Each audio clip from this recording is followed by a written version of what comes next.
Chapter 671, Grief. Youngest junior brother, let me tell you this. Our eldest senior brother is in constant isolation. He will only come out on the day of eternal creation, and every single time he comes back, he'll make a huge ruckus. Even if you're dead drunk, you'll still wake up because of him. You'll have to listen to him shouting that he's finally out, and it's a real headache. You can treat him like a turtle. He usually sleeps, and when he wakes up he'll let out a loud yawn. Then he'll go back to sleep. This was Xuan's description of his eldest senior brother. Our eldest senior brother is our older brother. He is an older brother who will stand in front of us and shield us from danger. These were words once uttered softly by Su Ming's second senior brother as he looked at the foot of the mountain. The scenes that appeared in Su Ming's head caused blood to flow down from his eyes.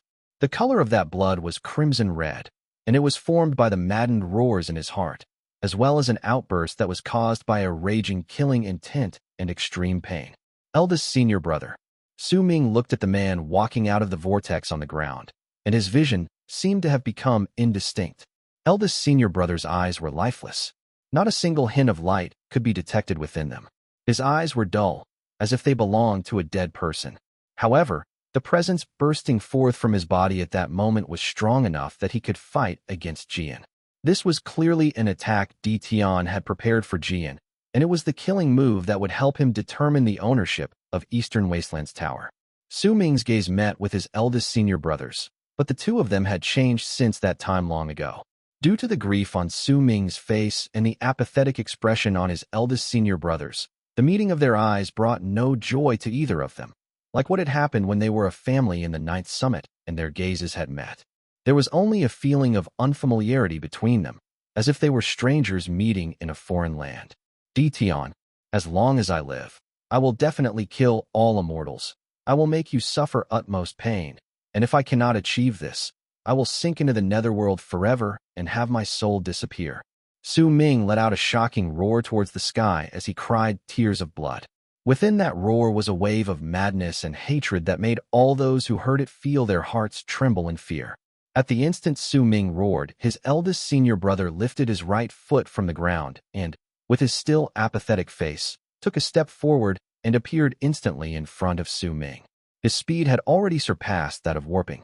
At the instant he appeared, Su Ming instinctively lifted his hand, but the familiar presence, the warmth of his eldest senior brother from the past, and the endless scars on his body made Su Ming unable to attack. A loud bang shook the sky and reverberated swiftly through the air. Su Ming coughed up blood and staggered backwards until he was several hundreds of feet away. He had lifted his right hand, but had never attacked. Instead, he chose to guard against his eldest senior brother's punch. This punch was also so familiar it made Su Ming feel as if his heart was being torn apart. It the presence of a shaman. As a descendant of Ninely tribe, his eldest senior brother was exuding the ripples of power that belonged to a shaman. As they spread out, a gigantic statue of the god of shamans appeared. That statue had his arms crossed over his chest, and once it appeared, Su Ming saw that it had the same scars, same tears, and the exact same runic symbols as his eldest senior brother. This statue of the god of shamans was also covered in wounds, but not a hint of weakness due to them could be detected from it. Instead, there was a huge wave of overflowing life force. However, Su Ming could sense that the life force was burning. His eldest senior brother's life was being burned so that this statue could appear. Su Ming lifted his head swiftly. In the midst of his grief, he looked at his eldest senior brother and lifted his trembling right hand. He told himself that his eldest senior brother was no longer around. Only when he attacked could he chase away Tian's will from his eldest senior brother's body and let his eldest senior brother have a slim chance of survival. However, even Su Ming himself found that he could not believe in these words. At the instant he lifted his right hand, which was trembling and formed a seal, a gentle voice suddenly echoed in his ears, and that voice came from his eldest senior brother's lips. Youngest junior brother, how long has it been since we last met? That voice was rather stiff, but it was incredibly gentle. That was indeed his eldest senior brother's voice, the one that belonged to him in Su Ming's memories. The appearance of that voice caused Su Ming's lifted right hand to freeze, and he looked towards his eldest senior brother as more tears of blood flowed down from his eyes, while his heart clenched in pain. That familiar voice made Su Ming feel as if he had returned to the Ninth Summit. He knew this was not real. He knew, But there were certain times when even if someone knew what they saw was fake, they would still choose to look and listen, because that was no longer their bodies taking action. Those were actions taken by their hearts driven by familial love. Almost at the instant Su Ming looked towards his eldest senior brother, he lifted his head swiftly, and blood-red light shone in his lifeless eyes. 9 Tribe Relic, Forbidden Curse, Blood Swamp. Veins popped on eldest senior brother's skin at that moment, and his body was swiftly torn to pieces before he turned into a sea of blood that quickly disappeared as it rushed forward. He's not Dition. He's my eldest senior brother. Su Ming mumbled. There was still blood trickling out of his mouth, and he was still feeling the sharp pain, which was caused by latest strike just now.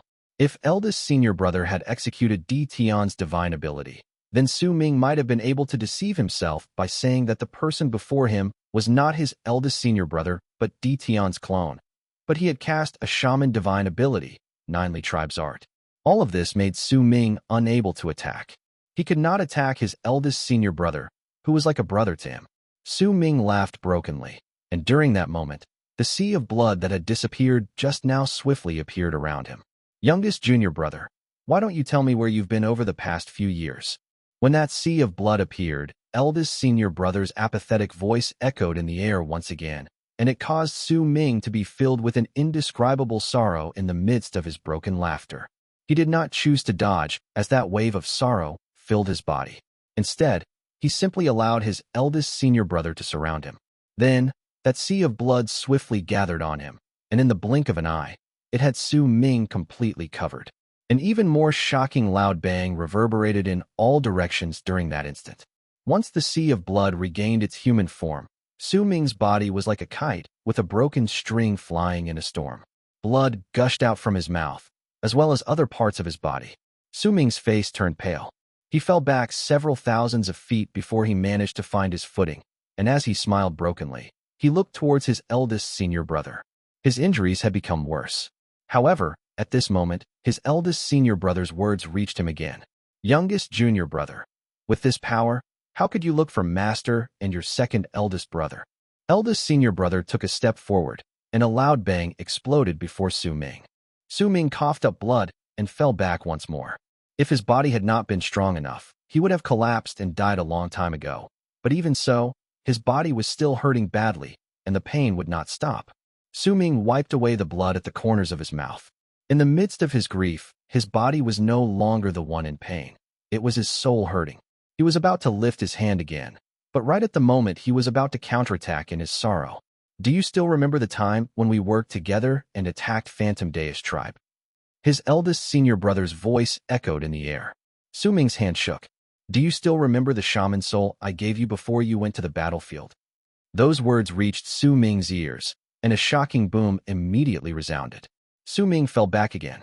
His whole body was covered in blood, but no matter how much blood he spilled, it could not hide away the pain in his heart, and neither could it cover the thick sorrow that surrounded him. A layer of silence covered the area.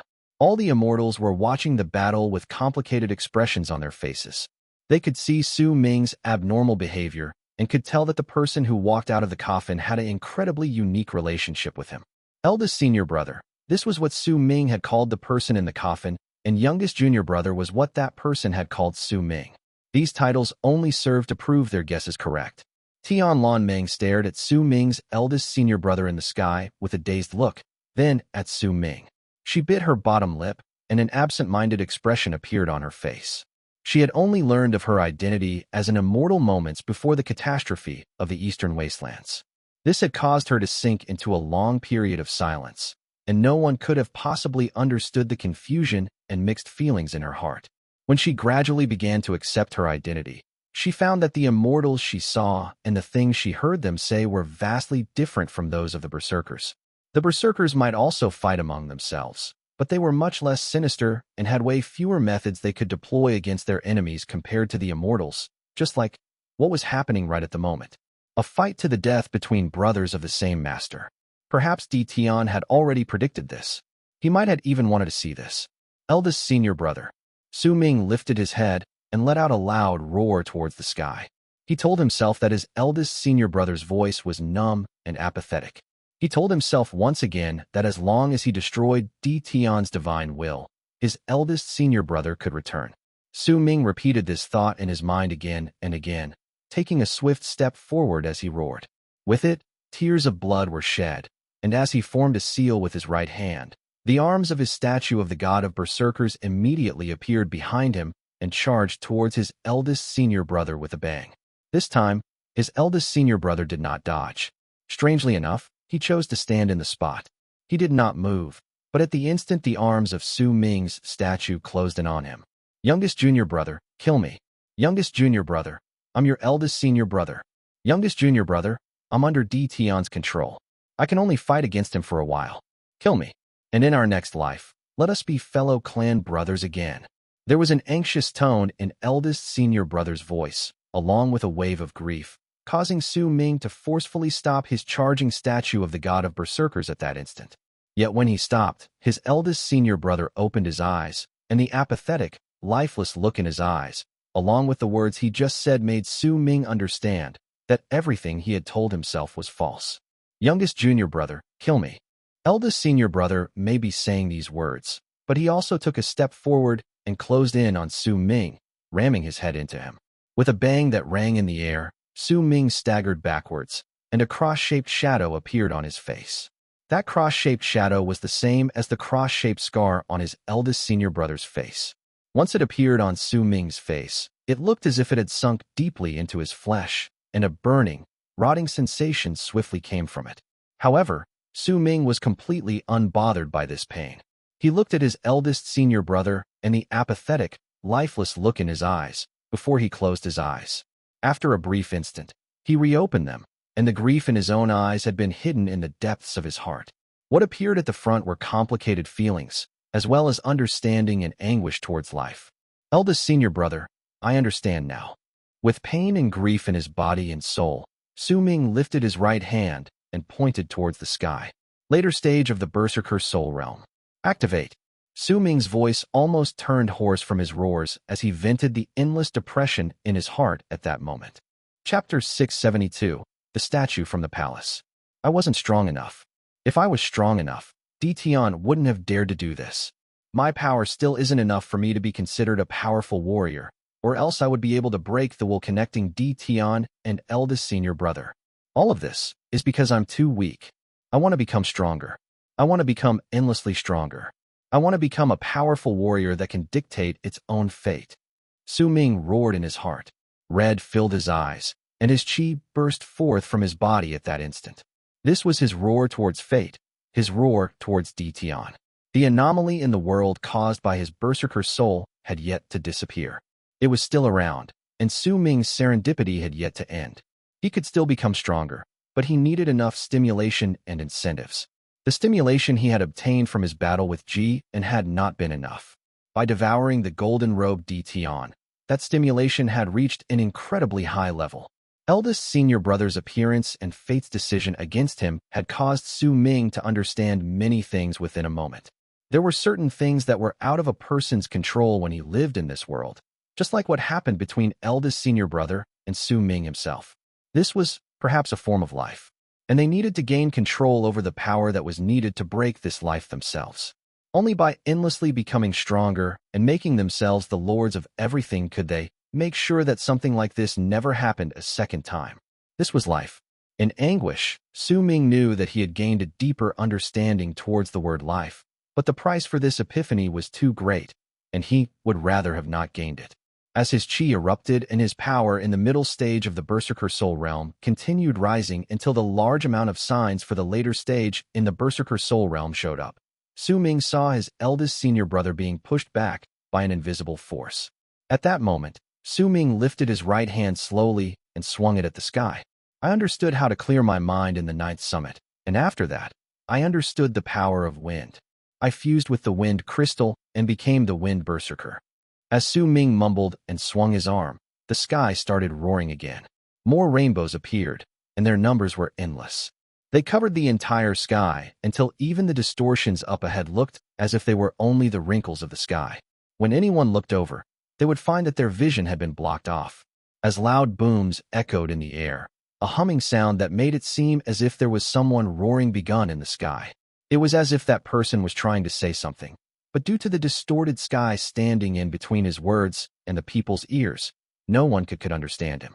Yet even so, the pressure and the anomalies in the world as Su Ming began his endeavor to reach the later stage of the Berserker soul realm already surpassed what was brought out when he reached the initial and middle stages of the Berserker soul realm previously.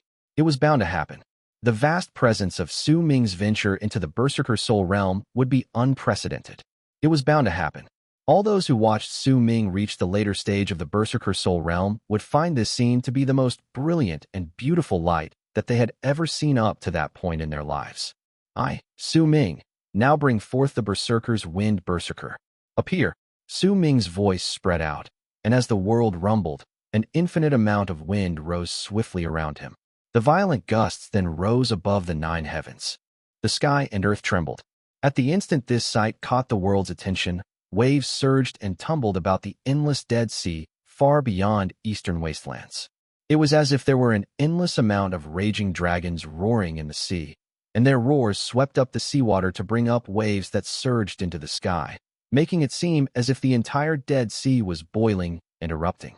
Within the deepest depths of it was a place that practically no one knew about, and it was a place that was separated from the world by an immeasurable amount of seawater. That place was once a continent many years ago, but now it had turned into a frozen world. There was an entire city frozen solid within the depths of the Dead Sea. Freezing air spread out from it, causing that place of the Dead Sea to be much colder. There was an innumerable amount of buildings and palaces within that frozen city. A tall altar could be seen within the silent city as well. On that altar was a frozen old man, and right before him was a long animal spine. That was Great You Imperial City. In the midst of all the silent years, Su Ming seemed to have been the only living person who had coincidentally entered that place. Aside from him, it seemed like no one else had come to bother Great You Imperial City's sleep. Yet at that moment, as Su Ming summoned the Wind Berserker from eastern Wastelands, a powerful presence suddenly erupted from a lofty palace to the right of the frozen Great You Imperial City, right in the depths of the silent Dead Sea.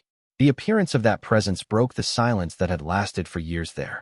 As it erupted, a loud boom reverberated in Great You Imperial City.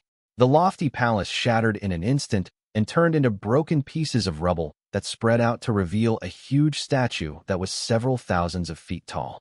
The statue looked incredibly ordinary, but there was an endless amount of light breezes surrounding its body. That wind grew stronger with each passing moment, until it eventually stirred up the entire Dead Sea and caused a giant whirlpool to appear at the surface of the sea. As the whirlpool spun with loud booming sounds, a shudder shook the statue before it rose from the ground and charged towards the area above. Then, it disappeared into the whirlpool in the Dead Sea. Almost at the instant that happened, and Su Ming pointed forward with his right hand the moment he finished speaking, the world rumbled, and a long arc traveling with an indescribable speed that far surpassed Su Ming's own swiftly closed in from the distant sky. The sounds of wind that were stirred up because of it were strong enough to tear through everything, including the sky and the earth. Quite a number of the tens of thousands of Immortals collapsed due to the piercing howls of the wind. During that instant, a gigantic statue appeared right above Su Ming. Naturally, this statue was the one that had appeared after the palace was destroyed under the Dead Sea.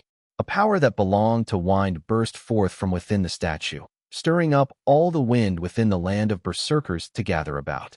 The weather changed, the winds and clouds moved, and the shock from this sight caused the entire world to fall silent within a moment.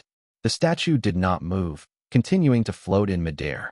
Yet for some unknown reason, all those who saw it felt as if they did not know whether what they were feeling was just a figment of their imagination or not. The sense they got was that while this statue might not have been revived just yet, it still gave off an air as if it was worshipping Su Ming. Right at the instant this feeling appeared within the hearts of all those in the land, their eyes immediately went wide. In the midst of their shock, they saw the statue slowly rising its arms and wrapping a fist in a palm before it knelt down and worshipped Su Ming. This feeling of perfection made it seem as if the statue was supposed to do this right from the start. It was as if the statue had been in this form when it was created. Lightning. I deceived you in the past with a trick and obtained half of the lightning crystal. I fused with that half to let myself become the lightning berserker. Right now, I no longer need the other half of the crystal. I will use the half I've obtained as the guide and have the Berserker's lightning Berserker, appear. Su Ming waved his arm, and an endless amount of lightning erupted from within his body with a bang. Those bolts of lightning swam in all directions and turned into lightning arcs that swept through the sky. In another direction of the frozen Great Yu Imperial City was another hall in a palace. With a bang in the depths of the Dead Sea, an endless amount of lightning shattered the hall, and thunder traveled out, causing the entire Dead Sea to boil and erupt. A large amount of lightning spread out madly within the Dead Sea, causing the ferocious beasts there to instantly let out shrill roars and dodge madly. At the same time as the hall was destroyed, a statue that was surrounded by lightning sparks appeared.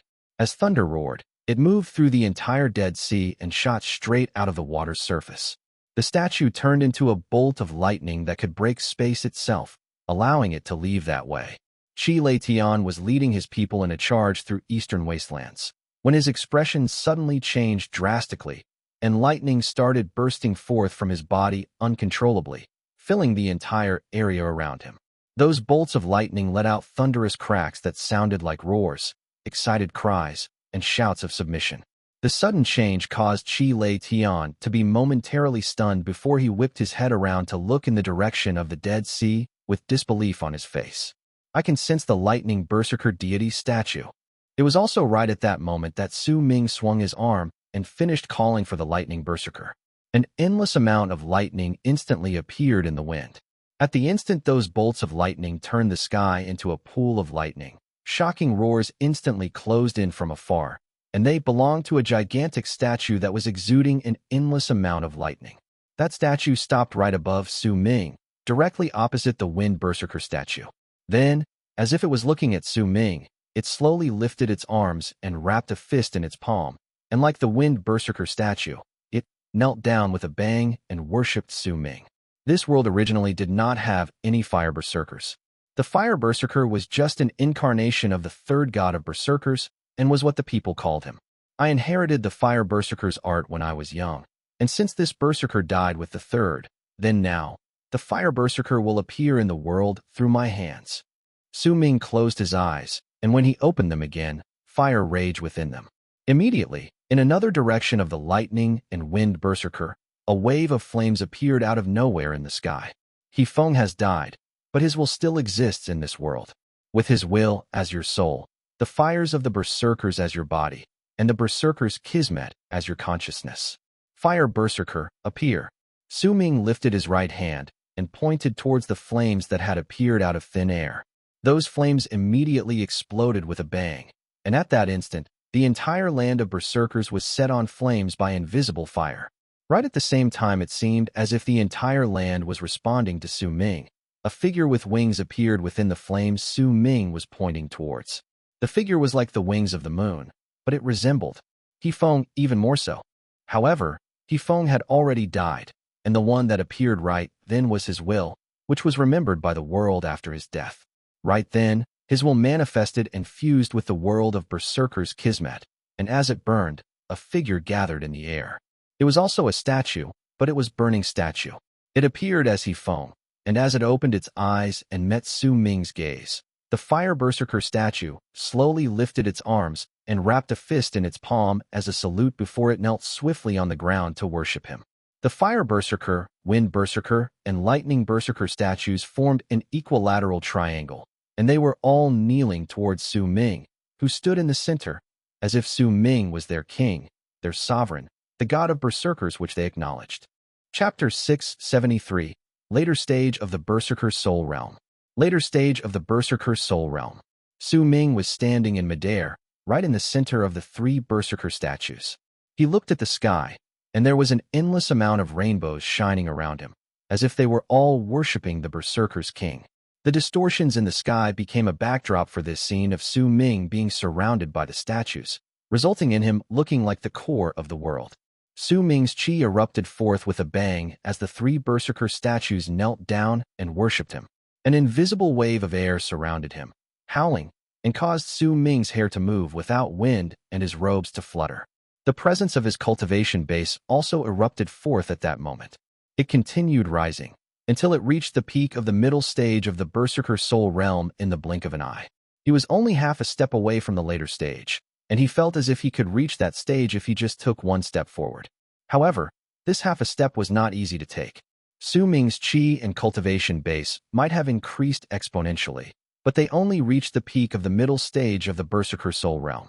Su Ming could not take that one step forward to truly become a powerful Berserker in the later stage of the Berserker soul realm. It was as if there was a membrane lying between these two stages, and he could not break through it. The seal within Su Ming's memories was also mostly broken as his cultivation base exploded forth, bringing with it sharp stabs of intense pain. This pain remained in his head, and as the seal cracked even more, it grew stronger. Yet Su Ming always felt a wave of power that traveled through dimensions on him, preventing the seal in his head from breaking. It was as if that power would absolutely not allow the seal in Su Ming's head to break, and it was increasing its strength in attempts to stabilize completely. It was this power that had become the membrane preventing Su Ming from stepping into the later stage of the Berserker soul realm, causing him to be unable to completely reach a full outburst to push through. A freezing glare appeared in Su Ming's eyes. He lifted his right hand and swung at the sky. Immediately, the world rumbled, and the Fire Berserker, Lighting Berserker, and Wind Berserker statues lifted their heads, their movements causing a bang in the air.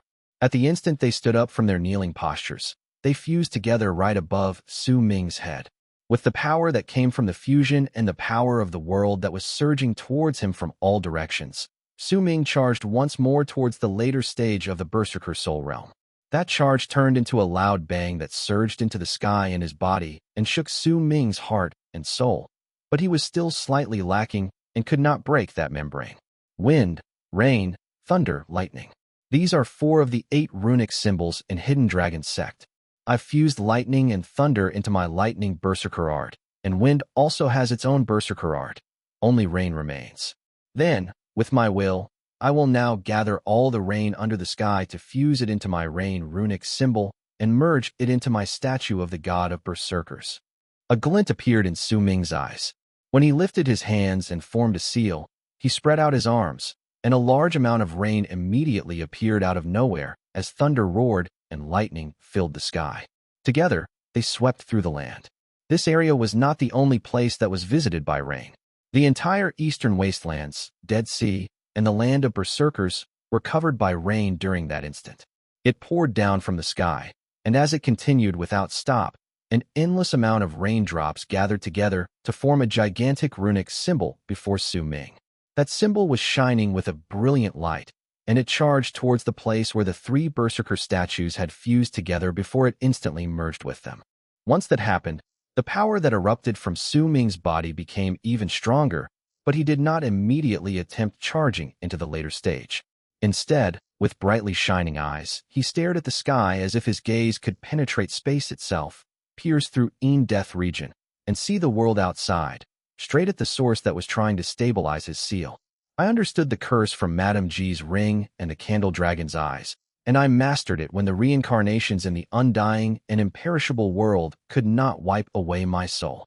It was completed because of Ugly Little Thing's paw and the grass knot doll in his hand. Today, I will fuse the curse in my statue of the god of Berserkers and make the person who is trying to seal my memories have a taste of my curse.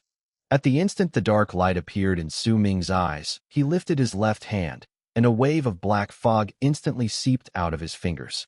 It swiftly turned into a doll that was surrounded by fog. That doll was an illusion.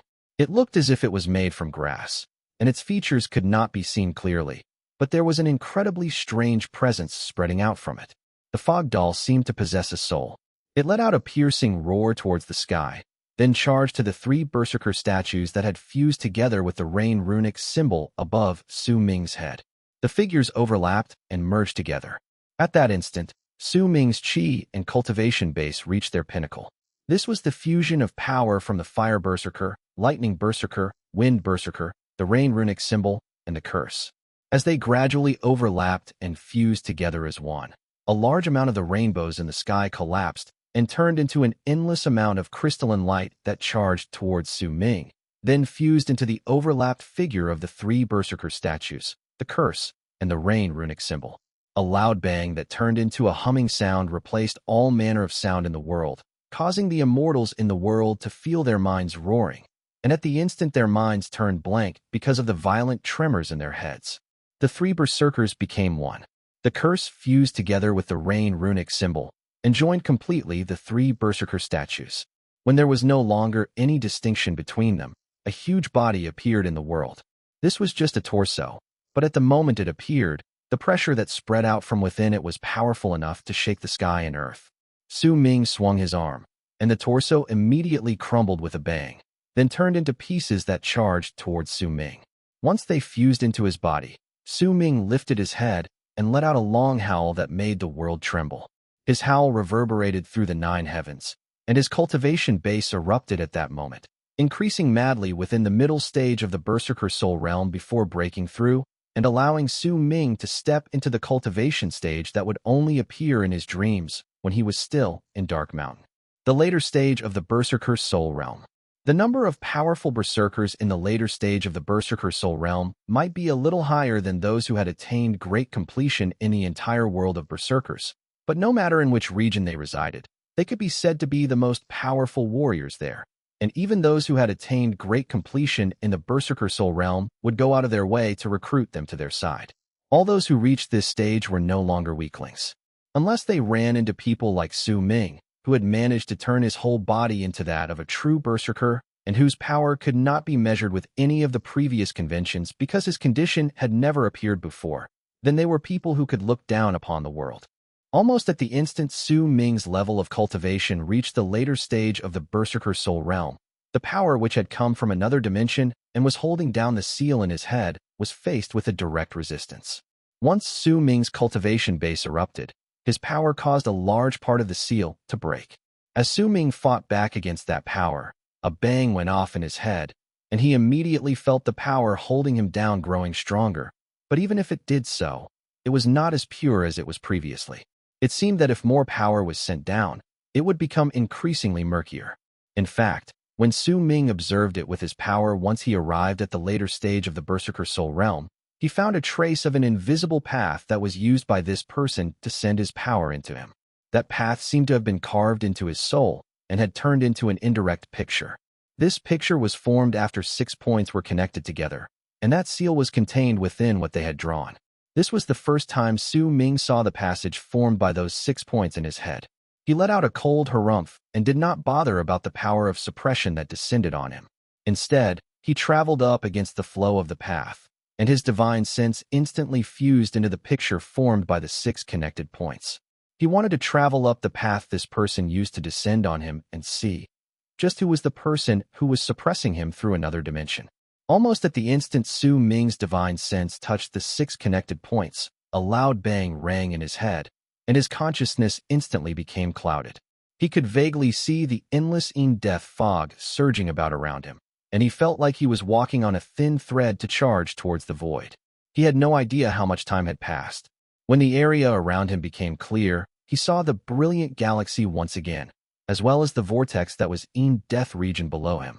He also saw 9 gigantic planets surrounding that vortex. He could also see a thin thread stretching out from that galaxy into the vortex, and his consciousness had come out of the vortex through that thread. Su Ming's consciousness swiftly traveled up that thread, but perhaps it would be more accurate to call it a shred of his will instead of his consciousness. He wanted to see with his own eyes Tion's will, which he believed was suppressing him from the real body. The sensation of a shred of will wandering about might feel as if it had only gone on for an instant, but could also feel as if it had lasted for years. Su Ming had no idea how much time had passed. His will gradually grew weaker, and the reason behind it almost disappearing was because his power was still not enough to support his will spreading out like this. Right at the instant it was about to disperse, Su Ming saw an innumerable amount of floating continents in the galaxy up ahead. There was a great amount of altars on those continents. He had seen this place before. He saw it when Sima Xian died.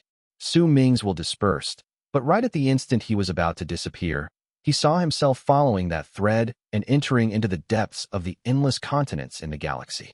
It also meant that perhaps Tion's real self had cast an art from this direction and caused Su Ming to be unable to break the seal. Su Ming's eyes flew open. He stood in the sky, and there was an innumerable amount of gazes around him gathered on his person. He might have seemed to have gone on a long journey with his will, but in reality, it had only lasted for an instant. At that moment, as Su Ming's cultivation base erupted and he entered the later stage of the Berserker soul realm, the world roared. In the midst of the endless distortions, a large area of the sky immediately tore apart, and a gigantic body descended with a bang. This body had no limbs, no head. It was only a torso. However, at the instant it descended, the arms of Su Ming's statue of the god of Berserkers instantly manifested and fused with the torso at the empty spots where they fit. Then, what appeared before the people was a gigantic statue of the god of Berserkers that had no head and legs. A savage presence spread out from the statue, and there was no attempt to hold back that presence at all. The later stage of the Berserker soul realm. Su Ming took a step forward and stopped before the statue. He averted his gaze from the sky and looked towards his eldest senior brother in the distance. His apathetic eldest senior brother also turned his gaze towards Su Ming at that moment and looked at him with thousands of feet separating them. After a short period of silence, as the pressure around Su Ming dissipated once his level of cultivation rose, a low growl that sounded as if it came from a wild beast swiftly fell out from eldest senior brother's lips. Chapter 674. This battle. This battle could not be avoided. This battle must be fought. This battle was known as a shaman's sacrifice. As Su Ming's eldest senior brother roared, his expression turned incredibly ferocious. He lifted his left hand and seized the air. Immediately, a gigantic war drum was dragged out from the space in front of him. That war drum was 100-something feet tall and was entirely purplish-red. It looked as if it had been dyed in an immeasurable amount of fresh blood over the ages. There was also a large amount of vengeful souls surrounding it, and as it appeared, those vengeful souls immediately let out piercing roars. Eldest senior brother stood apathetically by the drum, and with the hook acting as his right hand, he struck it. A drum's beat that shook hearts and made the world tremble instantly spread out in all directions. Layers of ripples reverberated in the sky. That drum was no ordinary drum. It was Ninely Shaman Tribe's Ninely war drum. Once it was struck, it would terrify enemies and cause the person who had struck it to find their blood boiling. As it was stimulated, their cultivation base would also burst forth as if it had been set on fire. The single beat of the drum caused eldest senior brother's face to instantly flush red. His eyes were no longer lifeless, but were shining with a glow that made him look like a wild beast that possessed no intelligence. At the instant he opened his mouth and roared, he charged towards Su Ming. There was an endless amount of vengeful souls swirling about in the area behind him. These ghosts came from that Ninely drum, and as its sound reverberated in the air, they became so agitated that they would only rest after devouring enough flesh and blood to calm their emotions. Eldest senior brother rushed over with a shocking momentum. Su Ming stood in his place and silently lifted his right hand to point forward. Immediately, the gigantic statue of the god of Berserkers behind him phased through his body and appeared right before him. The left hand, which represented lightning and thunder, was swiftly lifted up, and the statue hurled its left fist forward. At the same time, the right arm that represented destiny was lifted and swept toward the eldest senior brother's side. Due to being attached to a body, not only did the two arms become much more agile, they also became a lot more stronger than before. A boom echoed in the air, and Su Ming closed his eyes behind the statue of the god of Berserkers. He formed a seal with his right hand before throwing a punch forward. His statue was in the way, between his punch and eldest senior brother, but his attack still exploded at the spot where his statue clashed with eldest senior brother's divine ability. Su Ming's statue swayed and fell back several hundreds of feet before phasing through Su Ming's body to appear behind him. Eldest senior brother staggered backwards until he arrived beside the war drum. Crimson gradually appeared in his eyes. They might still be dull and lifeless, but that crimson shade in his eyes could cover all of them. And almost at the instant that crimson started flashing, eldest senior brother struck the war drum with the hook acting as his right hand once more. This time, 3 beats rang out. The sounds from the drum rumbled in the air, and even if Su Ming was in the later stage of the Berserker soul reel, he still felt his heart tremble. The statue of the god of Berserkers behind him even began showing signs of distorting. At the same time, right after those 3 beats of the drum rang through the air, eldest senior brother opened his mouth and let out a shocking roar. As he did so, an endless amount of cracks immediately appeared on his body. Black blood spread out from them and turned into magenta fog. Once it surrounded him entirely, a powerful presence erupted from within that fog with a bang.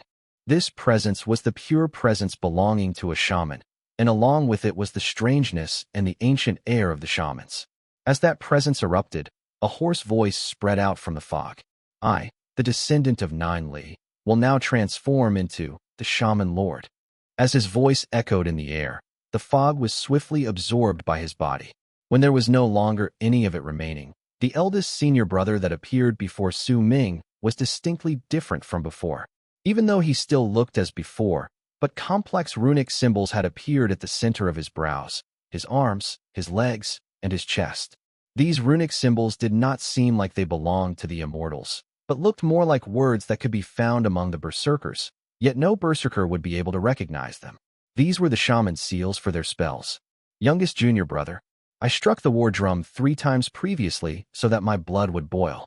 As my blood was stimulated, I could turn into the Shaman Lord, but I couldn't maintain this form for long in the past, and I wouldn't have been able to cast the more powerful legacy spells. Today, with Lord Detion's help, I can do it. This feeling of obtaining control over power is great, very great. Eldest senior brother's expression was still as apathetic as ever. He spoke slowly, and his voice reverberated in all directions. Since fate arranged for us to fight, then I hope that you will not disappoint me in this battle. As eldest senior brother spoke, he lifted his left hand and knelt down swiftly, but he was not kneeling towards Su Ming. He was kneeling towards the sky. I am the descendant of Nine Li and the Lord of Shamans. Youngest junior brother, let's see how much shamanic power you will be able to make me bring forth. With the first shamanic spell, Song of Heavenly Worship, I ask the shaman vessel of the heavens to destroy this person who dares go against us shamans. Eldest senior brother bowed towards the sky. With it, the distortions above instantly stopped moving, and threads of purple fog seeped out of the air before they gathered together into a purple skull in the sky. That skull floated in midair and started spreading out a similar presence as all the Berserkers' supreme and priceless treasures in all continents that existed to destroy the Immortals. This was clearly Nine Li Shaman tribe's supreme treasure, the god of Shaman's skull. At the instant this treasure appeared, it looked as if it had been revived, and dark light instantly appeared within its eye sockets. As it swept its gaze through the land, its eyes landed on Su Ming. A chilling presence instantly filled Su Ming's heart. That skull's gaze immediately made a sense of danger rise within him. At the same time, his eldest senior brother lifted his left hand and pointed forward, and the skull let out a buzz and charged towards Su Ming. As it moved forward, its powerful presence erupted, and an illusion also manifested above it. That illusion was of a hand, and by the looks of it, it wanted to crush Su Ming within its grip. Detion, what a clever move. So this child is the direct descendant of Nine Li tribe? But by the looks of it, he shouldn't be the real direct descendant. He should lean more towards Shingon's line. Yet even so, just by using his blood as a lead, he could still summon the supreme treasure that belongs to Nine Li Shaman tribe. Detion, oh Detion, by controlling this child, I can see that you're aiming for many things. Jian's eyes sparkled as he looked at Su Ming's eldest senior brother, and he looked as if he had understood something. This land is indeed mysterious. Not only did a terrifying existence like Lai Shanxiu appear, it also has a powerful person like Nine Li Shaman Lord. But it's also precisely because of this that the Berserkers were divided and the Shamans appeared. That was also why Lai Shanxiu could not use many of the countermeasures he had left behind. Nine Li Shaman Lord was born at the wrong time. His strength could compare to the first god of Berserkers, and he even created the Shamans on his own. Then, he imitated Lai Shanxiu and created several treasures to protect his race. These treasures can only be summoned by the direct descendants, and this alone makes him inferior to Lai Shanxiu. Nine Li Shaman Lord also has 3 clones that possess divine thoughts and intelligence. Each of them could be considered as direct descendant, and Nine Li Shaman Lords could appear from the descendants of those clones. As Jian was busy musing, Su Ming looked at his eldest senior brother and nodded his head in silence. Almost at the instant his eldest senior brother executed the first shaman spell as a descendant of Nine Li, and that purplish-black skull appeared due to his Song of Heavenly Worship, Su Ming sucked in a deep breath. He formed a seal with his right hand, and his statue of the god of Berserkers also lifted its right arm behind him, forming a seal. Its left arm also moved. God of Berserkers' alteration towards the stars, sun, and moon. First alteration. Disaster of the stars. Su Ming's hands touched slightly above his head before they parted swiftly, and he swung his arms at the sky. With it, the distorted sky looked as if it had been torn apart by a pair of invisible hands, and an illusion appeared in the air. It was a piece of sky which had an endless amount of stars shining there, and the place was bright with starlight. At that moment, the stars moved about, and as they shone, they formed rays that grouped together into one to form a shooting star that charged towards the hand that had manifested from the skull. This battle was a fight between Su Ming and his eldest senior brother, but it was also a battle between the god of Berserkers and the Shaman Lord. Su Ming was executing the god of Berserkers' arts, and his eldest senior brother was casting the spells that he had inherited as a blood descendant of Nine Li's Shaman Lord. As these two clashed against each other, they seemed to have returned to ancient times, when the second god of Berserkers and Nine Li's Shaman Lord had fought as if it was their fate to do so. Loud rumbling sounds surged into the sky at that instant, and the entire sky, filled with stars, crumbled, turning into an endless amount of shards. This was Su Ming's divine ability shattering. The hand formed by that skull also fell back under that roar, with all its fingers crushed. Yet when it fell back, that skull let out cracking sounds and more illusions spread out, allowing the hand to instantly recover. At the instant that happened, the hand stopped falling backwards and charged forward to seize Su Ming once again. Disaster of the stars. Su Ming stayed in his spot and did not dodge. He instead formed a seal and pointed towards the crumbling starry sky and shouted those 4 words. In an instant, the broken starlight that still existed within the shattered and fragmented starry sky shone once again, and as they charged forward with their crumbling forms while the sky was still being swept away, the starlight shone down with a sense of incompleteness. The rays of starlight started intersecting with each other, as if they had gained corporeal form and turned into waves of murderous aura. This murderous aura came from the sky, the starlight, and the broken universe. At the same time the ground was illuminated, the starlight that filled the sky turned into arrows that rushed towards the hand that had gathered once again above the skull. An even stronger bang reverberated in the air. Su Ming staggered backwards and coughed up a mouthful of blood. As a dispirited expression appeared on his face, his fighting spirit started boiling uncontrollably in his body. This fighting spirit did not come from his will, but was born from the world as a berserker and a shaman fought. His eldest senior brother fell back and also coughed up a mouthful of blood, but that blood was black. As he was forced backwards, he lifted his head swiftly. The second shamanic spell of Nine Li's descendants, Earth's Burial. I ask the shaman treasure of the ground to destroy this person who dares go against us shamans. The third shamanic spell of Nine Li's descendants, Cauldron Transmutation. The Berserkers may have a cauldron as their priceless treasure, but we shamans also have a cauldron, and it is the treasure that we shamans use to hold down our kismet. As the blood descendant of Nine Li's Shaman Lord, I now ask the shaman cauldron to appear. Eldest senior brother lifted his head and pushed his left hand towards the ground. Chapter 675, Shaman's Sacrifice. As eldest senior brother's voice traveled throughout the region, the ground started shaking non-stop, and the entire eastern wastelands looked as if it was tumbling about. The entire Dead Sea also trembled because of it, as if there was something that had been buried under the land of Berserkers and under the Dead Sea. And at that moment, those things were being summoned into the world. 3 breaths. Only 3 breaths. Then, a loud boom that surged into the sky immediately shot up from under the ground. Right before everyone's eyes, the land squirmed and was continuously torn apart before a gigantic mountain shot out of the earth. That mountain was clearly not buried here, but had gathered together from the land of Berserkers due to eldest senior brother's call. Once it broke out and appeared, what revealed itself before everyone's eyes was a mountain that was tens of thousands of feet tall and standing erect on the ground, causing the pupils of all those who saw it to shrink.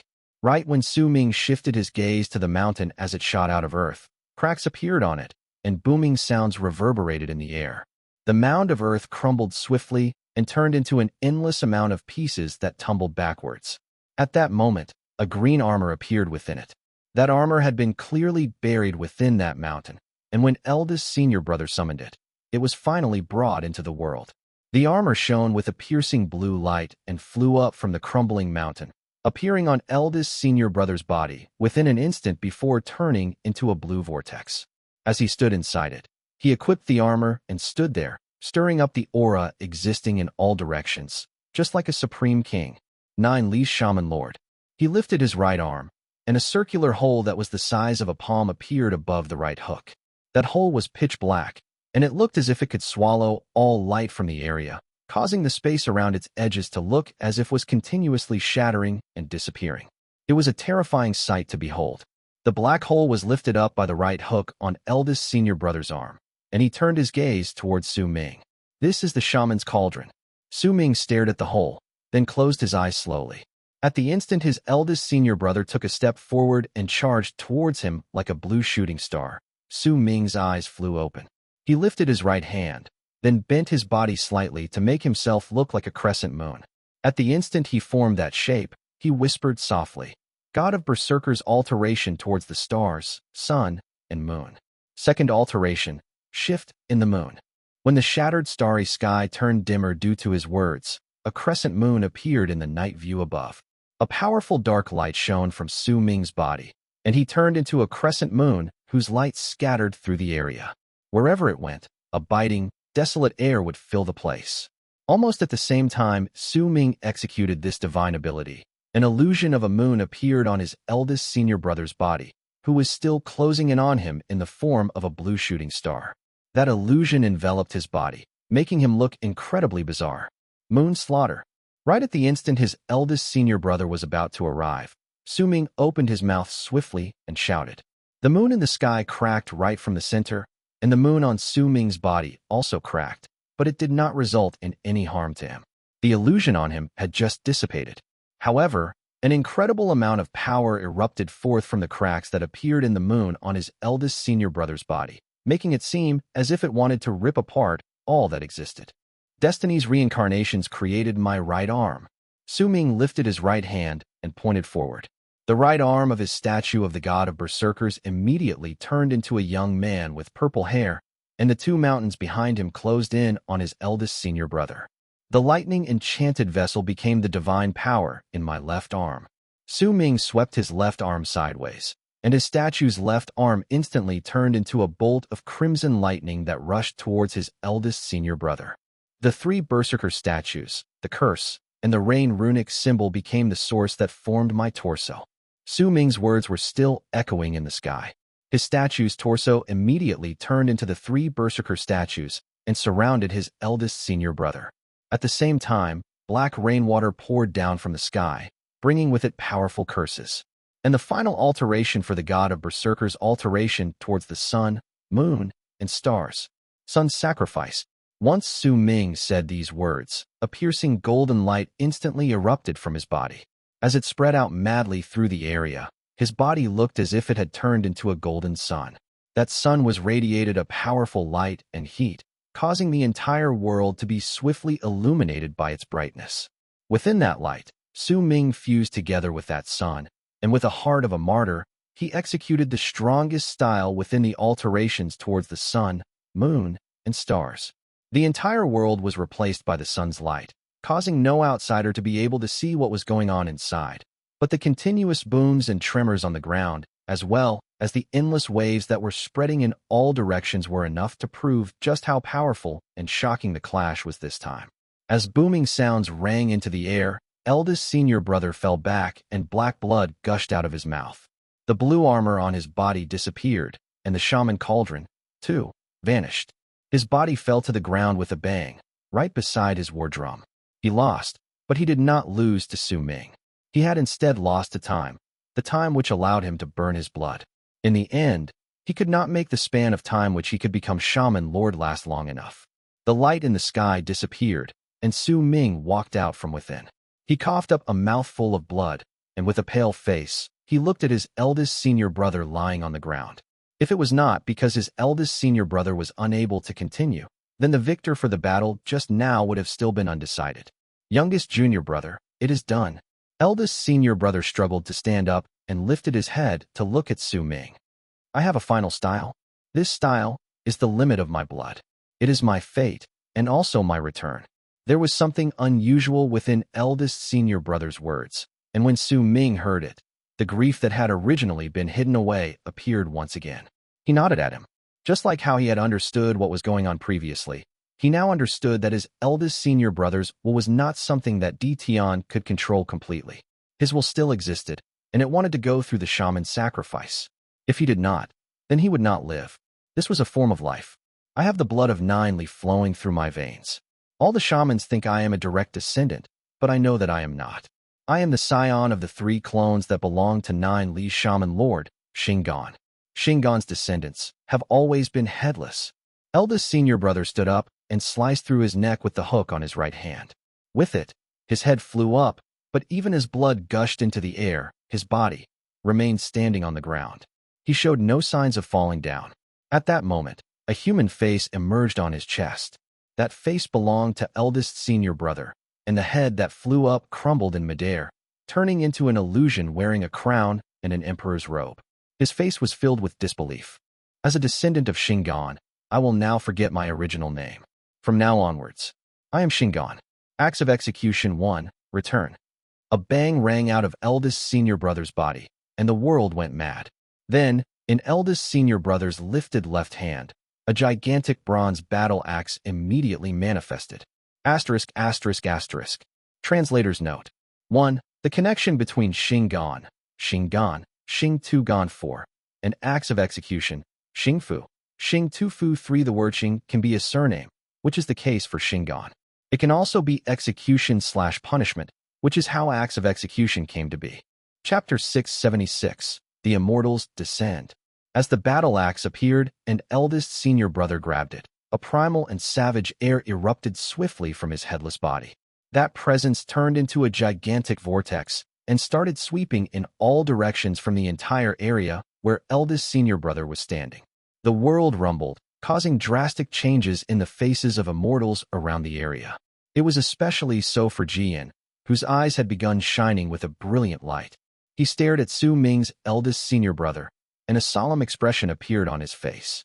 Even with all his experience, he had never noticed the plan Su Ming's eldest senior brother had harbored.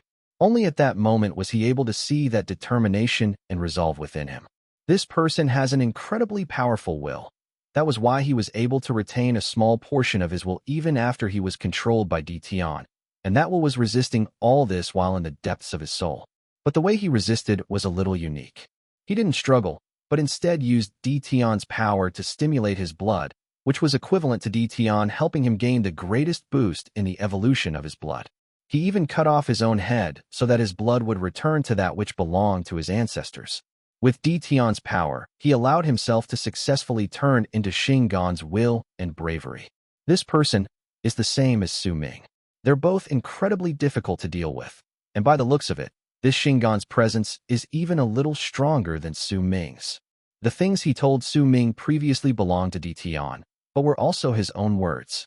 It was especially so when he used his head to knock against Su Ming previously. No one would be able to see anything off with his actions just now, but they're fellow brothers under the same master, so it's clear that Su Ming had been able to detect something. Jian's expression turned dark. The process of forming his deductions after the events was much easier compared to forming all those guesses before everything happened. It was just as Jian had thought. Su Ming had mentioned that he had come to understand something earlier, and what he had come to understand was the meaning behind his eldest senior brother's actions. His eldest senior brother was a blade, and the person holding onto that blade was Tian. That blade wanted to become sharper, and it needed a whetstone. Su Ming understood his eldest senior brother's intentions, and he was willing to become that whetstone and sharpen the blade used by Tian 1 to fight against the heaven. The moment the edges of the blade were sharpened marked the instant the blade would turn against the person controlling it. Not only did the act of sending his own head flying into the air show how fierce and powerful eldest senior brother's will was, he had also managed to cut off all ties connecting him to Tian. That was why the Tian which had appeared from the head, when it flew up, had shown disbelief on his face. As his soul disappeared, an eldest senior brother lifted his body from the ground. The face that was protruding from his chest seemed to look at the sky. During that instant, a muffled roar that shook the sky erupted from eldest senior brother's mouth. Youngest junior brother, I don't know where master went. His presence has disappeared from the land of Berserkers, but I can sense that he hasn't died. However, your second senior brother's presence is incredibly weak. He's in Great Leaf Immortal Sect. No matter the results of this battle, You must go to the land of Berserkers' Great Leaf Immortal Sect and save your second senior brother. Eldest senior brother's voice reverberated in the air until the ground trembled and the sky roared. Youngest junior brother, your cultivation base is still showing signs of increasing, and you still can reach an even higher level of cultivation, but your heart is not resolute. I can tell that the world of Berserkers has acknowledged you. The world of Berserkers' Kismet is upon you, and you are the fourth god of Berserkers. But you still haven't acknowledged the world of Berserkers and the Kismet in you. You also haven't acknowledged the status of the fourth god of Berserkers. I will fight this battle for you. Think carefully on whether you want to accept the title of god of Berserkers. Eldest senior brother was usually a man of few words, but at that moment, he uttered a long string of them. Almost at the same time he said all that, he took a step towards Madair. During that instant, Jian's pupils shrank. He could feel a wave of killing intent and savagery from Shingon. Jian moved and formed a seal with his hands before he swung his arm. Immediately, an endless amount of light hoops appeared around his body. Those light hoops surrounded him like a dimensional mouth. At the moment that happened, an eerie and sinister presence swiftly spread out. Su Ming's eldest senior brother closed in and lifted the battle axe in his hand to cut down on Jian. A booming sound surged into the sky. These two people immediately started fighting fiercely. The near 100 imperishable shaman souls on the ground lifted their heads, and at the same time sobriety returned to their faces. They roared towards the sky, then cut off their heads at the same time. Once they became similar existences to Su Ming's eldest senior brother, their heads turned into battle axes. When they held them, they instantly flew up and charged towards Jian. Su Ming was silent by the side. As he watched his headless eldest senior brother fight against Jian and listened to the continuous rumbles in the world, what appeared in his head was his eldest senior brother's words. They branded themselves in his heart. It was indeed as eldest senior brother had said. Within the depths of Su Ming's heart, he had not acknowledged the world of Berserkers and its Kismet. He did not have the desire to become the god of Berserkers. If his memories of Dark Mountain were fake, and if everything was fake, then he was not a Berserker and he did not have the blood of Berserkers flowing in his veins. If he continued tracing back, he would find that the memories of his childhood were clearly different from those of other Berserkers. The only reason he had succeeded in the first Berserker's initiation and obtained the right to practice the ways of Berserkers was because of Su Ming touched the black stone fragment that had been hanging over his chest for many years. It was all because of it. Su Ming was feeling slightly miserable in his heart. In truth, he had noticed a long time ago that he was a tree without roots. He floated in the sky and did not know where he was supposed to go and where he could return to. Neither did he know where he was born. In this state, he was indeed unable to acknowledge the world of Berserkers, its Kismet, and that he could possibly be that god of Berserkers. I'm not a Berserker, Su Ming mumbled. The rumbles in the sky continued. 18 gigantic statues appeared behind Jian. Each of them looked incredibly strange and evil, and all of them had different appearances. There were some in the form of people, and some in the forms of beasts. They were filled with ferociousness and evil, and they were also exuding an eerie and chilling presence. There were also presences akin to those of vengeful souls on the 18 statues. However, they were not filled with grudges. They were instead filled with bloodthirst and murderous intent. It was as if they were not creatures that existed in the world, but came from the boundless galaxy. They were ferocious spirits that had drifted about for years. Their roars were incredibly unique. While sounding piercing to the ears, they were also sonorous. When anyone heard them, they would find their chi and blood flowing backwards, their heartbeats increasing, and their emotions changing. As Su Ming looked at the 18 statues, his pupils suddenly shrank. He seemed to have recalled something and felt that the roars from these ferocious, murderous fiends from the world beyond sounded rather familiar. It was as if he had heard them somewhere before. Yet right at the moment this sense of familiarity appeared, but before Su Ming had the time to mull over it carefully, a loud boom that sounded as if the sky had shattered suddenly traveled from the sky. At the instant these roars rang out, a presence that did not belong to the land of Berserkers spilled out from the sky. Su Ming sensed it instantly, because at the moment that presence came down, his body immediately started showing signs of decaying. Su Ming swiftly lifted his head.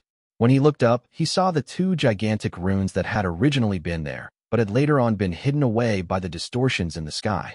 The presence that did not belong to a Berserker but clearly was one of an immortal was spreading out from the runes in the vortex, which looked as if they had sunken quite considerably. Bright Yang's presence. Su Ming narrowed his eyes. His past self would have been completely unable to withstand the Bright Yang's presence. Yet now, he had one half of a Bright Yang stone sealed within his body. As he continuously resisted that presence, he could last a little longer under compared to his past self. His eyes sparkled at that moment, and with one move, he charged towards the two runes in the sky. He did not need to listen to the excited voices coming from the tens of thousands of immortals underneath. He could tell himself that there were immortals descending to the place. Almost at the instant Su Ming closed in, the booming sounds instantly increased exponentially. Right before everyone's eyes, two gigantic light hoops appeared, shining with a piercing light in the sky. They descended to the ground with a bang, forming two gigantic pillars of light that connected the sky and earth. Several figures could be seen within the two pillars of light as they shone. In their distorted and indistinct states, these figures gradually appeared, and as if they were being elongated. As the forms of these figures gathered together and shrank, their bodies slowly showed up. Almost at the moment these people showed up, but before they completely regained their forms, Su Ming closed in on them with killing intent surging within him. He was so fast that he rushed into one of the pillars of light in the blink of an eye. At the instant he stepped in, black fog that surged into the sky immediately spread out from his body. He was not letting out this black fog intentionally, but due to the thick and dense power of Bright Yang, it had naturally come out from within him as his body withered and aged. Su Ming's body started aging quickly, but not only did his speed not decrease, he instead traveled even faster. He quelled the pain that had appeared all over his body due to the power of Bright Yang and lifted his right hand swiftly to swing it in the direction before him. With it, three of the people who had yet to regain their forms immediately trembled, and shrill screams of pain came from another dimension. The three figures instantly crumbled and disappeared into the air. Su Ming did not stop for even a single moment. In a flash, he tapped another figure who had regained most of his or her form with his right index finger. As that figure shattered, Su Ming stomped the air beneath him, and with it, a large amount of ripples spread out violently under his feet. The ripples caused the three nearest figures to immediately begin trembling, and they exploded with a bang. Su Ming moved and clenched his right hand into a fist before punching the final figure in this pillar of light. This punch contained the full force Su Ming could gather within the later stage in the Berserker soul realm. Along with the power he gained after turning his entire body into that of a true Berserker, even Di Tian's clone would need to be wary of this punch. As he hurled his fist forward, he punched the figure that had regained most of his or her form. *****. Translator's note. 1. Xing Tian. This is probably what Shingon was based upon. He was a nameless giant serving under the Flame/Red Emperor. After the Flame/Red Emperor was killed, he swore revenge and brought a shield and a blade to fight against the Yellow Emperor, the one who killed Flame/Red Emperor. But he lost, and his head was cut off. But then even after his head was cut off, he continued fighting. His face appeared on his chest as well. After that, he was known as Xing Tian.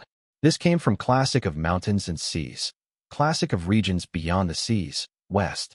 Chapter 677, The Curse's Pursuit. The figure seemed to have let out a low growl, and even showed signs of resisting against Su Ming's attack, even if he was still caught in the state of regaining his form as he descended. Clearly, this person had extraordinary power, since he could do such a thing. After all the other immortals descending to the place had been unable to put up even the barest form of resistance while their bodies were in the process of regaining their forms. They could only vanish while hate burned within them as Su Ming attacked them with his swift execution of his divine abilities. The figure lifted his right hand and formed a seal before he pressed towards Su Ming's incoming fist. The two sides clashed, and loud bangs surged into the sky. A layer of ripples instantly spread outwards before tumbling backwards, shaking the pillar of light so much that it almost crumbled. Su Ming staggered nearly 1,000 feet backwards, and his chi churned within his body. When he lifted his head, a brilliant light appeared in his eyes. The figure in the pillar of light shuddered and crumbled swiftly, turning into thin black threads that eventually vanished into thin air. This person had failed in his descent, and even if he did not die, he would definitely be injured gravely. A roar filled with discontent came from the pillar of light from another dimension. Who attacked me? I'll remember this. Next time I come here, I'll definitely destroy you 1,000, no, 1,000,000 times over. Su Ming turned a deaf ear towards those words. He might have dealt with the Immortals descending from this pillar of light, but there was another one. At that moment, several figures were rapidly gaining form within it, and 2 of them had even taken a step forward, as if they wanted to walk out of the pillar of light. A glint appeared in Su Ming's eyes. Immediately, threads of black smoke manifested around him. That black smoke instantly gathered on his right hand, and almost in an instant, the Undertaker of Evil's spear appeared. Once Su Ming grabbed it, he swiftly lifted it up and tossed it towards the other pillar of light. The Undertaker of Evil's spear was like a purplish-black dragon that sliced through the air with a piercing whistle. It instantly shot into the pillar of light and penetrated through one of the figures who was taking a step forward. When Su Ming lifted his right hand, formed a seal, and pointed towards him, that figure instantly exploded and turned into a large wave of impact that swept through the entire area within the pillar of light. It caused the figures that were still regaining their forms to freeze for a moment, and during that instant, Su Ming closed in on them like a shooting star. He rushed in among them. The black fog around him had covered his face, and wherever he went, the only thing that could be seen of him was an emaciated hand that looked like a skeleton stretching out from the fog. That hand crushed all the figures that could not put up any form of resistance. But among those who descended, there was one who retreated swiftly under Su Ming's ambush.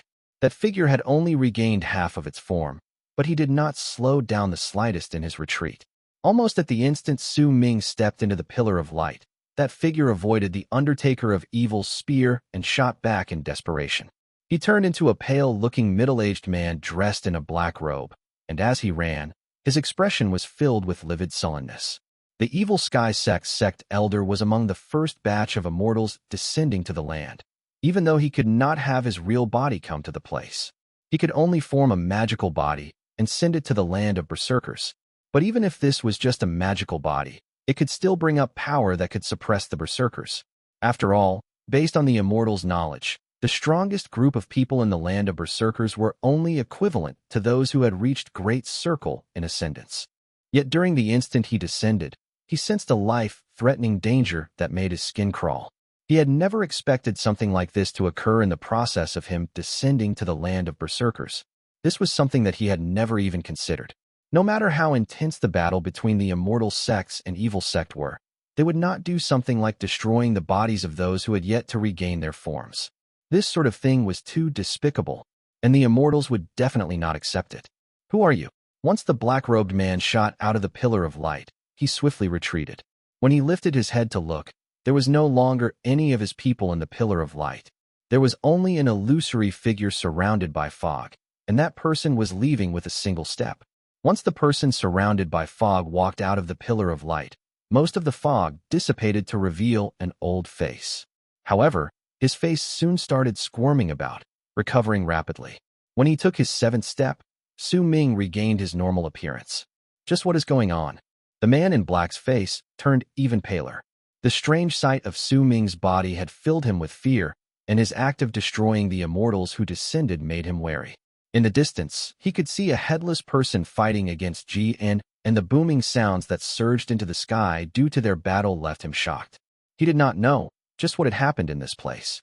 It was especially so for the tens of thousands of Immortals standing on the ground. They consisted of people from Evil Sect and the Immortal Sects, but they only watched the Immortals who descended be destroyed. None of them did anything to prevent this. In fact, as he looked over, he could see hesitation and even fear on their faces. They're afraid. What are they afraid of? The black-robed man retreated once again, then lowered his head swiftly. Once he swept his gaze across the ground, he fixed his stare on Evil Sect's crowd. Shindong, tell me what is going on. The black-robed man clearly knew Evil Spirit Sect's Shindong. As he roared, he could see the pained look on the man's face, but he did not manage to last till his answer. Su Ming's gaze landed on him at that instant. A glint appeared in his eyes, and he turned into a bolt of lightning that charged forward. The man's expression immediately changed. He instantly turned into 7 figures that spread out rapidly into 7 directions. His power had not completely descended at that moment. and he only had power equivalent to those who had achieved great circle and ascendance. As the figures spread out, he did not choose to escape, but instead had them charge towards Su Ming from 7 different directions. Su Ming might have intimidated him previously, but he also managed to determine Su Ming's origins. He had the presence of a Berserker, and the most powerful group of people among the Berserkers were only equivalent to those who had achieved great circle and ascendance. He had been ambushed in the Pillar of Light previously, so the man believed that it was completely impossible for Su Ming to fight him on even grounds now that he was out. As long as I hold him back for a moment, the second batch of Immortals will descend, and at that time, this person will surely die, and I'll also know just what had happened here. But there's something really strange here. Who's the person fighting against Xuan? He's actually preventing Xuan from even have a chance to speak, for he has to pour every single bit of his attention on attacking. And where is Tian? As these thoughts raced in the head of the black-robed man, he charged towards his attacker. Su Ming swept his gaze around him. There were 7 figures. This divine ability was incredibly ingenious, he decided, but he didn't need to spend too much effort to find the real person. Instead, he chose to stand on the spot. Almost at the instant Su Ming stopped moving and froze in midair, the 7 people that were transformed from the black-robed man spotted glints in their eyes, and cold sneers appeared on their lips. In the span of a breath, these 7 figures accelerated and appeared around Su Ming right away. All of them formed a seal at the same time. Then, with a low shout and several dozens of feet between each of them, they pushed their palms at Su Ming. A power that belonged to those who had achieved great circle and ascendance rammed into Su Ming's body at that instant. Booming sounds reverberated in the air, but Su Ming did not move. He simply allowed those waves caused by the attack land on his body, then lifted his right hand to punch the 4th person. The world trembled. The 4th figure shuddered and coughed up a huge mouthful of blood. He immediately fell back, and disbelief as well as shock appeared on his face. This is power that has surpassed ascendance. As the 4th figure fell back, the other 6 figures shattered and were destroyed. The 4th figure was the black-robed man's real body. At the instant he started falling back, Su Ming had already disappeared from his sight. His heart trembled, and a strong sense of danger rose within his heart. He turned his head around, and as his pupils shrank, the final picture that he would see for the rest of his life appeared in front of him. It was a finger, and it filled his entire vision. That finger tapped the center of his brows, and a destructive power surged into his body with a bang. It tore through his flesh and blood, and at the same time it crushed his nascent divinity. A curse also fused into his soul, charging straight towards his real self in the land of Immortals through the faint connection that existed between them. This is impossible. The black-robed man let out a shrill scream, and there was true terror within that scream. In truth, even if his magical body died, his real self would at most feel a decrease in its power, but his life would not be in danger. As long as he did not die, then he could redo everything. Yet now, the chilling curse within his soul could attack his real self through his magical body. This was something he had never expected and was the true source of his terror. When shrill scream rang out in the air, the black-robed man erupted with a bang and died. In the region of the endless floating continents in the Immortals galaxy, there was one continent at the center that had several altars built on it. There was a middle-aged man sitting on one of them, and that man was the black-robed person Su Ming had just killed. At the same time his magical body died, his body started trembling violently, and black patches appeared on his skin. They began rotting rapidly, and almost in an instant, they covered his entire body. That person opened his eyes and let out a shrill scream of pain. Fear appeared on his face, and he swiftly stood up. He swung his right arm before himself, and a rune immediately appeared in front of him. He lifted his foot, intending to step into that rune. Yet almost at the moment he lifted his foot, his eyes turned dull and he trembled, then fell to the side. His body turned into black blood at that instant, and even his nascent divinity was unable to escape. He truly died. Moments before that, he saw more than 100 altars around him as well as in the other continents shining with a powerful light. It was as if the Immortals were about to activate another round of transportation and send another batch of people to descend. Su Ming pulled back his finger in the land of Berserkers. He lowered his head and looked at the tens of thousands of Immortals on the ground. All those who met his gaze instinctively lowered their heads, even if they were prodigies, and even if they were people who were familiar to him from his memories. The Berserkers gave me strength. Su Ming's gaze swept past the crowd on the ground. The Berserkers gave me the power to search for the truth. There are people here who I can't bear to part with. The home which I will find hard to forget is here. I was born here. My existing memories contain the presence of the land of Berserkers. Then, from now onwards, why should I not be a Berserker? Su Ming lifted his head and looked at the two still operating runes in the sky, which had the presence of Immortals descending to the place appearing once again. There was no longer any confusion in his eyes, but a look of determination, resolution, and also acknowledgement. When you learn who you are no longer you. When you no longer know who you will be you. The faint song of a Xuan that carried with it an ancient air resounded in Su Ming's ears. Chapter 678. Great Completion in the Berserker Soul Realm. I am the god of Berserkers. Su Ming lifted his head and said these words quietly in his heart. At the instant they echoed in his heart, the presence of those descending appeared once again within the runes in the sky. Those presences came from new Immortals, and they were coming from their distant land. It was also at that moment that the rainbows beyond the two runes increased, and the distortions also became even more violent. Sounds of something being ripped apart shook the sky and earth, and there seemed to be a faint voice roaring continuously towards the ground from those distortions. God of Berserkers. If anyone listened closely, they would be able to tell vaguely that those roars were crying out these three words. Su Ming's statue of the god of Berserkers appeared instantly before him. The torso that had no head and only two arms was exuding an endless mighty pressure. Under that pressure, Su Ming's eyes shone with a brilliant light that surged into the sky. My statue of the god of Berserkers still lacks a pair of legs before it can reveal itself in its complete form in the universe. I am the god of Berserkers, and the third god of Berserkers' soul shall be my statue's left leg. As Su Ming spoke, he lifted his right hand and swung it forward. Immediately, the three pearls that were transformed from the third god of Berserker's body after he died flew out. Those pearls turned into an illusory old man in midair. That old man opened his eyes, and once he swept his gaze across the land, he looked towards Su Ming. His obscured face made it impossible for anyone to see his appearance clearly, but they could still tell that he was smiling.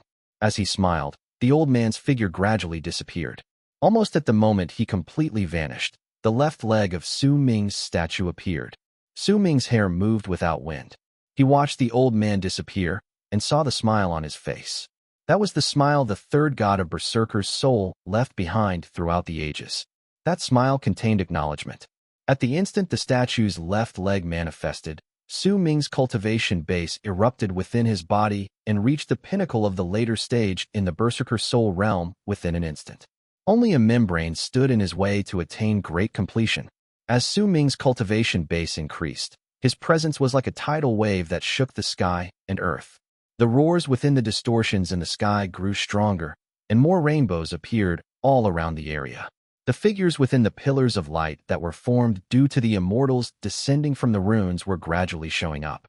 There were about 100 of them, and they were rapidly gaining form. Su Ming did not bother himself with them.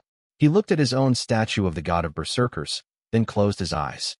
When he reopened them, he lifted his right hand and swung it swiftly against the sky. With it, the sky boomed, but those booming sounds could not cover Su Ming's voice, which brought shock to all the people's hearts at that moment.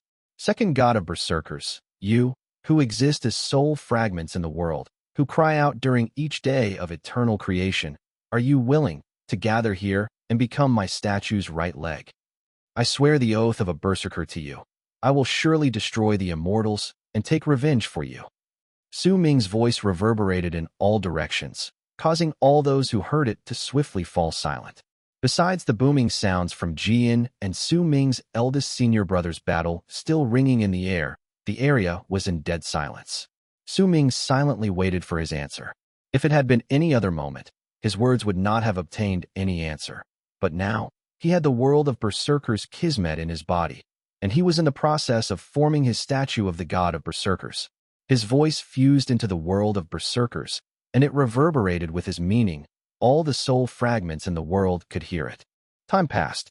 With each breath, more Immortals appeared within the two pillars of light from the vortex. Some of them had even almost completely gained their forms. Then, a whiff of green aura appeared out of nowhere at the empty spot where the right leg was supposed to be for Su Ming's statue. Soon after, more of it manifested from all directions of the world. As that aura gathered together, it formed an indistinct green figure before Su Ming. This figure's appearance was as obscure as that of the third god of Berserkers. His eyes were blank when he turned, as if observing Su Ming. Su Ming also cast his gaze on the indistinct green figure. The meeting of their gazes made the sense of familiarity that was hidden within the depths of Su Ming's memories rise up once again. This had happened the first time when he fought against Sima Xian and stepped on the second god of Berserker's arm. Right then, as this sense of familiarity rose up the second time, a dazed look appeared on Su Ming's face. He seemed to have returned to that unknown time all those years ago. In his ears he heard a baby girl's cries, a woman's gentle voice soothing her, and also a man's voice that was filled with dignity, but at the same time a sense of gentleness. The second god of Berserkers. The green figure in Su Ming's eyes was made up of the second god of Berserker's soul fragments, which had scattered through the world. This was the embodiment of all his unwillingness to admit defeat and his grudge before his death. At that moment, he was looking at Su Ming, and his empty eyes slowly gained light. Then, he gradually closed his eyes. At the instant he did so, the green figure charged towards Su Ming's statue of the god of Berserkers to turn into its right leg, causing this statue to truly stand in the world. At that instant, Su Ming's cultivation base erupted with a bang. At the same time, his statue became mostly complete and was only lacking a head. The statue of the god of Berserkers that stood in the world was 10,000 feet tall and looked like a colossal giant that was exuding a mighty pressure which shocked all the immortals in the sky. The first god of Berserkers, Lai Shanxiu, who left the land of Berserkers, who crafted the Berserkers' enchanted vessel to protect the entire land of Berserkers. The legacy you left behind will only last till the third god of Berserkers. It is impossible for the fourth god of Berserkers to appear among the Berserkers, because they no longer have any legacy and inheritance. That is why if that person really appears, he would no longer be the fourth god of Berserkers, but would be a new god of Berserkers. Then, I will use the monument you left behind and the items you scattered in the land of Berserkers today to make the head for my statue. From now on, I will lead all the Berserkers into new glory. Su Ming was silent for a moment before he swiftly opened his mouth.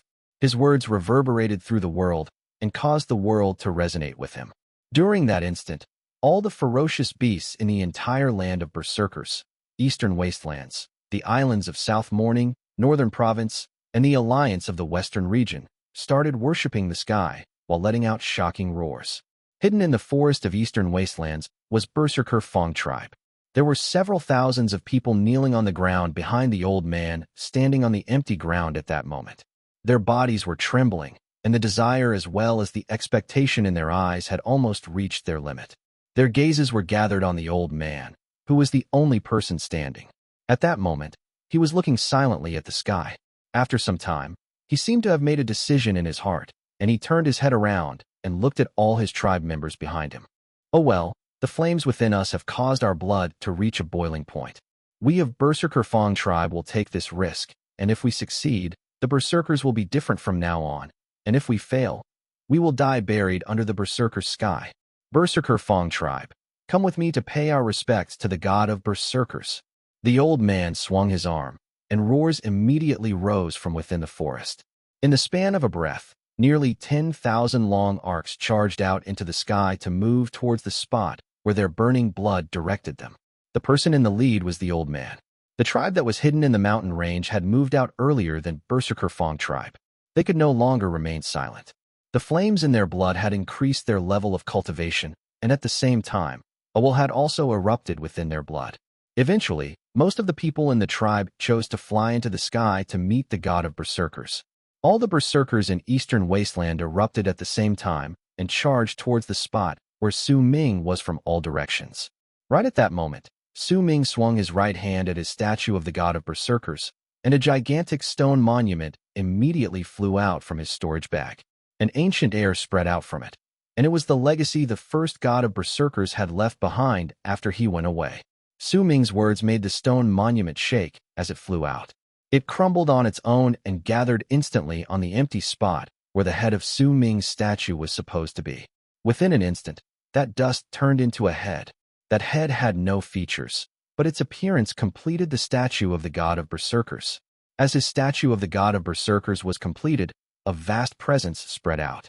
The world rumbled, and the statue slowly turned its head around, and its featureless face was like a mirror that was looking at Su Ming. During that instant, he completed the final requirement to arrive at the Berserker soul realm. Having his own reflection on the god of Berserkers, curves immediately appeared on the featureless face of the god of Berserkers, and gradually, a face that was the exact same as Su Ming's took shape. At the instant that happened, all the rainbows in the sky crumbled with a bang and gathered within the statue. The distortions in the sky all collapsed as well, until there was not a single one left, and the sky to become transparent at that moment. The sky in this area was not the only part that became transparent. The entire Berserker's sky turned transparent during that instant, causing all the Berserkers to be able to see, perhaps for the first time in their lives, the true Berserker's sky. The world of Berserkers had no sky. There was only a gigantic vortex. It was large enough to cover the entire land of Berserkers. It did not matter which corner a person resided in the land of Berserkers, they would be able to see that gigantic black vortex in the sky. The vortex was still spinning at that moment. It was formed by an endless amount of dense fog that isolated their world from everything beyond. As it rotated with loud, booming sounds, some ferocious beasts that were several hundreds of thousands of feet in size or even bigger occasionally appeared within the fog. However, while these creatures might be big, compared to the vortex, they looked like little animals in an ocean, and they could not even hope to compare with it. This was the true Berserker's sky. This was also the sky that had existed during the first god of Berserker's time. The sun, moon, and stars that appeared later on were all fake. They existed because of the Immortals' Rune. At the instant everyone saw the sky, all the Berserkers who were flying stopped moving and stared blankly at the vortex. As for Su Ming, at the instant the face of his statue of the god of Berserkers appeared, his cultivation base broke through the later stage of the Berserker soul realm, and he attained great completion in the Berserker soul realm. Chapter 679, the 37th time. At the instant Su Ming attained great completion in the Berserker soul realm, a sharp, extreme pain immediately traveled out from the seal in his head. That pain caused veins to pop up on his face as cracks appeared on the seal. Su Ming sensed the power coming from the dimension once again, but it felt as if it was no longer coming from another dimension. It was instead not too far away from him. Over that spot was a pair of eyes, and they were staring at him. They were interfering with the cracks in the seal so that it would not break open. Instead, as the seal continued breaking, those cracks repeatedly closed up, resisting again and again within Su Ming's consciousness. He could clearly tell that this was the power that had been trying to seal his memories all this while. The only difference between then and now was that it had previously been in another dimension. Right then, it seemed to be right in front of his eyes, having arrived in the land of Berserkers. Su Ming lifted his head slowly. The eruption from his cultivation base, the resistance in his consciousness, as well as the cracking and subsequent closing of the seal caused a large amount of red to appear in his eyes. They looked as if they had turned crimson red, and as he swept his gaze across the area, his eyes landed on the pillar of light that was descending from the rune at that moment. "Are you all ready?" Su Ming asked hoarsely. There was an unimaginable amount of power from the world in his body. He even had the feeling that he could cause the entire world to crumble with a single thought. If he was the sky, then the sky was also him. As his words traveled through the air, his voice seemed to have become one with the sky and rose with a loud rumbling. His words even sounded like a law that was implemented the moment it appeared, resulting in the trembling of the entire world. As his voice reverberated in the air, the two pillars of light from the runes began shivering, as if they were about to be unable to handle his might and crumble. There were nearly 100 figures within those pillars of light, most of which had already completed their descent, and all of them were silently looking at Su Ming with their hearts filling with shock.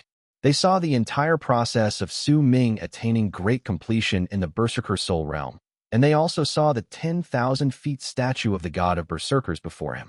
The terrifying might spreading from it caused their hearts to race.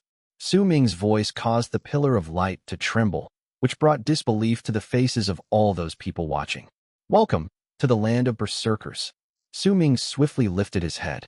At the instant his words left his mouth, the world rumbled, and the two pillars of light trembled violently before they crumbled with a bang. At the same time, the people within them instantly shot out in all directions. Most of these people had extraordinary power, and some of them had even reached great circle and ascendance. There were even 2 of them who had power equivalent to Detion's clones. Yet at the instant they rushed out, Su Ming lifted his right hand, opened his palm, and seized in the direction before him, just as he did all those years ago when he saw the old man in the undying and imperishable realm, and just as he did towards the endless, undying souls in that world. Su Ming was doing the exact same thing he did in that world. At the instant he lifted his right hand, his statue of the god of Berserkers also lifted its right hand and performed the same action. Booming sounds instantly rose into the air, and most of the Immortals from the pillars of light froze. As their bodies trembled, they let out shrill screams filled with despair and exploded with a bang. As that happened, wisps of life force tumbled backwards and charged towards Su Ming's right hand. Once he held them in his fist, the power of his curse spread out and rushed straight to the land of Immortals by tracing back the trails provided by the rune. At the same time, Su Ming took a step forward, and his body instantly appeared before one of the cultivators with power equivalent to Detion's clone. That cultivator turned his head around, and dark green light instantly appeared on his body. Just as he was about to retreat, Su Ming lifted his left hand and pierced through the dark green screen of light, completely unperturbed by it. He grabbed the cultivator's chest and squeezed. The man's eyes went wide, and his heart was crushed. A curse also spread out and destroyed this person's nascent divinity before it went straight towards the land of Immortals to destroy his real self. From now on, the land of Berserkers is forbidden grounds to Immortals, Su Ming stated calmly. Once he unclenched his hand, he turned around, his long hair dancing behind him. He lifted his left index finger and pointed forward. At the instant he turned around, the other cultivator with power equivalent to Detion's clone had already warped towards him.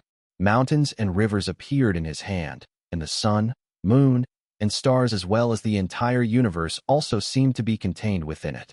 These things turned into a gigantic flag, and he was swinging it at Su Ming. Su Ming's left index finger did not stop moving. It shot through the flag and touched the cultivator's chest. That cultivator coughed up fresh blood, and as shock appeared on his face, he fell backwards. Su Ming took a step forward and snatched the flag with his right hand. Then, with his left, he hurled a fist towards that cultivator through the air. All Immortals who come here will be killed. As Su Ming's flat, emotionless words reverberated in the air, his punch landed, and a voice that surged into the sky and earth shot up, stirring up multiple ripples in space. The cultivator's body crumbled and turned into pieces of flesh that scattered outwards. This person hadn't sent an ordinary clone, and the person before him hadn't either. Both of them had sent their magical bodies. Magical bodies were of a higher level than clones. These were existences that were equivalent to nascent divinities among Immortals. Cultivators could entrust their lives to these bodies and refine them into beings that could help them preserve their lives. That was why their levels of cultivation were equal to that of Detion's clones. However, now that Su Ming had attained great completion in the Berserker soul realm and obtained the world of Berserker's Kismet, killing Detion's clones was no longer a difficult task for him. Su Ming waved his arm and took a step forward to appear on his statue's shoulder. As he stood there, he looked at the sky, and a wave of killing intent appeared in his eyes. Detion, since you arrived a long time ago, why don't you just show up? As Su Ming spoke, the 2 radiant runes in the vortex that was the Berserker's true sky let out rumbling sounds again. At that same time, a man with a black crown who was dressed in a black emperor's robe slowly revealed his body below the rune, to its right. At the instant he appeared, a wave of power that even had corporeal form spread out from him, turning into thunderous booms that surged into the sky and traveled through the air in the process. This was not a clone. Su Ming looked at the black-robed Detion with a calm expression on his face. He could tell with just one glance that this Detion was clearly different from the 3 others he'd killed previously. This person gave Su Ming a feeling that Detion had not obtained this body via possession, but that it was truly born after gathering the power of the world. His features were also incredibly stark. There was not a hint of indistinctness that could be found on his face. In fact, this was the second time Su Ming had this feeling. The first had been when a man in black robes, standing on a gigantic head in the black void, while he himself was bound in chains after he left Dark Mountain to enter South Morning. The memory of it instantly rose in Su Ming's head. The first time he had had this feeling was when he had first encountered Detion's clone. With his power at that time, He had been unable to find many clues that hinted at the fact of him being a different Tion than the one he saw in the void, which was why the feeling he had the first time could be dismissed. From then onwards, he saw Tion's second and third clones. They might be strong, but they could not make that feeling appear within Su Ming, and he had never felt it again, up till now. It could be said that with Su Ming's current level of cultivation, at the instant he saw the black-robed Tion, a large portion of the seal on his memories tore up, and he seemed to have remembered something, albeit only vaguely. However, as vague as it might be, he had a clear feeling. This was definitely not the first time he saw this black-robed Tion. The person who had appeared in the void was this Tion. Perhaps more accurately speaking, this was the only one who could truly be considered as Tion. All the ones that Su Ming had killed previously were clones that Tion had controlled after he gathered his will and placed it on those bodies. This is the 37th time I sent my magical body to this place, the black-robed Tion said calmly. His voice had an ancient quality to it, and it was greatly different from that of his clones. The awe-inspiring air was absent in his speech, but there was an air of supremacy that made it seem as if he was looking down on all manner of living, even as his eyes were focused on Su Ming. Then he lifted his foot slowly and walked towards him. The previous 36 times I came here was because you broke your promise and failed to fulfill the pledge you swore all those years ago. You tried to fight against me, and in the end, I killed you 36 times. I never truly killed you, but only made you sink back into oblivion. This is the 37th time, and it will also be the last. Tion's emotionless voice seemed to be the law itself. As he closed in, the pain brought by the seal on the memories became stronger, and the cracks also increased in number. This time, there were more changes than ever before. It is also the only time you were able to destroy all my clones. However, in the end, you will still fall. There were only several thousands of feet separating the black-robed Tion from Su Ming at that moment. A sharp pain that was enough to drive him mad appeared in Su Ming's head, and his memories were gradually being restored.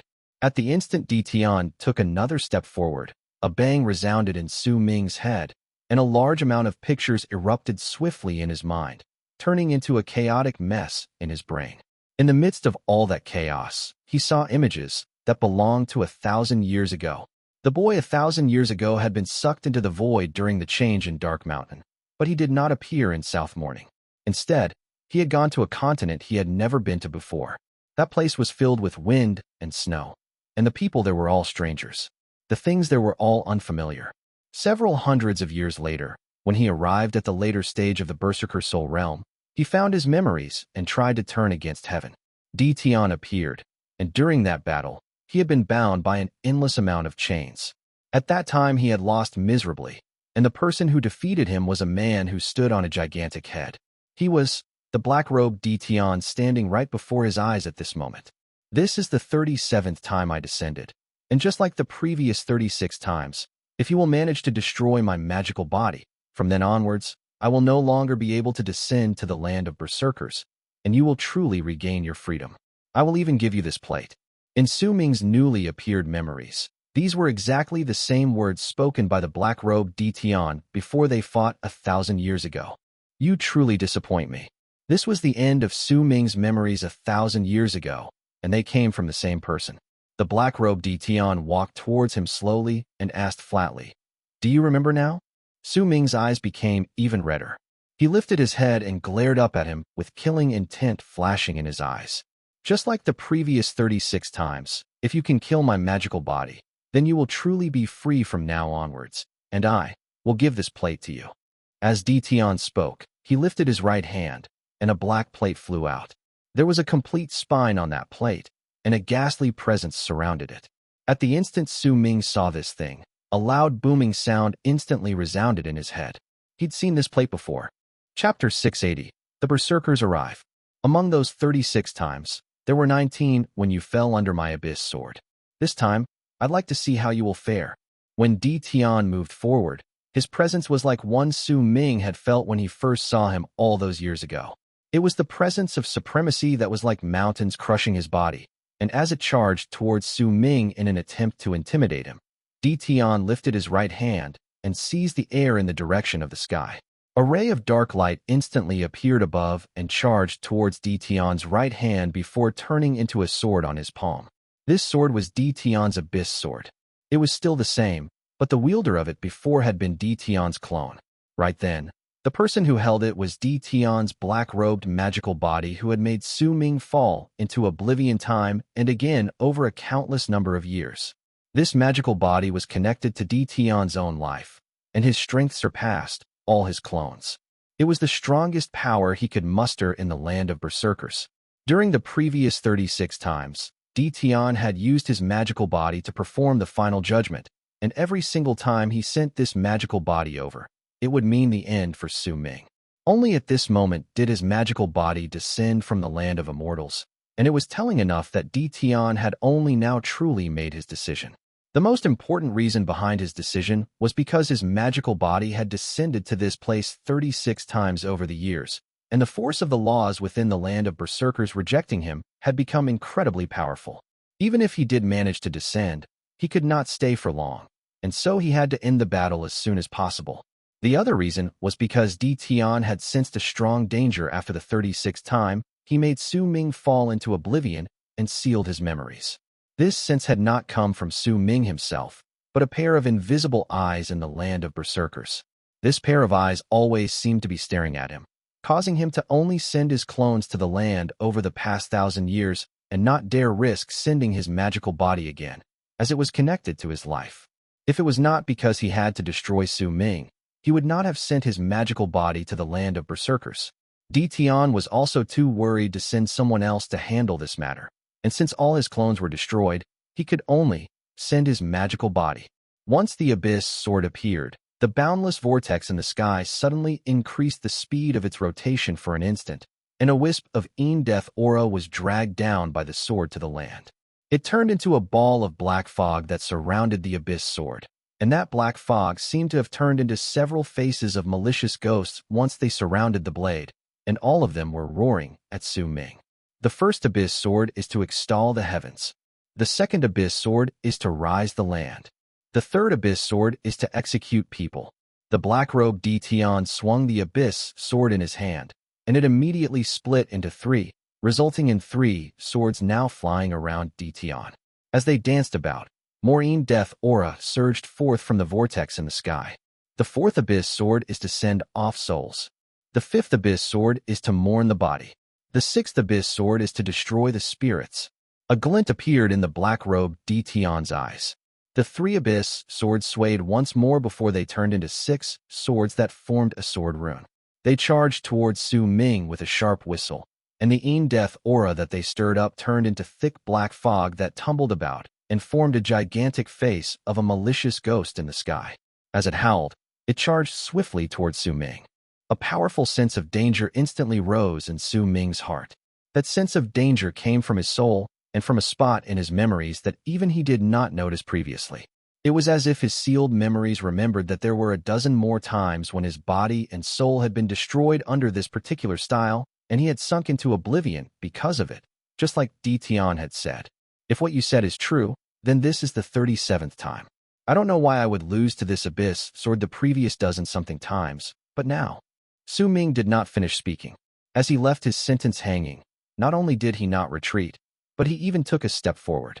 At the instant his foot landed, his body disappeared in a flash. When he reappeared, he was already right before those 6 Abyss swords. At the instant he threw his punch forward. The 7th Abyss sword is to bid farewell to life. The 8th Abyss sword is to bury the void. The 9th Abyss sword is to destroy. The black-robed Tion swung his arm, and shadows instantly overlapped the 6 Abyss swords around him. Once another 3 other swords were added to their number, they turned into 9 Abyss swords that clashed with Su Ming, and booming sounds reverberated in the air, surging into the sky. Su Ming's fist stopped for a moment. When the 9 Abyss swords cracked inch by inch and fell backwards, they turned into fragmented pieces, but they did not disappear. Instead, once they fused with the fog, they turned into an eerie, gigantic mouth of a malicious spirit that looked as if it had corporeal form, and it charged towards Su Ming to devour him. This power could devour all those who had attained great completion in the Berserker soul realm, so even those who had incredibly great cultivation bases would find it difficult to escape it. This backlash from the power of Death came from Tion's ultimate divine abilities, and it was an attack that could kill Su Ming a dozen-something times in the past. Tion's magical body did not bother to hold back even a single bit right from the start of the battle. His attacks were all filled with killing intent. However, while this divine ability could destroy Su Ming a dozen-something times in the past, it could not deal even a little damage to Su Ming on this day. Tion had made a miscalculation, and this mistake would cause him to pay an unbearable price. In his memories, this was Su Ming's 37th awakening. To him, Su Ming's might came from the final burst in his cultivation base every single time after he awakened, and with each time, his cultivation base would be much stronger than before. Yet even so, he believed that he could control this destiny who had awakened for the 37th time. However, he did not know that this was not the 37th time Su Ming had awakened. He had awakened a countless number of times. Each destruction of his soul in the Candle Dragon's undying and imperishable world was like a real death. This resulted in not only the strength of Su Ming's will increasing by leaps and bounds, but he also obtained innumerable awakenings, the precise number of which even he himself did not know. With each awakening, his potential would increase a little. This unforeseen circumstance of him awakening an endless amount of times in the Candle Dragon's undying and imperishable world now caused a miscalculation in Tion's plans, and had also molded Su Ming to become greater. Almost at the instant the big mouth formed from the Death fog closed in on Su Ming, his expression twisted. He lifted his head swiftly and let out a low roar towards that mouth. Death aura is the aura within my body. How dare you try to devour me? Su Ming's roar reverberated in all directions. Veins popped up on his face, and as his roar echoed in the air, the gigantic vortex in the sky rumbled as well. The big mouth that closed in on Su Ming shuddered, and fear as well as hesitation appeared on the malicious spirit's face. Then, as Su Ming roared, it changed its direction, turned its head, and charged towards the black-robed Tion. Powerful killing intent shone in Su Ming's eyes. With a single move, he rushed towards Tion like a shooting star. It did not matter whether this was his clone or his magical body. The entire world of Berserkers was filled with Su Ming's murderous aura, and whoever it was that he wanted to kill had to die. Tion, you're going to die. Su Ming's eyes were bloodshot. The seal in his head continued breaking, and his memories raged in his mind like a storm. Almost at the instant Su Ming charged towards Tion, nearly 10,000 long arcs that looked as if they had blotted out the sky and covered the earth rushed over from the horizon. The person in the lead was All Entities Clan's Grand Clan Elder, Tian Chi, a berserker who had attained great completion in the Berserker soul realm. Excitement was rife in his eyes. The berserkers behind him were all burning with passion, and their roars traveled forward with a loud echo. At that instant, there were also nearly 10,000 long arcs charging forward from another direction. The person in their lead was an old man that was as thin as a skeleton. That old man was Xuan, the elder of the great tribe of Surging Clouds. Chapter 681, Bright Yang, in Death. It did not matter whether it was the tribe members for the great tribe of Surging Clouds or the disciples of All Entities Clan. At that moment these people, who numbered to nearly 20,000, saw a shocking sight at the same time from two directions. They saw the gigantic statue of the god of Berserkers in midair, and at the instant their gazes fell on it, all of them felt their blood boiling with a bang. That statue of the god of Berserkers gave Immortals pressure, but to the Berserkers, it brought them a wave of excitement and madness that could not be described with words. It was as if their full potential would explode forth if they were beside that statue, and their combat abilities would also increase by a large margin compared to before. Aside from the statue causing these Berserkers to feel their blood boiling, the tens of thousands of Immortals on the land also caused the people from the great tribe of Surging Clouds and All Entities Clan to have their pupils shrink. The Immortals on the ground also saw the Berserkers coming en masse as well. All of them were silent, but they no longer had the arrogance and suppressive air they put on when they met in the past, because there was a terrifying person here who had slaughtered an innumerable amount of their own and even destroyed Tion's clones, and they had witnessed the entire process of this happening. The great tribe of Surging Clouds and All Entities Clan caused a slight change to happen to the battlefield.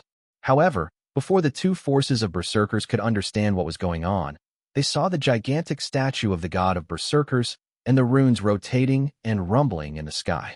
As those runes rotated, powerful lights spread out from within them, and it was clear that a new batch of Immortals were about to descend.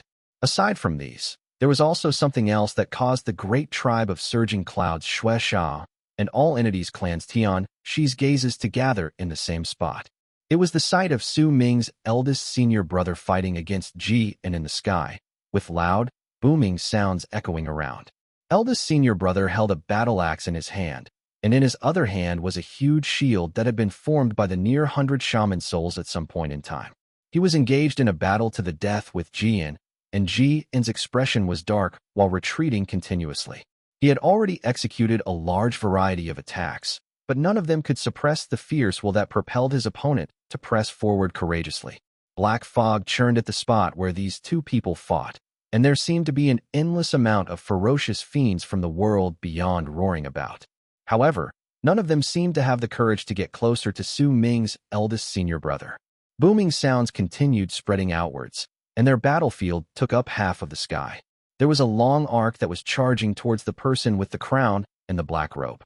The face of that person in the long arc could not be seen clearly. He was only a blurry shadow.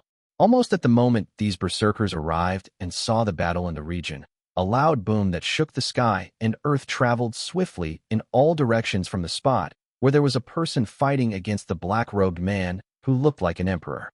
It doesn't matter whether it's 36 or 37 times. Neither does it matter whether these memories are real or fake. None of them matter to me. Su Ming's voice echoed in the air in the midst of the rumbling. He staggered nearly 1,000 feet backwards, and when he stopped, he lifted his head. There was blood trickling down the corners of his mouth. This blood was not due to him being injured by Tian.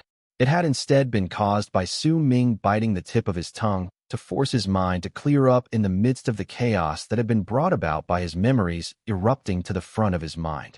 It was incredibly difficult to break this seal previously, but when you arrived, some of my memories were automatically released when the seal cracked. Tian, this is too fake. It doesn't matter to me whether what you said is true. As long as I kill you, none of this is important anymore. Su Ming's eyes turned crimson, and he swiftly took a step once again towards Tian. When he lifted his right hand, the statue of the god of Berserkers in the sky let out a roar and lifted its right hand as well before it hurled its fist forward. But it did not throw its punch towards Tian. It had instead directed its fist towards Su Ming. It was also at this moment that the people from the great tribe of Surging Clouds and all entities clan gathered their gazes on Su Ming from two different directions, even if they were still tens of thousands of feet away from the battlefield. They saw Su Ming's face clearly, and also saw the exact same face on the statue of the god of Berserkers. At the instant their gazes gathered on Su Ming's body, an impulse rose within them, and that impulse made their blood start erupting out of their control. It was boiling violently in all Berserkers now. They did not know who was the first to cry out, but quickly more roars joined in, and the sound of them all instantly rose and fell in the air until there was only one voice left in the sky in the end. Greetings, God of Berserkers. Greetings, God of Berserkers. Greetings, God of Berserkers. That voice shook the sky and earth, born from 20,000 people shouting at the same time. This was the booming sound coming from the blood of 20,000 people. This was the roar of the Berserkers after they traveled several tens of thousands of leagues to this place. Almost at the moment that voice reverberated in the world and shook the entire area, the right fist of the statue crashed into the charging Su Ming. The 10,000-foot-tall statue of the god of Berserkers lifted its head and let out a violent roar, as if it was responding to the Berserkers' roars. In the midst of that roar, Su Ming's body swiftly fused into his statue. At the instant he disappeared, a powerful light that had never appeared in the statue's eyes suddenly begun shining. That light was killing intent and intelligence. At the instant it appeared, it was as if the statue of the god of Berserkers became Su Ming himself. Fusing with the statue of the god of Berserkers was a racial divine ability that could only be executed by those who had attained great completion in the Berserker soul realm. Before they attained this level of power, a strong Berserker in the Berserker soul realm could place their statue of the god of Berserkers in their body, but once they attained great completion, they could reverse the process and fuse themselves into their statue. Then, from there, they could bring out the Berserker's powerful might. The black-robed Detion's pupils shrank slightly. He let out a cold harumph towards Su Ming's declaration that he did not care whether his words of killing him 36 were true. Detion did not bother to continue speaking. Killing intent instead shone briefly in his eyes, and he lifted his right hand swiftly, swinging it at the sky. During that instant, he opened his mouth and spat out a golden stone. This stone was not big. It was only the breadth of a finger and half a finger long. However, once it appeared, the stone abruptly exploded, and the area around its edges began squirming. In the span of a breath, it grew to the size of a fist, and in the next instant it grew as large as a skull. Once that stone appeared, a wave of power that belonged to Bright Yang abruptly spread out, causing the world around it to look as if it was being torn apart. Ripples spread out from around it, as if space itself could not withstand the stone's existence. This was a Bright Yang stone. In fact, it was a Bright Yang stone that was refined by Detion. The light it spread out could destroy all souls of Ean Death. You are, in the end, something from Ean Death. This Bright Yang stone will be the item that will bring you your death. Under the radiance of Bright Yang, I'd like to see how you will manage to not be destroyed. The black-robed Detion lifted his right hand and seized that stone before he squeezed it. The stone cracked and exploded. When that happened, it looked as if a sun had broken down. Powerful rays of golden light spread out through the area with a bang, but it only spread out to 1,000 feet before gathered together and charging towards Su Ming. It caused the entire area around Su Ming, who had transformed into his statue of the god of Berserkers, to instantly turn gold. Moments later, a large amount of black fog spread out from inside it. The face on Su Ming's statue began to swiftly and violently wither away. This feeling was much stronger than the first time Su Ming had walked out of Ean Death region. Su Ming let out a muffled roar, but he did not retreat. Instead, he took a step towards that golden light. He lifted his right arm, and with his palm facing upward while the back of his hand was turned downwards, he swung them towards the bright yang light around him.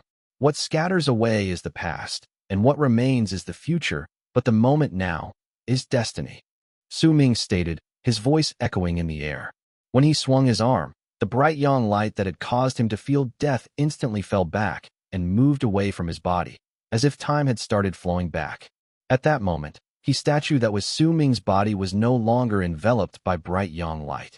However, this was the divine ability Detion's magical body had used specifically to curb Su Ming. Even with Destiny's time reversal, Su Ming could only make that light retreat for an instant. Immediately after, bright yang light gathered on Su Ming's body once again. However, in that instant when there was none of it covering him, a large amount of black fog had spread out from Su Ming's body, and he looked as if he had grown endlessly older. His statue lifted its left hand at that moment and seized the Ean Death that filled the sky above the world of Berserkers. Verdant abyssal seal.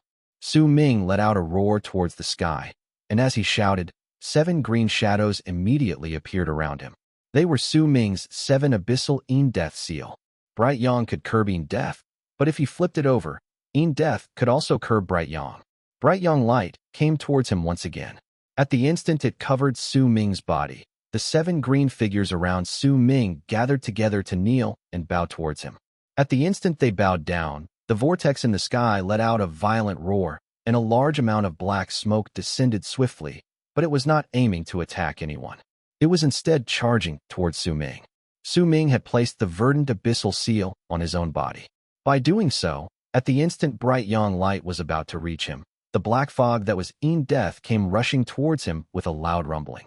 A ceaseless noise that shook the sky and earth erupted. It shook the world so much that the sky changed and the earth looked as if it was about to start tumbling about. When that sound gradually dissipated, Su Ming's statue still remained standing in the sky. He looked old, and an incredibly weakened air spread out from his body. But as killing intent flashed in Su Ming's eyes, he immediately started recovering from his weakened state, because those who had attained great completion in the Berserker soul realm could absorb the power of the world and use it for their own. It was especially so when Su Ming had fused together with his statue of the god of Berserkers. The speed at which he absorbed the power of the world made it seem as if he was devouring it. Bright young light that had been around him was already gone without a trace. The only person remaining before him was Detion, who was standing thousands of feet away with an incredibly dark expression. 9 Abyss sword could not kill you. and neither could bright young light destroy you. Then, I'd like to see how you will handle punishment. Tion's lips lifted in a cold sneer, and he raised his right hand and pointed swiftly towards the sky after he formed a seal. Chapter 682, Dying with You. When Tion pointed upward, he also bit the tip of his tongue and coughed up a mouthful of golden blood. At the instant this blood appeared, it immediately turned into drops of golden pellets that charged towards the vortex in the sky as he swung his right arm. With mine will, I activate the Immortals vessel and have it descend to Death Void to execute Destiny's heavenly punishment. Tion's voice reverberated in the area at that moment.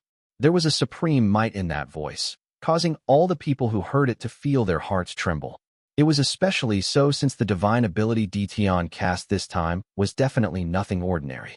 This was an art that could only be executed by having him give up a mouthful of his magical body's blood as a price, and it would definitely not be on the same level as what his clones could execute.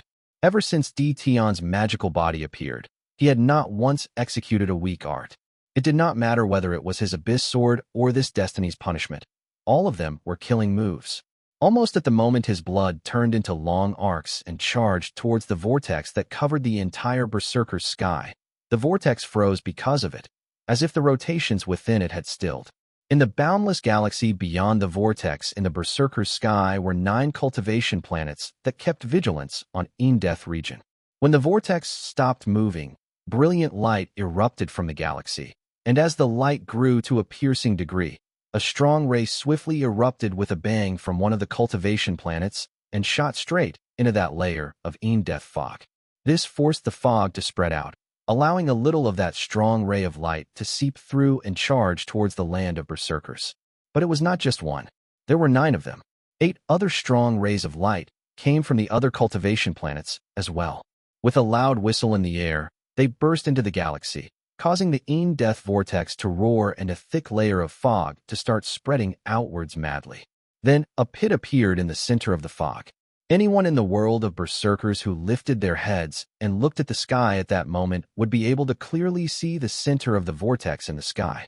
Once the fog stilled and started tumbling about with those booming sounds while looking as if it was boiling, the fog started dispersing at the edges, and as it scattered away, it revealed a gigantic pit at the center. And for the first time in their lives, the Berserkers saw the true galaxy. Yet the instant the galaxy appeared, it was immediately replaced by 9 powerful rays of light that were piercing to the eyes. They sliced through the sky with loud whistling sounds and shot through Death fog to descend on the land. Their appearance immediately turned them into the most powerful light in the world of Berserkers. The 9 punishments appeared at the same time, and they were all coming to destroy Destiny. In fact, this would not just affect Destiny. The might of these 9 powerful rays of light could destroy the entire eastern wastelands. This was the powerful killing move that Tion had prepared to destroy Su Ming. "You're mad." Jian let out a furious roar as he fought against Su Ming's eldest senior brother in the black fog. In the midst of shock, the Immortals on the ground spread out and started fleeing in all directions. Before the 9 powerful rays of light closed in, the land began to feel like a sea of fire, and a wave of heat washed over everyone present. The 2 Berserker forces in the sky were stunned, their gazes fixed on the sky. They watched the powerful light coming towards them, because they had nowhere to run. "Destiny, I refuse to believe that you will be able to fight back against this punishment." Besides, a ferocious look appeared on the black-robed Tion's face. He bit the tip of his tongue once again and coughed up another mouthful of his magical body's blood. That blood charged towards the sky with a loud whistle. At the same time, powerful light spread out from the 9 cultivation planets beyond Death fog once again, and another 9 rays of powerful light shook the planets, then burst forth with a bang. "I'd like to see how you'll fight against this." The black-robed Tion let out a low growl.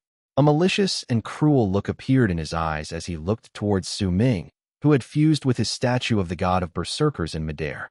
Forget what sort of price Tion would have to pay to activate these 18 powerful rays of punishment. If they descended on eastern wastelands, then it would bring this continent a disaster that was equivalent to the amount of damage that was brought forth when the It had rammed itself into South Morning. The Immortals' might was shown clearly with this priceless treasure that could deal out a punishment strong enough to destroy the world of Berserkers. Perhaps this peerless treasure was the greatest reason for caution and would also bring about the greatest amount of damage to the Berserkers. I can spare you, as long as you lower your head before me and fall once again. I can give you one final chance. The black-robed Tian stood in midair and looked at Su Ming coldly. At that moment, he had a real upper hand in this battle. Now that the true punishment had appeared, Su Ming would not be the only one who died. The endless amount of berserkers in eastern wastelands would die alongside him. Su Ming looked at the sky. He saw the 9 powerful rays of light charging towards him with loud whistles, and also saw the second batch that had appeared right behind them. This was not the first time he saw Tian executing this attack, but clearly, what he saw last time could not compare to what he was seeing right then. This was the true punishment. Is everything about to end? Bitterness rose in Su Ming's heart. Even if he attained great completion in the Berserker soul realm, in the face of the priceless treasure that could destroy the entire world of Berserkers, he was still unable to fight. At that moment, his vow to kill Tian seemed to have turned into a massive joke, a spoof, a fact telling him that he could not hope to fulfill his vow. And this was not even the real Tian. This was just his magical body. But I don't want to accept this. Madness appeared in Su Ming's eyes, and a crimson-red light shone in them. It was formed by blood capillaries filling his eyes and determination that appeared in the statue's gaze when he fused with it. I refuse to accept this. How can I lower my head to you? Su Ming let out a hoarse roar. It was a voice filled with madness, a cry screaming that he was not bothered by death. I can die, but even if I die, I will remain standing. I will hold my head high as I die. Who are you, Tian? You are not worth me lowering my head. My power may not match up to yours, but my backbone is made of madness that not even the universe can bend. As Su Ming roared, he swiftly charged out and lifted his left hand to strike the first powerful ray of light that came from the sky. He was full of an indomitable determination, a shocking will and resolution. It was a madness screaming that he would rather die than lower his head. He hurled his fist forward, and at the instant his hand clashed against the first ray of light. Loud booming sounds reverberated in the air, and the left hand of Su Ming's statue exploded with a bang. It turned into shards that fell backwards before turning into powder that scattered in all directions. As violent ripples swiftly spread through the air, Su Ming's laughter reverberated in the air. I lived in an illusion. I was lost. I could not find my home. I did not have a home. But why does it matter? Su Ming lifted his right hand and hurled his fist towards the second ray of light as he charged towards the sky. A roar reverberated in the air once again, shaking the world so much that the weather changed. Su Ming's right arm was ripped into pieces and completely shattered. Why does it matter? Between the threat of death and a spine that would never bend, I will choose the latter. Su Ming's statue of the god of Berserkers had lost both its arms, but his body still continued charging forward. With a spin, he lifted his right leg and kicked the third incoming ray of light. It became darker, and the right leg of the statue was completely shattered. This scene even shocked the black-robed Tian. The horrifying charge made him feel as if he had just gotten to know Su Ming for the first time ever. Jian and Xinggan were no longer fighting. The horrifying booms were enough to shock all the people's hearts. The tens of thousands of immortals on the ground were shocked to silence as Su Ming went through the horrifying and devastating blows. During that instant, some among the 2 berserker forces wept. A loud bang shot into the sky, but it could not cover Su Ming's laughter. He lifted his left leg and kicked forward, making his leg clash against the 4th ray of light. Once it was destroyed and disappeared, Su Ming, who had lost all his limbs, used his body to fight against the 5th ray of light. With each bang, all those who bore witness would fall into a deeper state of silence. At the moment the torso of Su Ming's statue of the god of Berserkers shattered, and he only had a head left in the sky, the 6th ray of light charged towards him. Su Ming laughed long and hard, then rammed his statue's head against the 6th ray of light. Booming sounds swept through the world. At the instant the statue's head shattered, Su Ming's real body appeared in the sky. He coughed up a mouthful of blood, and his body plunged down towards the ground. The 7th, 8th, 9th, and up to the 18th ray of light were all charging towards him. I can still continue. Su Ming gritted his teeth. Without his statue of the god of Berserkers, he would immediately disappear into the wind under this light. Right at the instant the final burst of power erupted from Su Ming's body, and he was about to force himself to charge towards the 7th ray of light. A tall, headless body appeared right in front of him. Youngest junior brother, I'll die together with you, a muffled voice said, and tears fell from Su Ming's eyes. He laughed loudly. Damn it, if I knew about this beforehand, I wouldn't have come here. But since I'm already here, I, Xuan, from the great tribe of surging clouds, will die together with the god of Berserkers. The thin old man from the great tribe of surging clouds let out a sigh at that moment, and his speed increased exponentially as he charged towards Su Ming. We of the great tribe of surging clouds will die together with the god of Berserkers. The near 10,000 members of the great tribe of surging clouds behind the old man did not retreat. All of them roared and charged forward.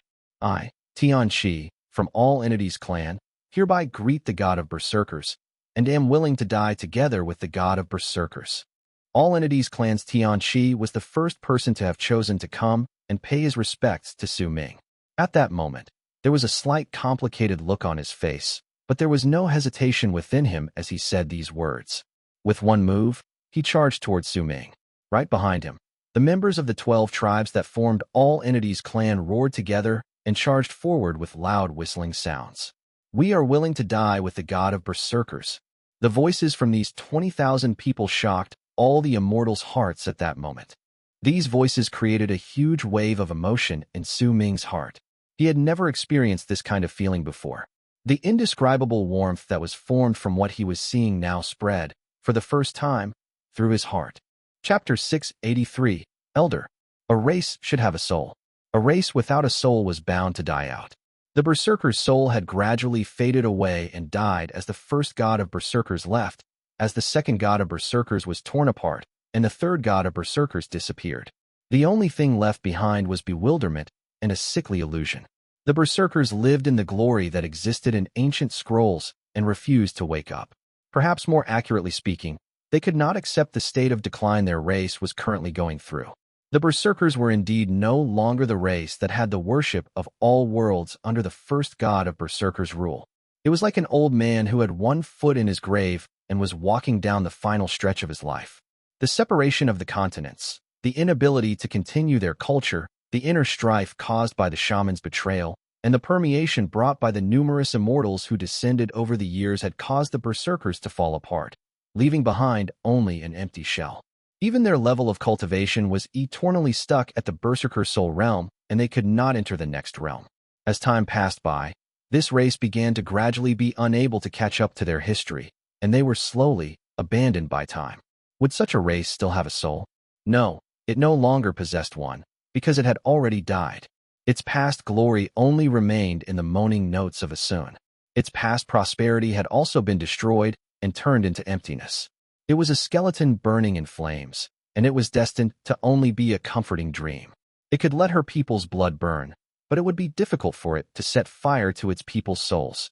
The Immortals' 9 planetary punishment was the guillotine hanging over the necks of the people in this world. Perhaps this guillotine should have fallen a long time ago. But no matter what, this was the land of Berserkers that had been worshipped by worlds in the past, and a person who had made all Immortals bow their heads to him and made sacred morning Tao world tremble before him had been born in this world. Lishanxiu. This was his hometown, and even though he had gone missing a long time ago, he might perhaps not be dead. Perhaps he would come back one of these days. Even if he did not return, he had left behind priceless treasures in the world of Berserkers to protect his people, and had also left behind the Berserkers' law, which was much stronger than all his various priceless treasures. This law was also in Death Region's law.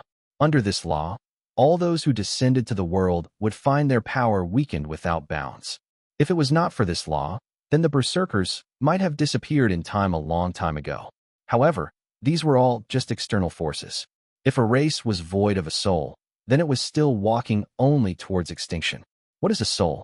Su Ming had no knowledge about it, but the roars echoing in his ears and the warmth as well as the powerful emotion he felt in his heart allowed him to understand something. Perhaps these roars, these declarations to die together, and the state of their blood being set on fire had allowed a shred of the Berserker's soul to bloom. They were afraid of death, but they quelled their terror and faced death bravely without turning back.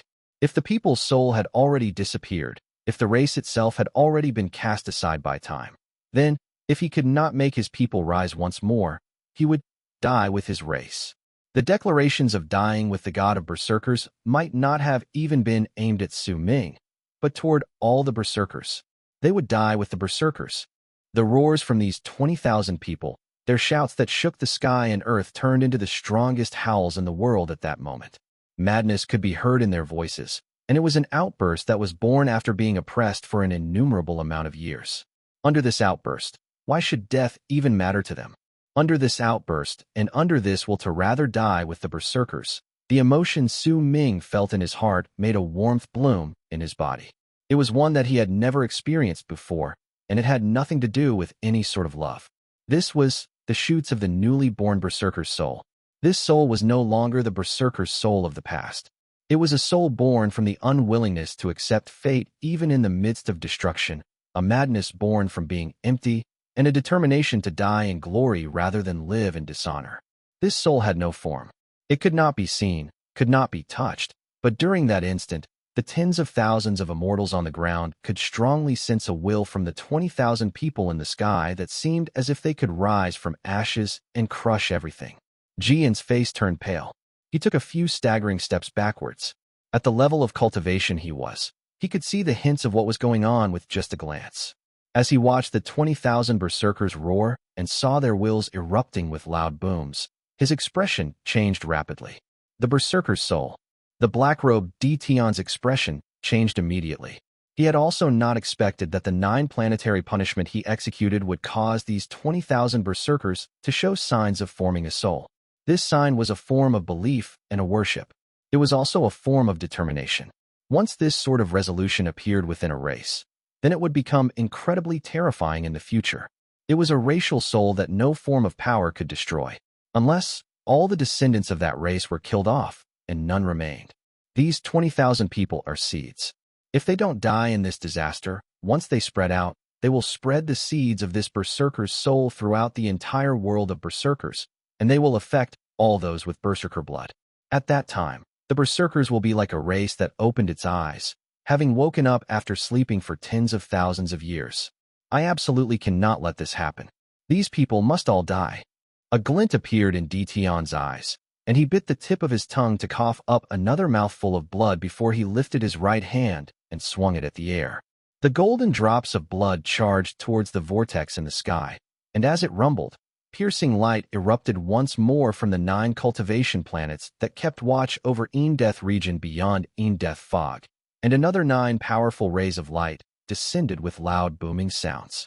Yet at the moment these 9 rays of light shot through Death fog and were just about to charge into the world of Berserkers, a moaning note of a Xuan suddenly rang through the world of Berserkers, coming from Death fog in the vortex.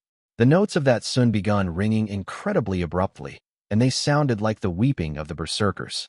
The notes of that song reverberated in the air, and it caused the 9 powerful rays of light to freeze at the instant they descended. At that instant, the entire universe and the world that was within Death region looked as if they had stopped moving. The second batch of light also stopped moving, and so did the 7th ray of punishment, which was located right above Su Ming, and which Shingan, as well as a large number of Berserkers, wanted to block. Everything seemed to have instantly come to a halt.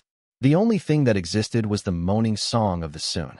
It echoed in the world, and at the instant the notes from the song fell into Su Ming's ears, he lifted his head slowly and looked towards the sky.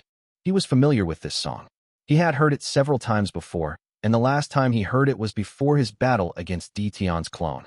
The previous time before the last was when he was looking at an old man, and he had played this song before Su Ming. The old man's face appeared in Su Ming's head, but suddenly he found that he could not remember how the old man looked. His breathing quickened, and to his shock, he noticed a fact that he had never realized before. The old man's face seemed to be different every single time Su Ming saw him. The only thing that remained clear in Su Ming's face was his actions, which looked like those of a blind man. It was blatantly obvious that this old man had a different appearance every single time Su Ming ran into him. But only at this moment did Su Ming notice it. This was an incredibly strange matter, and it allowed him to understand a lot of things. A soul has finally appeared among us Berserkers. How can I just let you destroy it? An ancient voice that seemed to have lived through an endless amount of time came from the fog in the vortex. Once it started speaking, the moaning notes of the Xuan started echoing in the air even more animatedly. The black-robed Detion's pupils shrank swiftly. This was the first time he had heard this voice, but it was not the first time he sensed the presence that now came from the vortex. It was this presence that had made him not dare to send his magical body to the land for years. It was also this presence that had given him that faint sense of danger. "Who are you?" Detion took a step forward. When he lifted his right hand, his fingers shattered and turned into 5 blood arrows that charged into Death Vortex. These 5 blood arrows immediately turned into 5 blood dragons that fused together as they roared ferociously, transforming into a 5-headed beast of blood that charged into the vortex. A booming sound surged into the sky. In the midst of that noise, Death Vortex looked as if it had crumbled and started spreading outward swiftly. At the instant it spread out, a person in white was revealed within. That person was an old man with dull eyes. His face was different in everyone's eyes, and in fact, his face would also change every single time anyone looking at him blinked. However, there were very few who noticed this. It was as if their minds had automatically ignored the fact that his face was constantly changing. At the instant Su Ming saw the old man, he recognized him. This was the old Sun Maker. However, this time, once he saw the old man's face clearly, he found his heart trembling violently. The amount of shock he felt was something he had never experienced before. Even when he learned that the world of Berserkers was really Death world, the amount of shock he felt could not hope to compare to what he was feeling now. He felt as if there were thousands of lightning bolts crackling in his head, and all of them were roaring at the same time. His mind instantly turned chaotic and his body shuddered violently. He was stunned, unable to think, and the only thing remaining before his eyes was the old man's face. He did not dare blink. He was afraid that if he blinked, the old man's face would change once again, and the face that was making him tremble would go away. That face was the one that had left the deepest mark in his memories. That smile was the most difficult thing for him to forget in his life. All of these things caused Su Ming's soul to become empty, clear of all confusion. "Elder," Su Ming mumbled, and right after he mumbled these words, he let out a shocking cry. "Elder!" The old man's face before Su Ming's eyes at that moment was the one that belonged to Dark Mountain Tribe's elder. He was Imo Sang, Su Ming's elder. Chapter 684, 1 point. Humans would usually describe time passing as something that happened in the blink of an eye. They would usually say something akin to many years have passed by in the blink of an eye. This was a metaphor, because time was short, resulting in most people finding that it was already too late by the time they wanted to treasure it. This was an expression of regret after time passed. It was a thought that would appear after something had happened, and they would find themselves reminiscing over the time they had not cherished. But for Su Ming, it was the opposite. He did not dare blink, because he knew that if he blinked even once, he would no longer be able to see the same face. One blink, and time would pass. The reluctance to part before the eventual parting made Su Ming feel tears well up in his eyes as he stared at the affectionate smile and familiar wrinkles in the sky. "You suffered," the old man said in a hoarse voice. Su Ming trembled, but he could not say even a single word. "You're Imo Sang."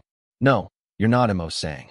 The black-robed Detion stared at the old man in the sky and uttered these two conflicting sentences. Almost at the moment he finished speaking, a glint appeared in his eyes. He swiftly lifted his right hand. His previously destroyed fingers had recovered, and Detion seized the air in the direction towards the sky. "I understand now, but you're just a Death soul. Even if you've mastered the power of Death and became an undying and imperishable existence, you can only do so here." The black-robed Detion's words were a little jerky and difficult to understand. Once they were voiced, and he lifted his right hand, a ball of fire started burning the black-robed Detion's body. He was burning his magical body. The act of the black-robed Detion burning his magical body was telling enough that he was incredibly wary of the old man who had walked out of Death fog. He almost instantly let out a low roar that reverberated through the area. "I won't be able to kill you here, but I can seal you. Immortals planets, send Death downwards." As Detion seized the air, a string of complicated and difficult incantations tumbled out of his mouth. At the same time, the flames burning his body became even stronger, and his legs disappeared straight away. As they vanished, a boom immediately surged into the sky from the vortex. Muffled, it traveled through the air. Then, for out of the 9 cultivation planets in the Immortals galaxy that keep watch over the world of Berserkers beyond the vortex, changed their trajectory. A powerful white light erupted from the 4 gigantic cultivation planets. Once they changed their trajectory, they swiftly charged towards Death Vortex. This was Tion assimilating with the power from the cultivation planets by burning his magical body. With the descent of the cultivation planets, the power needed to suppress the old Sun Maker erupted forward. With a loud rumble, one of the 4 cultivation planets sank its body sink into Death Fog. All those who were watching could clearly see that it was sinking rapidly. Within an instant, it disappeared without a trace, just like a gigantic stone that had sank into the depths of a river. The other 3 cultivation plants sank into the fog one after another, right behind that first planet as loud banging sounds rang in the galaxy. At the same time, all those within the land of Berserkers lifted their heads and looked upwards. The fog in the sky was churning so violently that it had already surpassed the level of activity it had when the powerful rays of light shot through earlier.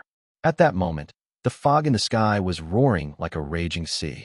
At the instant that happened, a gigantic cultivation planet appeared within the fog in the sky. The fog started spreading madly in all directions. The cultivation planet that was so big it would be difficult to describe its size with words replaced the whole sky. A curved edge appeared, and all those in the world of Berserkers could see the mountains and seas on it, as well as the shocking pressure that was coming from it. That was a planet descending into the world of Berserkers. No matter where any person was, as long as they were in the land of Berserkers, they would be able to see the cultivation planet that had revealed a small arc of itself in the sky. Eastern Wastelands trembled. The Dead Sea roared. The entire land of Berserkers started showing signs of collapse as this cultivation planet descended. During that instant, booming sounds that reverberated through the entire world of Berserkers traveled into the air, and right before everyone's eyes, there appeared other arching edges that belonged to 3 other cultivation planets. There were 4 cultivation planets in total, and they had completely occupied the sky, shocking everyone who saw them. If these 4 cultivation planets exploded at that moment, then the entire world of Berserkers would no longer exist. The Dead Sea would completely dry up, and Death region might even end up turning into a gigantic pit. I'd like to see you stopping me from killing the person I want to kill and destroying the soul I want evaporated. There was only a small portion of Tion's body that remained as he continued burning it. He laughed madly and lifted his arms to swing at the 4 cultivation planets that were now occupying most of the Berserker's sky. The 4 cultivation planets that had revealed their edges let out rumbling sounds and sank down, but no matter how fast they were, since they were too big, they looked as if they were sinking down slowly. It was the same no matter from where on the land of the Berserkers a person watched them. As they descended and the circumferential area grew larger, Eastern Wastelands showed signs of collapse. At that moment, a sigh echoed in the area. The person who let out this sigh was the old Sun Maker. At that instant, his body grew endlessly larger before everyone's eyes, and in the blink of an eye, he turned into a gigantic figure that could hold up the world. That body was a mere illusion, and everything within him was made up of thick death aura. It was as if his existence was formed by it alone. Once he supported the sky, his gigantic body changed once again with a bang. He turned into a piece of cloth that had no bounds. The blue cloth was the color of the sky. As it tumbled about, it covered the entire Berserker's sky and charged towards the 4 cultivation planets, enveloping them within. Su Ming had never blinked, not even once, and he still did not blink when the old man turned into the cloth that was the sky and covered everything, also blocking Su Ming's gaze. Due to this, he was no longer able to see that familiar face. It was also at that moment that the black-robed Tion turned to look at Su Ming. He only had a head remaining after even his arms disappeared as his body burned. Su Ming, no one will be able to save you anymore. I've prepared a divine ability specifically for you. You'll like it a lot. You'll like it really much. And I will end this farce with this art. At the instant a cold sneer appeared at the corners of Tion's lips, a powerful dark light erupted from his eyes. That dark light spread out instantly. It covered the entire blue sky that was formed by the old Sun Maker's body, causing the whole sky to turn dark. But it was not complete darkness. There were sparkling stars in the sky, and each of these stars were like Tion's eyes. At the same time a chilling light shone from those stars. They seemed to connect to form a gigantic face. Su Ming's heart trembled violently. He felt as if every single person around him had disappeared. It did not matter whether they were Berserkers or Immortals. Only Su Ming himself remained in the entire world under the sky. He stood there and looked at the human face formed by the stars. At the instant he saw it, a loud bang rang out in Su Ming's mind. How could he possibly forget this sky? How could he possibly forget this ancient face that was formed by the stars? Su Ming, remember this sky. The final divine ability his elder had cast all those years ago in Dark Mountain seemed to be echoing in Su Ming's ears. It was a divine ability that made a flag cover the entire sky. It was the same sky, the same face, just like how it was in his memories. That face was incredibly similar to Su Ming's, but it was a lot older than his. However, there was no gentleness in its eyes. There was only an overbearing look, as well as a murderous, bloodthirsty glare. He looked at Su Ming, and Su Ming was also looking at him. Do you want to return to Dark Mountain? The face in the sky gradually opened his mouth and let out a voice that sounded like thunder booming. It echoed in the air and fell into Su Ming's ears, shaking his soul. Do you want to see your elder? Do you want to fulfill your promise to Bai Ling? Do you want to see Dark Mountain sky once again? The voice grew louder with each question. Eventually, it became part of the world, causing perplexity to appear in Su Ming's soul as it trembled. Do you want to return to the past? Do you want to restart from the beginning? When that voice asked this question, a powerful ray of starlight erupted from the sky. It spread out and covered the land, causing the world to turn muddled before it started repeating itself in a loop. 1,000 years of reincarnations. 1,000 years of destiny. 1,000 years. The voice and its overbearing pressure gradually weakened. Eventually, it became so faint that it was barely noticeable. Su Ming slowly closed his eyes. A deep wave of fatigue turned into a whirlpool within his soul that drowned his consciousness and submerged everything about him. A loud boom that shook the sky and earth surged up towards Su Ming's ears, and he instinctively opened his eyes. The fatigue that was spreading through all of his body made him unable to help himself, and he closed his eyes at the instant he reopened them. However, right at the moment he opened his eyes, he saw a piece of blue sky. He saw that the now incomplete Dark Mountain only had 4 summits, and Black Flame Mountain no longer had any summit.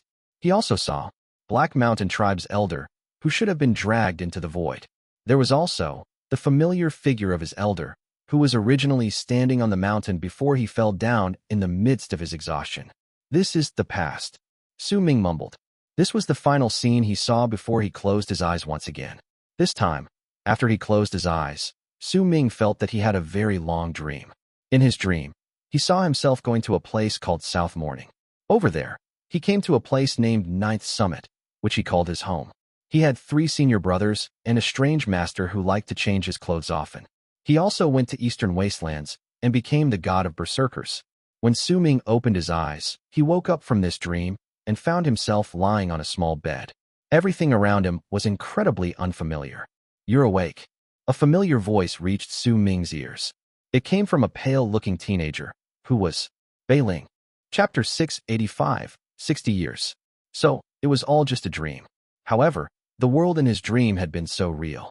South Morning's 9th summit had been so warm.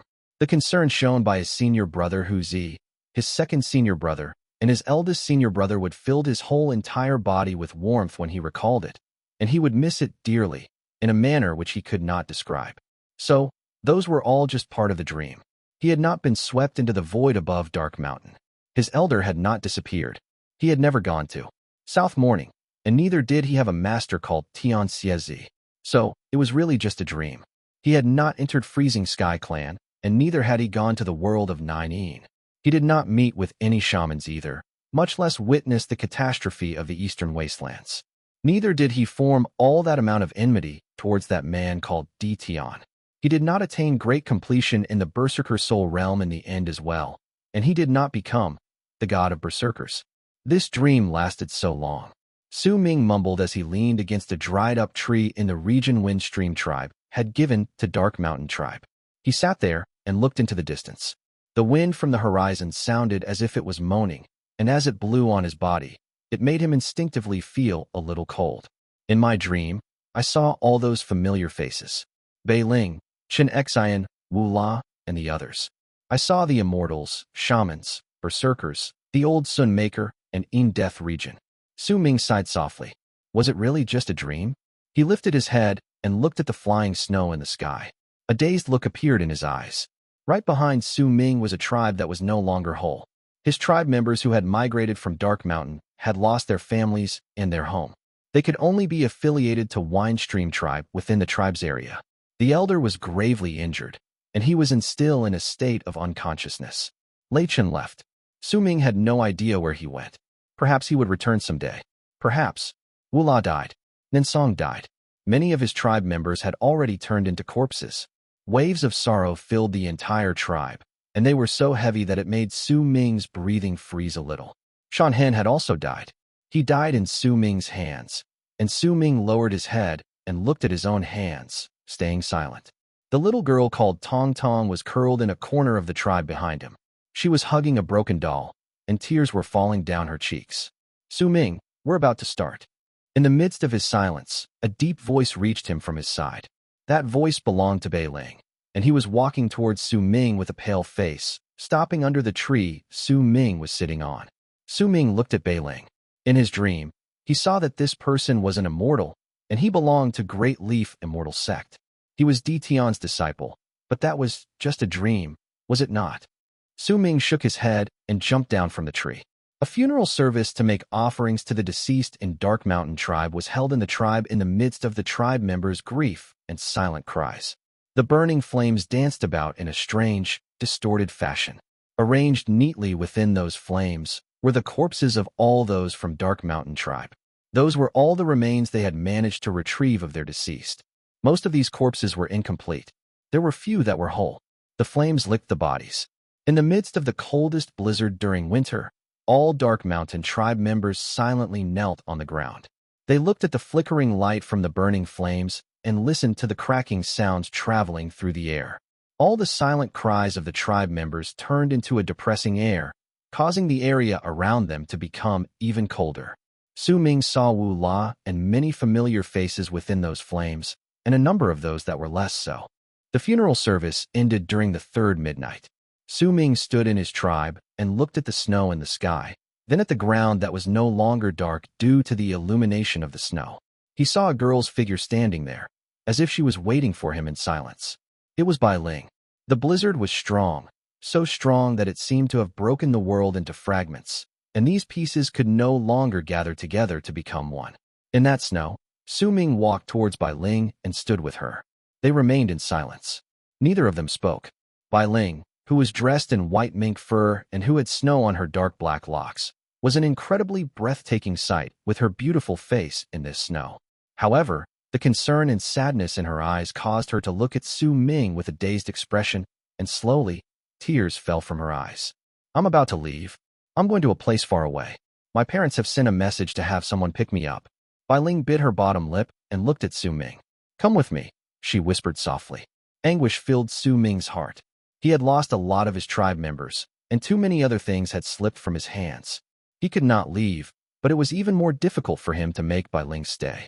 He did not know what right he had to make her stay, preventing her from seeing her parents. Have a safe trip. Su Ming remained silent for a long time before he whispered in anguish. Almost at the instant he finished saying those words, Bai Ling walked up to him and hugged him gently. Then, a pair of icy cold lips and that face which Su Ming could never forget occupied his entire world. Her lips were very cold, but there was a hint of warmth amid their chill. The anguish in the girl's tears had also fused together with that warmth to turn into this kiss of farewell. Our promise still remains. It won't end in 7 days, nor will it end in 7 years. It will last for an eternity. Su Ming, I will wait for you. I will always, always wait for you. Bai Ling turned around and ran into the distance. Su Ming could not see where her tears fell in the snow, but there was one drop that seemed to have fallen on his cheek. It was as cold as the snow, and Su Ming could not tell whether it was really her tear or just snow. He stood in the snow and continued standing there until he saw 2 vague shadows of tall figures appearing beside Bai Ling, and as if they were protecting her, they took her into the distance. Su Ming could not describe how he felt in his heart. He remained silent for a long, long time. Half a month after Bai Ling left, his elder regained consciousness. The elder mentioned nothing about the fight against Black Mountain Tribe's elder, and neither did Su Ming talk about it with anyone. As time passed by, the death of Black Mountain Tribe's elder gradually turned into something of the past. Su Ming could sense that his personality had changed. He was no longer lively and had gotten used to silence. The cheerful sounds in the tribe in the past had also disappeared. The sorrow brought by the loss of their loved ones had caused all of them to choose to become silent. He started training day and night, began creating medicinal pills without stop so that his level of cultivation would increase. However, he would often still open his eyes as he meditated in the dark, and he would remember that dream.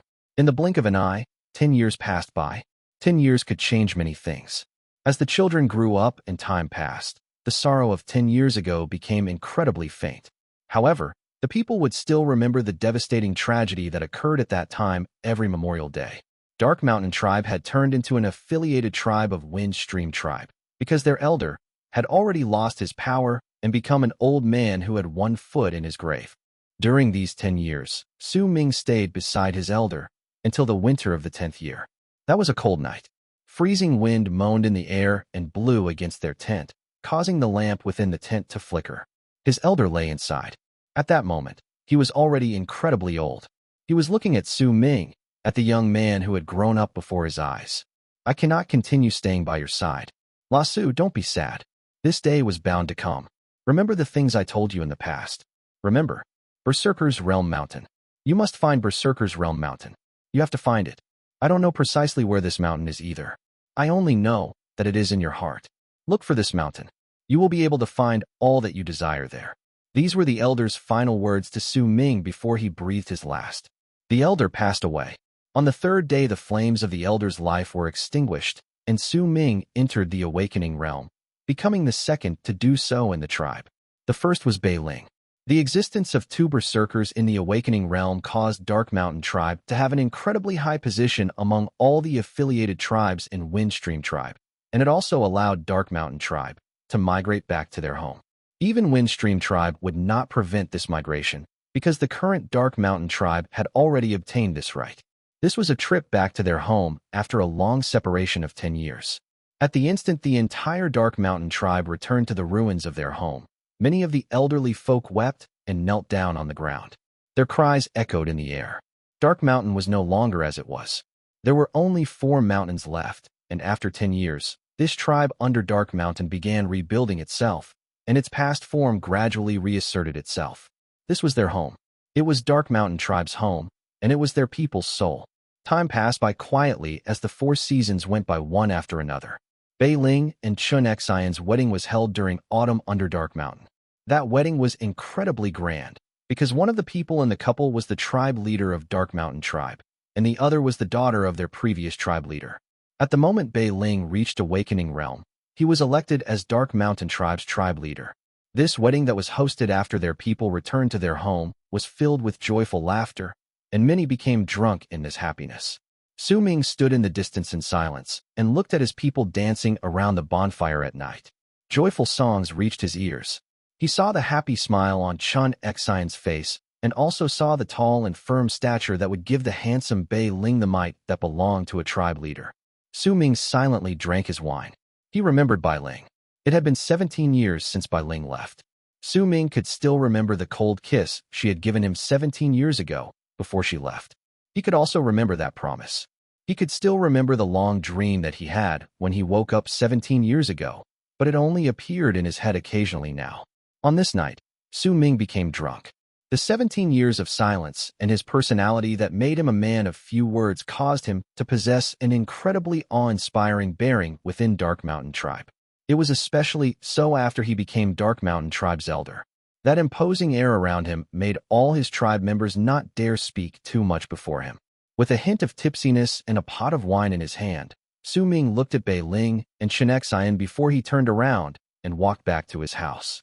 He started training, and right outside his house was a fire ape that was now a little old. It was Xiaohong. The passing of time and the people's separation from their loved ones due to death caused the leaves in the autumn to draw out growth rings like those from trees as they floated down. With each circle, another year went by. Another 30 years passed. Chapter 686. From now onwards, you will walk the path of life cultivation. That is a very long story. In that story, there are Immortals, Shamans, and Berserkers. In that story, there is South Morning, Eastern Wastelands, and Great U Imperial Palace.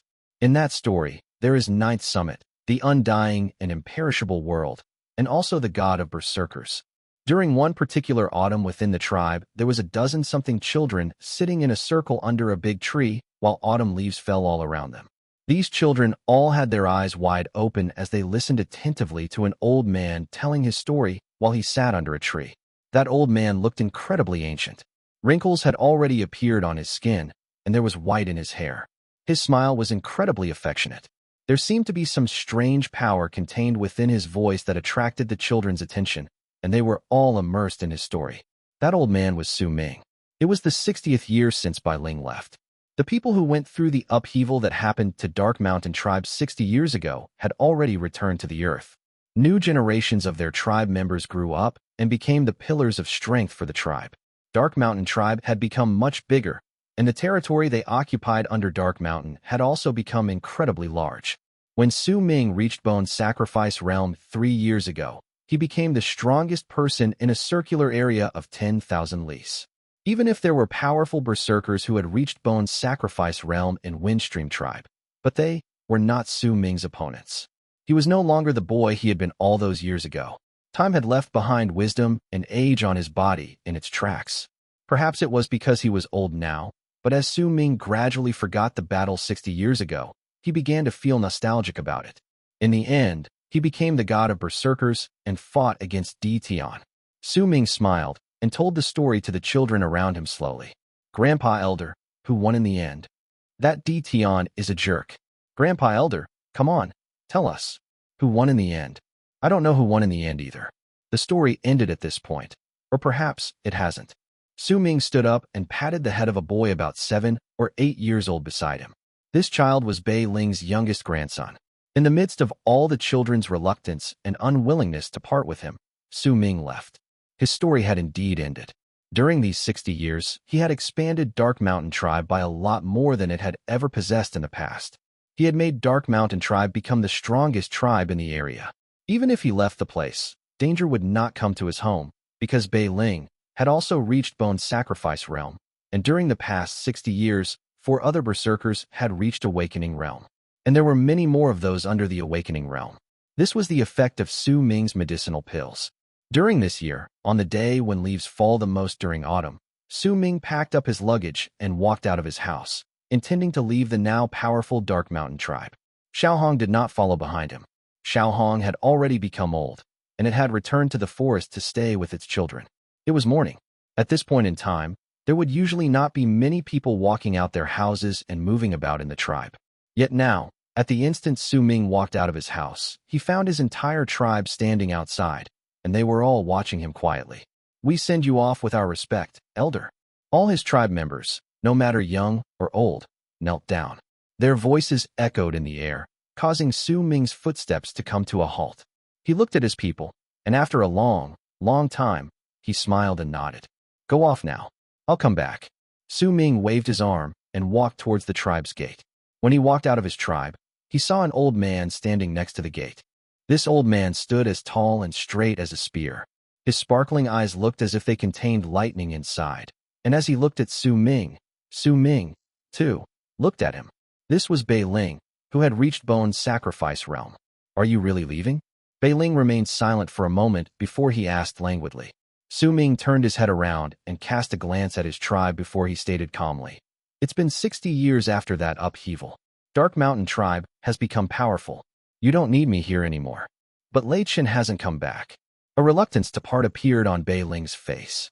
Making Dark Mountain Tribe great had been a pressure that he and Su Ming had shouldered together for the past few decades. During these 60 years, they had experienced many, many things. This is his home. He'll come back. I'll be going now.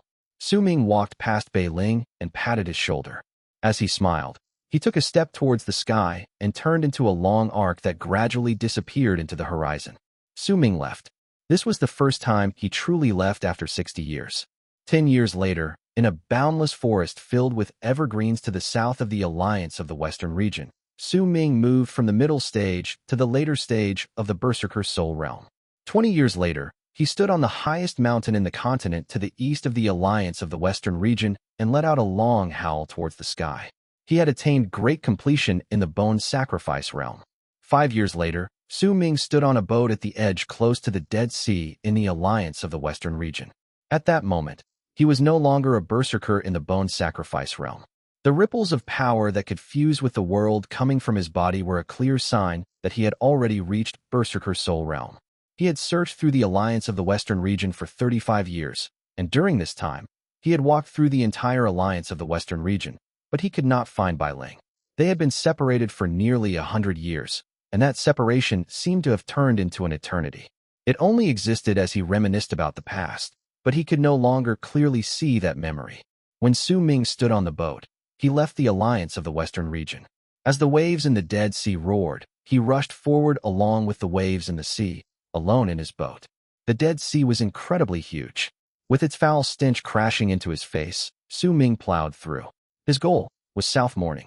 During the first 30-something years in the Alliance of the Western region, he learned of the other continents in the land of Berserkers, South Morning, Eastern Wastelands, and Northern Province. When he learned that there was indeed South Morning and Eastern Wastelands in the world, Su Ming gained the desire to go to South Morning. He wanted to see whether everything in his dream was real. He wanted to see the Ninth Summit and find out whether that place was the same as in his dream. Su Ming spent 10 years on the Dead Sea, and 10 years later, in the midst of battles and slaughter, he reached the middle stage of the Berserker Soul Realm. He also reached the land of South Morning. There, he saw Shamans, Autumn Sea Tribe, the yet-to-be completely formed Sky Mist Barrier, and also some Immortals. In South Morning, he saw Han Mountain City. However, there was no city there. It was only a barren hill. He saw Freezing Sky Clan and also the Ninth Summit, but the people living there were not Hu Zi, his second senior brother, his eldest senior brother, and not his master. Su Ming stayed for 100 years in the land of South Morning. He walked through every single place he had went to before in his dream and tried looking for familiar sights in these places. Some of them were familiar to him, but some were not. On the year Su Ming chose to leave the continent, he attained great completion in the Berserker Soul Realm, and he saw the Shaman's Great Patriarch, and he also witnessed a gigantic battle between the Shamans and Berserkers. He had originally not wanted to join this battle, but then he saw two people in the battlefield. One of them was the Grand Elder of Western Sea Tribe, and the other was a middle-aged man that had never appeared in the continent before and seemed as if he had only reached South Morning.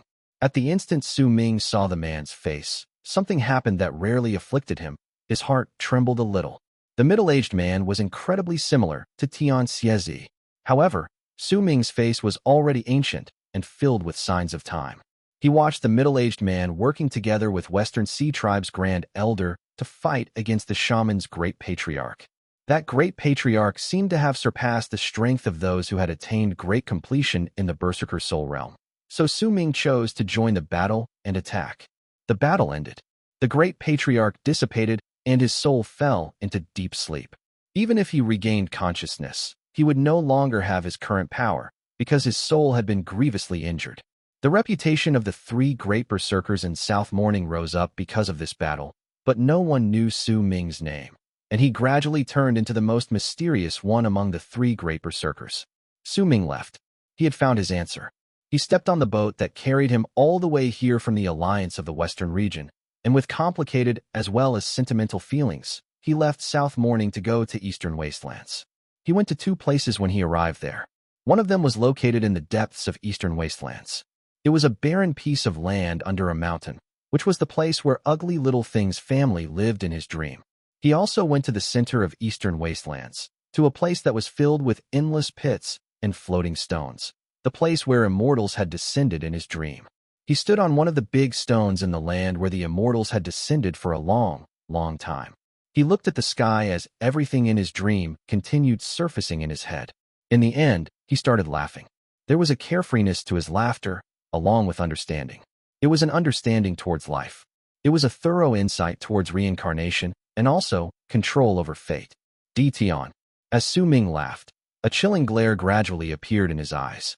He lowered his head and looked at the ground before he bit the tip of his tongue and coughed up a mouthful of blood. That blood gathered swiftly before him and eventually turned into a blood crystal. Su Ming brought the blood crystal to his forehead and poured all his power as well as his understanding towards fate into that crystal. Once he did so, he threw it towards the ground. That blood crystal immediately broke through the earth and entered the deepest depths, to be buried eternally under the ground. Once Su Ming finished doing all these things, he walked towards the world in the distance without any hesitation. Reincarnation is just a point.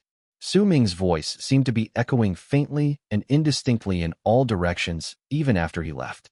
Time passed, and another 100 years went by. During these 100 years, Su Ming went to various mountains in the world of Berserkers in search of the Berserkers' realm mountain his elder had spoken of, but he never managed to find it. Another 100 years went by, and another. He had no idea how much time had passed. Su Ming walked through the entire land, but he still did not manage to find Berserker's realm mountain.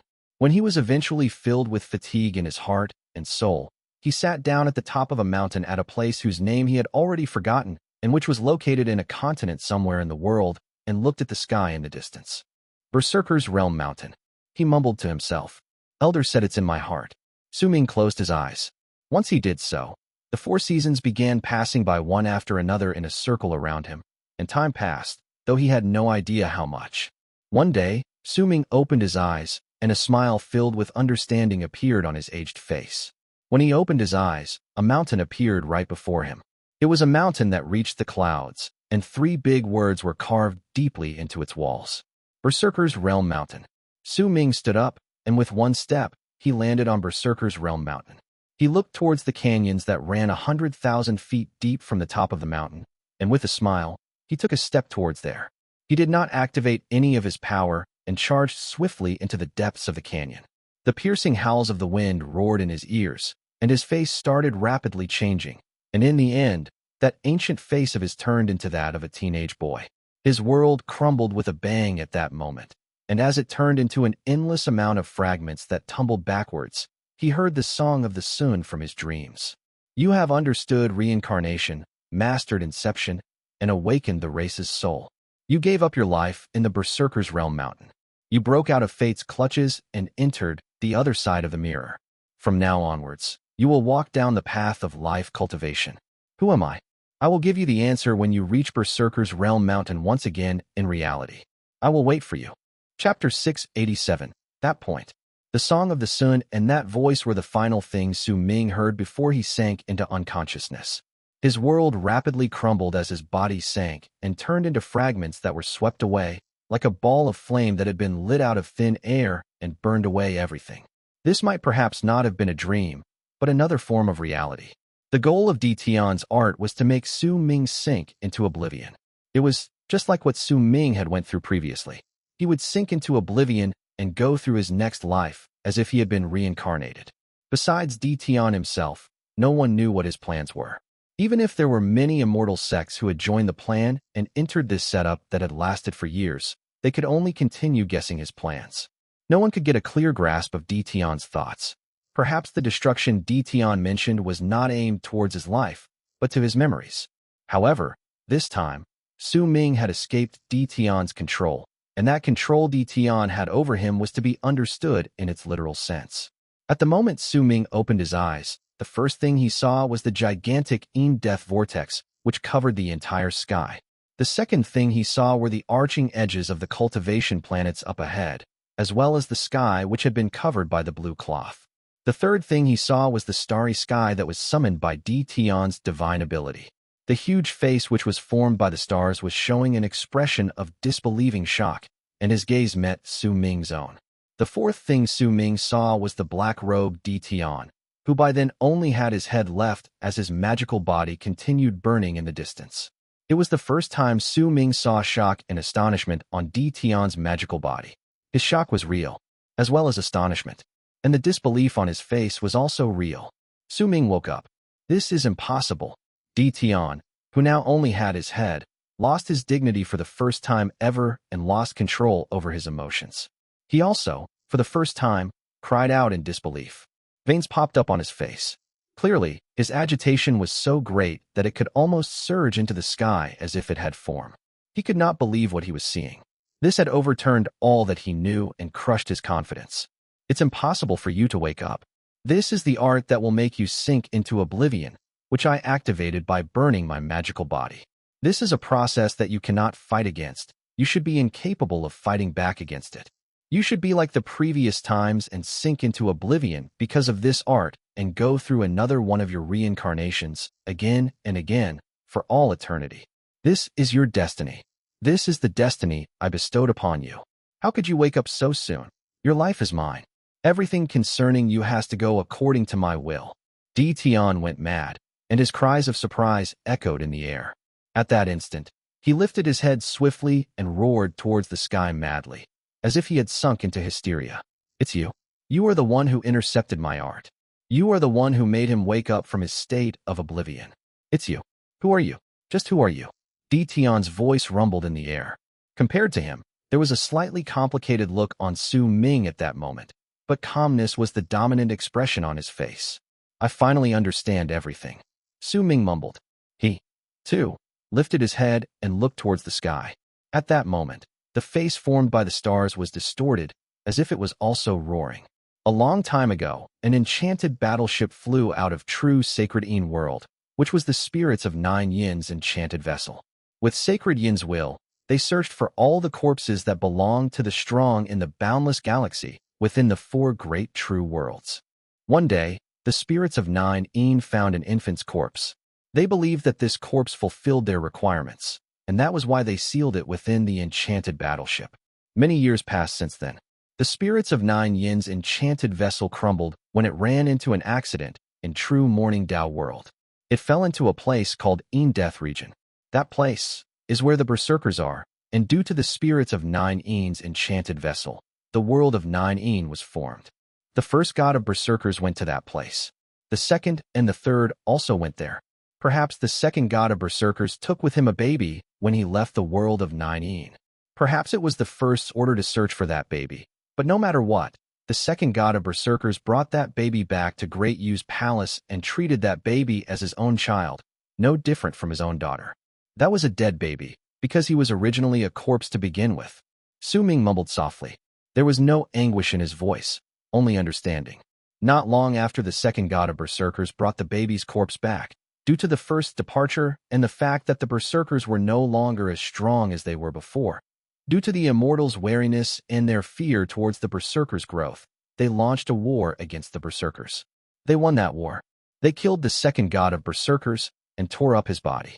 That war tore the land of Berserkers, and it was divided into several continents. That war caused Great Yu Imperial Palace to be frozen, and Great Yu Imperial City to disappear from the land of Berserkers from then onwards.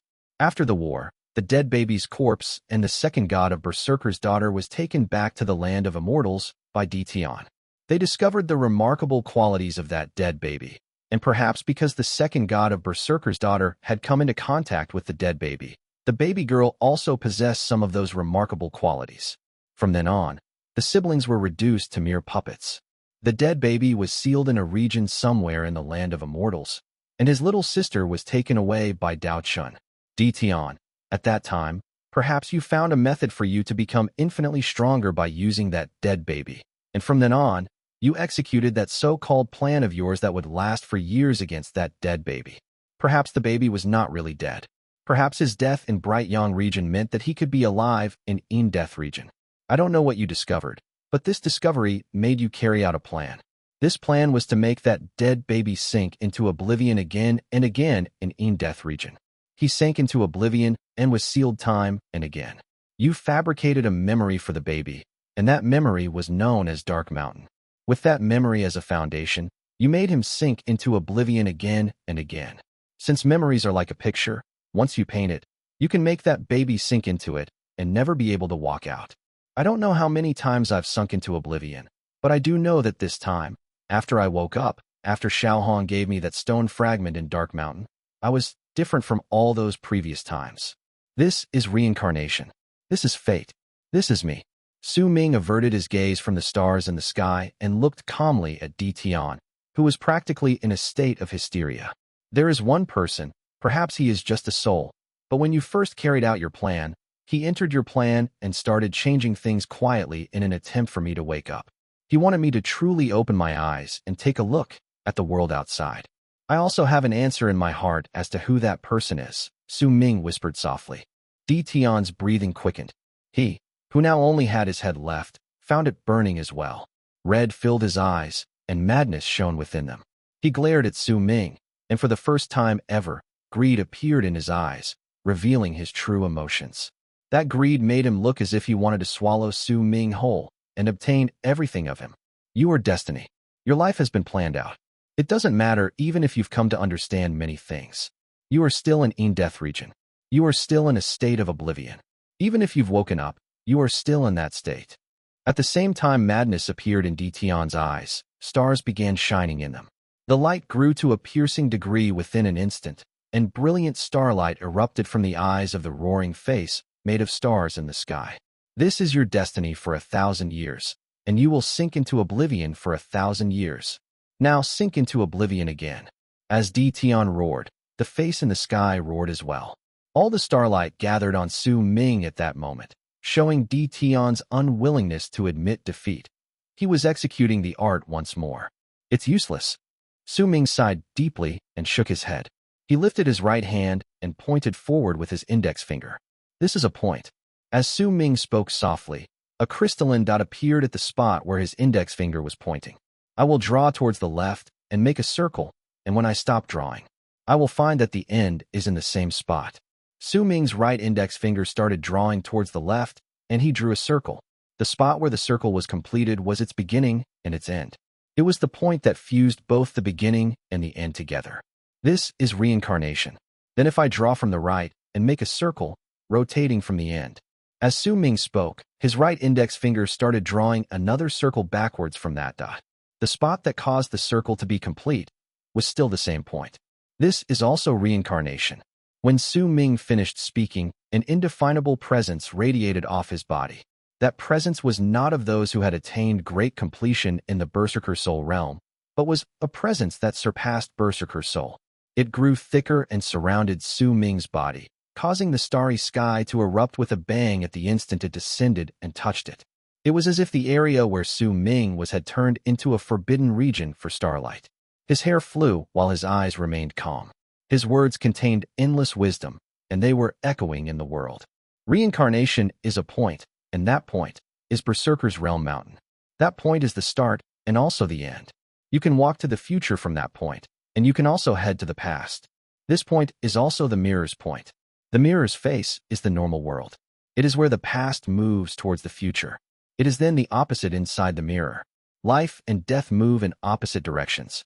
The past and future move in opposite directions. It is just as I have understood it in Hidden Dragon Sect. It is like the process of winter moving to spring, because the people in the world of the mirror move from the future to the past. The Immortals are the face of the mirror. They live in the world outside the mirror and move from life to death. The Berserkers' in-death region is the world inside the mirror. They move from death to life.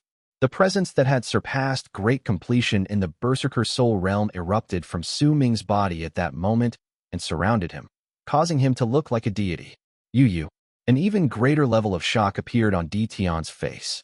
At that moment, the Su Ming in his eyes was so terrifying that he was making his heart tremble. That terrifying aspect was not due to his power, but due to his epiphany. I originally did not understand something, but the experience I went through just now made me understand everything. Su Ming whispered softly. Chapter 688, Rise. What I don't understand is that if the face of the mirror means walking from life to death, and the world in the mirror naturally moves in the opposite direction, heading from death to life, then what were those reincarnations I went through? What was that state of sinking into oblivion you speak of? And was that art that made all those things seem so real, but were illusions? Su Ming stated flatly. He looked at Tion, but he was not asking anything. He had already obtained his answer. During that moment just now, I finally understood.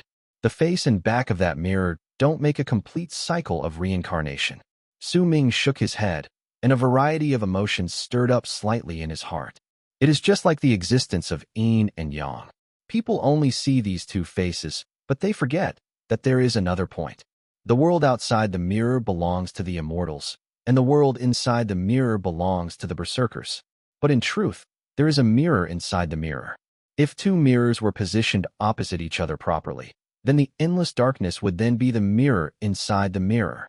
That is the place where you had me sink into oblivion, and it is also the point of reincarnation. It also the world of reincarnation. That is also the place the Elder kept telling me about. Berserker's Realm Mountain. Jumping down from Berserker's Realm Mountain was not so that I would die, but to find that point. By walking out of that point, I walked out of the mirror in the mirror and moved into the world inside the mirror itself.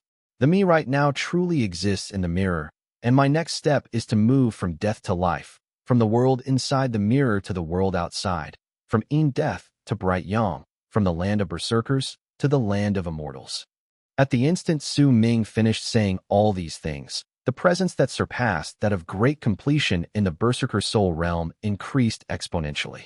It caused the world to roar and the earth to shake, filling the entire world with splendor during that instant. It also made the face made of stars in the sky to distort.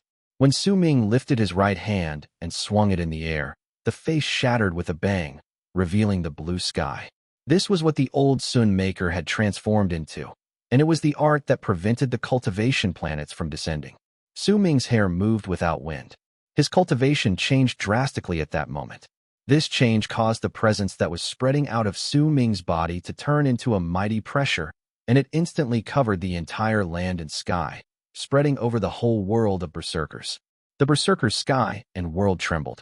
All the mountains shook, all the rivers stopped running, and all the ferocious beasts on the land lifted their heads at the same time to roar at the sky.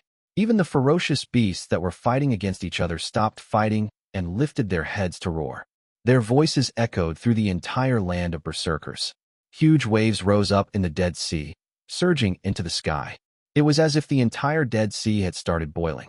The roaring of the waves shook the sky and earth, and it was as if the entire world of Berserkers had risen up to roar.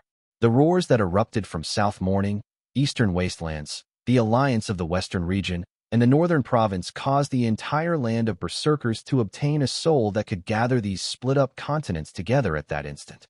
This was Berserker's soul. During that instant, the great tribe of Surging Clouds Shueisha and the near 10,000 tribe members besides Su Ming found their blood reaching boiling point.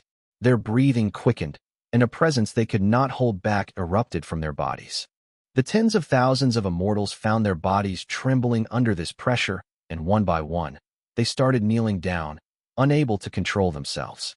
This was not their will, but the will that existed within the world. It told them that if they did not prostrate themselves on the ground, they would immediately be squashed by the world. Jian's face turned pale. All of this had surpassed his expectations.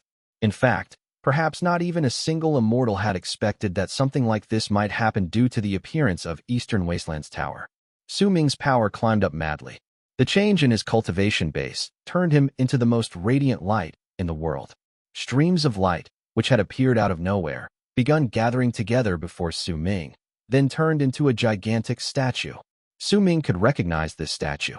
In fact, some of the Berserkers had seen this statue before as well. It was the deity statue of awakening. All those who manifested a certain amount of blood veins among the Berserkers would see this deity statue appearing in front of them at the moment they reached awakening realm. This statue was created by the first god of Berserkers, and it was worshipped by all Berserkers. It was the being that allowed them to obtain the power of awakening, the deity statue of awakening. The deity statue looked exactly the same as it did in Su Ming's memories. Once it appeared, a strange light appeared in its eyes, and it stared at Su Ming as if it had resuscitated.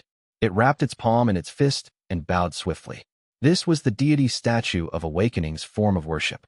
It was the deity statue of awakening's sign of respect. Almost at the instant the deity statue of awakening bowed towards Su Ming, the sky rumbled. More streams of light erupted madly from empty air, and then right above the deity statue of awakening and in front of Su Ming, the light gathered together into another gigantic statue. That was the deity statue of bone sacrifice. Every single time the highly exalted deity statue of bone sacrifice appeared, it meant that there was a person among them who had incredibly great potential. It meant that someone among them had obtained great use acknowledgement and had been appointed a divine general of bone sacrifice. This was a supreme form of glory. Every single time the deity statue of bone sacrifice appeared, most of the people who saw it would prostrate themselves on the ground and worship it. Yet now, once the deity statue of bone sacrifice appeared, it lowered its head towards Su Ming, just like the deity statue of awakening. Then it wrapped its fist in its palm and bowed in respect. As it bowed, the sky rumbled. As it bowed, the whole world looked as if it was trembling. Once it bowed, more streams of light gathered swiftly above it. A radiant layer of light swept past the sky like running water, and a deity statue that was even bigger and stronger appeared in the sky with a bang. That is the deity statue of Berserker Soul? That's the deity statue of Berserker Soul that has appeared the least, and its appearance was rare even during ancient times. An uproar rose at that moment. Right before everyone's eyes, the deity statue of Berserker Soul, which stood erect in the sky, lowered its head just like deity statue of Bone Sacrifice and Awakening had done, and then wrapped its fist in its palm, bowing respectfully towards Su Ming as if it's submitting itself to him. The appearance of the three deity statues and their subsequent show of worship caused Su Ming's chi to erupt with a bang.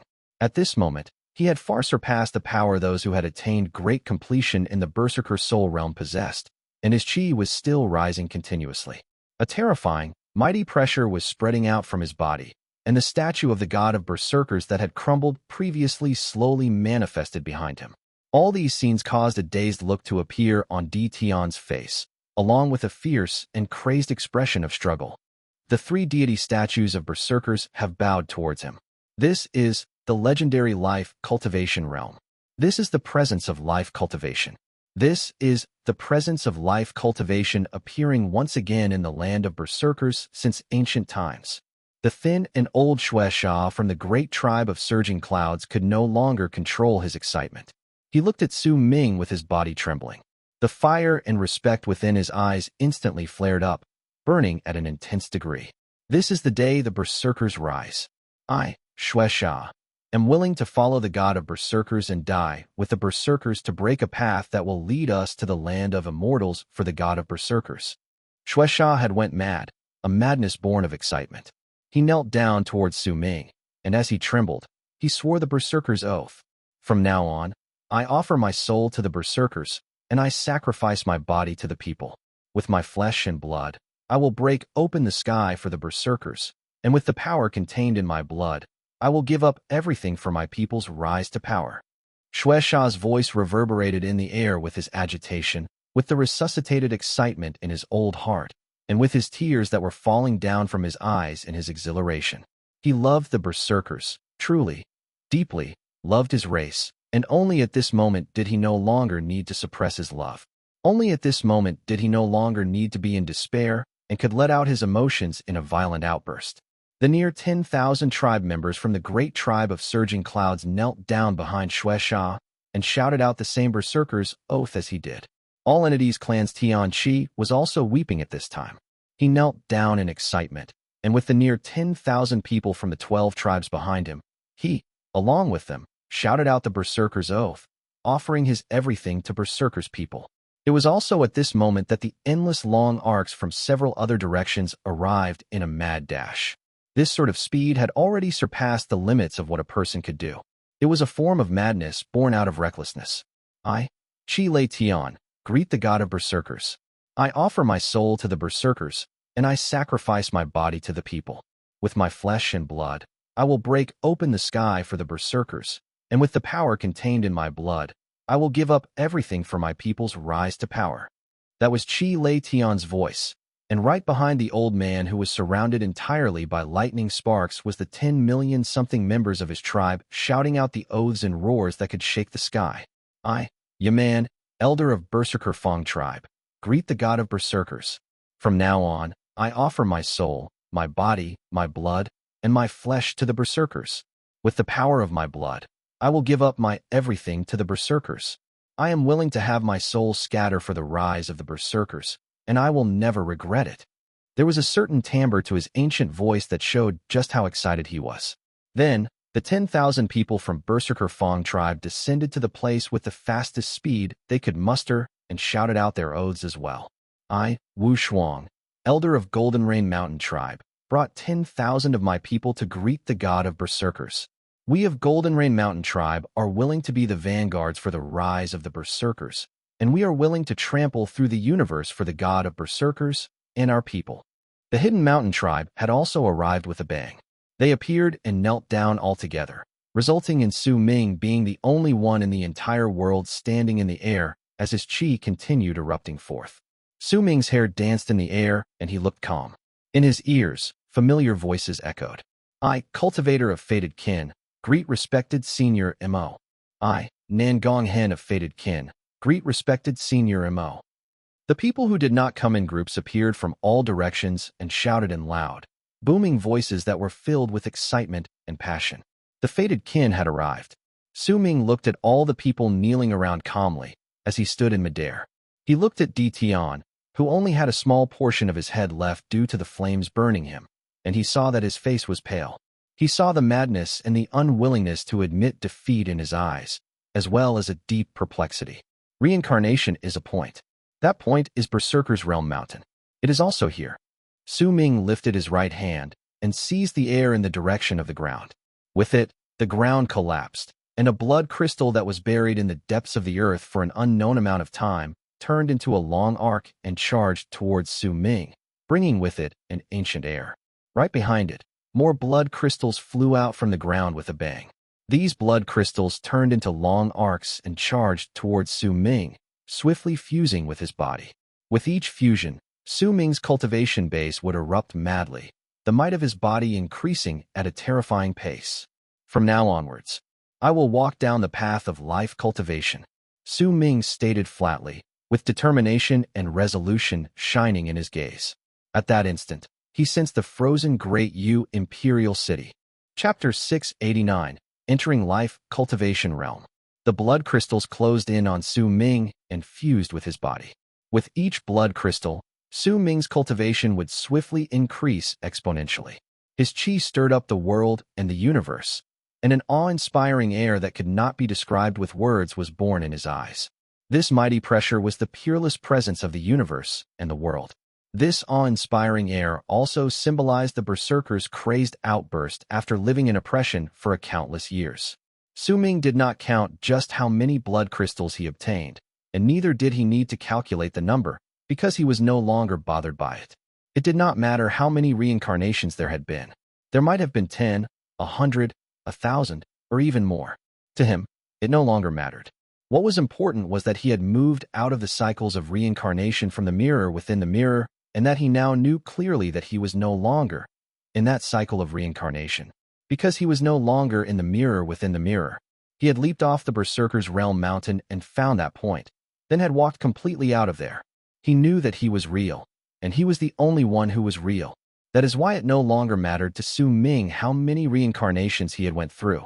Su Ming, who had come to understand all of this, found that the power erupting from his body after the numerous blood crystals had fused with him surpassed the power he had obtained after attaining great completion in the Berserker Soul Realm, and it had exploded with a bang. The seal in his memories also completely shattered at that instant. With its destruction, a large amount of memories surged into Su Ming's divine sense like a tidal wave, and he saw a world. That world was black, and it was filled with a kind of loneliness. He heard the voice of the second god of Berserker's daughter again.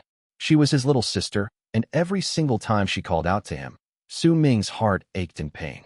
He did not recover many of his memories, for it only lasted for a very short time. But even from that short memory, he could sense that he had been outside Death region and within the Immortals galaxy. There was someone urgently calling him from there. This was not his little sister's voice, but came from his soul, and it felt as if it was a summon that seemed to be a part of his body. While this summon might be incredibly urgent, there was an endless amount of other, weaker and fainter, voices calling to him as well. They gave Su Ming a strange feeling. It was as if all the cultivators in the land of Immortals possessed what originally belonged to Su Ming. This was why he felt as if there was an endless amount of voices calling to him from the entire land of Immortals at that moment. As these voices called to him, Su Ming took the most critical step after attaining great completion in the Berserker Soul Realm, and from then onwards walked down the path of life cultivation. The four realms within life cultivation were Life Matrix, Life Privation, Life Palace, and World of Life. To understand what life meant, to understand their own life matrix, to understand the changes in the world, and to obtain the power of knowing about the will of heaven. This was Life Matrix. My life matrix is to move from death to life. My life matrix is to head to spring from winter. My life is to not bow down to the will of heaven and obey its orders, but to have heaven bow to me. I will die my whole life with my will of death. Su Ming declared languidly. At the instant he said these words, The power of one world contained within the fragment given to him as a form of blessing by the Candle Dragon when he was in the world of 9 immediately started melting within his body and soul. As it melted, Su Ming's eyes shone like the stars. During that instant, his presence completely changed. It was as if his body was going through a spiritual metamorphosis, evolving. The entire world of Berserkers roared, and right behind Su Ming, his statue of the god of Berserkers, which had previously crumbled, manifested once again.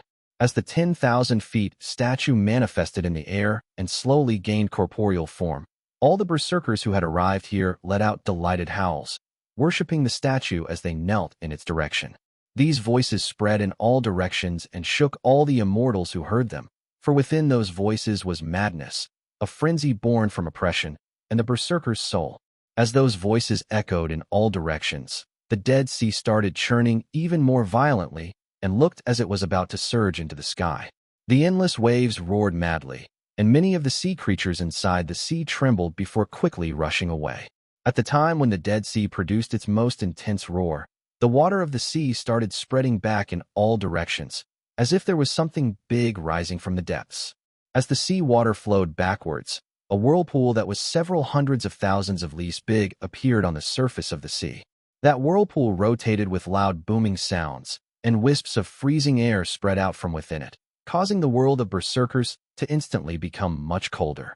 Almost at the same time this drastic change occurred to the Dead Sea, the Immortals' runes used to descend to the land let out a shocking boom behind the blue cloth in the sky, right above Su Ming's head. Light flashed rapidly, and it was a clear sign that more Immortals were about to descend. By the looks of how these two runes were operating, the number of Immortals descending this time might be incredibly huge. Su Ming turned around slowly and looked at his statue, which had revealed itself behind him. As he looked at it, he lifted his right hand and pointed towards it. From now onwards, my statue of the god of Berserkers will be the deity statue of life for all Berserkers who will break through Berserker's soul realm. From now onwards, Berserkers will be able to break the limit of cultivation that was Berserker's soul realm and will be able to comprehend the principles of life cultivation. Su Ming's words were implemented as law and spurred on the world of Berserkers' kismet.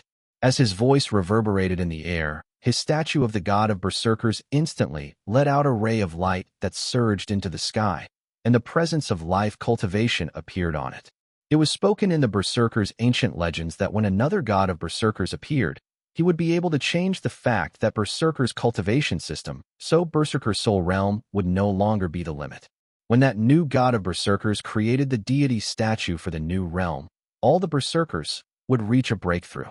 All the Berserkers present found their cultivation bases immediately rising by leaps and bounds.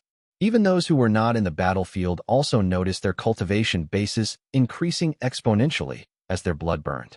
It was especially so for the powerful Berserkers who had attained great completion in the Berserker soul realm and had been stuck there for a long period of time. During that instant, they felt the signs of life cultivation from the deity statue of life as their cultivation bases boiled within them. Before long, they would be able to have a possibility of taking that one step into life cultivation realm, just like Su Ming had due to their boiling blood and the epiphanies they had gained. This was the true hope and sign of the Berserkers' rise. God of Berserkers, God of Berserkers, God of Berserkers. The roars from the Berserkers reverberated in the air even louder, turning into the only sound in the land.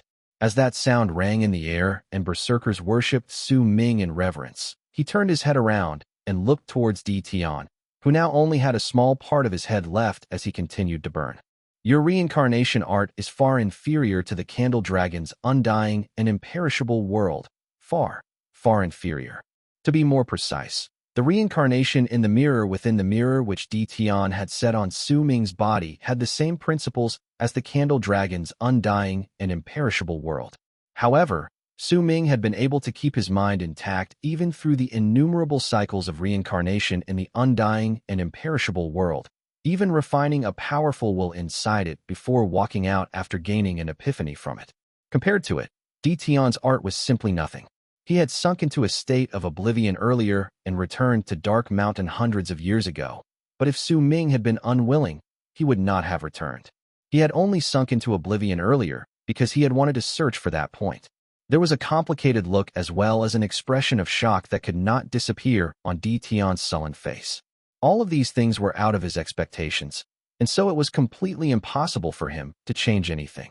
Only at this moment did he understand that this time he had truly lost control over Su Ming. He knew that, from then onwards, Su Ming would no longer have any connection to him, and he could no longer make him be reincarnate. Because of this, what awaited him would not only be the immortal sects who were involved in this plan questioning him, but also the reality that he'd have to face. Su Ming trying to kill him after he got out of the world of Berserkers. Su Ming might not be too powerful compared to his real self, but Su Ming's growth and comprehensive abilities made him remember the signs of the abyss. He remembered the disaster spoken of in the Immortals legends and the benefits that corpse in the land of Immortals had brought to all the Immortals, including himself. Over the years, almost everyone had been able to walk down the path of cultivation because of this benefit, and if anything happened to it, a new disaster would be brought to the Immortals. An insane thought suddenly bloomed in his head. I absolutely can't let him leave the world of Berserkers. Almost at the moment this thought appeared in Tion's head, a strange light begun to shine in Su Ming's eyes. He could clearly sense that once he stepped into life cultivation realm, there was a faint link born between him and Great Yu Imperial Palace, which was located at the depths of the Dead Sea, and that link was becoming more distinct with each passing moment. Su Ming took a step towards Tion. At the instant his foot landed, blood capillaries filled Tion's eyes, and the remainder of his head exploded with a bang. With the power brought by the explosion, Tion let out a shrill roar. Destiny's heavenly punishment. Light from the 9 stars. Leave no traces of the star's radiance. Tion's explosion reverberated in the air with his roar. At the spot where his head fell apart, an illusion instantly took shape. That illusion was like the surface of water, and the 9 cultivation planets were reflected off its surface. In that illusion, the 9 cultivation planets let out powerful rays of light. They shot them through the surface of the illusory water, and the rays actually charged towards Su Ming. Su Ming remained as composed as ever. At the moment he took a step forward, the endless amount of powerful light phased through his body. And that's all it did. It was unable to do anything to Su Ming. At the instant he took that step, he appeared right before the surface of the illusory water reflecting the 9 planets inside. With my life matrix, I curse. Su Ming lifted his right hand and pushed towards the surface of the water. At the instant his palm landed, the water immediately looked as if ink had been poured in it, rapidly dyeing it black. A presence of decay rose from there, causing wisps of black smoke to immediately appear. They quickly disappeared around Su Ming, but at that instant, a muffled groan came from another place. This was Su Ming's curse. Even if Tion's magical body had disintegrated, but that curse would chase after the life that was linked to this body and arrive at where his real self was so that it could cause him to rot. Just as Tion's magical body disintegrated and Su Ming's curse went after his real self, the blue cloth in the sky scattered away. As ripples appeared on the blue cloth to turn into an old face, the song of a Xuan filled the air. That face cast a glance at Su Ming from the sky, and an affectionate smile appeared on his lips. I'll wait for you at Berserker's Realm Mountain. The blue cloth disappeared, and the sky returned to the image of the vortex. The cultivation planets that had descended previously had disappeared without a trace, but the Immortals' 2 runes that were used to send Immortals down were flashing brilliantly, and the figures of people were appearing one after another. 10, 100, 1,000, nearly 10,000 people appeared with a bang. Chapter 690. Great Yu appears. That was not nearly 10,000, but several tens of thousands. Several tens of thousands of Immortals descended at the same time. This was something incredibly rare even in the past. Besides the massive invasion launched by the Immortals a long time ago, when they attacked Great Yu Imperial City, the same thing had never happened again. This was because descending in such a large scale within a short amount of time would waste too many of the Immortals' resources. But this was just secondary. What was really important was that they would also need to bring out what little remained of Morning Dao's power as well. Morning Dao's power was the strongest power in true Morning Dao world, and that power was bestowed upon them by Dao Chen himself. But there was already very little left of that power. After all, it had been a long time since Dao Chen had performed any miracles. Besides using up Morning Dao's power, Each cultivator would also have to personally sacrifice some of their life to be able to suppress the laws in Death region. The amount of life they had to sacrifice was incredibly huge, and it was not something tens of thousands of people could withstand. They would need people that numbered to nearly 100-fold to the amount of immortals descending to sacrifice part of their lives to do so, and they could not regain those parts after. The amount of life they lost could never be recovered. There were some other conditions as well, such as they even needed to use some of their supreme and priceless treasures to be able to send a massive amount of people over. And they would also not be able to have these immortals over at Death region for a long period of time. It was just like when the millions of immortals had descended to the land of Berserkers all those years ago. Those immortals might have won that battle, but if they factored in the price they'd had to pay, then it could only be considered as a Pyrrhic victory. The immortals had been in a state of recovery for many years after that. This time was a far cry from back then, and so it meant that they wouldn't need to bear such huge consequences. However, even if they only sent several tens of thousands, they would still have to pay quite a large price. A glint appeared in Su Ming's eyes. He could sense that the connection between him and the Great Yu Imperial City in the Dead Sea was growing greater. He first cast a cold glance at Xuan, then swept his gaze across all the tens of thousands of immortals on the land. All of them had become shocked silent because of him, and all of them lowered their heads when his gaze landed on them. Almost at the moment Su Ming saw this, his chilling voice immediately reverberated in the air. "All Berserkers, hear me. Kill all the immortals that fight back against us." At the instant Su Ming spoke those words, the close to 60,000 Berserkers in the area instantly started roaring, "Kill them!" These roars, screaming of bloody murder, instantly shook the sky and earth, and the tens of thousands of Berserkers sliced through the sky to charge towards the immortals who had just descended. Su Ming took a step forward and disappeared to appear right above the crowd. He charged towards the rune used by the immortals to descend and lifted his right hand to strike it. He was not aiming to kill, but to destroy the rune. With his previous power, Su Ming could not even dream of accomplishing this. But now, once he had stepped into life cultivation realm, he possessed incredibly great combat abilities. And he also possessed the right to do as he wished. Almost at the moment he struck the rune, causing it to tremble, Xuan's expression changed. While he was full of hesitation and struggle, Su Ming's eldest senior brother, Shingon, lifted his gigantic battle axe and looked over at him with a cold gaze. At the same time, the sounds of battle between tens of thousands of people swiftly rose into the air. The immortals who had descended were clearly prepared. At the moment they landed, before their bodies even gained physical form, their still invisible hands crushed something, and they completed the process of gaining corporeal form instantaneously. Their bodies manifested fully, and they started fighting against the Berserkers. Send the orders of the 3 sovereigns and 5 emperors to all. The Berserkers have rebelled. Slaughter all Berserkers in eastern Wastelands and South Morning to serve as a warning. A voice filled with a mighty pressure came from the runes in the vortex. Immediately, hundreds of people walked out, and the ripples of power from their bodies were those of ascendants. Not all of them had reached Great Circle in that realm, but the intimidating force coming from hundreds of cultivators and ascendants was incredibly strong. Almost at the same time that voice reverberated in the air, a violent boom rang out. It was Su Ming ramming his fist against the rune in the sky. A wave of ripples spread out, and the rune instantly started shaking. That loud noise lifted the curtains of battle, and the sounds of fighting spread out, surging into the sky. Tens of thousands of immortals fought against the Berserkers, resulting in the sight of blood raining down from the sky. This blood splashed down on the ground, and corpses plunged down after it. Torn pieces of flesh fell from above, causing the immortals on the ground to shiver as they continued staring at the sky. That wasn't entirely correct, though. They were staring at Su Ming. No one could say who was the first to let out a low growl before he flew into the sky, intending to join the battle with a ferocious look on his face. But before he flew even 100 feet into the sky, a shudder wrecked his body. He looked as if he had knocked into an invisible barrier, and his body exploded. He was instantly reduced to bits and pieces. This brutal sight immediately made all the immortals who wanted to rush out stop moving. At some unknown point in time, a barrier had been placed in the air 100 feet above their heads. All those outside could enter the barrier, but those inside could not rush out. It was like a cage. Su Ming was the one who had set up this barrier, and he had his own reasons as to why he had chosen not to kill these immortals who were stunned to the ground. The battles in the sky became even more intense. Su Ming lifted his right hand and threw another punch.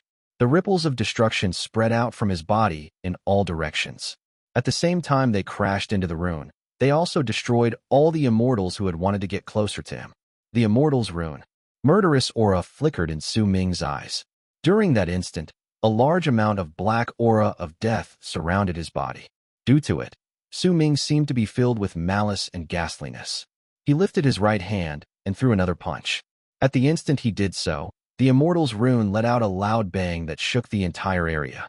With it, an endless amount of cracks appeared on the rune, and they continued spreading until they covered the entire thing. However, almost the instant those cracks appeared, they instantly closed up, and vast waves of bright yang aura spread out. The rune then was surrounded by a golden light and looked like it could not be destroyed. Long arcs charged forth from all directions in the Immortals galaxy towards the region with the endless continents. There were tens of thousands of these immortals. There was an incredibly huge rune on one of the floating continents. At that moment, there were thousands of people defending it by meditating on it. Among them were 3 old men with incredibly great power, and they were sitting at the center of the rune. With each relocation, these thousands of people would instantly become older. Quite a large number of them would instantly turn into ashes, but new people would immediately take their place and offer up their lives to keep the rune running. And so they would continue sending their warriors to the land of Berserkers. As booming sounds echoed in the land of Berserkers due to Su Ming, the rune in the world shone. Even if cracks appeared, they instantly recovered under that light from the rune as thousands of people continued suppressing it. As the rune continued running, more immortals rushed into it and were swiftly relocated. Shatter! Su Ming's roar sounded as if it could tear apart space as it rang in the world of Berserkers. His body shot through the air like a black shooting star. At the instant he crashed into the rune, it started shaking violently, but it did not shatter. Su Ming lifted his head and let out a roar. He shot into the immortals' crowd, and as he charged through their midst, all the immortals were unable to resist his attack wherever he went. From the distance, the blood that gushed out where Su Ming passed through looked like a blood dragon, and Su Ming was the dragon's head that was causing more and more blood to flow. After making a circle, Su Ming brought with him the blood that had been spilled by all the people he killed and surrounded himself with it. At the moment the blood dragon was formed, he charged towards Death Vortex. With the immortal's fresh blood, I summoned the aura coming from Death Fog. All of you whom I can sense, are you willing to lend me the aura of death to destroy the immortal's rune? Su Ming stopped before Death Vortex, while the fresh blood around him charged into it. Muffled, excited roars immediately came from the vortex. Black aquatic dragons showed up and sucked in a portion of that fresh blood. More strange beasts then manifested in the fog and started devouring madly. At the instant Su Ming became a berserker in life cultivation realm. Not only did he sense the endless amounts of voices calling to him from the land of immortals, but he also sensed the endless ferocious spirits within the fog in Death Vortex, which existed between the land of berserkers and immortals. These ferocious spirits were formed by the aura of death, and that was the source as well as the end of all deaths in the land of berserkers. When the ferocious spirits devoured the immortals' blood, dark light appeared in their eyes, and all of them charged out of Death Fog towards Su Ming. There were a large number of aquatic dragons among these ferocious spirits, as well as other strange life forms. Yet no matter what shape they took, once they flew out, they turned into wisps of black smoke that surrounded Su Ming. They enveloped him in black smoke that stretched to tens of thousands of feet. The immortal's rune which they used to descend. Shatter! Su Ming took a step forward and closed in on the immortal's rune, then lifted his right hand and hurled his first towards that rune. At the instant that punch landed, the aura of death that spanned an area that was even wider than 10,000 feet shot forward with the fist. The rune let out a loud boom that had never come from it before, and the thousands of people defending the rune on the immortals' continent let out shrill screams of pain, then coughed up blood at the same time. Black smoke surrounded them, and the curse caused their bodies to decay. The 3 old men at the center shuddered, and at the moment a large amount of black patches appeared on their skin. The rune under their bodies exploded with a bang. At the same time the immortal's rune exploded, Su Ming's fist landed on the rune and caused it to be torn into pieces. A violent wave of impact instantly swept through the entire area. Near 1,000 people who were still descending through the rune let out shrill screams of pain that were filled with their unwillingness to admit defeat as they shattered into pieces. Yet the moment the rune shattered, 3 more instantly appeared in the sky, and together with the rune that had not been yet destroyed, they started shining with a brilliant light, and more immortals descended. It was as if the immortals were launching a counterattack towards Su Ming for destroying one of their runes. Su Ming felt a strange impulse at this moment. It came from the connection that felt as if it had now gained physical form within him. It tied him to Great Yu Imperial Palace, and he had a feeling that, if he just summoned it, the city would appear and respond to his call. Great Yu Imperial City. At the instant these 4 words tumbled out of Su Ming's mouth, a loud bang immediately rang out in Su Ming's heart and soul. An infinite amount of freezing air erupted madly from within the whirlpool that spanned tens of thousands of feet in the Berserker's Dead Sea. That air could freeze the universe, and as it exploded, the entire Dead Sea instantly stopped howling. A city so great that it was difficult to describe with words appeared after it had been buried for ages. It was Great Yu Imperial City, the Berserkers' holy land. Chapter 691, The Berserkers' Advancement. The Great Yu Imperial City rose up. At the instant this ruin that had been buried for an unknown amount of years in the depths of the Dead Sea completely showed up in the world, a freezing air instantly spread through the area. Wherever it went, the Dead Sea would look as if it had been frozen as it remained still. The rotations within the vortex in the sky also slowed down. The entire climate in the world of Berserkers became much colder. Great Yu Imperial City was incredibly big. As it rose from the Dead Sea, the city moats and walls as well as the numerous palaces within were revealed before everyone's eyes. These buildings gave off an awe-inspiring air, but all of them were frozen. It did not matter whether it was the city moats or the palaces. All of them were encased in thick layers of ice. It looked like Great Yu Imperial City, but in truth, it was a gigantic block of ice. It possessed its own intelligence. Due to Su Ming calling to it, it had appeared after being buried for years. At the instant it rushed out of the surface of the sea, the ice on the city distorted and fell off. However, the freezing air did not disappear. It instead became even stronger. Immediately after, the air before Su Ming distorted, while he stood in the battlefield between the Immortals and Berserkers held in the spot where the Immortals descend in eastern Wastelands. An inconceivable, mighty pressure violently spread out from the city that had suddenly risen up. That mighty pressure felt as if it had corporeal form, and wherever it went, the entire world would instantly become still. The expressions of Immortals instantly changed drastically. They could clearly feel their bodies, their nascent divinities, and even their souls being squashed with a crazed force. All of them could no longer remain in the sky and plunge to the ground. This is Great Yu Imperial City. It's the Holy Land.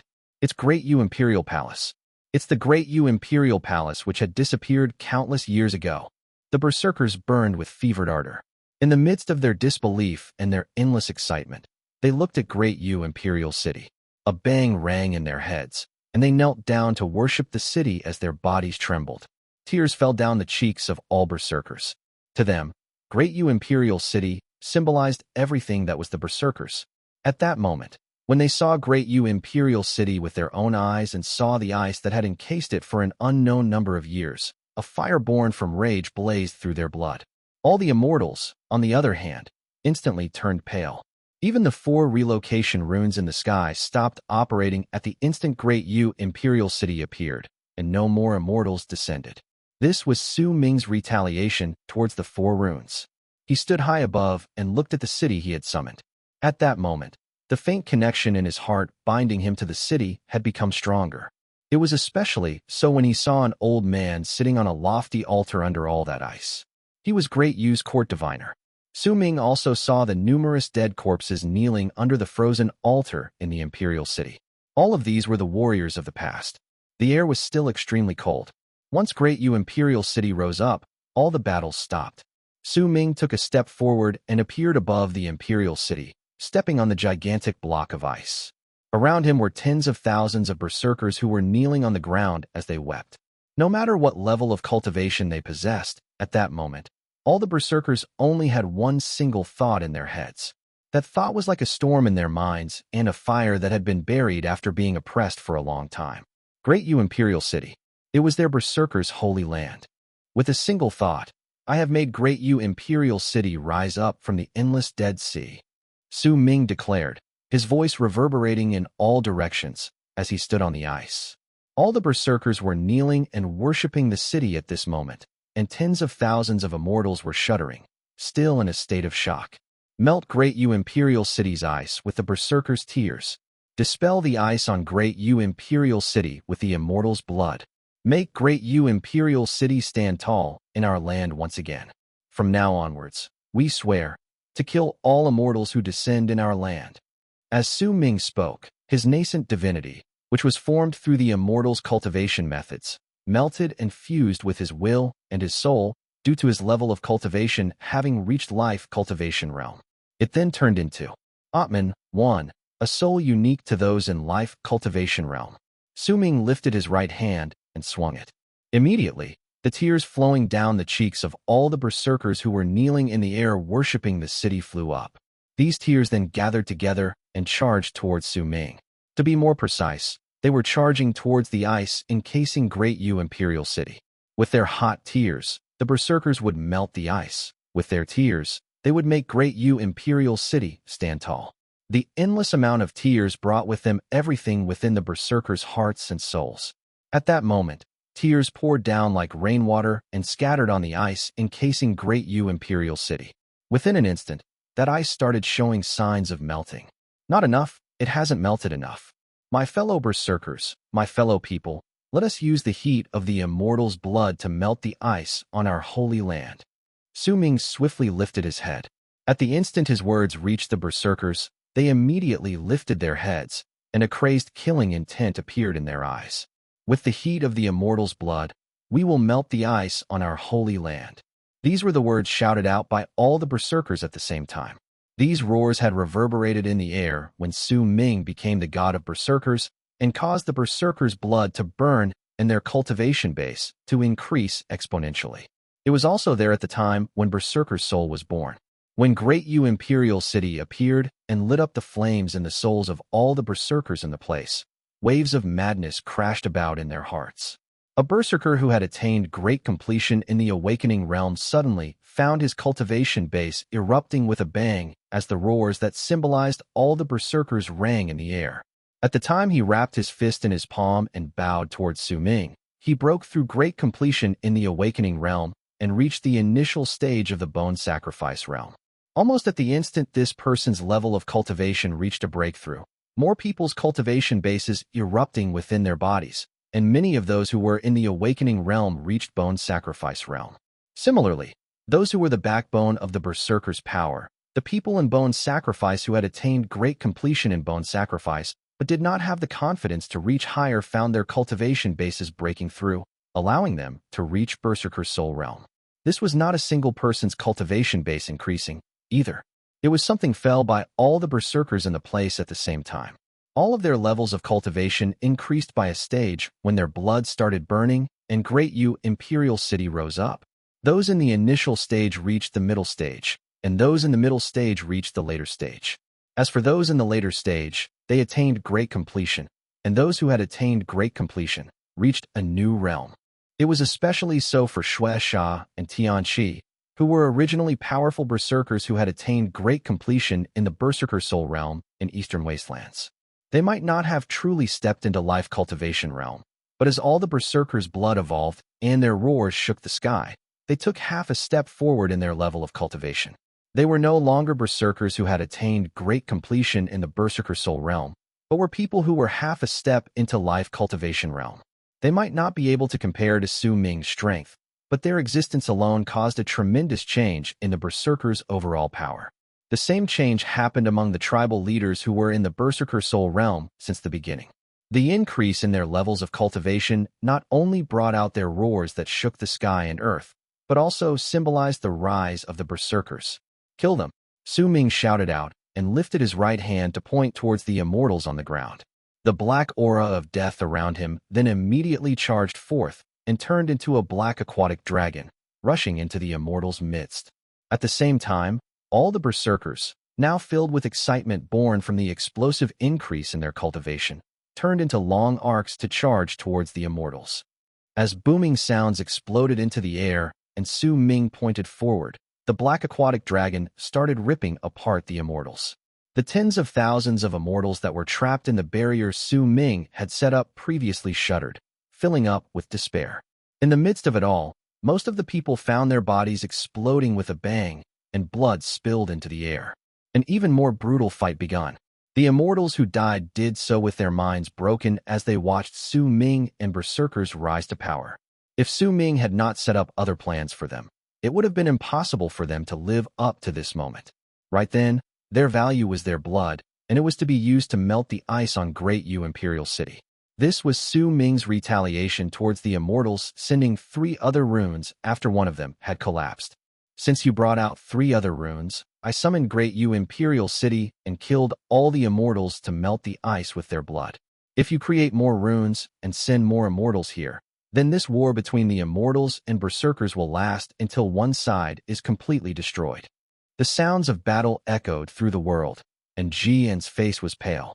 Even he would not be able to fight against the Berserkers, who had now risen to power, especially since Di Tian's magical body had died. Su Ming's might shocked his heart and soul, and the world of Berserkers' suppression towards the Immortals was becoming stronger rapidly.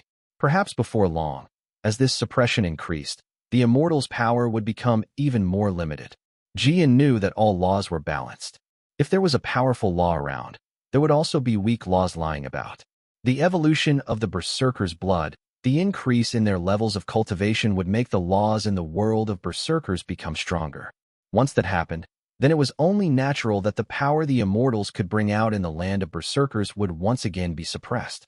This was also why the Immortals had not dared to step into the world of Berserkers when the first god of Berserkers was still around, because the Berserkers were too strong at that time, resulting in the laws in the world of Berserkers reaching an inconceivable level. Even powerful Immortals who had reached the 3rd step would instantly find themselves only able to bring out the power of those in ascendance when they arrived in the land of Berserkers.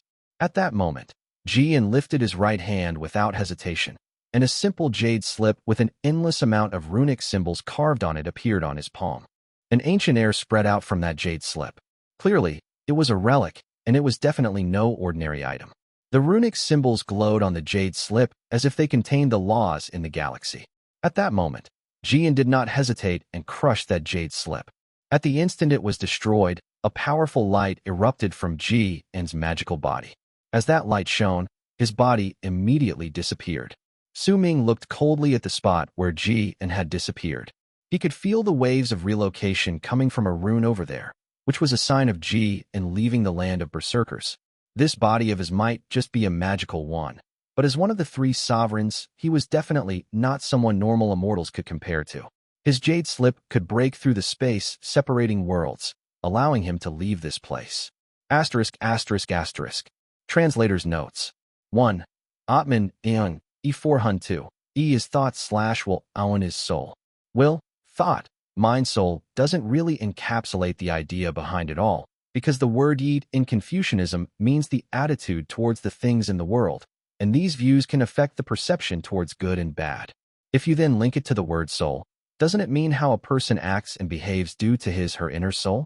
So after searching through some words associated with soul and attitude in different religions, these 4 came up: Pneuma, Christianity; Atman, Hinduism; Psyche, Greek; Anima, Greek. Anima was automatically eliminated since it was used in ISSDH, and it meant a state of subconscious, not very suited here.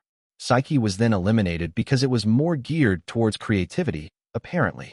Pneuma was eliminated next because it had the meaning of governing a person's attitude based on external force, Holy Spirit. Atman was left, and it was the closest.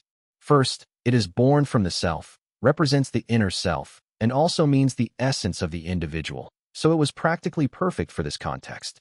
Chapter 692 is Atman leaving his body. At the instant Jian left, a large amount of Immortals' blood flew into the sky towards Great Yu Imperial City and scattered on the ice, causing a large portion of the ice to melt. The more it melted, the stronger became the mighty pressure spreading out from it, and the stronger the pressure was, the more powerful grew the laws in the world of Berserkers. This was a cycle, and one that was built upon the Immortals. It made all the Immortals that descended to the land of Berserkers be continuously oppressed and weakened. Because of that, the Berserker's slaughter filled with even greater madness. Su Ming did not join in the slaughter too much. He lifted his head and looked towards the 4 runes which had stopped operating once Great Yu Imperial City rose up. This was not due to the pressure caused by the city, but due to the Immortals in their land becoming hesitant. The slaughter continued, and shrill screams of pain reverberated in the air. The whole world filled with a bloody stench, and the Immortals' blood was continuously swept into the sky, as their bodies were destroyed, becoming a part of what would melt Great Yu Imperial City. The large amount of blood caused the ice on Great Yu Imperial City to be dyed in crimson, and the speed at which it melted increased. At that moment, the 4 runes that sent the Immortals to this place suddenly started flashing after remaining silent for a moment. In an instant, that light grew much stronger, and more people descended swiftly. Once these people came down, nearly 10,000 Immortals let out a powerful presence from their bodies. At the instant they revealed themselves, their powerful presence immediately froze, as if an invisible hand was pushing down on them. It caused their presence to spread out and so be reduced, and the power they could bring forth in the land was now limited to about the beginning stage of ascendance. This was the Berserker's kismet, its law, its soul, its Great Yu Imperial City, and its people's evolution in their blood affecting the power of the law within the world of Berserkers. At the same time, Berserkers from smaller tribes and scattered groups of people continuously charged towards the place from all directions in the form of long arcs. They could sense the blood boiling in their veins and their cultivation bases erupting. They saw Great Yu Imperial City, and based on their blood's guidance, they all arrived to join the war. Su Ming took a step forward. The black smoke around him gathered swiftly to turn into an armor, and he seized the air with his right hand. Purple fog appeared out of thin air and turned into the Undertaker of Evil's spear in his hand.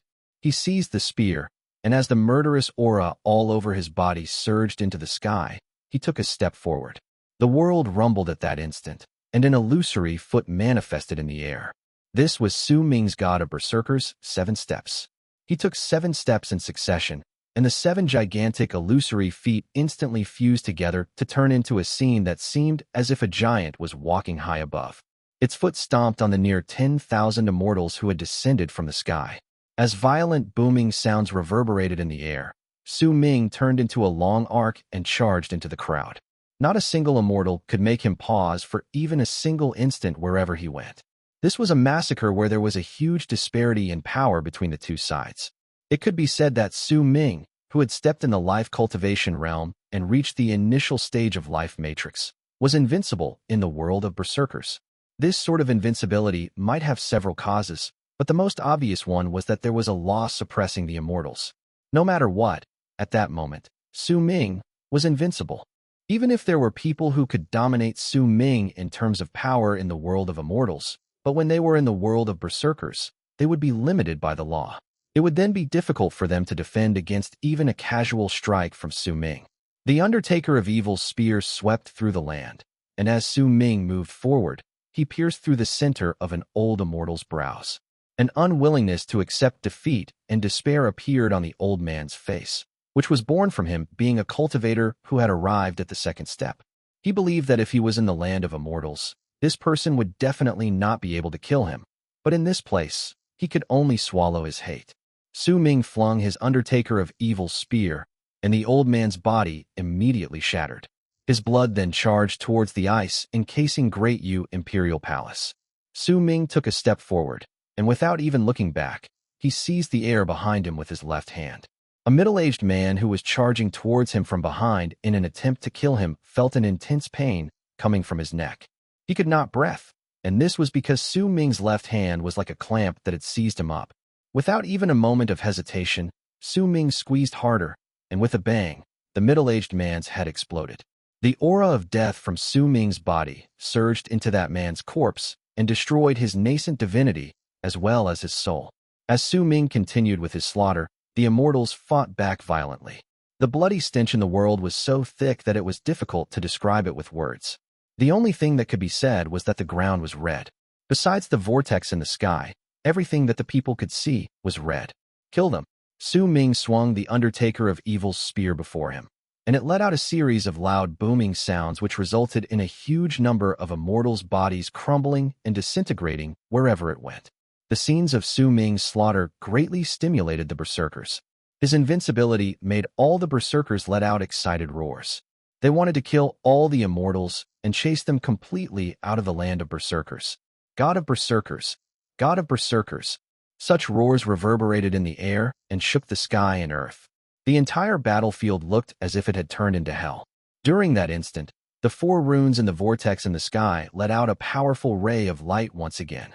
However, this time, the number of Immortals who descended was not as high as before. There were only about 7,000 of them. Their power was immediately suppressed by the law in the world of Berserkers from the moment they arrived, so they could only show power that was around the ascendant stage. In other words, they were absolutely not Su Ming's opponent. With an unparalleled presence, Su Ming swept through the battlefield and brought with him an infinite amount of blood to melt the ice on Great Yu Imperial City. At that moment, Su Ming's presence was matchless. However, the Berserkers' enemies were the Immortals. The depth of their power was not something the Berserkers could compare to. Even though Immortals had been unable to make all worlds worship them as the Berserkers had done, but they still existed to this date and continued to be strong while the Berserkers had reached an extreme state of decline. If Su Ming had not appeared, they would not have been able to rise to power at all. They could only slowly lose their blood inheritance, being like the orchid cactus, which can only bloom once in its lifetime. Almost at the instant, Su Ming lifted the Undertaker of Evil's spear with his right hand and threw it towards the 7,000 Immortals who descended from the rune. That spear turned into a violent dragon that charged towards them.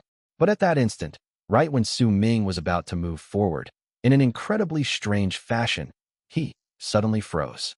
The Undertaker of Evil's armor, which was formed from black smoke, immediately exploded.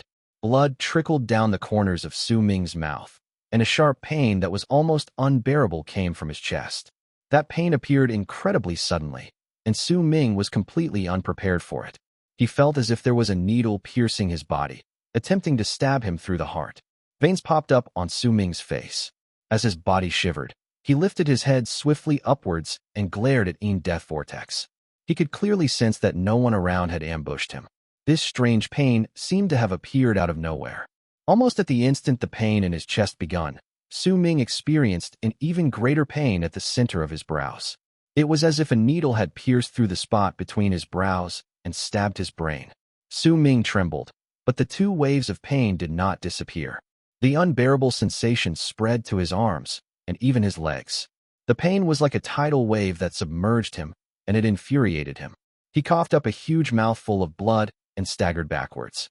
His sudden change stunned all the Berserkers who saw it, while crazed delight rose within all the Immortals. The numerous Immortals in the sky charged towards Su Ming without any hesitation. Booming sounds echoed in the air, and their divine abilities crashed into Su Ming's body. His face turned pale, and he coughed up blood once again. He retreated, but just as he was about to retaliate, a sharp pain that far surpassed what he had experienced just then came from his dantian region.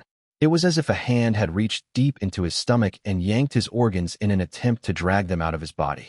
Sweat drenched Su Ming's body, and even his consciousness became unclear. The Immortals around him started executing their divine abilities once again in the midst of both excitement and ferociousness. At that instant, a figure flashed next to Su Ming, and his eldest senior brother stood in front of him with a gigantic axe in his hand. Like a huge mountain, he blocked all the divine abilities that were coming for Su Ming. Blood continued trickling down the corners of Su Ming's mouth. This sudden incident could change the whole situation in the battlefield. Berserker's anxiety gave Immortals time to regain their bearings and gain momentum despite them having suffered huge losses moments before, and they launched their counterattack. World of Berserkers Kismet, Death Aura. Su Ming bit the tip of his tongue and forced himself to regain consciousness. He lifted his right hand and pushed against the ground, then pointed towards Death Vortex with his left hand. Who was the one who injured me? Su Ming let out a shocking roar that shook the sky and earth. At that moment, his power in the initial stage of life matrix erupted with a bang. Su Ming closed his eyes, and a shadow separated from his body. That shadow was the soul of his will, and it was something that only those who had reached life cultivation could do. When Su Ming's Atman appeared, Eastern Wastelands, the islands in South Morning, Northern Province, the alliance of the Western region, and the Dead Sea started showing the gray shade of decay. During that instant, A large amount of life force from the land was extracted by the world of Berserkers Kismet and charged towards Su Ming, then surged into his body through his right hand, which was directed to the ground, towards his Atman. An infinite and boundless amount of aura of death charged down from Ein Death Vortex, fusing into Su Ming's Atman through his left hand. The Atman charged into Ein Death Vortex while bringing with it black smoke and the world of Berserkers Kismet. With a bang, he shot through it. Who injured me? That sharp pain drove Su Ming deeper into madness. The Atman he had sent out brought with him his killing intent and his madness as it shot out through the vortex over Ein Death region based on a faint trace. He appeared in the Immortals galaxy. He did not stop there. At the instant the black aura of death around started rapidly evaporating, the Atman shot through the endless boundaries and saw an infinite amount of continents in the distance, and he also saw tens of thousands of immortals. But they could not see him. Su Ming had a strong feeling that the source of the pain was right before him. Chapter 693, Physical Body. Su Ming could see the Immortals galaxy, could see the endless amounts of continents floating there, and could also see the innumerable immortals on these continents, as well as the flashing runes. His Atman felt a sharp pain, and a large amount of aura of death enveloped his body. At that moment, as Su Ming charged forward, large quantities of that aura of death were scattering away. It did not matter to him, though, for he was filled with madness. He wanted to see just what was the source of his pain. His Atman shot through the continents. He could see numerous altars on the various continents in the place, and on each of these altars was a corpse. He also saw more than a dozen runes. All of them were letting out waves of relocation, but there were only 4 that were letting out a piercing light. He saw thousands of people sitting on the 4 flashing runes, and he also saw immortals continuously stepping into these runes and getting relocated. However, these were not the source of his pain. Once Su Ming's Atman swept through the place, he charged towards the depths of the region of floating continents in the galaxy. Perhaps a long time had passed since then, but perhaps it was only the blink of an eye before the largest continent appeared in front of Su Ming. That continent far surpassed the others in size, and it was the most astonishing region of them all. There was only one gigantic altar there. Su Ming could vaguely see a person lying on that altar. This was not the first time he had come to this place. When he killed Sima Xian all those years ago, he had come here, but had been unable to see the area clearly. However, now that he was here again, he could see more than he did in the past, and everything was also clearer. He saw a mighty pressure that could not be described with words spreading out from that lofty altar. And there was also an endless amount of powerful seals surrounding the area, as if the person in the seal was incredibly important to the immortals, but they were also extremely wary of him, which was why they had placed all those layers of seals around the place. In fact, Su Ming could even see that the continents in the galaxy were grouped together to form a gigantic galactic rune, and at the center of that rune was this place, the biggest continent in the area, with only one altar with layers of seals placed on the person lying on the altar. Su Ming was too far away and could not see the person's face clearly, but at the instant the Atman saw that person, a storm immediately started raging in his heart. A summon. It was an incredibly powerful summon. The strength of that call almost made Su Ming's soul shatter. It was as if the person lying on the altar was even more important than his own life. Under that powerful summon, Su Ming immediately sensed that the source of his pain was over there. The Atman charged forward, and as he closed in, he saw that the person who was calling to him was not the only one on that altar. There were 3 other middle-aged men standing beside him.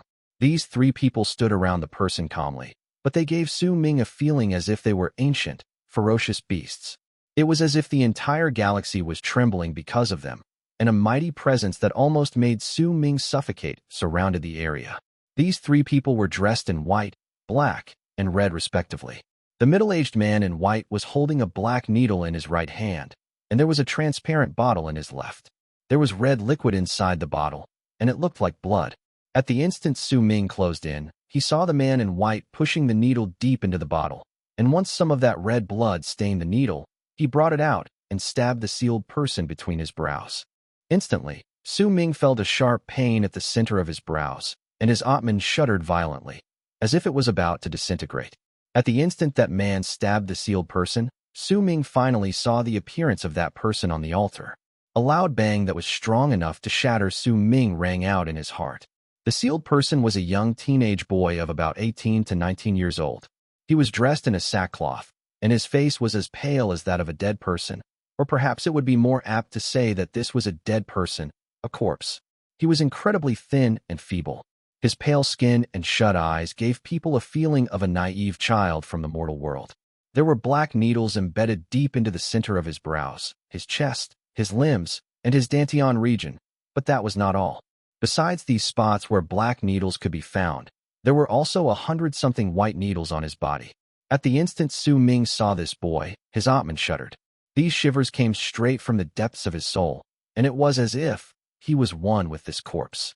It was as if, as long as his Atman could fuse into that corpse, then the corpse could open its eyes, and the boy would be revived. The boy's appearance was also incredibly similar to Su Ming's. He's me. This thought swiftly rose up in Su Ming's mind.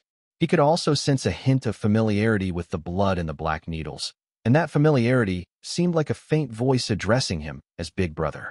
At that moment, right when Su Ming saw everything, the three people standing beside the corpse lifted their heads, and their gazes fell on the spot where Su Ming's Atman was. Su Ming could not see their faces clearly, because the presence spreading out from the trio's bodies was too great, but at the instant they lifted their heads to look at him, Su Ming immediately sensed Tian's presence from the man in white's gaze. He did not have time to see more. A bang resounded in the air, and Su Ming's Atman disintegrated, disappearing in the Immortals galaxy.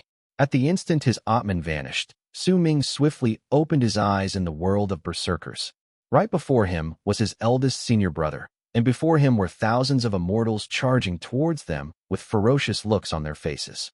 The disappearance of that trace of the Atman affected Su Ming, but this effect was not great. He could recover after taking some time to heal and nurture himself.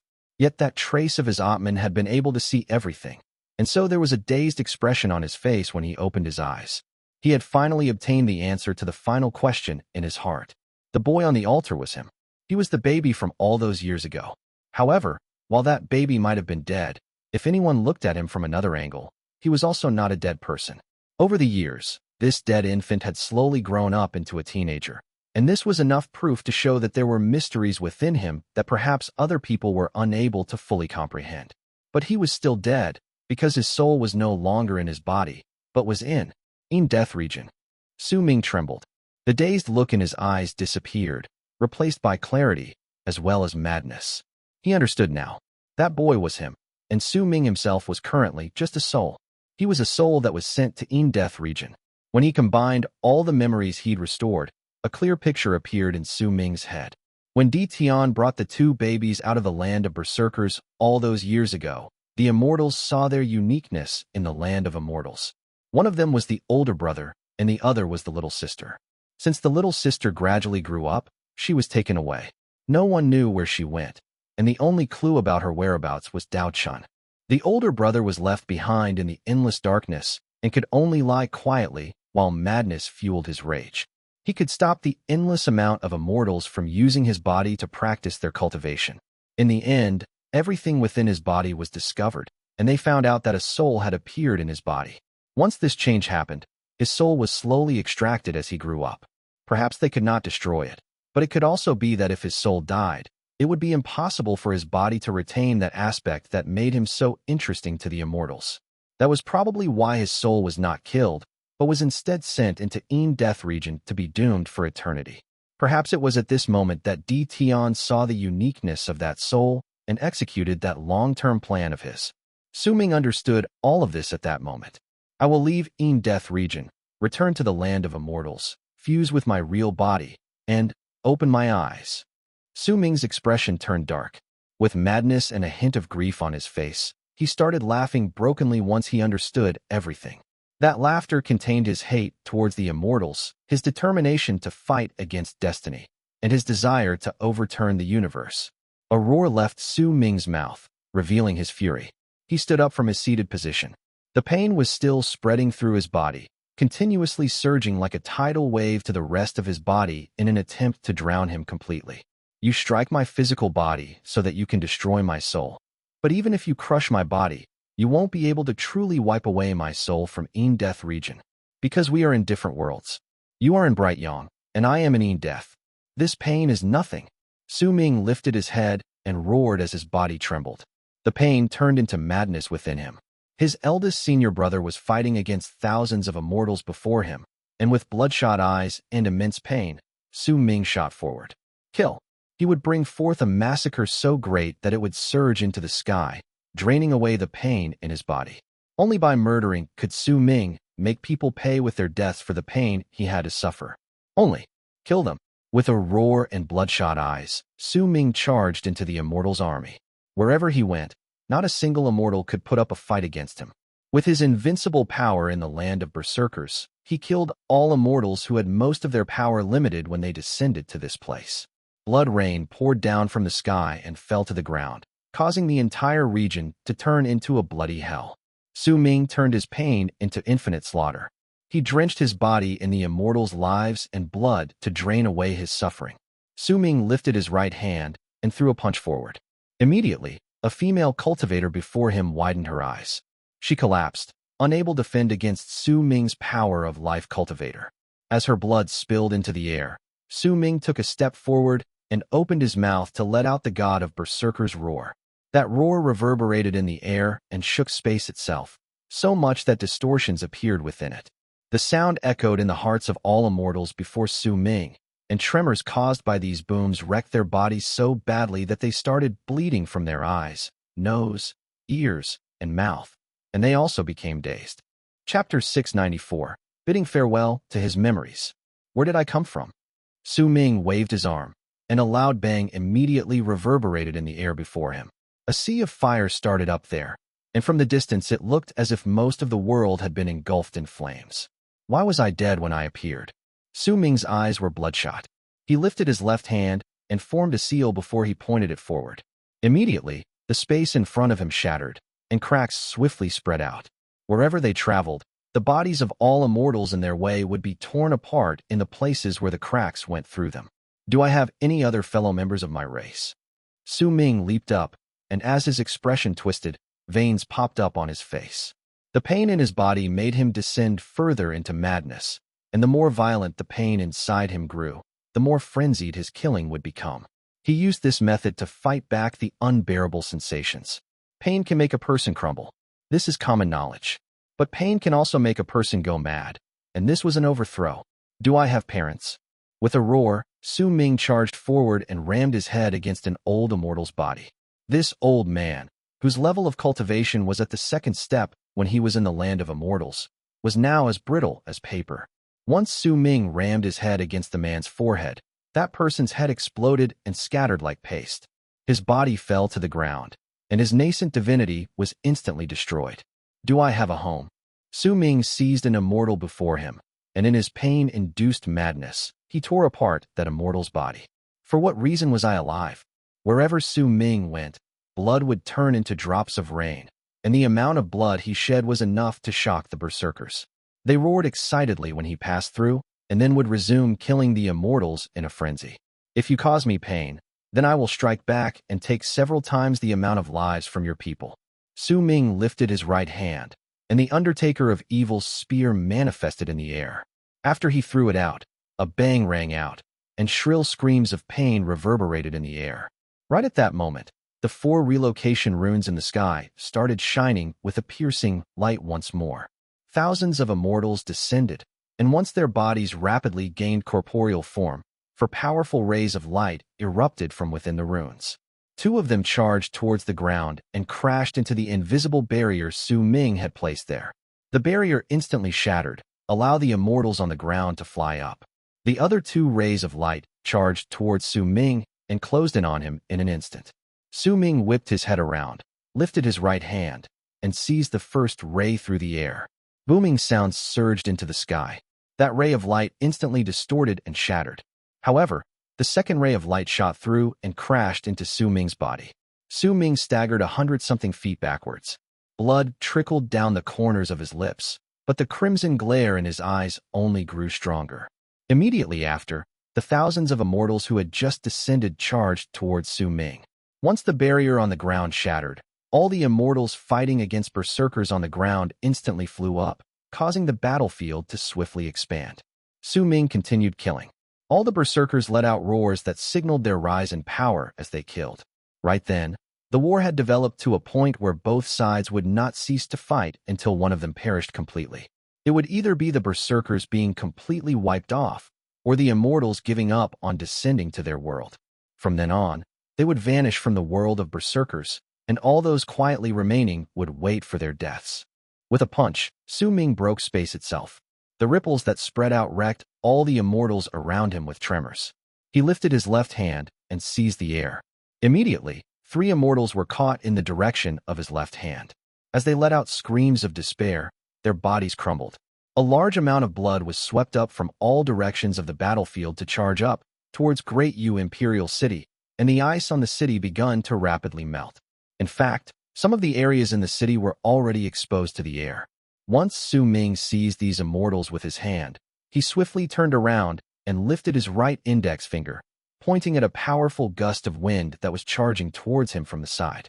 Before his finger landed, Su Ming saw the person who was trying to lay an ambush on him. That was Jingnan. In Su Ming's memories, the Sect master in the land of Berserkers' hidden dragon sect was the elder of Windstream tribe, Jingnan. From now on, you will be wiped away from my memories. Red filled Su Ming's eyes.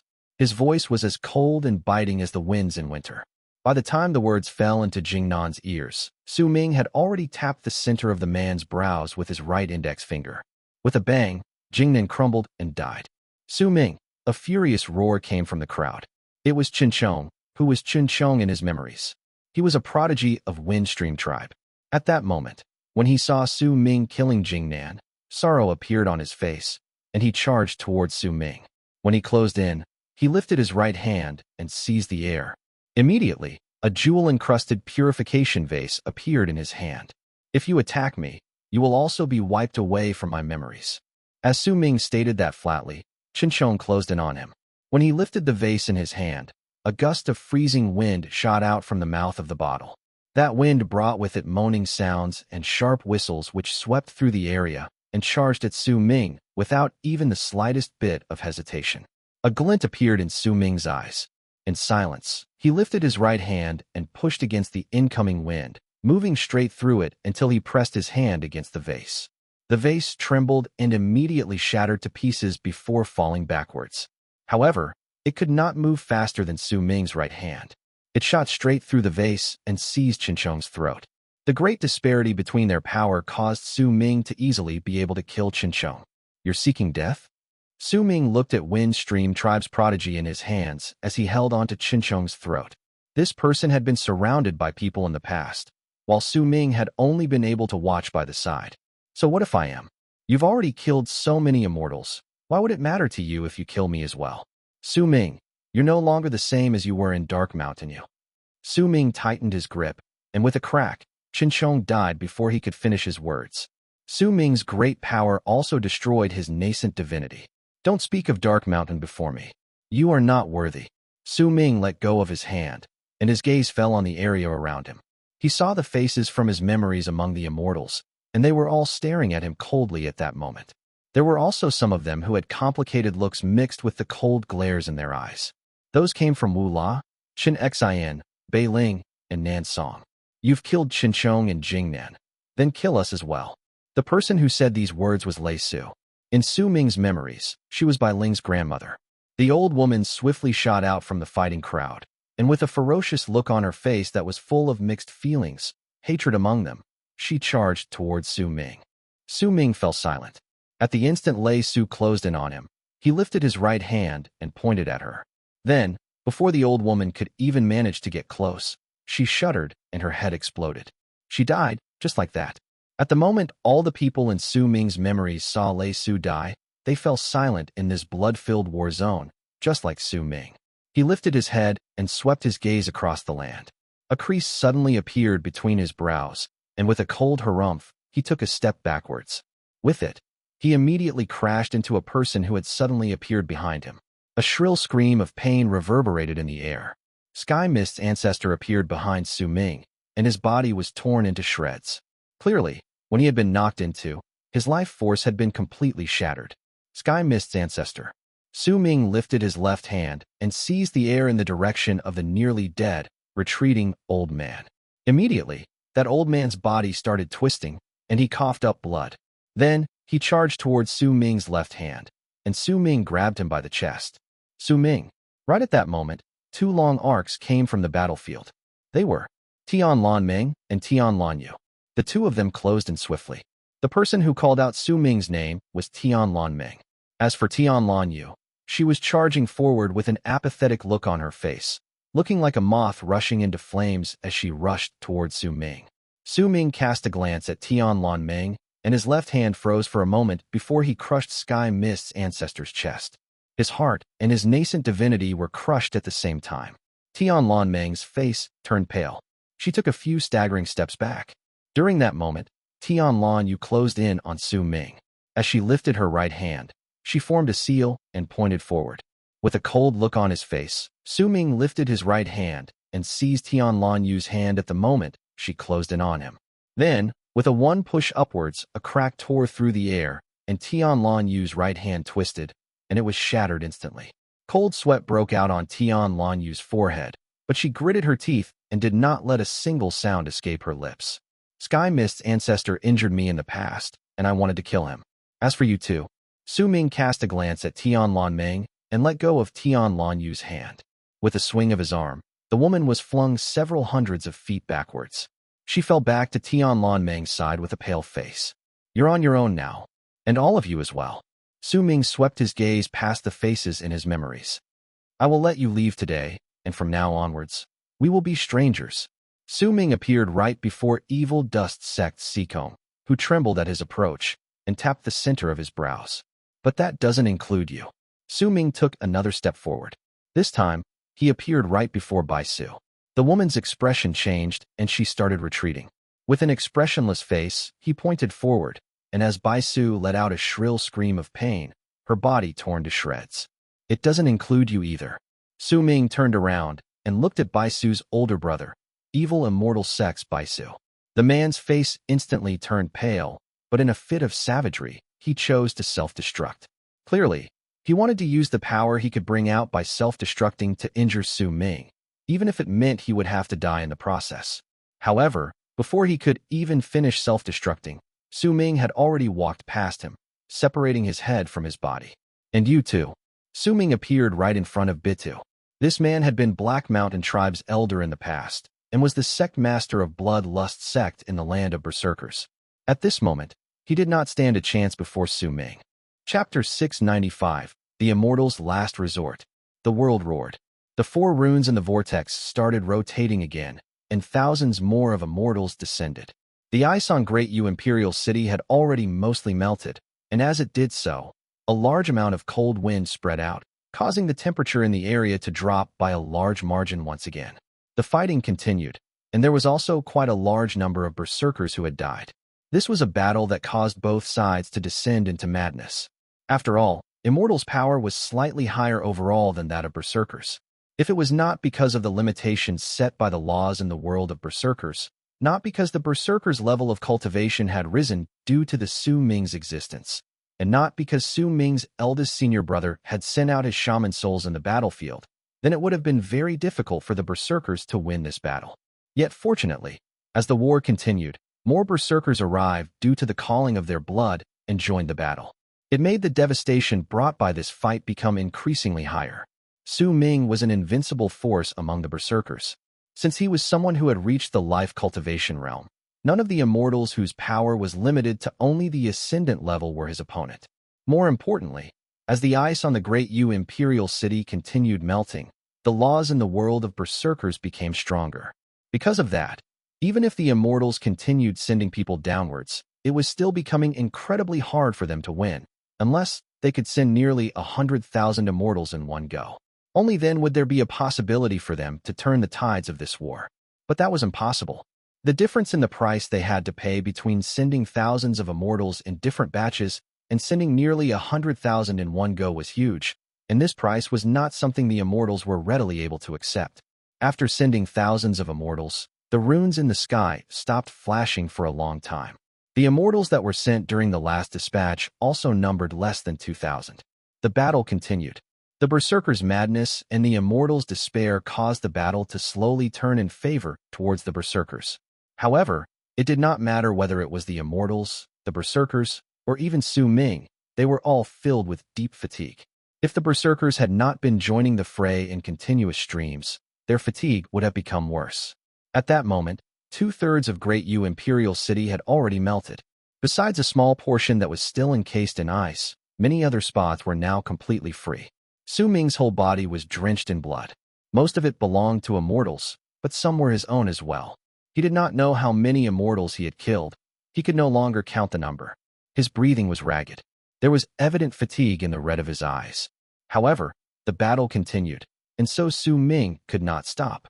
Besides, the pain in his body had yet to go away. It was still battering against his will to persevere.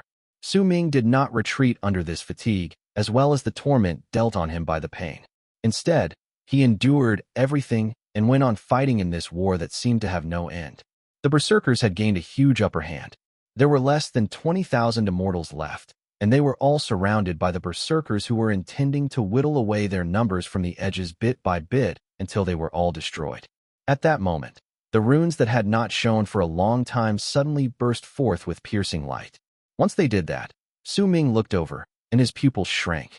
He saw one of the 4 runes shattering, and as it crumbled, the light from the rune spread out, then was absorbed by the other 3 runes.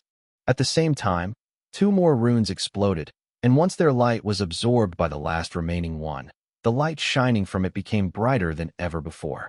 That light shot through everything, like a sun that was suddenly hung high in the sky.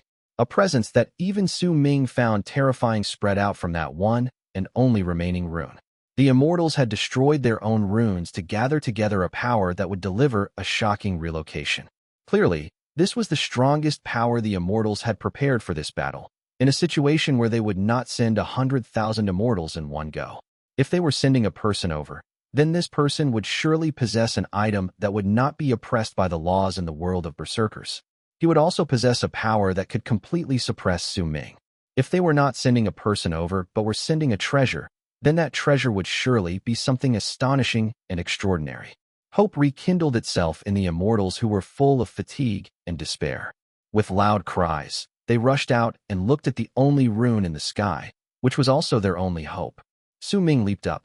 Right before the Immortals and Berserkers' eyes, he moved through the air and stopped right above Great Yu Imperial City's palace, looking at the only rune in the sky. The light from the rune grew stronger, becoming the strongest light in the world of Berserkers. Then, a terrifying, destructive presence descended and spread out. Then 2 other presences equal in power erupted right after. By the orders of the Immortals, the 3 punishments of heaven, earth, and man will descend and suppress the Berserkers. A loud voice as great as the might of heaven itself came from the rune. However, that voice was not clear, but rather indistinct. Clearly, these words were not spoken in the land of Berserkers, but had come from the land of Immortals through the rune. Almost at the instant that voice reverberated in the air, the first destructive presence exploded. A gray pillar of light appeared and shot out of the rune. That gray pillar of light was actually a long arc. Within it was a stone that was about the size of a head. That stone was heavily riddled with holes, because of which it stirred up piercing sounds while sliced through the air. Its speed was inconceivable, and its mighty pressure brought with it a power that could destroy the world. It was clearly no longer that of ascendance. It had already surpassed the ascendant stage and even made Su Ming, who was in life cultivation realm, feel terrified of it. Clearly, this was either an enchanted treasure that possessed power that was at the pinnacle of the 2nd step, or a priceless treasure containing the power of the 3rd step. This item was also not suppressed by the laws of the world of Berserkers, and neither were there any of the Berserkers' priceless treasures coming forth to stop it. This was a telling sign that Immortals had used some sort of method to be able to make this item descend with its complete power. The stone that was about the size of a head in that long gray arc sliced through the sky, but it was not traveling towards Su Ming. It was instead charging towards the strongest person besides Su Ming in the land of Berserkers, Su Ming's eldest senior brother, who had beheaded himself, Shingon. That stone moved so quickly that not even Su Ming could stop it. With a bang, the stone appeared right above eldest senior brother. A glint appeared in the man's eyes, which were located on his chest. With the battle axe in hand, he charged out and sliced towards the incoming stone. Yet almost at the instant he lifted his axe, the gray stone exploded with a bang. A gray ray of light spread out and covered the area of several thousands of feet. There were Immortals, Berserkers, and Su Ming's eldest senior brother within those thousands of feet. As that light spread out, eldest senior brother was the first to be covered in it, and once his battle axe was enveloped in that gray light, the man was immediately petrified. His body instantly turned into a stone statue in front of everyone's eyes. And this happened not to him alone. All the people within those thousands of feet, no matter whether they were Immortals or Berserkers, turned into statues at the instant that stone exploded and the gray light spread out. The people retained their previous poses and expressions as they became statues, existences that would bring shock to all those who saw them in the land of Berserkers. This was the suppression the Immortals chose to deliver to the Berserkers' uprising. Eldest senior brother. Anger raged violently in Su Ming's eyes. He took a step forward, but just as he was about to arrive beside his eldest senior brother's statue, another presence that possessed a destructive power that could destroy the world left the rune in the sky. It was a human head. It was a gigantic human head that looked like it belonged to a giant. There was black blood flowing out of its eyes, and his hair was a mess. But even after death, there was a savage and crazed presence to that head. There was also a familiarity to it which made Su Ming and all the Berserkers' hearts tremble. It was a Berserker's presence, for that was the head of the god of Berserkers. Second god of Berserkers. That's the second god of Berserkers' head. That presence, the agitation in my blood will not lie. When the Berserkers saw that head, madness immediately erupted within them. Sorrow and rage appeared on all of their faces. There was nothing else that could make the Berserkers so livid with rage than the head of a god of Berserkers. Su Ming trembled. Right when his senior brother's survival was still unknown after he had turned into a statue, Su Ming was faced with the head of the second god of Berserkers. This head might still be unfamiliar to him, even after he retrieved his memories, but its presence was incredibly familiar. It belonged to the gentle voice that had reached his ears all those years ago. It belonged to the god of Berserkers who had been frozen with Great Yu Imperial City and had died for the Berserkers. The second god of Berserkers was torn limb to limb in the past. His body was buried in the land of Berserkers, but his head had been taken away by the Immortals. At this moment, he was brought out, and by the looks of it, he had been refined into a piece of treasure.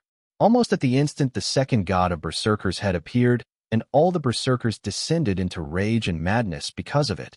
The head opened its eyes. When it did so, everyone saw that its eyes were completely black. A violent shudder wrecked the head, and the second god of Berserkers exploded right before all the Berserkers' eyes at the moment his head had opened its eyes. A huge force instantly swept outwards. That force brought little suffering to the Immortals, but to the Berserkers who had watched that head explode, that impact was a strike to their blood. Chapter 696. Disaster. The Sword of Murder. These were the Immortals' last resort, and they were attacks that were directed against all the Berserkers. The first treasure had broken the hope of the Berserkers rising in power again after Su Ming died by turning his eldest senior brother into a statue, who had been the strongest existence besides Su Ming. The second treasure was aimed against all Berserkers. With the destruction of the second god of Berserkers' head, the Immortals would deliver an attack to their blood. Those without Berserker blood would be unaffected by this attack, but for those with that blood, it would be a disaster. All the Berserkers coughed up blood at that instant. Their bodies began to swiftly wither, as if their blood had been sealed away. They fell backwards and were swept away by the wave of force. It did not matter whether it was Xuan or Qi Lei Tian. No matter who it was and what level of cultivation they had. At the instant they were struck by the impact, they coughed up blood and were all heavily injured. There were even nearly 10,000 Berserkers who were reduced to ashes by this attack to their blood. The remaining Berserkers were continuously sent flying backwards in all directions while heavy injuries. In the blink of an eye, not a single Berserker remained in the battlefield.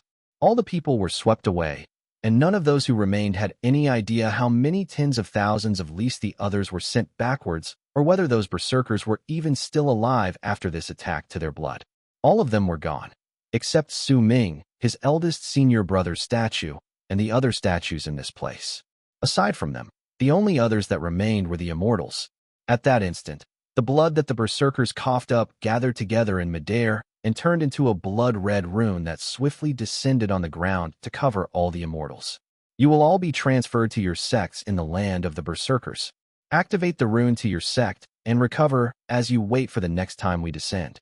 We will then purge the land of Berserkers." A buzzing sound spread out from the only remaining rune in the sky.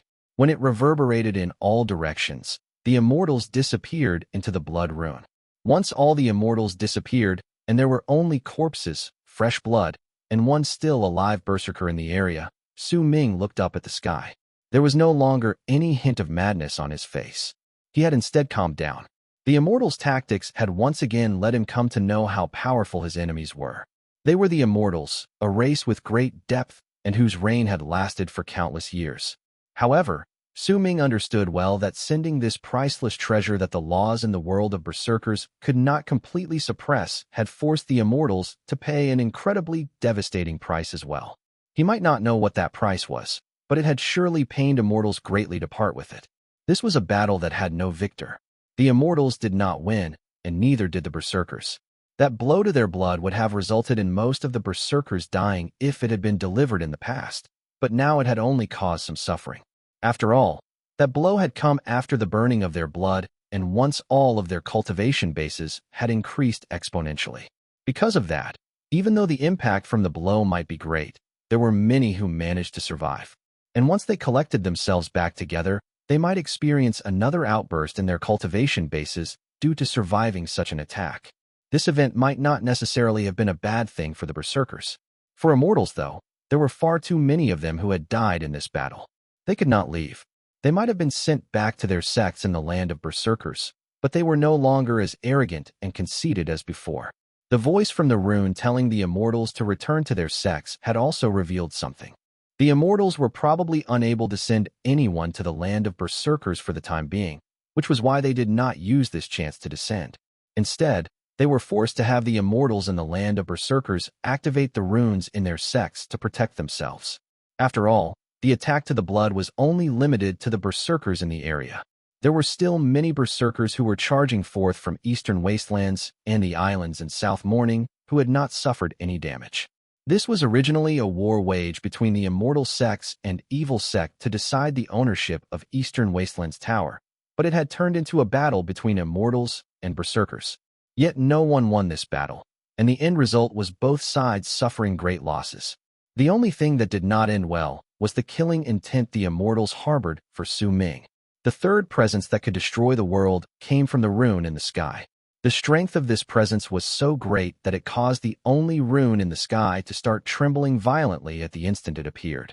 As it trembled, the rune started showing signs of crumbling, but it was quickly restored. A glint appeared in Su Ming's eyes. He had originally intended to leave, but now he chose not to. This war might have ended, but he still had something to do. Su Ming leaped up, lifted his right hand, and pointed towards the largely thawed Great Yu Imperial City. Great Yu Imperial City, crush that rune used by Immortals to descend to our land. Make it so that it will be even more difficult for them to come from now onwards. This was what Su Ming wanted to do. As he pointed forward, Great Yu Imperial City shuddered before it rose up slowly. Then, it charged towards the sky. Su Ming had not done this earlier because he knew that once the Immortals' rune was destroyed, more would appear. After all, his Atman had seen a lot more of these runes among the endless continents in the galaxy. However, since there was only one rune in the Berserker's sky, since the Immortals had sent 3 priceless treasures to suppress the Berserkers, and since the Immortals had told the cultivators down here to activate the runes in their sects to fend for themselves, Su Ming was certain that the Immortals had given up on this battle. That was why there was a possibility that they would be unable to activate more runes in retaliation if he destroyed this last rune. As Su Ming pointed forward, Great Yu Imperial Palace traveled even faster and stirred up a roar that shook the sky and earth as it got closer and closer to the sky. Right at that moment, the destructive presence in the rune grew stronger. At the instant it erupted forth with a bang, a blue ray of light swiftly shot out. It was a blue sword. A sword's main purpose is to kill, and blue is mainly used to seal. This was a sword that destroyed all manner of lives. The presence spreading out from it made Su Ming's skin crawl, and his heart trembled. This was a killing sword that could destroy all those with power lower than the 3rd step. Seal off the Immortals' rune. If I don't die from this disaster, then we will destroy all the Immortal sects in the land of Berserkers. Su Ming lifted his head and roared. At the instant the blue sword charged towards him, He controlled Great Yu Imperial City and rammed it against that rune in the sky. The rune was destroyed. At the instant it crumbled, Su Ming heard an endless amount of faint groans and sound of death from the distant land of Immortals. The sky rumbled, and the blue sword closed in on Su Ming. Chapter 697. Damn it. Almost at the instant Great Yu Imperial City crashed into the Immortals' rune in the sky and caused it to shatter. Su Ming tried to rush into the black stone fragment hanging on his neck without any hesitation. The strange dimension in the black stone fragment was Su Ming's shelter. It had allowed him to avoid a series of dangers more than once. Yet almost at the moment Su Ming's mind touched the stone, he immediately felt as if the area around him had been completely isolated, and his mind could not obtain any sort of connection. The blue sword closed in with a hum. It was already less than 100 feet away. Without any hesitation, Su Ming gave up on fusing with the black stone fragment and charged towards the ground. The blue sword gave chase behind him, as if it was embedded in its soul to do so. The killing intent and freezing air spreading out from it seemed to be capable of destroying everything. In fact, due to the blue sword's presence locking down on Su Ming, he could not even execute warping. In the blink of an eye, he descended to the ground. There was one particular body among all the corpses that was covered in blood. It did not move even a single bit, but at the instant Su Ming closed in on it, he lifted his right leg and kicked him. That kick contained no killing intent. Instead, a gentle force spread out of Su Ming's body and surged into the still body before it sent it charging into the distance. Shun, wait outside, evil spirit sect. Once I get rid of this sword, I'll come and get you. After saying this, Su Ming turned around swiftly. When there were only 50 feet between him and that killing sword, he turned into a long arc that charged into the opposite direction of the body that was flying away. The body, which was surrounded by the gentle power and sent into the distance, suddenly blinked. That person was naturally Shun, who had been pretending to be dead from the very start. He put on a long face as he used that gentle power within him to rush away. Damn it, damn it, damn it. Just how far is this place from Evil Spirit Sect? Just how far is it? How far do I have to go before I can get back? Shun looked glum, but he did not dare disobey. He could sense that the gentle power was not leaving his body, but had settled itself inside him. By the looks of it, this was definitely some sort of seal that would limit his movements. Su Ming must definitely have doubts about Shun's loyalty, and that was why he did this. Damn it all. How could he still find time to seal me when he was being chased by the blue killing sword? Shun ground his teeth in anger, but once he thought about how terrifying Su Ming was, he immediately sighed and gritted his teeth, then ran into the distance. Su Ming did not even turn his head back. He activated all his power and charged forward with a bang. As he sliced through the air, he stirred up piercing whistles. His expression was incredibly dark because the blue sword was becoming faster with each passing moment. The tip of the sword was already less than 20 feet away from him. Waves of cold air and pressure pressed down on his heart and body like mountains, and a life-threatening sense of danger filled his heart. At that moment, a blue light began to shine at the tip of the blue sword. Immediately, an endless amount of power in the world in a circular area of several dozens of lis was forcefully extracted. It then gathered on the blue sword. Su Ming could sense that sense of danger increasingly exponentially, and his expression instantly changed. Without any hesitation, he bit the tip of his tongue and coughed up a mouthful of blood. This blood immediately enveloped his body, causing his speed to instantly increase by several fold. However, once the blue sword extracted the power of the world from a circular area of several dozens of lis, it distorted space itself and arrived right behind Su Ming in the blink of an eye. Blue light flashed, and as a muffled boom reverberated in the air, that blue sword pierced Su Ming's chest. It did not pierce his heart, though. When Su Ming increased his speed, the strong sense of danger had made him move slightly to the side, and because of it, the blue sword had only grazed his heart. As banging sounds reverberated in the air, Su Ming coughed up a huge mouthful of blood. Destructive power erupted in his body. A bang rang out, and as that power spread out, his legs exploded. His left arm also shattered, and half of his body turned into ashes as well. The destructive power was about to spread out and extinguish Su Ming's life, but he circulated all his power and crashed it against that destructive power inside him. As booming sounds reverberated in his body, Su Ming rushed forward with the speed provided to him by the power from the blood shield like a kite, with a broken string flying in the air. Su Ming lifted his head and roared, then gritted his teeth and endured the pain as he charged forward madly. He only had a small portion of his body left. The power from that one strike had almost destroyed him completely. And this was after Su Ming had reached the life cultivation realm. If he had been the slightest bit less powerful, he would surely have died right away. In fact, if it was anyone else in life cultivation realm suffering this blow, they would have found it difficult to survive that attack. It was a killing sword that would destroy all those under the third step.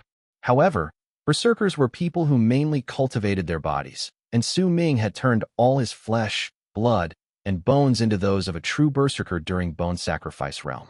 The level of strength he possessed was incredibly terrifying, and it was also the reason why he could kill those who were above him in their level of cultivation. However, even with such a strong body, Su Ming was still almost destroyed by the blue sword, and this was a clear sign of just how powerful this weapon was. Su Ming's face turned pale. From madness, his eyes became crimson red, but he continued to charge through the sky with the remainder of his body. The blue sword behind him gave close chase, as if it would definitely not disappear unless it killed him. Immortals. The destruction of his body caused Su Ming's hate towards the Immortals to become even stronger. The blue sword's killing intent did not disappear, and the life-threatening sense of danger surrounded Su Ming's heart and soul. He continued coughing up mouthfuls of blood, and every single time he did so, his speed would increase a little. Yet even so, he still could not shake off that blue sword. The blade continued charging forward and stirring up piercing whistling sounds behind Su Ming. Blue light appeared at its tip once more, and at the same time, the power of the world from a circular area of 100 lis were forcefully sucked in. Su Ming felt his skin crawl. His heart was roaring. Before the blue sword had delivered that strike just then, it had absorbed the power of the world from all around just like this, and that was just an area of several dozens of lis. This time, it was sucking the power of the world from 100 lis. If this second strike was delivered, Su Ming knew that he would surely die. The Immortals had sent 3 priceless treasures. The first had petrified his eldest senior brother. The second had scattered the Berserkers after dealing a blow to their blood while relocating the Immortals. But if they were to be compared in terms of strength, then the third treasure would be the strongest, the Sword of Murder. After all, to the Immortals, it did not matter whether it was Su Ming's eldest senior brother or the Berserkers. They were nothing compared to Su Ming. Su Ming must be destroyed and sealed in this place. They would absolutely not allow any other unforeseen circumstances to happen. The treasure they sent was a Sword of Murder, and it had been given a task when it descended, which was to murder and seal Su Ming.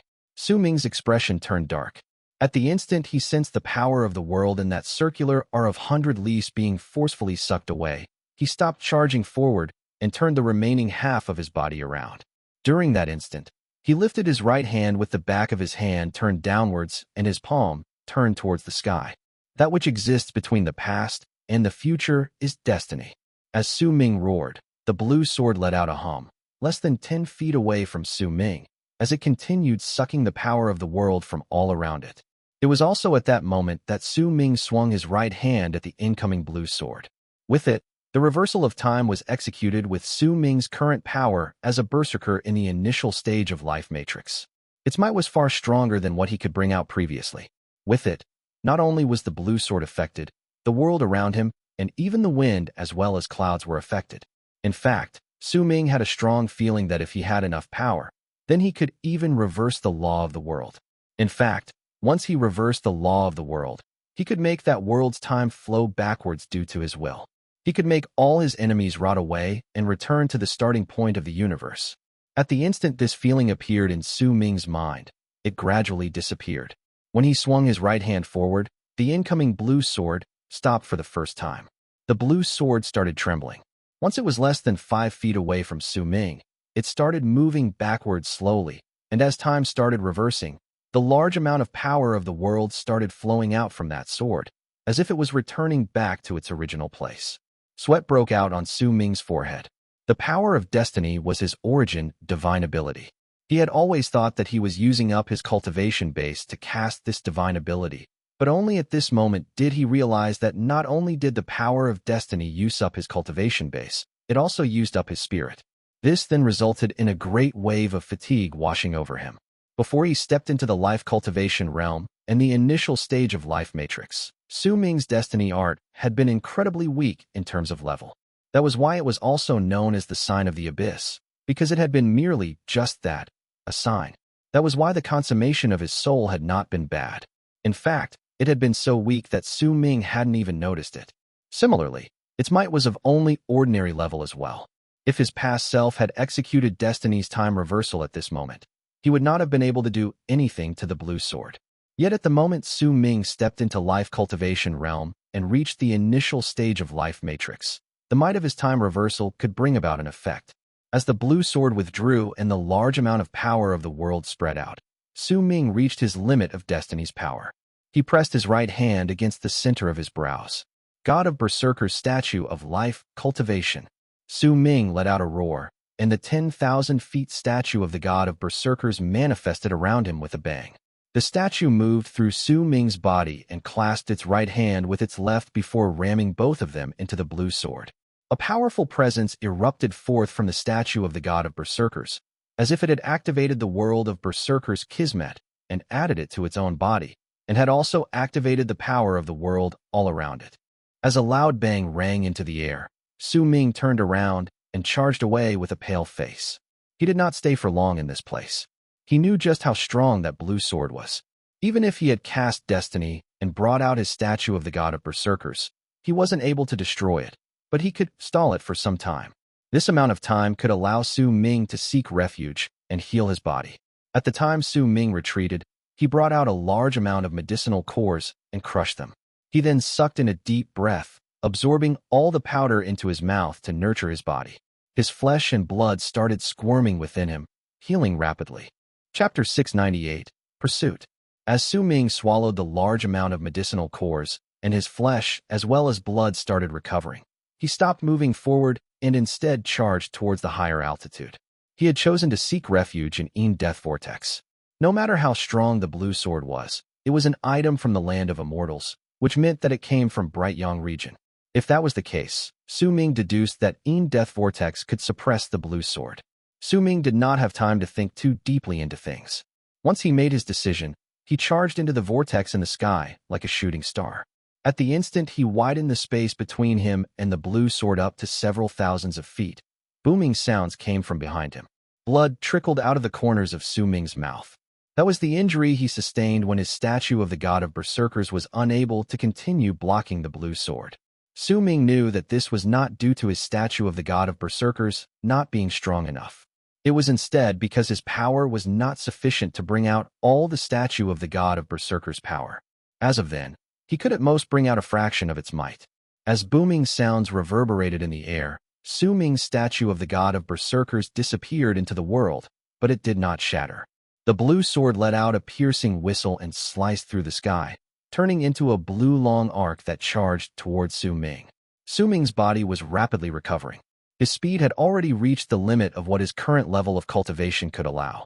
He was slicing through the air towards Een Death Vortex at that moment, and he was getting closer to it with each passing moment as he continued rushing forward. The blue sword, which was now thousands of feet behind him, suddenly let out a blue light that almost dyed the entire world in its color. Under that light, Su Ming discovered, to his shock, that the blue sword was forcefully absorbing the power of the world from several thousands of leagues around it in an incredibly tyrannical manner. By just absorbing the power of the world within several dozens of leagues, that blue sword had been able to put Su Ming at death's door. By absorbing the power of the world within 100 leagues, it could kill Su Ming straight away. Right then, by absorbing the power of the world within thousands of leagues. As Su Ming's skin crawled, the blue sword's speed suddenly increased by tenfold.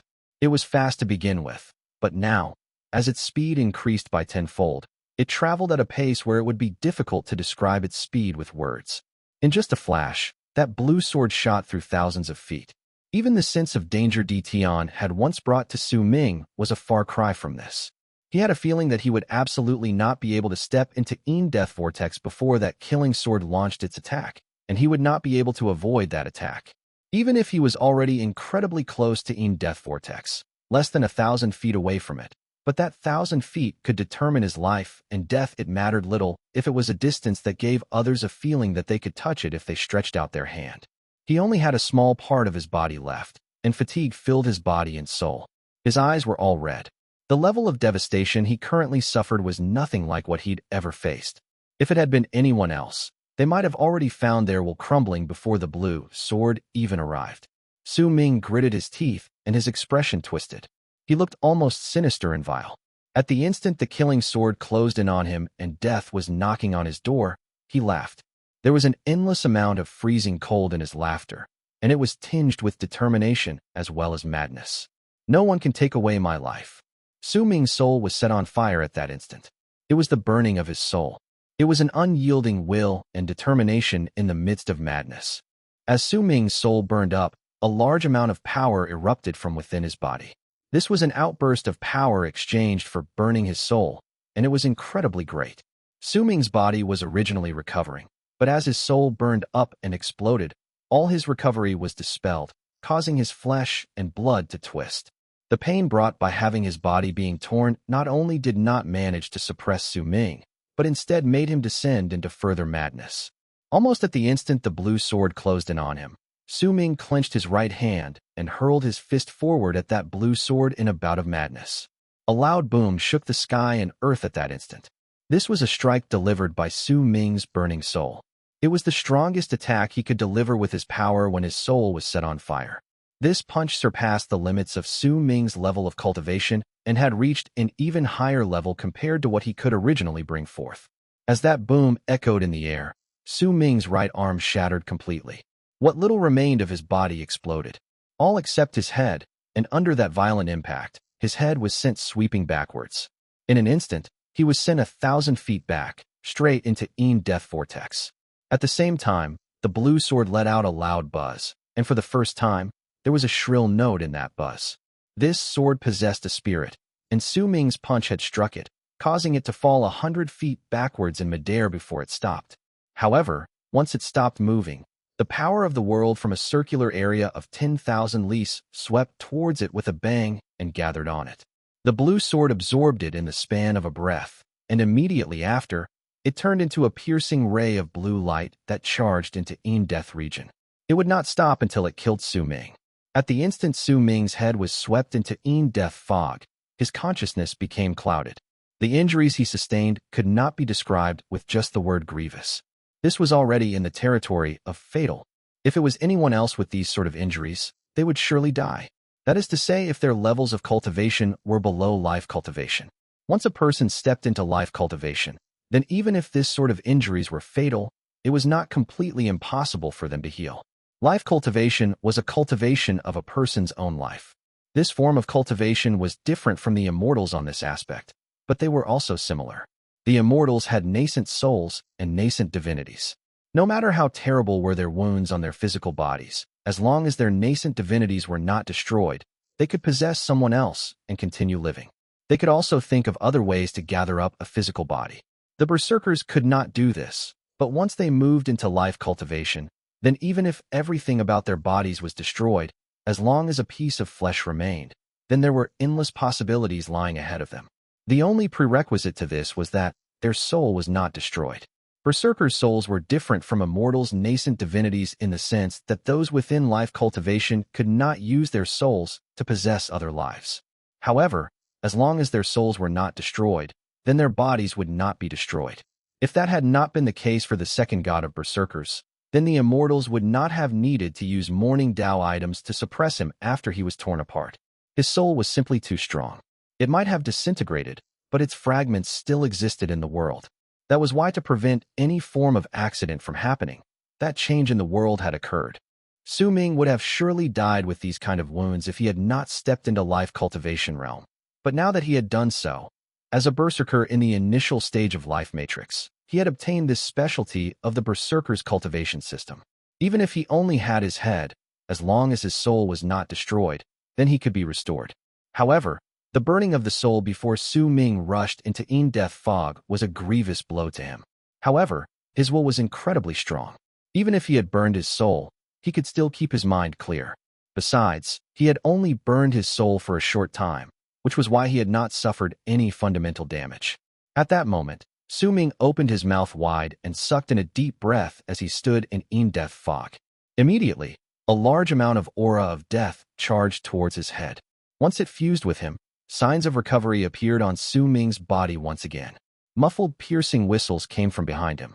A ray of blue light shot through layers of fog and chased after Su Ming. However, this was the vortex formed from Death fog. The blue sword came from the land of Immortals and from Bright Yang region, so it naturally slowed down in the vortex, having been suppressed. Because of that, as one party's speed increased and the other's decreased, there was constantly 1,000-something feet between the sword and Su Ming. It could not catch up to Su Ming, but he could not shake it off either. However, Su Ming moved like a fish in water within Death fog. As he absorbed a large amount of it, his body started recovering rapidly. First he formed the top half, then the outline of his legs. By the looks of it, his legs would be completely formed before long as well. The feeling of flesh and blood growing in his body was not comfortable. Instead, it felt numb and painful. However, this pain was nothing to Su Ming. He had even burned his own soul before. Compared to that, this pain was not even a fraction of what he'd felt back then. However, even while Su Ming moved like a fish in water in Death vortex while it suppressed the blue sword, there were plenty of powerful and ferocious beasts in this water. There were quite a large number of these ferocious beasts who possessed power equivalent to the power of life cultivation realm. In fact, there were even some who had power that surpassed it.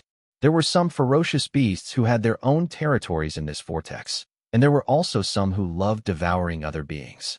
Overall, these Death beasts in Death fog could become stronger because they continued devouring each other. If Su Ming had come to this place alone, he would have been fine. As long as he was careful, he would not have attracted too much attention. After all, his presence could fuse together with this place, and since he was in life cultivation realm, he was not weak. However, the blue sword was chasing right after him. It was like a bright lamp in the darkness, and not only did it light up the sword itself, it also lit up Su Ming. Because of that, not long after Su Ming and the blue sword moved into Death fog, several dozens of mighty pressure that surpassed Su Ming's level of cultivation instantly descended on them with a bang. These dozens of mighty pressure were like a storm that swept through the area. Su Ming had just recovered his body completely when he was sent charging backwards because of the impact. A glint appeared in his eyes, and once he absorbed a large amount of aura of death from the area again, he immediately started charging downwards. He could sense a vast amount of displeasure and warning from the dozens of pressures and wills belonging to the various ferocious beasts in Death vortex. If he continued traveling in this place, then he would suffer a retaliation that would not be any weaker than what the blue sword was going through. The dozens of pressures also swept past the blue sword as it continued chasing after Su Ming. Since it came from the land of Immortals and possessed Bright Yang's presence, the impact it suffered was far stronger than that faced by Su Ming. In fact, besides the dozens of pressures, there were 3 other waves that pressed down on the blue sword with sinister intent. These 3 waves of pressure came from the depths of Death vortex. They came from a spot far away from this place, but their pressure possessed power that was equivalent to the might of the 3rd step. Because of that, the blue sword that was taken care of by these 3 waves of pressure let out a shrill sword whistle that rang like a scream of not being able to bear whatever was happening. The blue light on its body became much duller. It even looked as if there was aura of death circling within it. The sword's spirit immediately roared. As it wilted, it made the blue sword stop, not daring to move even a single bit forward. The sword trembled, then started chasing down Su Ming, who was escaping downwards, once again. Roars that sounded as if someone was laughing maniacally came from the distant depths of Death fog. It was as if these creatures were incredibly happy with what they had done. These were beings that were born within Death fog in the ancient past. Their strength was what forced the Immortals to activate those runes to descend. They were the existences that made it difficult for the Immortals to move past Death fog. This blue sword was nothing in their eyes. In fact, those 3 powerful waves of mighty pressure might have seemed to have come from the depths of the fog, but in truth, they were far from the true depths. Not bad, boy. If you manage to not get yourself killed by this sword spirit that has that disgusting Bright Yang presence, we'll let you train here in Death's holy land for some time. That's why you have to get rid of it. Get rid of it, and turn it into Death's sword. These voices sounded like roars in Su Ming's ears. He was momentarily taken aback by them. Then he gritted his teeth. Chapter 699, Devour You. When those voices shouted, they brought with them sinister laughter. These bouts of laughter harbored no malicious intent towards Su Ming. After all, there was aura of death about Su Ming's body, so he was a part of Death Fog. But it was different for that blue sword. The pressure it had to withstand was incredibly great. It was especially so when the 3 waves of pressure had knocked into it earlier. It had almost been unable to withstand those blows just now.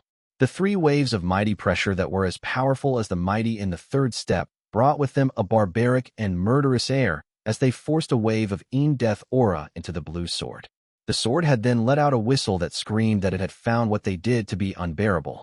The blue sword might have become duller than before, but there were some aspects within it that remained as sharp as ever. With a piercing whistle, it charged straight towards its target. Su Ming gritted his teeth and no longer continued forward. Instead, he stopped at the edge of the fog. This was the 2nd time he stopped under the blue sword's pursuit. At the instant he did so, his legs almost recovered. Su Ming lifted his right hand and started forming seals. With an extremely fast speed, he formed 99 different seals. Once all the seals were formed, the blue sword was already less than hundreds of feet away from Su Ming. A sharp presence pressed down on him, and it brought with it killing intent that seemed like it would not stop until it killed him. 9 transformations, 10 transfigurations, 1 voice. At the instant the blue sword was only 100 feet away from him, Su Ming let out a low growl and swung his right hand. He then lifted his left hand and formed a large amount of different seals again. After that, once he clasped his hands together, a strange and enchanting light appeared in his eyes. With the 9th transfiguration, turn into the candle dragon. Su Ming let out a low growl, and his mind fused together with the small snake. The candle dragon's presence erupted swiftly from his body at that instant, and as the presence erupted from his body, Su Ming instantly started twisting.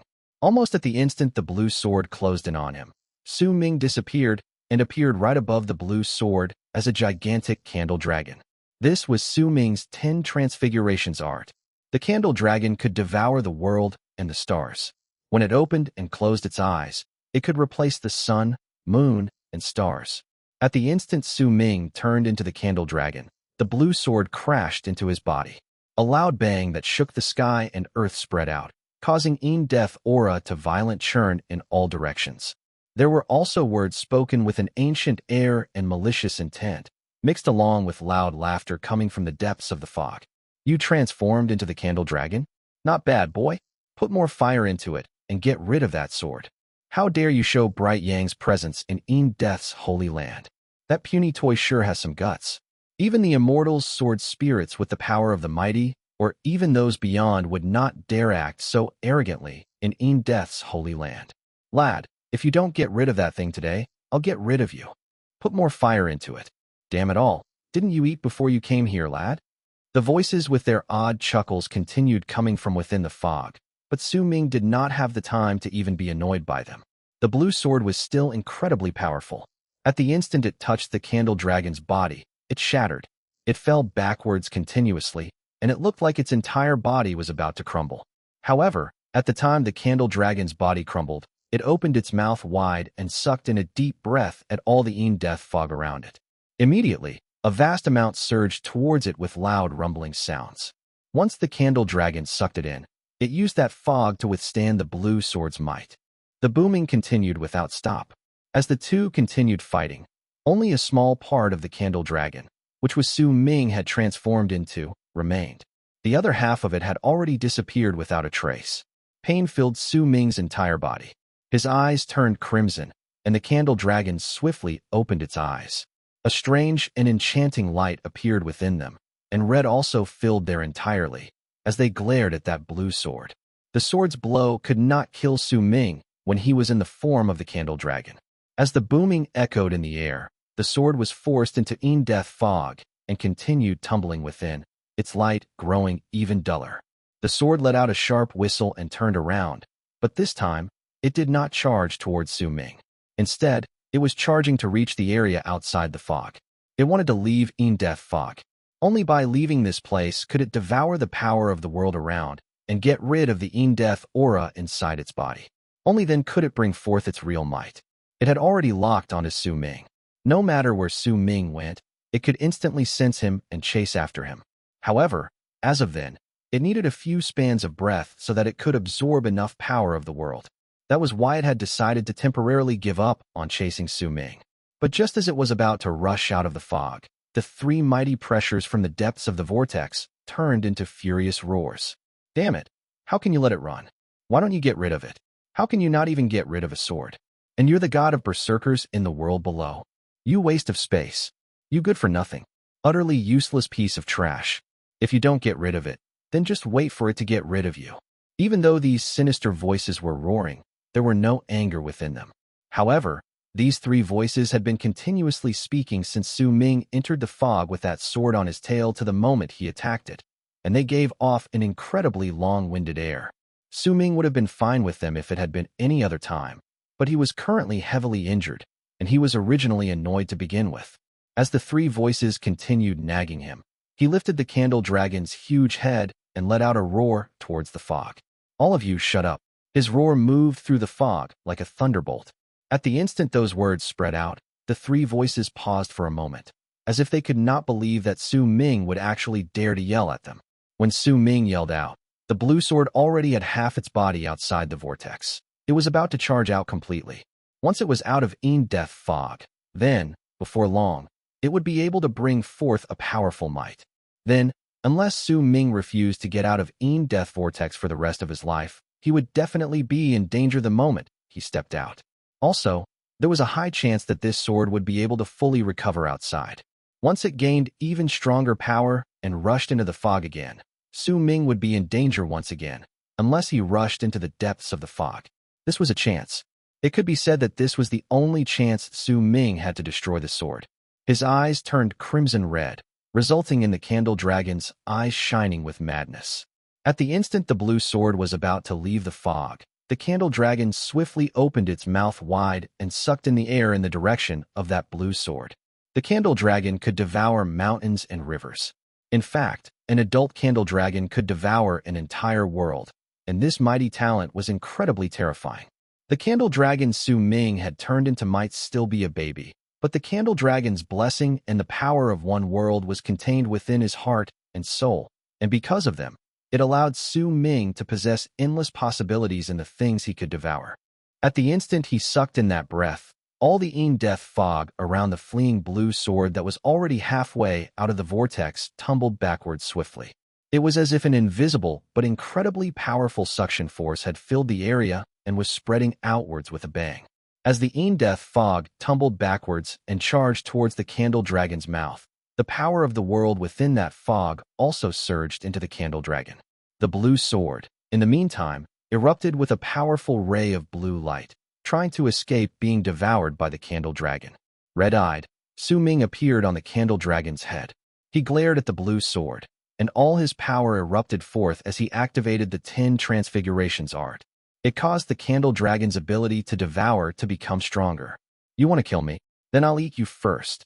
Su Ming roared out. His face was twisted with ferociousness, and his soul was melting that fragment containing the power of that one world. As that power fused with the candle dragon, it swiftly erupted forth. Cracks immediately appeared in the space around the blue sword. With a bang, even the space around the sword started distorting before it charged towards the candle dragon's mouth in straight lines. The blue sword fought back against that suction force, wanting to break free of it all and continue onward. Yet, since they were already at this point, there was no way Su Ming would just let the sword escape. No matter what, he was going to devour it. He did not have time to think about what would happen next. Anything was better than letting the sword leave death vortex and absorb the power of the world. That which exists between the past and the future is destiny.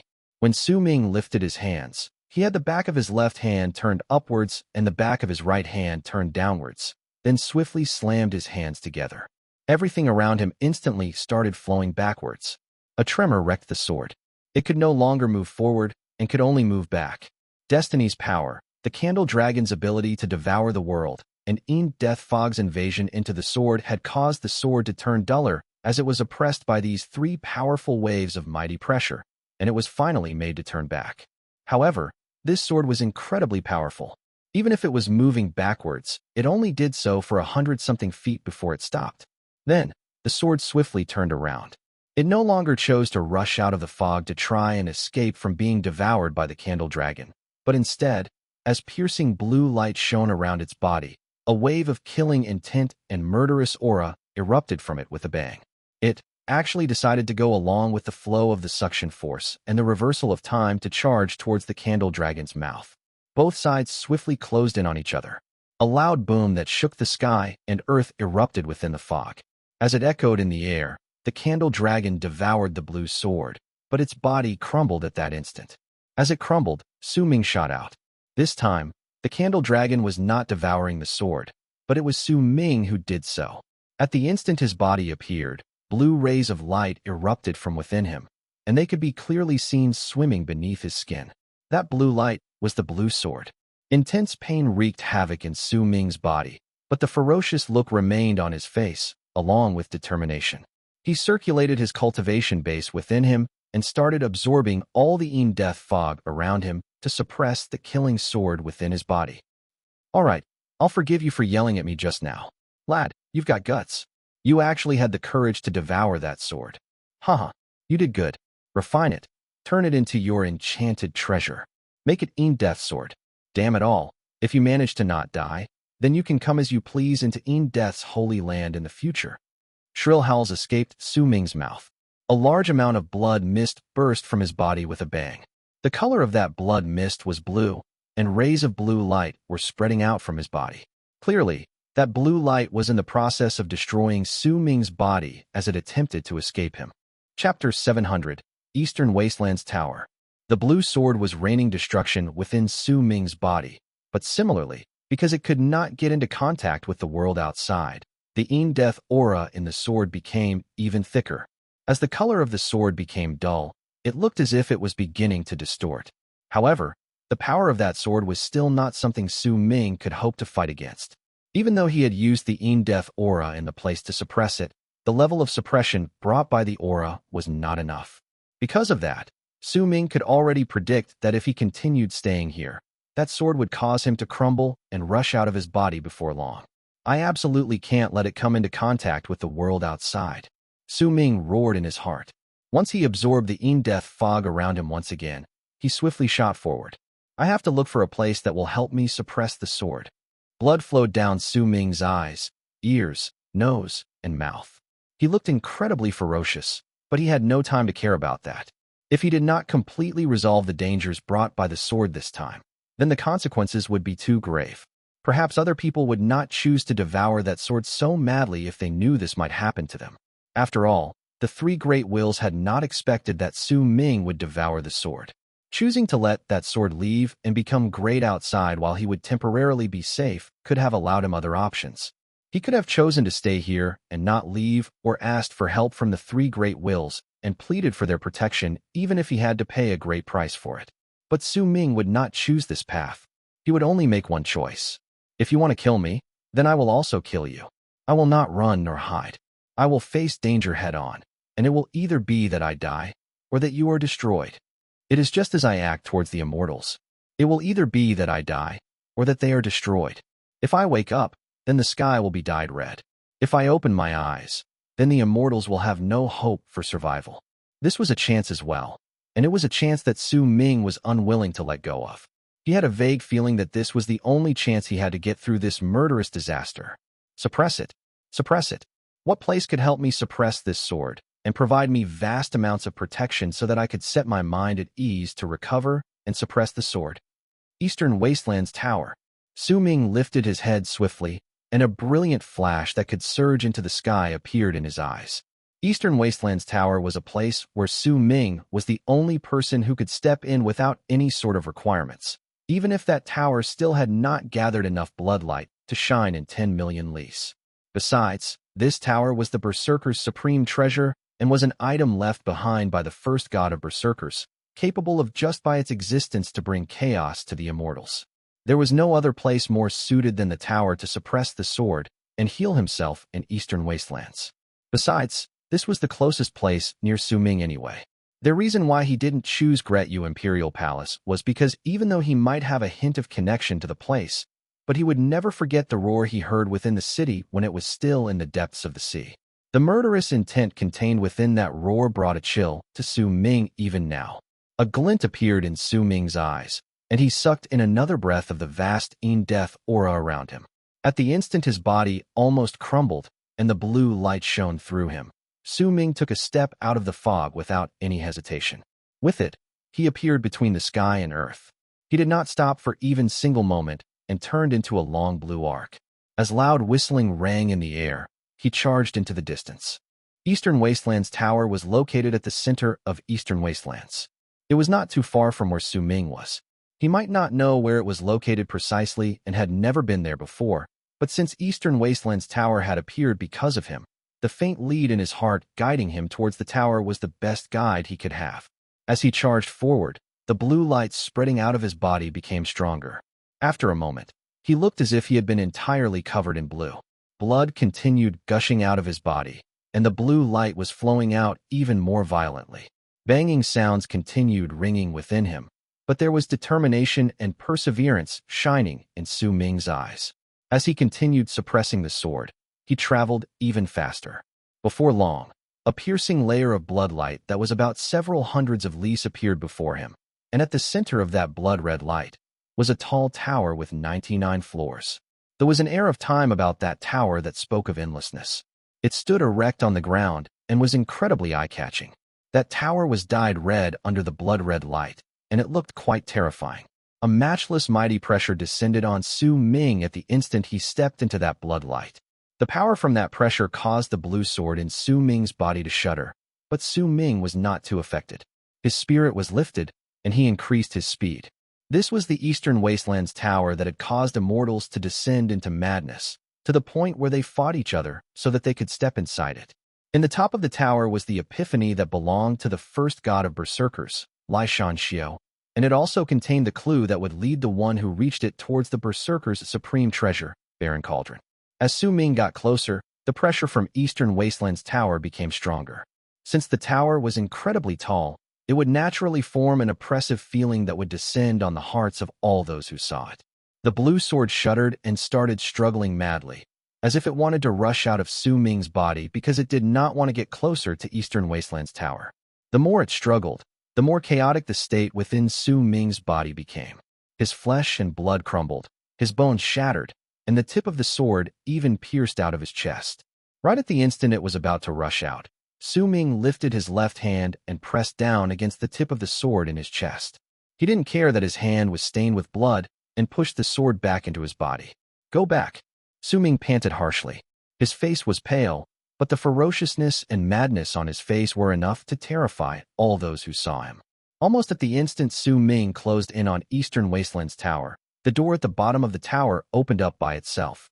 As it did so, it was as if a storm had appeared out of nowhere and swept around the tower, turning into a huge whirlwind that connected the sky and earth. As that whirlwind rotated with loud booming sounds, it shook the sky and earth.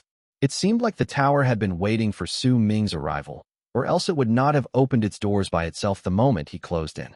It seemed like the tower had been waiting for Su Ming for a long time, and at that moment, he had finally arrived. At the instant the door to Eastern Wastelands Tower opened, the blue light in Su Ming's body burst forth, and he coughed up blood. His legs shattered under the blue light, and his whole body was in a situation that was little better. However, Su Ming turned into a long arc, which shone blood red and blue, and charged towards the door. The blue sword let out a piercing howl that contained an indefinable wave of terror. It was as if the Eastern Wastelands door meant certain death for it. When there was only 100 feet left between Su Ming and the door to Eastern Wastelands Tower, his legless body crumbled once again, and the tip of the blue sword crawled out of his right shoulder, bringing with a piercing sword whistle, as if it wanted to rush out. But Su Ming lifted his left hand from his chest and seized the sword, pushing it back in. With a flash, Su Ming arrived at a distance of only 50 feet from the open doors of Eastern Wastelands Tower, and half of his body exploded.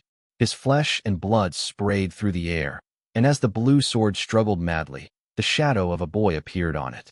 That boy was covered entirely in blue light. At the instant Su Ming saw the boy, his eyes sparkled. He remembered the small black humanoid who had gone missing after his fight against Tion's clone all those years ago. Besides their color, that small black humanoid was incredibly similar to this boy. Once the small blue boy appeared, it surrounded the blue sword and was about to rush out of Su Ming's broken body, but Su Ming clamped his left hand around it. With another charge, he was less than 20 feet away from the door to Eastern Wastelands Tower, and in the span of a breath, he would be able to step inside. An endless amount of terror and despair appeared in the small blue humanoid's eyes. The boy let out a piercing roar, and the sword shone, causing Su Ming's left arm to shatter with a bang. When even half of his head turned into ashes, the blue sword and the small blue boy charged out of his destroyed left arm. But right at the instant they rushed out, Su Ming seized the sword's hilt with his right hand. "You can't escape." Su Ming's dark and dreary voice reverberated in the air. At that moment, only a small half of his body and his right arm remained. At the moment he grabbed the blue sword, his right arm was instantly torn to shreds, but even if it had been ripped apart, he had managed to catch that blue sword, causing it to be unable to run away. During that instant, Su Ming swiftly charged into the open door of the Eastern Wastelands Tower. The sword spirit on the blue sword screamed shrilly in despair. At the instant Su Ming's right arm crumbled, he dragged it into Eastern Wastelands Tower. Su Ming's dark laughter rang in the tower, and there was madness within his laughter, along with a resolution that said he would either die or kill his enemy. As the young sword spirit howled in despair, a loud bang reverberated in the sky and shook the entire world of Berserkers. Then, the door to Eastern Wastelands Tower shut itself. At the instant it closed up, a blue tip of a sword charged out in a mad dash, wanting to get out. But Su Ming, who had now lost his arms and legs, still had his teeth remaining. At the instant the tip of the sword wanted to rush out, he snapped his teeth on the blade, and the madness within his eyes made the sword's spirit shudder. Then, as if he wanted to drag the sword down with him to his grave, he held it back. The door to Eastern Wastelands Tower closed. "It is either that you die, or I will." At the same time the door closed, Su Ming's dark and dreary voice reverberated in the air. Eastern Wastelands Tower's bloodlight started spreading continuously through the area around it and dyed the world around it red. It did not matter whether it was trees, flowers, grass, the earth, or the wind blowing past the area. They were all dyed red and covered filled with a bloody stench. This was Eastern Wastelands Tower. Time passed, and in the blink of an eye, a year went by. During this year, no more Immortals descended. The vortex in the sky slowly disappeared, and the blue sky appeared once again high above. It was filled with white, fluffy clouds, and everything seemed to have returned to normal. However, an earth-shaking change had happened on the ground. Some of the bigger factions of power among the Berserkers in Eastern Wastelands had organized a gathering and a search. They gathered together because they wanted to carry out Su Ming's will and exterminate all the Immortals in the land of Berserkers.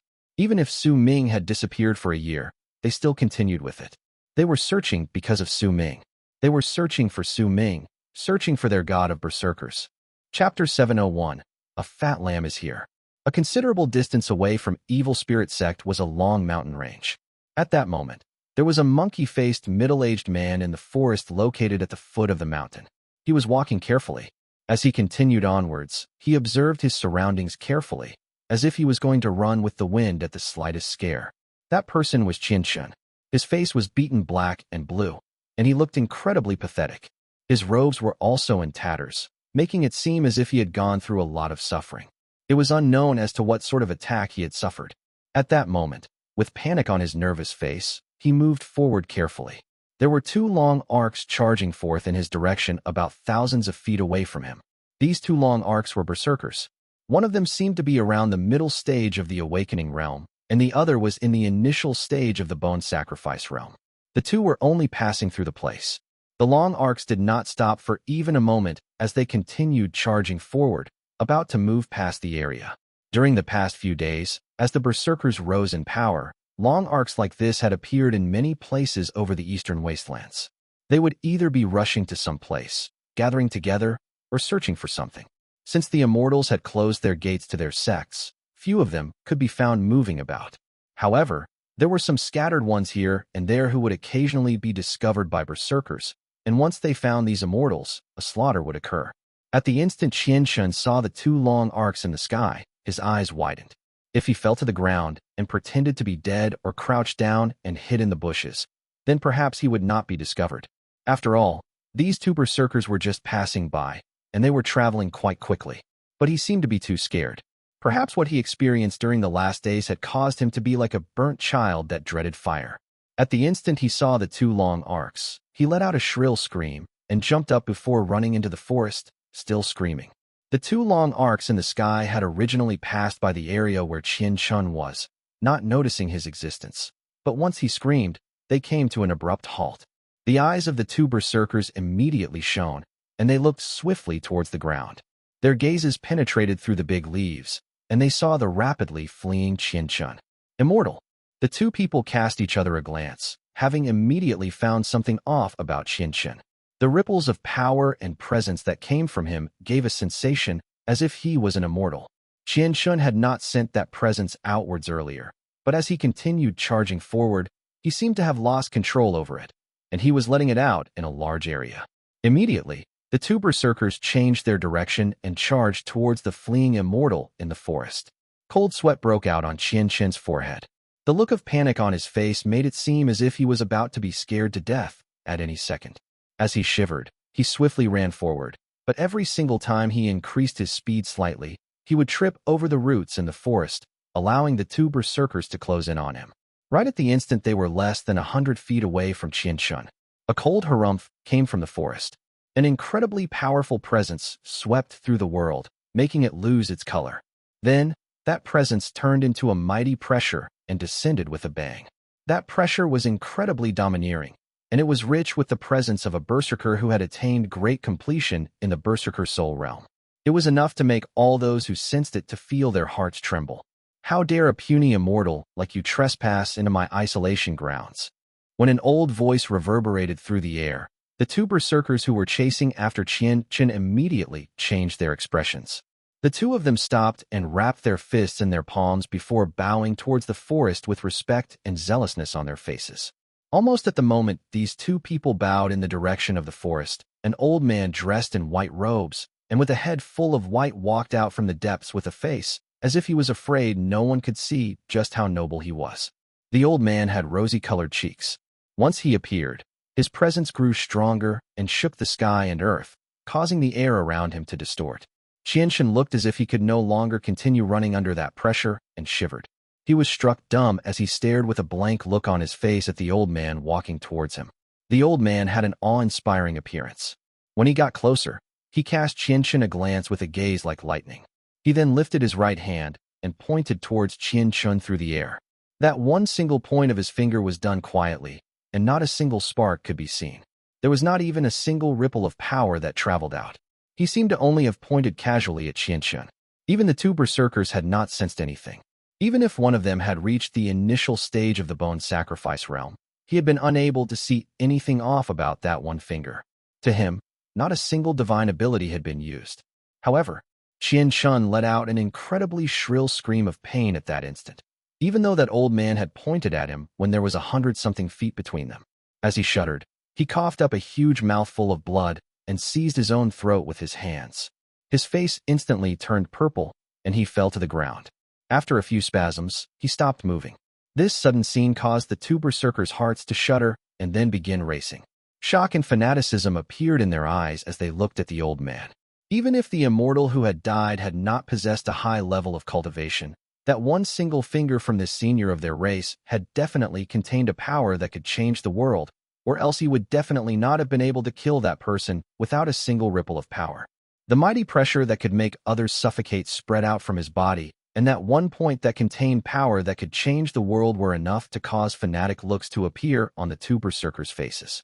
I am White Phoenix Tribe's Apu. Greetings, Senior. I am White Phoenix Tribe's Lin Duo. Greetings, Senior. The two berserkers bowed deeply towards the old man with respectful looks on their faces. I see, so you are the descendants of White Phoenix Tribe. Not bad. You two are quite young, but your levels of cultivation are not bad at all. The old man stroked his beard, and a faint smile appeared on his face when he nodded towards the duo. Senior, you know of our tribe? Are you perhaps an old friend of our tribe? The berserker in bone sacrifice realm immediately asked with a wrapped fist. His expression grew even more respectful. I remember having gone to White Phoenix Tribe many years ago. At that time, your elder was the second elder in your tribe.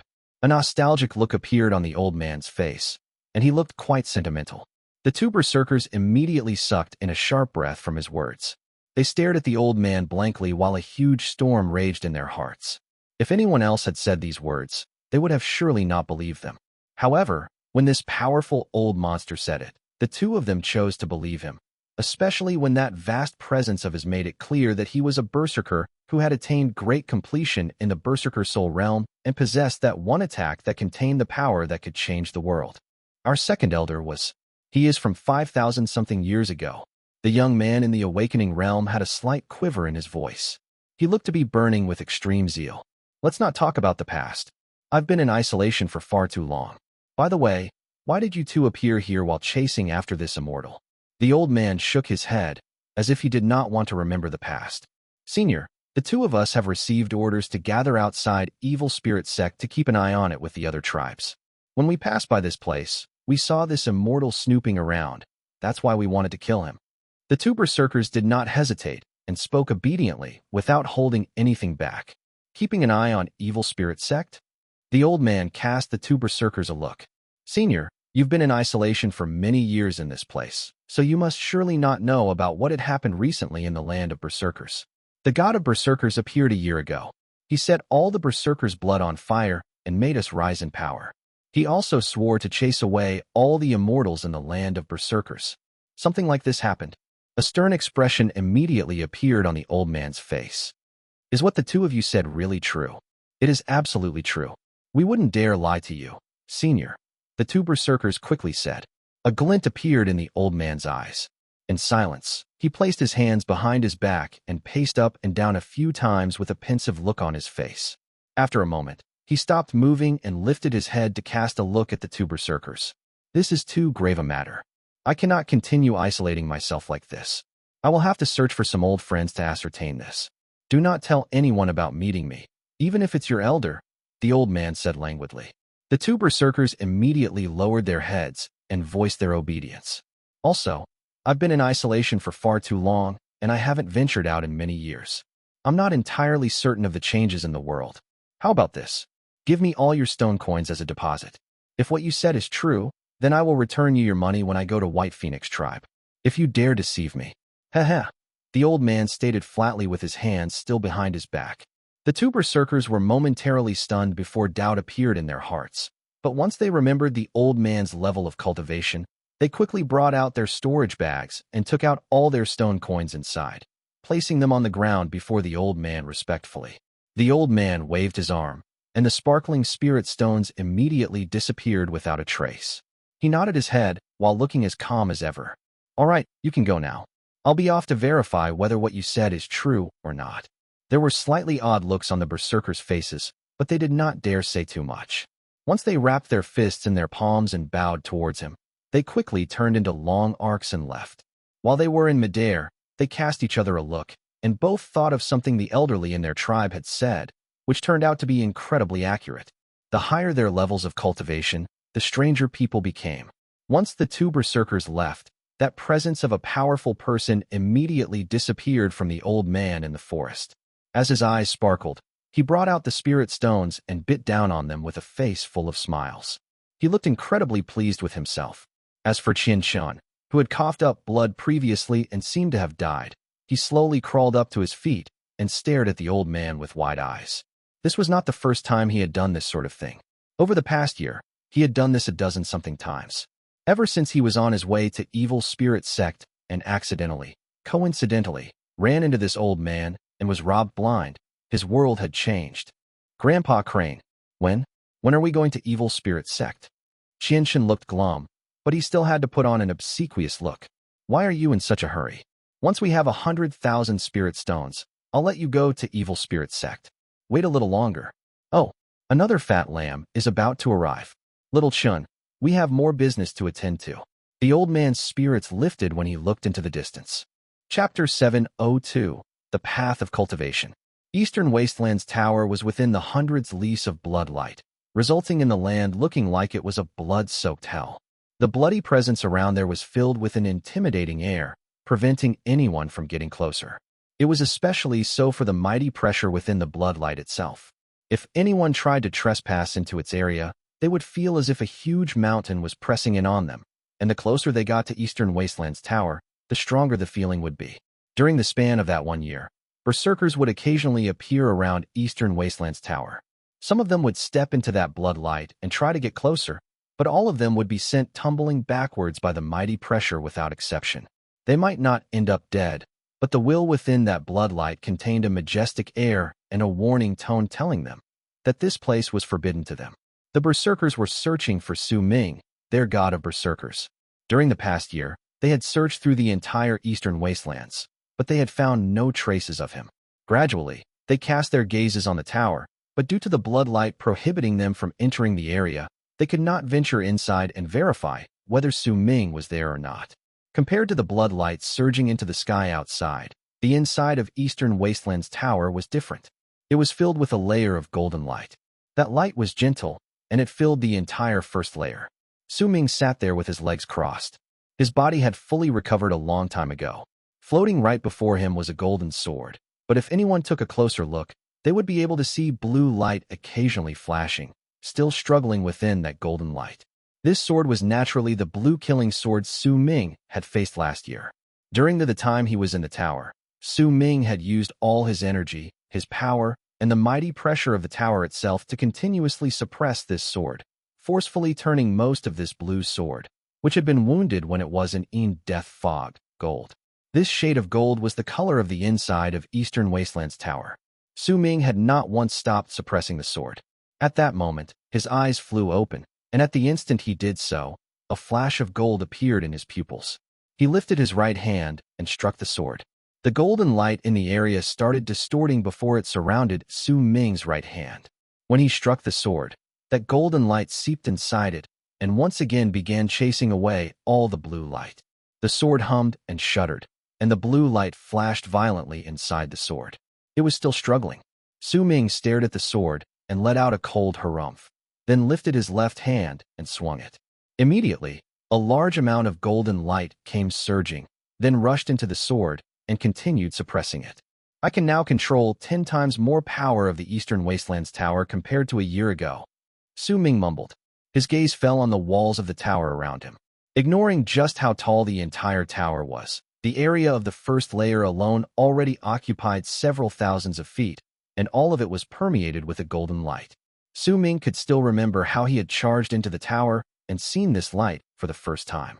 As waves of impact from it reverberated in his body, he had fallen unconscious.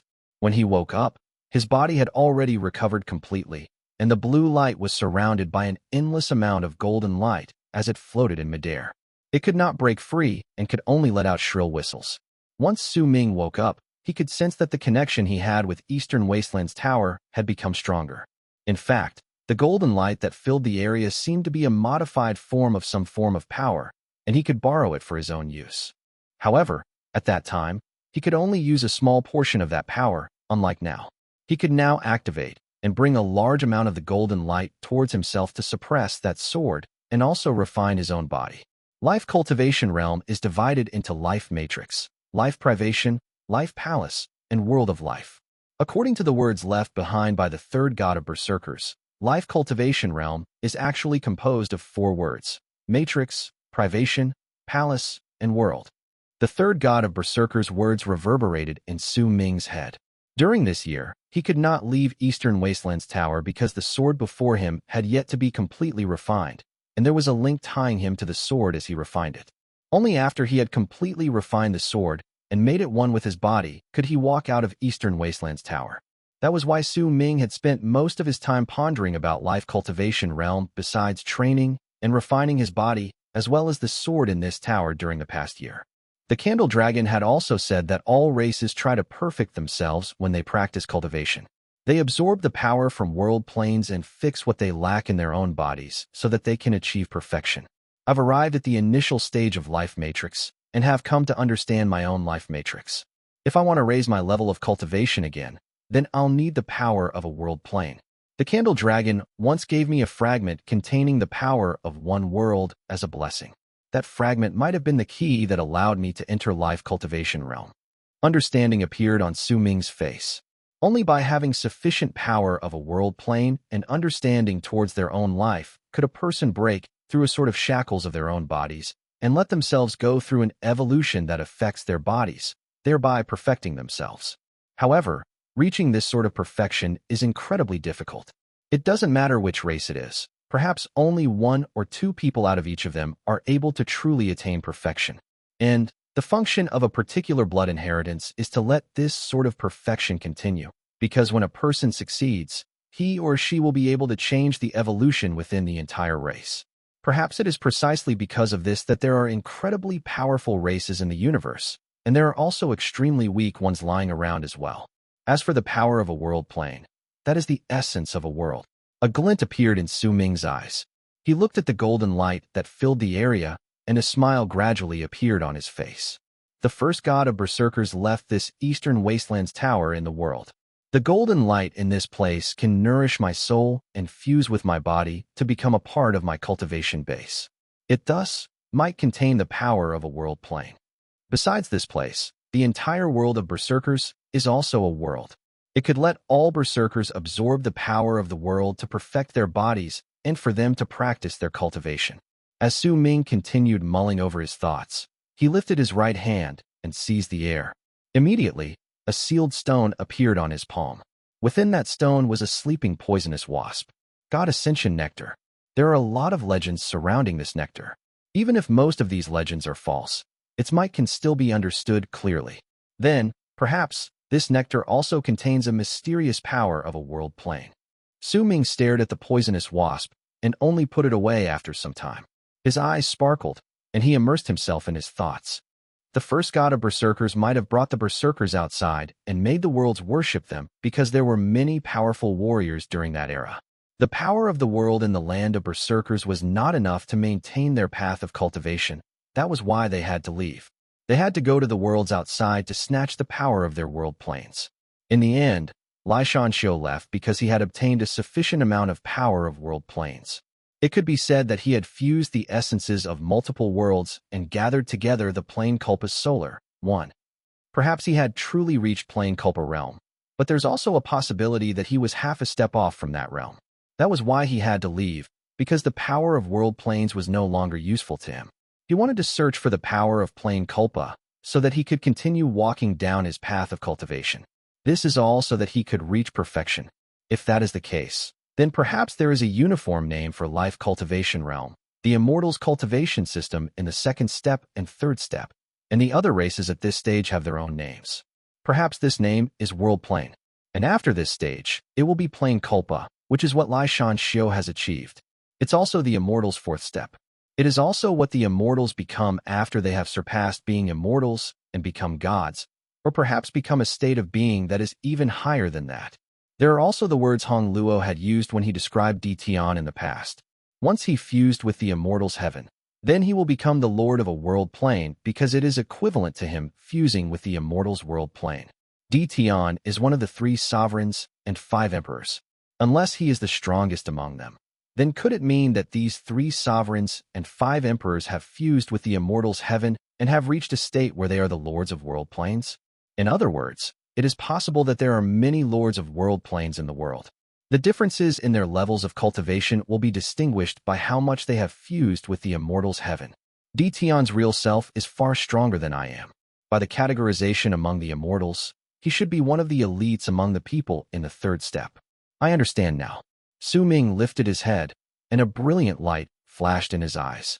The Immortals in the 3rd step are lords of world planes. By fusing with the heaven of one particular world and coming to understand the essence of that world, they will reach the Immortals' 3rd step and be known as lords of a world plane. There are also different realms within this 3rd step. That is why there are still distinctions between the strong and weak. Even if the powerful lords of world planes have fused with multiple essences from multiple worlds, as long as they haven't gathered together their very own plane Culpus Solar, then they can only be considered as lord of a world plane. When I came to understand the 3 styles of wind separation, the Wind Berserker appeared and said that this is the 9th great epic. All of these things came from Su Ming's memories. Over the past year, after quietly going through all his thoughts and understanding them, he connected them in his head and formed a picture that symbolized the path of Su Ming's cultivation in the future. He would have been unable to understand all of these things before he arrived at life cultivation realm. So only at this moment did he gain a vague idea about everything. The Immortals' first step is the foundation, and the second step is the fusing with a world plane. When they move into the third step, they become the lords of a world plane, and in this hollow state, they will try to perfect themselves to the greatest possible amount and gather together Plane Culpa's solar and move into the fourth step, which is Plane Culpa realm. It's the same for Berserkers. If we're going to make any sort of distinction, then everything below the initial stage of the Berserker soul realm is our foundation, which allows us to possess the basis to search for true perfection. The middle stage of our cultivation system is life cultivation. We move from life matrix to world of life, and eventually end up at the same stage as the lords of world planes among the immortals. Then, we will move into the later stage of the Berserker's cultivation system. I still don't know the details of that realm, but in the end, we'll be gathering together our own Plane Culpa solar, and once we succeed, we might move into Plane Culpa realm and become powerful warriors that stand at the pinnacle, just like the immortals at the fourth step. Su Ming mumbled and clenched his fist. A strong desire appeared in his eyes. The Candle Dragon once said that it had only met 5 of these sort of powerful warriors that were in this realm within 2 of the 4 great true worlds. In these worlds, they were known as the Lords of Fate, Life, and Death. They controlled the cycles of the universe, and if they wanted something to be born, it would be born. If they wanted something to die, it would die. The Candle Dragon also said that it was spoken in legends that there were realms that were above the Plane Culpa realm, but all of those people who reached this realm seemed to have left the 4 great true worlds, and their whereabouts were unknown. Su Ming sucked in a deep breath. His future's path of cultivation had become slightly clearer in his head. I want all forms of life to be unable to control my fate. Determination and resolve appeared in his eyes. Chapter 703. 8th Layer of Eastern Wastelands Tower. Su Ming had come to understand his future path of cultivation. He had also found the different paths between Berserkers and Immortals' cultivation systems that in the end led to the same goal. Perhaps more accurately speaking, all the races in the universe walked down different paths that led to the same end goal. Su Ming knew that he had only taken his first step on this path, and he did not know whether there would truly come a time when he would reach Lai Xieshan's state or perhaps even surpass him. However, he had a determined and resolute will. He told himself that he would walk down to the very limit of what he could possibly do, because he wanted to know why he was born as a dead infant. He wanted to know whether he had parents, any other members of his race, and where his home lay. He wanted to save the owner of that voice who had been mumbling beside his ears for years, to save the little girl who had the weak voice that had been calling him Big Brother. To do all these, Su Ming was required to control his own fate and become a powerful warrior in the galaxy. Only then would he be able to search about and accomplish all these tasks. If he could not become truly powerful, then he could only be like an ant and let others decide his fate. I won't let it happen. Su Ming clenched his fists tightly and sucked in a deep breath. His eyes flashed brilliantly, and it took him some time to calm himself down. He looked at the golden sword with some hints of blue still flashing before him, and swiftly opened his mouth to let out a breath of life cultivation, which charged towards the sword. At the instant it touched the blade, the sword immediately started trembling violently, and weak piercing screeches came from within. When that happened, Su Ming lifted his right hand and seized the killing sword's hilt. He stood up and placed the sword flat against his chest before lifting 2 of his left hand's fingers and placing them at the spot near the sword's hilt. He then began to slowly move his fingers towards the tip of the sword. His actions were not quick, but there was a great force of will within them. As he swept his fingers upwards, the sword began struggling violently, shuddering, but Su Ming let out a cold harumph, and the blade where Su Ming's fingers passed through immediately stopped shuddering. When he finished his sweep across the whole blade, the screeching was instantly cut off. If you don't hold a sword in your hand, then can that sword still be called a sword? Su Ming flicked the 2 fingers at the tip of the sword, and a clear sword whistle echoed in the air. That sound reverberated within Eastern Wastelands Tower and let out a wave of killing intent that surged into the sky. Su Ming started slowly brandishing that sword at the first layer of Eastern Wastelands Tower. As he waved the blade around, light shone on it. Waves of biting cold air spread out. Su Ming looked as if he was moving slowly, but if anyone saw him brandishing the sword at this moment, they would surely be shocked. That would happen because at this moment Su Ming's concentration made it seem as if he had become one with the sword. But perhaps it would be more accurate to say that the sword had become one with Su Ming, and they had reached a state where the person fused with the blade. After a moment, Su Ming flipped the killing sword over and swung it downwards to stab the ground. A vast presence and a powerful will surged into the sword at that instant, and it was as if the entire process of brandishing the sword had been just for this thrust. It caused a large amount of murderous aura to erupt from the sword. But just as it was about to reach the ground, a violent whistle came from within it, and it started trembling as if it wanted to struggle out of Su Ming's hand, but it could not do so. Su Ming's hand came to an abrupt halt right at the instant the blade's tip was about to touch the ground. The moment he stopped, an incredible backlash was formed due to him halting as he threw out a strike containing his full power. However, that backlash was not focused on Su Ming's body but had instead surged into the sword. Su Ming's hair danced in the wind, while he remained expressionless and calm. There was only half an inch between the sword and the ground. His gaze was cold and aloof. At that moment, he was filled with a chilling air that was similar to the killing sword's aura. As the sword trembled, shrill sword whistles faintly came from within it. The blade shivered even more violently, as if it was about to shatter.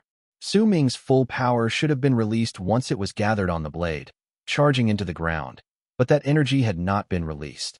It had instead exploded inside the sword, and it was incredibly harmful for the sword. It had a great impact on the sword spirit. This was a sword refinement art.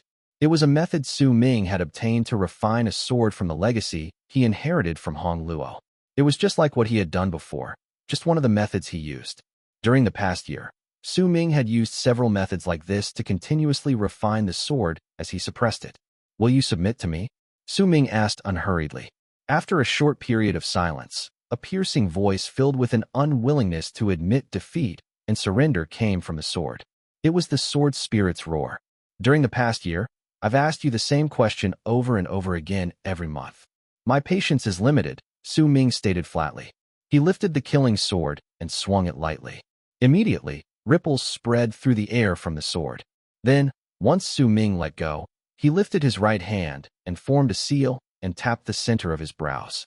Immediately, a cloud of black smoke manifested between his brows and turned into a ferocious face of a malicious spirit. It looked as if it was roaring as it charged out of the center of Su Ming's brows and surged into the killing sword.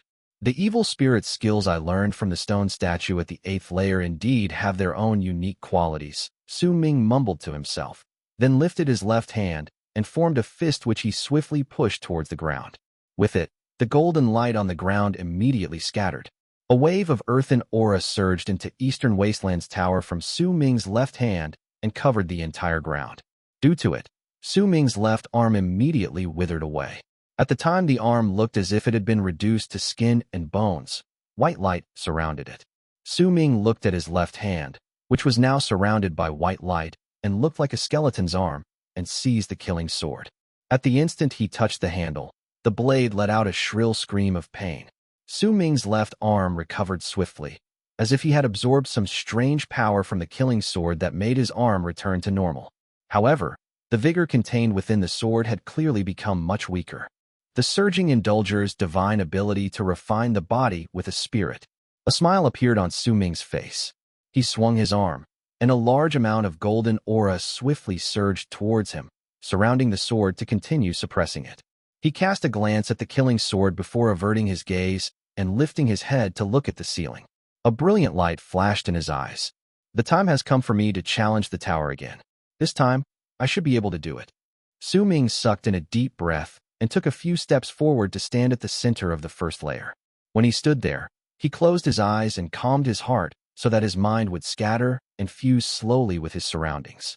The golden light in the area instantly surged towards him, surrounding him. As it rotated rapidly, piercing rays of golden light shone in the air, and in the blink of an eye, Su Ming disappeared.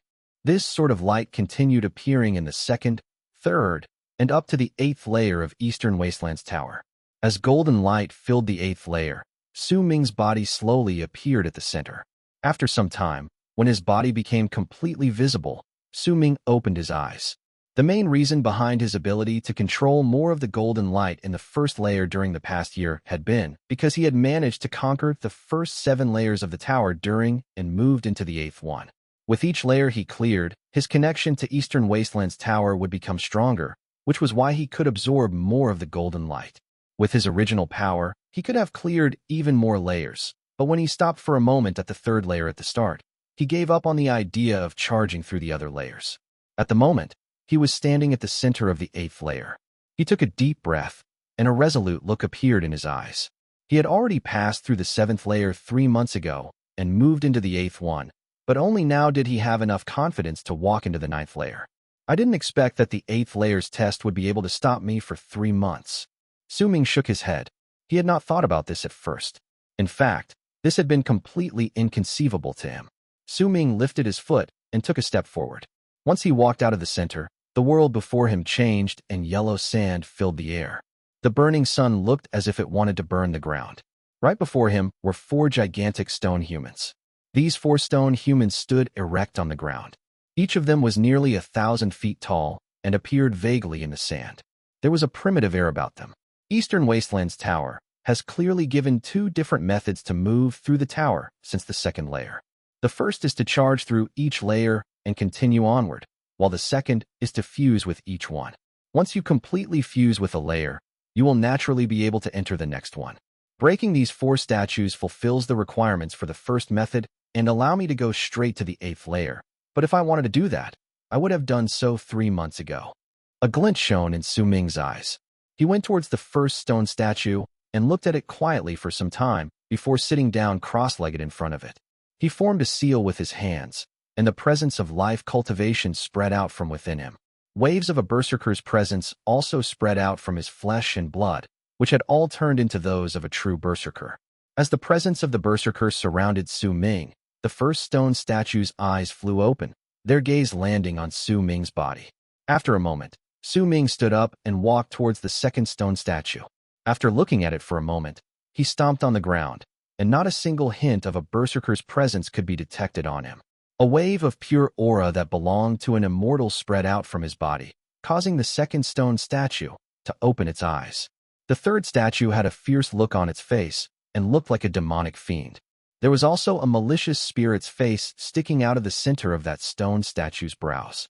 When Su Ming stood under the third stone statue, he lifted his right hand and pointed between his brows. Immediately, black smoke surrounded the center of his brows, and the face of a malicious spirit took shape. The third stone statue immediately opened its eyes and looked towards Su Ming. After a moment, Su Ming arrived next to the fourth stone statue and lifted his left hand. White light surrounded it, after it had turned into bone. There was a strange and mysterious presence spreading out from his arm. The 4 stone statues represent Berserkers, Immortals, evil spirits, and surging indulgers. I've already mastered the basic cultivation methods for each of these races. Open, 8th layer of Eastern Wastelands Tower. Su Ming swung his left hand, and the stone statues immediately turned indistinct. When everything became clear once again, he was already standing at the center of the 9th layer of Eastern Wastelands Tower. Chapter 704, Light from Eastern Wastelands Tower. This was the first time Su Ming stepped into Eastern Wastelands Tower's 9th layer. Almost at the instant he found himself there, the Eastern Wastelands Tower started shuddering, and layers of light surrounded the tower before they swiftly spread out in all directions. As they did so, the first layer of Eastern Wastelands Tower lit up, followed suit by the second layer, then the third, up to the 8th layer. All of them began to shine with a powerful light. As for the 9th layer, it was in a state between being bright and dark, transforming rapidly. There were ripples of light all around the tower. If anyone looked closely, they would find that there were 8 light circles. These 8 circles meant that Su Ming had went through the 8 layers of the tower. At the instant he stepped into the 9th layer, those circles of light had erupted forth. Clearly, the 9th layer was a boundary line. Those who were unable to step into the 9th layer could not bring out such a change to the tower. Only those who had the ability to get into the 9th layer would make Eastern Wastelands Tower erupt with such powerful light. That light instantly covered the entire Eastern Wastelands, and even showed signs of spreading even further. Almost in an instant, all the Berserkers in Eastern Wastelands immediately stopped whatever they were doing and lifted their heads. Their attention was attracted solely by the 8 ripples of light spreading through the sky. Even Xuan, who was pretending to be dead in the forest, instinctively opened his eyes and blankly looked at the ripples in the sky. The old man, who was really the bald crane and was chatting with the three berserkers was also stunned by the sight. The three young men before him were the same. All the berserkers on the land of berserkers who saw the light circles in the sky immediately felt their blood boiling after a year it had laid dormant. That burn in their blood was due to their god of berserkers. It was a faint guide leading them to their god. God of berserkers. It's the god of berserkers. The god of berserkers has returned. At that instant, loud booming sounds surged into the sky from all directions in the land of berserkers. All berserkers had been searching for Su Ming for a whole year, all throughout the eastern wastelands. They had been unable to find any trace of their god during that 1 year, but they did not give up. They continued expanding their search area and continued looking. They believed that their god of berserkers had not died and trusted that he was still with them. At that moment, at the instant they felt their blood guiding them towards their god, excited cries erupted from all the corners of eastern wastelands. Long arcs charged up from the ground and rushed in the direction the layers of ripples had come from. It was especially so for the berserkers and tribes who were close to Eastern Wastelands Tower. During that instant, as their hearts trembled, they saw the source of the ripples of light, the brightly lit 8 layers of Eastern Wastelands Tower. The god of berserkers is in Eastern Wastelands Tower. Excited cries reverberated in the air. Those who were closer to the tower immediately rushed forth at full speed. Eastern Wastelands Chi Lei Tian, Shui Sha, Golden Rain Mountain Tribe's elder, Wu Xuan, the great clan elder of all entities clan, Tian Chi, and the others were in different locations working diligently for the berserkers' rise in power. When the ripples of light echoed in the sky, they lifted their heads, turned into long arcs, and charged towards them. Fated kin had gathered together after they sensed Su Ming's presence a year ago. They were not too far away from the spot where the Immortals had descended, lingering around. They did not mix with the other tribes, but chose to live independently. They were unique. They did not mingle with other people. They were fated kin. It was as if they had returned to their form of life when they were in the world of Nine Een. However, they were no longer in constant danger.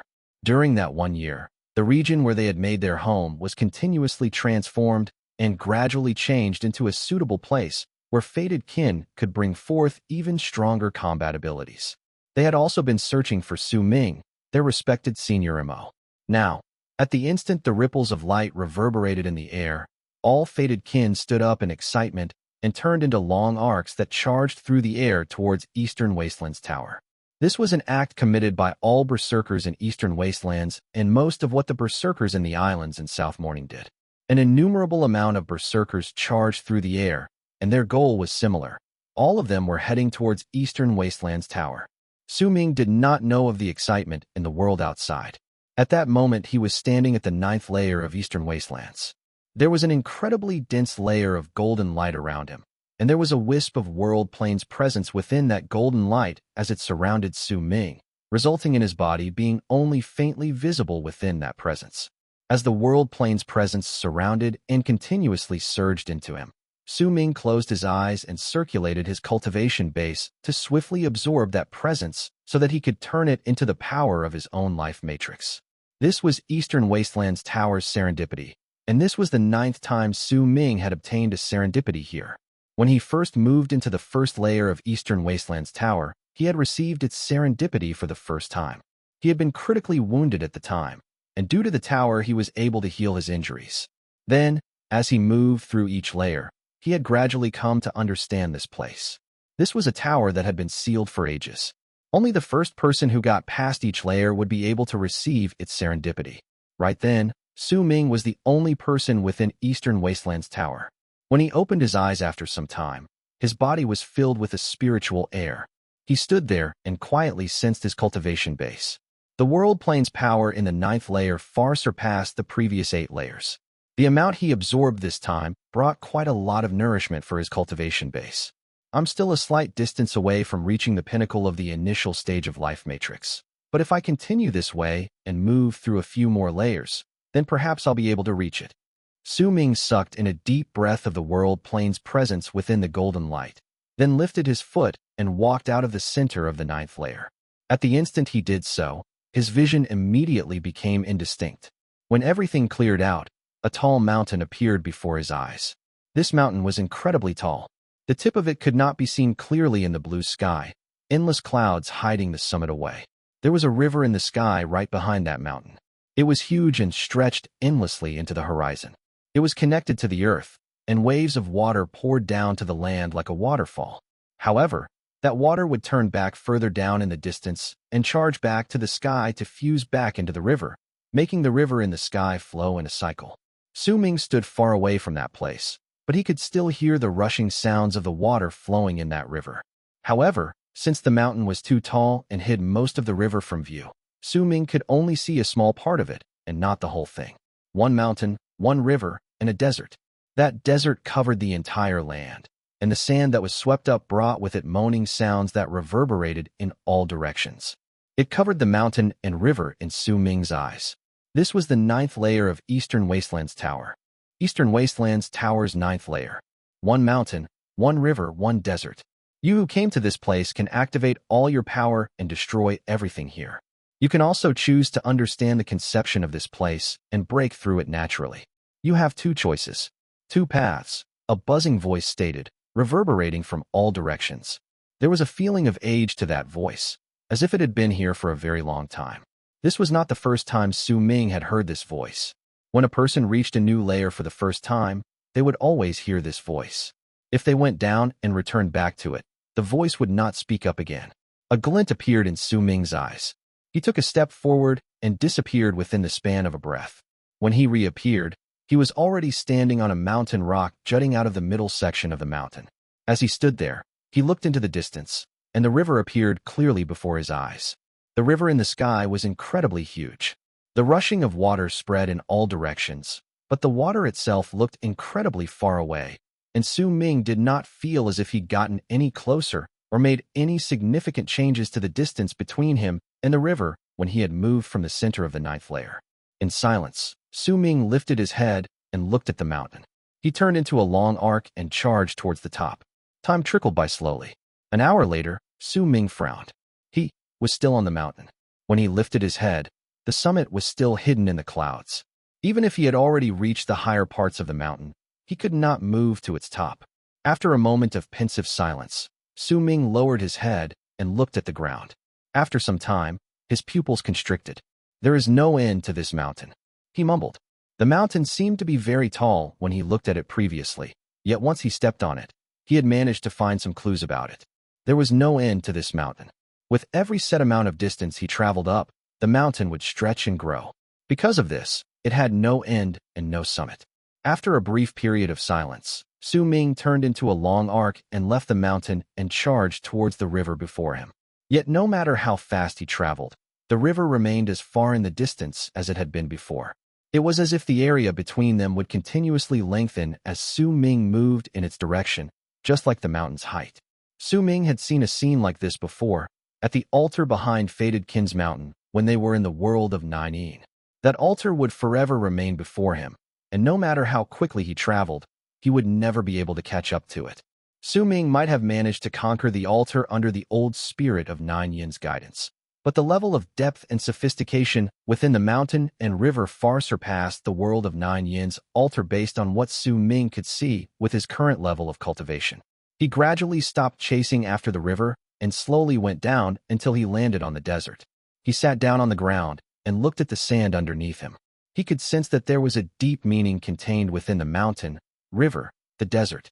If he could understand that meaning, then his understanding towards life would become much deeper. Lai Shan Xiao, you turned the Eastern Wastelands Tower's appearance into a blatant plot to make Immortals fight among themselves, allowing Berserkers to obtain hope to rise in power. To Immortals, this tower would give what they desire. You left your epiphany towards plain timelines at the top, but to the Berserkers, this Eastern Wastelands Tower is a place to help them increase their level of cultivation and also a place for them to train. You left the cultivation methods for evil spirits and surging indulgers in the previous 8 layers in the manner of brief introductions before you moved on to more in-depth introductions.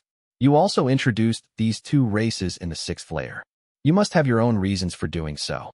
A pensive look appeared in Su Ming's eyes.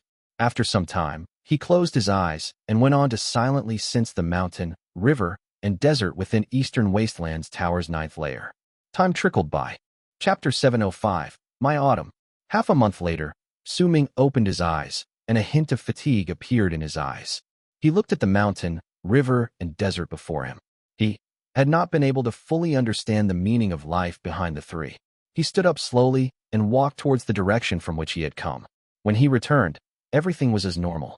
He walked past the mountain and arrived at the place where he first stepped out. That was the center of the 9th layer, and it was the exit of this place. As Su Ming stood at the center of the 9th layer, he let out a sigh. He did not have enough time to continue trying to gain an epiphany within this place. He still had plenty of other things to do. He had to suppress that killing sword as soon as possible and walk out of Eastern Wastelands Tower. He had to check his eldest senior brother's condition. He had to search for his second senior brother and his master. He also had to fulfill his oath as the god of Berserkers and lead the charge to get rid of all the Immortals in the land of Berserkers. He was in a hurry.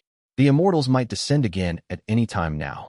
Su Ming stood at the center of the 9th layer and spread out his Atman to fuse it with his surroundings. When he did so, golden light filled the area under his feet and surrounded him. That light gradually became stronger. Then, right at the instant it was about to bring Su Ming back to the first layer, he turned his head around with an unwillingness to admit defeat and cast a glance back at the mountain. Perhaps it was because of the golden light filling the area around him, or perhaps it was the relocation rune causing his vision to distort. But when Su Ming turned his head around as his body gradually faded away, he saw something that made his heart roar. It was as if a bolt of lightning had struck his mind, allowing him to suddenly be able to understand what was before him. The first thing he saw when he turned his head around was the tall mountain, and the second thing was that an indistinct layer had appeared in his vision due to the golden light filling his eyes. When he looked at it the third time, the mountain in his eyes started distorting due to the activation of the relocation rune. The fourth and final thing he saw before he left was the mountain disappearing. The mountain disappeared. It was as if there was never any mountain to begin with. Su Ming's gaze shot through the now empty space, and he saw the complete river in the sky, which he had previously been unable to see. There was no mistake to this. Su Ming could remember clearly that a small part of the river had been covered by the mountain when he stood at the center of the 9th layer. It was definitely not complete. Yet now, the river in the sky was complete, and the mountain was gone from his eyes. His heart roared, and a form of understanding started growing within Su Ming's heart. His body was already fading away due to the relocation, but at the instant he was about to disappear, he lifted his right hand and pushed against the ground. With it, the ground trembled, and the relocation froze for a moment. At the instant it froze, Su Ming shot out and charged forward. When he stepped out of the relocation rune, his body gathered together above the desert. He gave up on leaving. When he stood outside the relocation rune, he stared at the river, which was no longer obscured by the mountain. In his gaze, the water in the river in the sky was flowing even more clearly now. When the clarity of that water stretched into infinity, a loud bang rang in Su Ming's head, and that river also disappeared from his sight. There was no longer any mountain or river in the sky. Understanding rose in Su Ming's heart. He started circulating his cultivation base, and it immediately reached the pinnacle of the initial stage of Life Matrix. In fact, he was already not too far away from the middle stage of Life Matrix. I understand now. The mountain is still there, and so is the river. They are within my sight, but they're not in my heart. If there is a mountain in my heart, then the mountain will be there. If there is a river in my heart, the river will also be there. That's why there was no peak to the mountain and no end to the river. My heart was influencing my eyes. My life matrix is to walk from death to life. I would move from winter to spring. It is the same as my heart. Because I exist in the state of death and am within winter, my heart is still. My heart affects my soul and my eyes. Perhaps they're affecting each other. That's why I can't see through everything. Because my heart is dead. But during the instant I left, the rune had distorted and golden light had covered my vision, causing me to be able to see what I normally could not. I understand now. To move from death to life and from winter to spring, I must first make it so that my heart is alive with spirit. I will have to wake up from this state of being still. Only by doing so will I be able to see autumn. Being alive with spirit, alive with spirit. How can I make it so that my heart is alive with spirit? Su Ming looked as if he had descended into madness as he stood and mumbled to himself.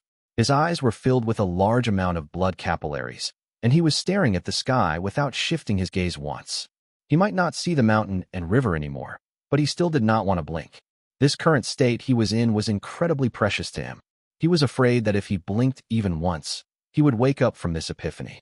The heart can affect the eyes. then surely the eyes can also affect the heart. If I want my heart and soul to fill with life and vigor from the state of being still, then the eyes would be able to do this. Moving from winter to autumn is a process. The color of autumn is red. Blood is also red. I will make the world turn red, dye it in blood. When everything that I see has become red, then my eyes will affect my heart and make my heart and soul fill with life and vigor. This is the autumn of my life. Su Ming lowered his head swiftly and made himself look at the sand on the ground. This sand existed in the form of grain, and when they entered Su Ming's vision, he started laughing. The mountain and river are in my heart. As for the desert, it is formed by an endless amount of sand. Each grain of sand symbolizes a life, and each life symbolizes a cycle of 4 seasons. That's why my thoughts are not incorrect. Being born is spring, growing up is summer, blood is autumn, which is the time before death, and death is the coldest day of winter in life. 9th layer, open. Su Ming laughed long and hard as he swung his arm. When the 9th layer shook and rumbled, he no longer looked at the mountain, river, or desert. He turned around and took a step toward the center of the 9th layer. When the golden light flashed and the relocation was activated in the rune, he disappeared. When Su Ming disappeared, the 9th layer's mountain, river, and desert did not immediately crumble like what had happened to the previous 8 layers after Su Ming had come to understand them. Instead, as they trembled furiously, they seemed to be hesitating about something, as if Su Ming's epiphany was not the meaning behind them. Not even the first god of Berserkers, Lai Shanxiu, had predicted this when he created Eastern Wastelands Tower. He had placed that one mountain, river, and desert in the 9th layer in Eastern Wastelands Tower as a copy of what he had understood of the Immortals' cultivation base for the future generation of his race. To Lai Shanxiu, there was only one true answer to this mountain, river, and desert. When you see the mountain, it is a mountain. When you see the mountain, it is not a mountain. When you see the mountain, it is still a mountain. When you see the river, it is a river. When you see the river, it is not a river. When you see the river, it is still a river. 1. This answer was the general outline regarding domains in the Immortals cultivation system. It was a law that was formed based on a person's will. Even Lai Shanxiu agreed to it wholeheartedly, and once he had come to understand it, he had gained an incredible epiphany from it.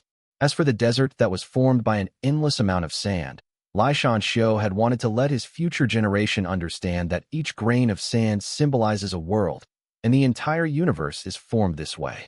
However, the answer and epiphany Su Ming had gained from the 9th layer was completely different from what Lai Shanxiu had wanted his people to understand. They might not be polar opposites, since they were formed on the same basis, but they were both different sorts of understandings. That was why the 9th layer hesitated. This hesitation symbolized the conflict between these 2 types of understanding.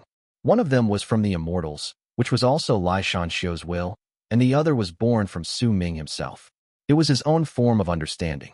If Su Ming's form of understanding failed in the conflict between these 2, then he would not be considered to have managed to pass the 9th layer. The 9th layer would also not shatter, but would return to normal. Yet if Su Ming's form of understanding won, then the 9th layer would shatter. The hesitation regarding its destruction only lasted for 9 breaths before the 9th layer shattered with a bang and disappeared without a trace, just like what had happened to the previous 8 layers when someone managed to pass through them. As it shattered, a wave of power that belonged to Su Ming's understanding replaced the original meaning contained within the 9th layer. At the same time, as the entire Eastern Wastelands Tower trembled, another light circle appeared outside and spread in all directions with a bang. The 9th light circle was blood red. Its original color should have been white, supposed to symbolize purification and understanding of the heart and soul. It was supposed to symbolize an indifference and detachment after having seen through everything. Yet now, that blood-red light brought with it a murderous aura that surged into the sky. At the instant it reverberated through the sky of Eastern Wastelands. All Berserkers who saw it immediately felt the killing intent within their blood being lit up. An endless amount of long arcs charged through the world and rushed towards Eastern Wastelands Tower. Some of the ones who were closer had already arrived, and all of them had prostrated themselves outside the blood-red light outside the tower. Zealous expressions and reverence were on their faces as they waited for their god of Berserkers to walk out of Eastern Wastelands Tower and lead them, to drown the Immortals in their own blood. It was especially so for fated kin. They had arrived a long time ago, and were prostrating on the ground on one side of Eastern Wastelands Tower. The zealous looks on their faces surpassed those of Berserkers. Normal Berserkers were lit with fevered ardor because of their blood and their god of Berserkers, but they had descended into a fanatical state because of their respected senior MO, because of Su Ming himself. That was different. That was absolutely different. Nan Gonghen stood at the forefront and looked at Eastern Wastelands Tower. His gaze was calm, but hidden within that calm look was an erupting volcano. He was waiting for Su Ming to walk out, waiting for him to lead fated kin and make the galaxy tremble. As Berserkers charged through the sky and closed in on the tower, immortal sects within Eastern Wastelands could also sense the ripples and see the light circles from where they stayed hold up. The murderous aura and madness contained within the 9th blood-red light circle was enough to make all immortals feel their hearts quake in fear. As the 9th light circle spread out from Eastern Wastelands Tower, it covered the land, the Dead Sea, and started moving towards the alliance of the Western region and also the Northern province. The Immortals sects were not just in Eastern Wastelands either. They were also located in the alliance of the Western region. There were some who were located in the Northern region as well, which was the land that worshipped fallen Berserkers. At the time the 9th light circle spread through the world of Berserkers, it did not matter whether it was the alliance of the Western region or the Northern province. All the descended immortals felt their hearts tremble. They could feel the madness that wanted to dye the world red within the blood-red light circle. ******. Translator's note. 1. The thing about the mountains and rivers, it's talking about the states in a human's life. There are supposedly 3 of them. When you see the mountain, it is a mountain is the first stage. The first stage is in the beginning stages of a human's life. It is pure, and they have only just begun to know the world. Everything is new, and whatever they see, it is the truth. If anyone tells that person something is a mountain, they will believe that it is a mountain. When you see the mountain, it is not a mountain is the second stage. As you grow up, you will experience more things, and you will discover that there are problems in the world. The more problems you encounter in the world, the more complicated the world will seem. Many of the truths that you know will be turned upside down. The bad people will rule the world, and the good will find it hard to survive. People will start to get cynical and not believe in things so easily. At that time, people will start criticizing the present by saying how good the past is. Then, mountains and rivers will not simply be mountains and rivers anymore, because your view of things has changed. You start questioning your beliefs, and you start wondering whether the things you see are really what they seem. When you see the mountain, it is still a mountain is the third stage. Since staying in the second stage bears too much suffering, they will start climbing up this metaphorical mountain, which means to train their minds and hearts. At this stage, they will concentrate on doing what they want to do and not compare themselves to others. And since the mind is calm and not bothered by the things in the world anymore, people will find that there is no need for them to adjust their point of view to suit other people's. At that time, they will feel free to perceive whatever they want in whichever way they want. Hence you have, when you see the mountain, it is still a mountain, and when you see the river, it is still a river. Chapter 706, Abyss Awakening. More Berserkers gathered outside Eastern Wastelands Tower. When Xuan and the rest also arrived, they saw that there were already no less than hundreds of thousands of Berserkers gathered outside Eastern Wastelands Tower. And there were even more Berserkers that were charging towards the place from all directions in the sky. The breathing and zealousness from those hundreds of thousands of people had turned into a shocking presence. This presence was like the stars surrounding the moon that was Eastern Wastelands Tower. A wave of madness that was enough to terrify all races erupted from their bodies. The source of their madness was their blood, and the reason for their blood falling into madness was the 9th light circle in the sky. That blood-red light circle contained Su Ming's understanding, and it was a murderous will that even the epiphany left behind by the first god of Berserkers could not fight against. The murderous aura surrounded the entire land of Berserkers, and there were even some excited roars stirred up by Su Ming's light circle within Een Death Vortex, which was now hidden away by the newly returned blue sky. Many roars reverberated in the air. Some of the ferocious beasts inside even looked as if they were about to rush out of the fog. They lingered about the edge, but they managed to control themselves and did not truly rush into the land of Berserkers. As the fog tumbled about, the 3 old voices within the depths of the fog were also roaring. It's that boy's presence. That's right, it's his presence. It's the presence that belongs to this generation's god of Berserkers. This is a blood-red murderous will. What shocking murderous will! I can even see that blood-red world within this murderous will. What a beautiful world. I like this boy. I like people who have this sort of murderous aura. If I knew he was like this, I wouldn't have let those damn immortals take him away all those years ago. I would have brought him into Death's holy land and made him a sacred child within Death region. At the same time these three voices roared, an incredibly domineering divine will that was even older than theirs and located deeper within Death fog, charged towards them while sweeping up the fog around the area before pushing down on the three divine senses. Shut up. There was a murderous aura contained within the old voice. When it reverberated in the air, the three divine senses instantly fell dead silent. I can sense a familiar ripple of power from his body. It's the ripple of power that belongs to the promise Li Shanxiu made with Death World all those years ago. It's the call for evil spirits guards and surging indulgers murderous fiends. That ripple of power is still not powerful. Observe him constantly. When that ripple of power has become strong enough to call for us, bring him immediately to see me. That boy Li Shanxiu brought Death World's mission with him when he left, and he was supposed to help us find the path that led to the fifth great true world. As for us, we were supposed to listen to the orders of the one who could bring up these ripples. But Li Shanxiu had not said that the one who will be causing these ripples would just be one person. He had been talking about all the Berserkers gathering together. It's slightly off his predictions. Regardless, after Li Shanxiu left, the ripples of the call for the promise had only come from this person. Then it must be him. Death fog tumbled about violently as the old man spoke.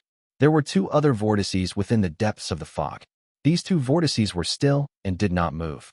They were hidden deep and were appearing vaguely as the fog tumbled about. There seemed to be a continent lying within one of those still vortices. The ground in that continent was black, and even the sky there was dark. Occasionally, red bolts of lightning would flash by the sky and illuminate the world so that it would be slightly more visible, allowing people to be able to somewhat see that there were 100,000 people in black armor sitting cross-legged on that continent. These people were sitting with closed eyes and looked as if they had been asleep for several years.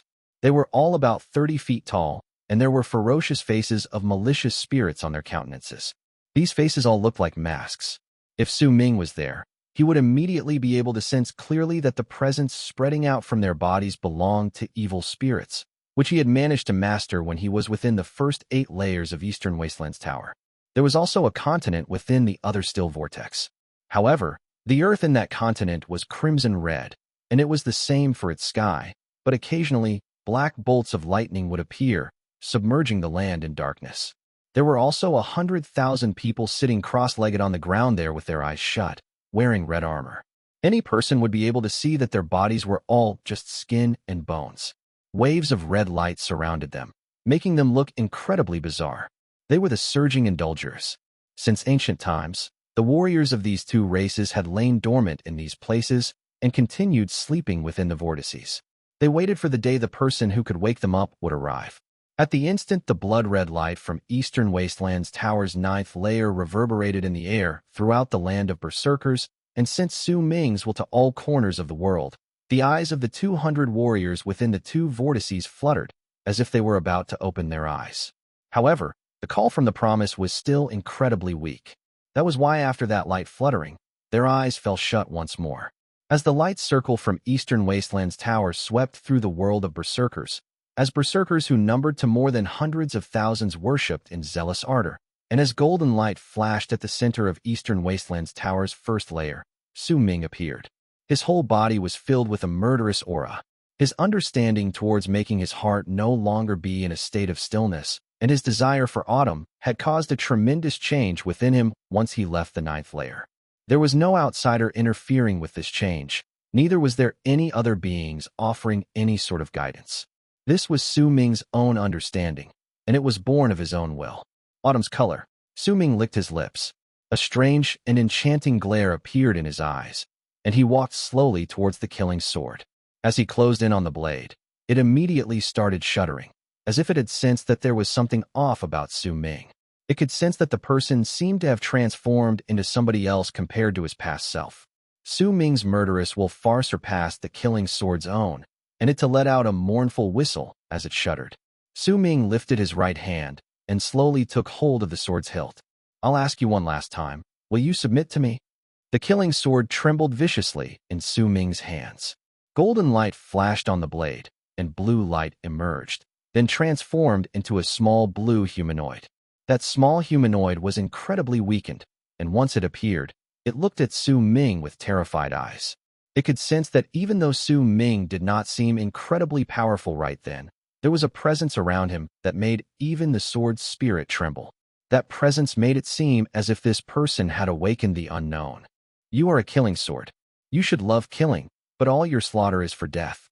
All your slaughter is a form of worship towards death, and I symbolize death, Su Ming stated languidly. At that instant, his spirit seemed to have risen, causing that awakened presence which made the sword tremble to become even stronger.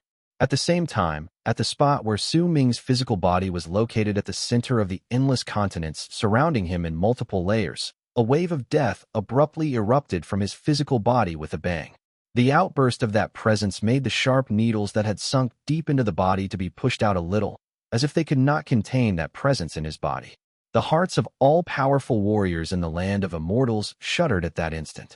Long arcs charged forth and relocation runes were activated. Everyone was rushing towards the place where Su Ming's body was located. Abyss Awakening. This is Abyss Awakening.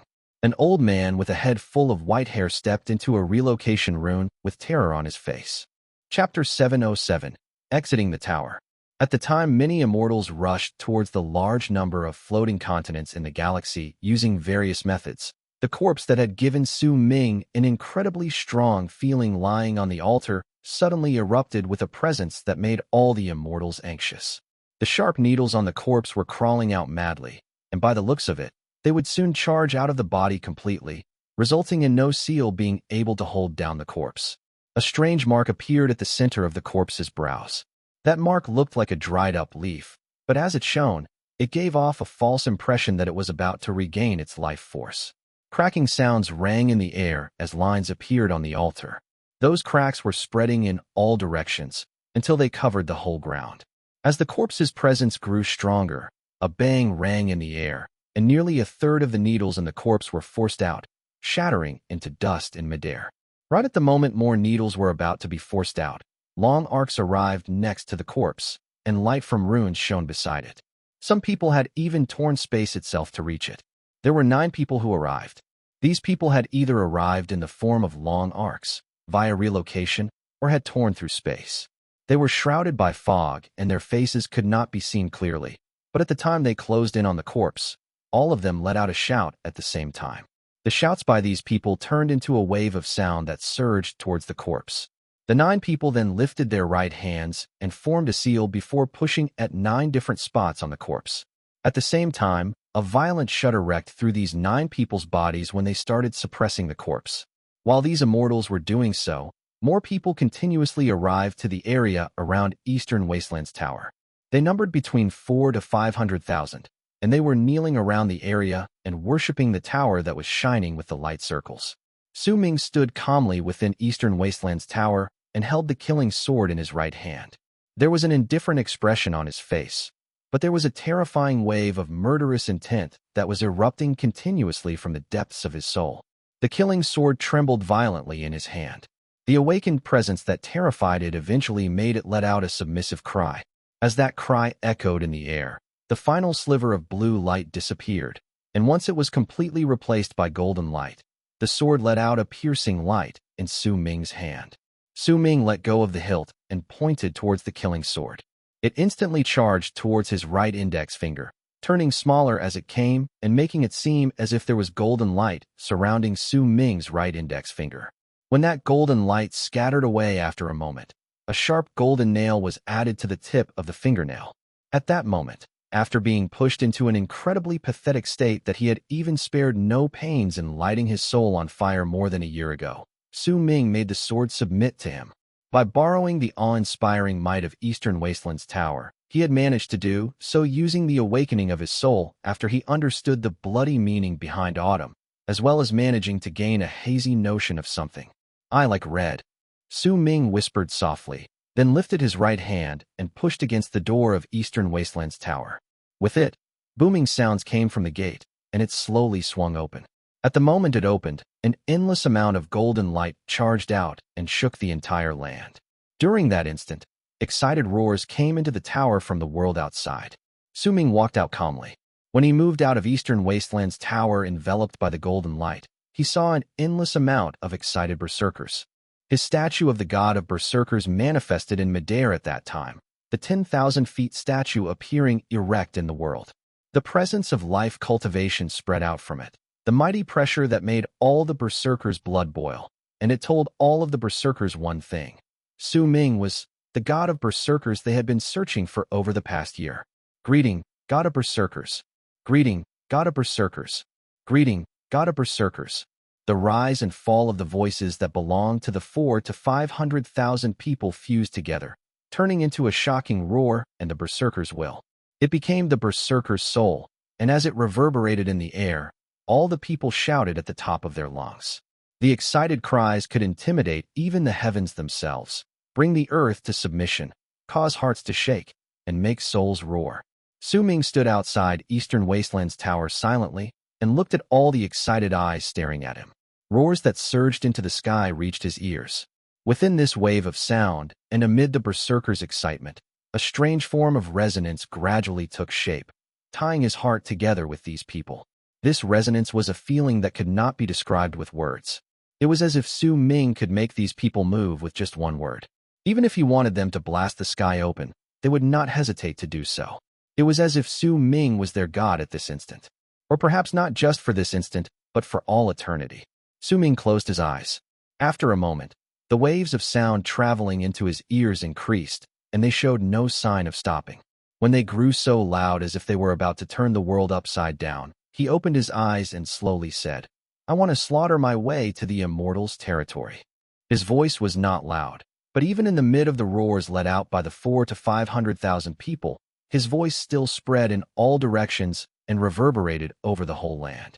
As his voice traveled forth, all the berserkers in the area, including the old men like Xuan and Tianqi, found themselves unable to contain their excitement. "Slaughter our way to the Immortals' territory." This was the cry shared by all the people in the land. Their merged voices could terrify even ghosts and deities, and they could make all living beings tremble because of it. "I want to kill all immortals in the land of berserkers." Su Ming swung his arm, and his voice grew slightly louder. "Kill all immortals in the land of berserkers." All the berserkers in the area stood up and shouted at the sky. A crazed killing intent erupted from their bodies at that instant. "I want to dye the immortals galaxy red." Su Ming took a step forward and rose swiftly in midair. As his voice spread out, he was answered by the crazed roars of the 400,000 to 500,000 berserkers. "Dye the immortals galaxy red." Roars that surpassed the cries of thunder gathered together like a sword that was drawn out of its scabbard. It gathered the berserkers' uprisal and charged into the sky to stir the heavens. It even made all the ferocious spirits in death fog fall silent. At that instant, as those people shrouded by fog suppressed Su Ming's physical body at the center of all the floating continents in the Immortals galaxy, another third of all the needles charged out of his body and exploded in midair. It made the 9 people suppressing him cough up blood. As they tumbled backwards, all of them let out low growls and forced their bodies to stop moving back. At the instant they moved to suppress the corpse once again, 9 distorted illusions appeared behind them. Projections of a world could be seen within the distorted illusions behind each of these people. Those were worlds from 9 directions, and within each world, an endless number of immortals could be seen meditating. They were offering up all their power and sending it through the projected illusions. "Send out my orders, and tell the immortals in other 9 worlds to suppress the change in Destiny's physical body. If they don't send someone soon and suppress him, the 9 of us will not be able to handle him." One of the 9 let out a low shout as they all borrowed the powers of their worlds to suppress Su Ming's physical body, preventing the needles in his body from being able to leave his flesh. Almost at the same time, these 9 people suppressed the corpse once again. Shocking roars echoed through Eastern Wastelands. As the 400,000 to 500,000 people howled, Su Ming lifted his head and looked at the sky while standing beside Eastern Wastelands Tower. His gaze seemed to be able to see through the sky and in-death region, making him able to see the Immortals galaxy, which existed beyond the mirror. "I am the god of berserkers." I will lead all Berserkers and dye the Immortals' sky red with their blood.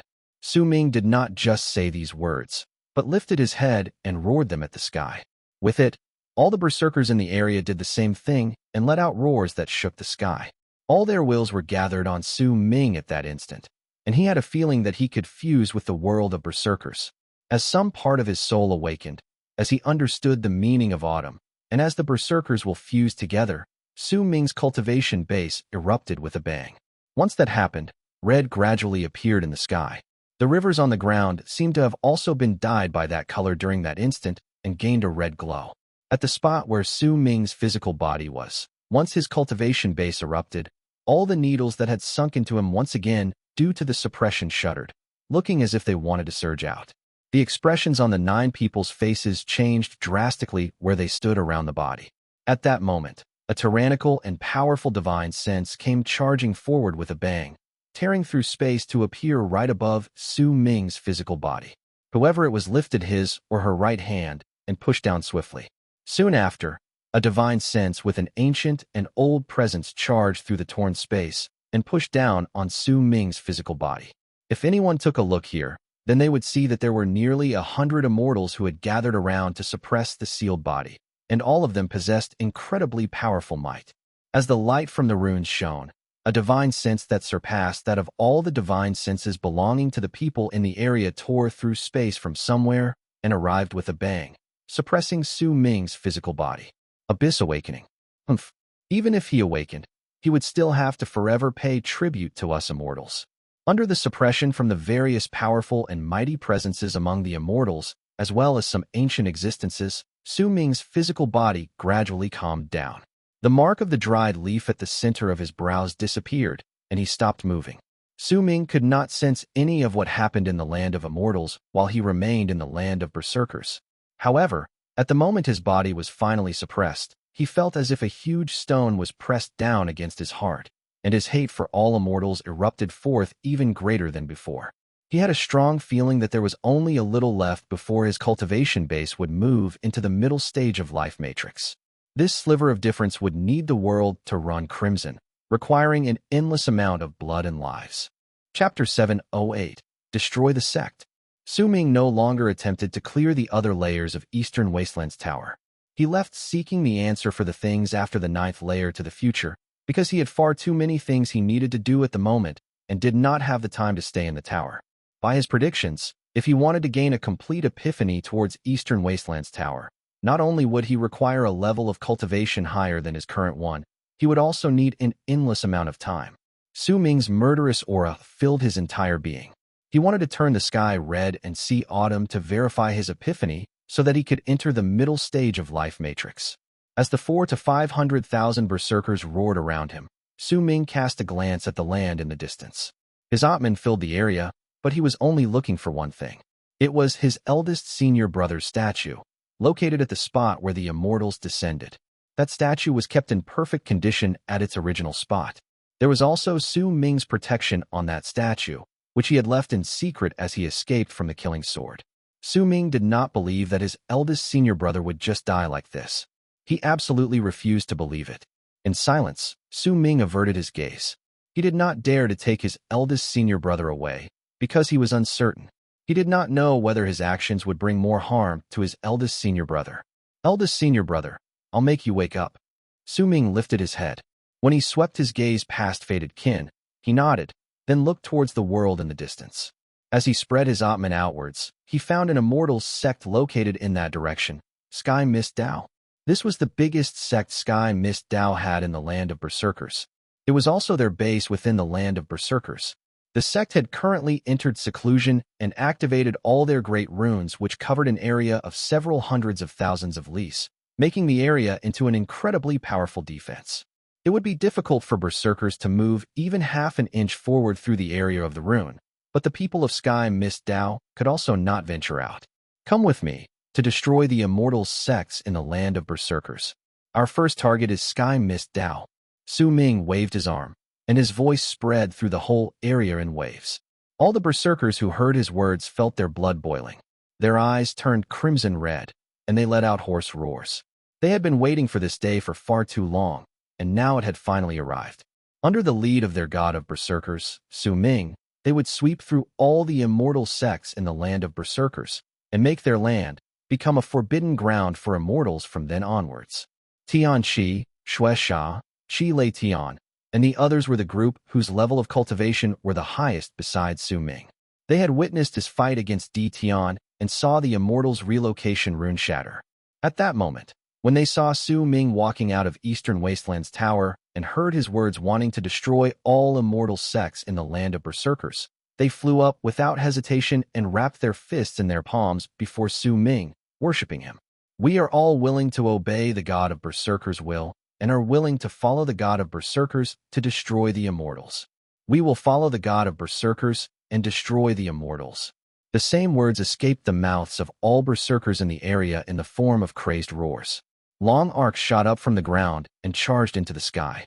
Those long arcs belonged to the 400,000 to 500,000 people flying upwards at the same time, and this was a scene that was striking enough to shock all those who saw it. Su Ming cast a glance at Tian Chi and the others before he took a step towards the sky in the distance. He turned into a long arc and flew right in front of everyone. Tian Chi and the others followed swiftly behind, and right behind them was Su Ming's fated kin. With Nan Gonghen as their leader, they followed closely behind their respected senior MO. Right at the end were the 400,000 to 500,000 Berserkers.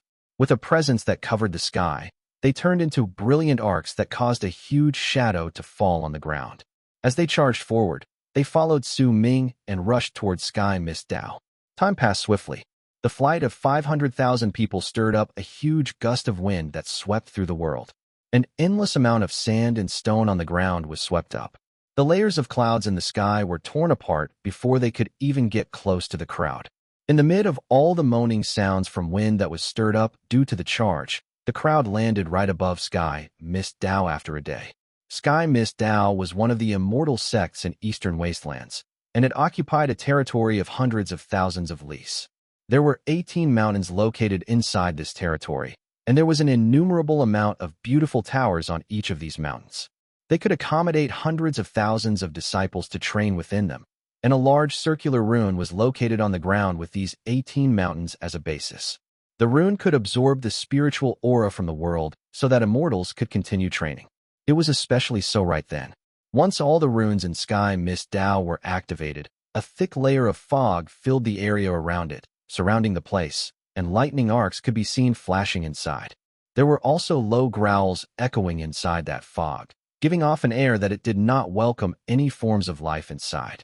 The fog covered an area of several hundreds of thousands of lease. Besides lightning flashes and low growls, there was also a brilliant light flashing inside that fog. It was the second layer of Sky Mist Dao's mountain protection rune, Ultimate Barrier. Not only were Sky Mist Dao disciples required to manage the activation of this ultimate barrier, it also needed the rune on the ground to continuously absorb spiritual aura from the ground, supplying itself with the necessary amount of spiritual aura. South Morning Sky Mist Barrier was the shrunken version of this ultimate barrier.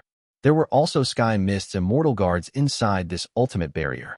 All of these immortal guards were puppets that would obey any command, even it was for them to self-destruct. There was a third rune within Sky Mist Dao, right behind that ultimate barrier. That rune's name was Four Sacred Skies. It was one of the core mountain protection runes in Sky Mist Dao. Within it were the four great laws of wind, rain, thunder, and lightning, and they could destroy all those who tried to trespass with brute force. Besides Four Sacred Skies, Sky Mist Dao had one final rune, and that was Four Seasons Destruction. The passage of time contained within the spring, summer, autumn, and winter was embedded within this rune, and with the lives of all the disciples in Sky Mist Dao as its foundation, it would make the life of the person who moved into the rune take a turn for the worse by speeding up his life cycle. After all, even if there were only 10,000 Sky Mist disciples offering a year of their lives, there would still be 10,000 years contained within the rune, and to many people, these 10,000 years meant that they would immediately become old, turning into skeletons once they stepped into the Four Seasons Destruction. As the 500,000 long arcs charged through the world beyond Sky Mist Dao and stirred up a huge gust of wind, they swept up an endless amount of sand that crashed into that thick fog around Sky Mist Dao before they even got close. At the instant sand and fog crashed into each other, Shocking booming sounds echoed in the air. Hasty bell chimes immediately traveled through the entire sky mist Dao. At the instant the disciples within the 18 mountains heard the bell chimes, their expressions changed, no matter what they were doing. The ground trembled due to that booming sound, and the 18 mountains shuddered together. Long arcs flew up and turned into dozens of people in midair. None of these people had low levels of cultivation, but they were all looking at the sky with pale faces. The Berserkers have come. Maintain the runes at full power. No matter what cost, do not let the Berserkers break through Sky Mist Dao's runes. All those within Sky Mist Dao, listen well. If you fall into the hands of Berserkers, you will definitely die. Instead of that, it is better to tie your lives to Sky Mist Dao. Besides, there is a possibility that they will not be able to break our runes. We still have hope. I've already contacted our sect in the land of Immortals once more. If we persevere, then we will have a chance to live. Low shouts that contained either brusque or gentle words reverberated through Sky Mist Dao, and they were all trying to curb the panic among the disciples. Yet a violent bang that sounded as if it was right beside everyone's ears traveled through Sky Mist Dao from the area outside. That sound caused the 18 mountains to shake so much that crushed stones started rolling down. Sky Mist Dao's disciples shuddered so much that many of them started bleeding from their eyes, nose, ears, and mouth. The first layer of our runes has been broken. A piercing scream shot out among the disciples. At the instant all people turned their gazes towards the sky, they saw a young man clad in armor and surrounded entirely by black smoke. With long hair that was black with a tinge of purple, he stood in the sky and sliced down with the sword in his hand. When he did so, an endless amount of thick fog let out a loud bang and tumbled backwards like seawater before disintegrated altogether. With the killing sword in hand, Su Ming pointed towards Sky Mist Dao, which was now lacking that thick fog. Kill them! As he roared, the Berserkers who had arrived continuously behind him charged madly towards Sky Mist Dao's second layer of defense. As the fog was torn apart and continued tumbling backwards to reveal Sky Mist Dao, not only did all the disciples in the sect see Su Ming, they also saw the hundreds of thousands of Berserkers behind him. They also saw the other Berserkers behind the initial hundreds of thousands, whose sheer numbers blotted out the sky and earth, and who were packed so densely together that an end to them could not be seen. All of the Berserkers' eyes were crimson red, and they were all shining with madness and a hatred towards Immortals that was engraved deep within their bones. Wula stood at the second mountain with a pale face. As she looked at Su Ming and all the Berserkers outside the rune in the sky, her expression changed.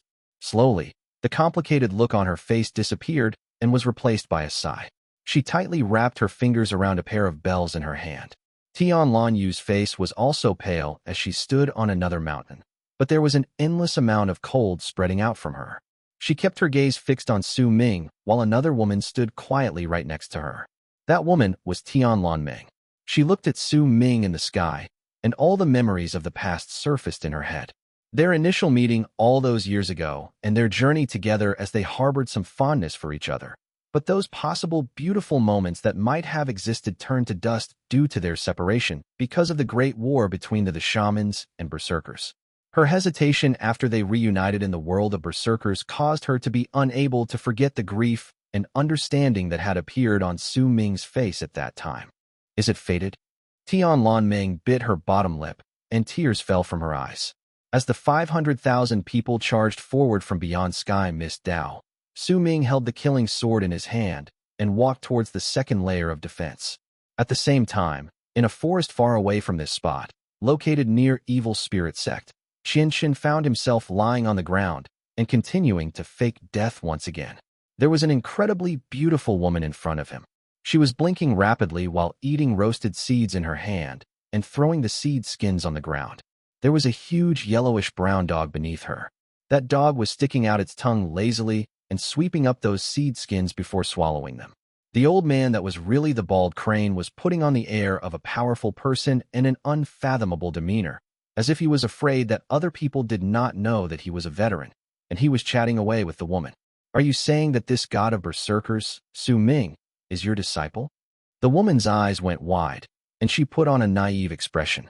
There was a look of idolization on her beautiful, petite face. I'll have to correct you, lassie. That Su Ming is not my disciple. His father is my disciple in name. So in all, that boy Su Ming could call me his granduncle master. There is nothing I don't know about him. What do you want to know? I can tell you, the old man stated, after a small cough. Chapter 709, A Pot of Meat. How old is that god of Berserkers this year? The woman blinked and looked at the old man before her with a smile, then placed a seed in her mouth and bit down on it. Others might not know about Su Ming, but I know him too well. He's... As the old man, who was actually the transformed bald crane, continued chattering away, the huge yellow dog under the woman's feet cast a sideways glance at him before shaking its head. There was a look of pity and compassion on its face when it sashayed its way to Xuan, who was pretending to be dead by the side.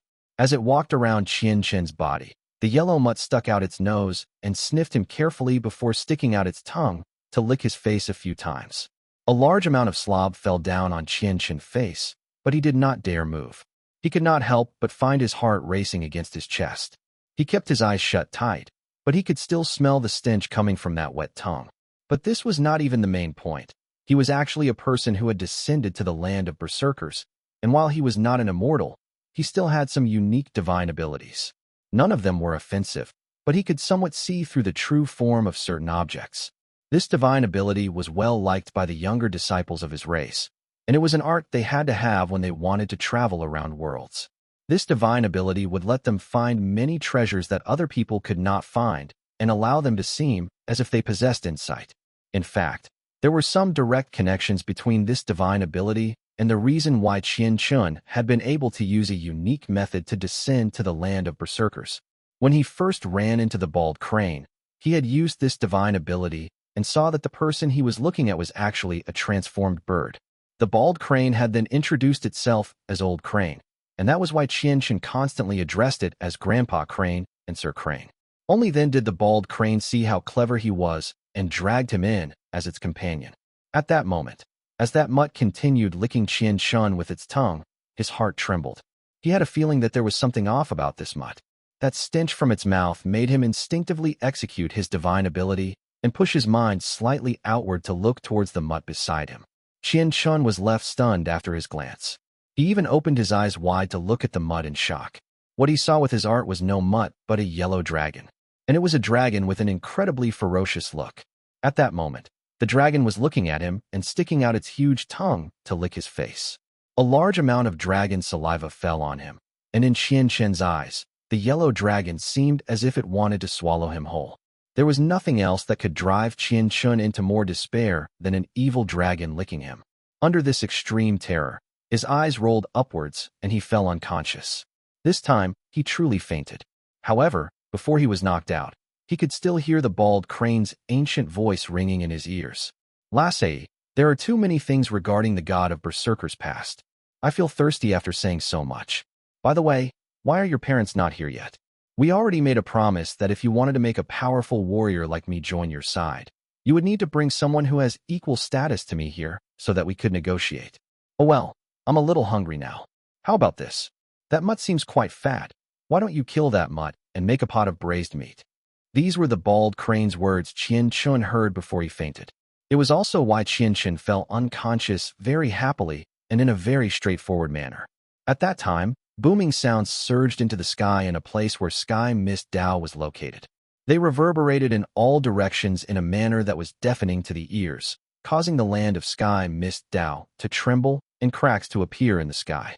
500,000 people had surrounded Sky Mist Dao. The murderous aura and madness spreading from their bodies turned into something that practically had corporeal form, and it was squashing down the 18 mountains that were protected by Sky Mist Dao's runes. The mighty pressure was something that this sect could not hope to resist. Even if they put up some resistance, it would shatter instantly under this pressure. The wills of those 500,000 people had fused together and turned into a wave of madness that could destroy everything. Chi Lei Tian and the others followed right behind Su Ming as he traveled at the forefront.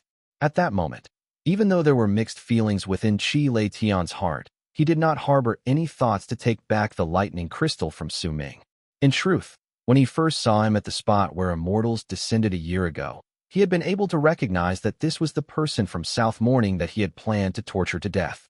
He was the person who had snatched away half of his lightning crystal, and Chi Lei Tian had sent his divine sense over to say all those heinous and brutal words. When he noticed that Su Ming was that person, all sorts of feelings had arisen within his heart, and he had given up on his misery. In fact, he felt incredibly regretful over the brutal words he had said in the beginning. As all those mixed feelings battled in his heart, he saw Su Ming giving off the presence that was so powerful it could almost suffocate a person, and Chi Lei Tian showed off his abilities without care for any risk to himself. In his eyes, this was perhaps the only method for him to not have Su Ming come causing trouble for him. With a calm expression on his face, Su Ming took a step forward, and the fog that was the first layer of Sky Mist Dao's rune tumbled backwards before him to reveal the second rune, which was a gigantic screen of light known as the Ultimate Barrier.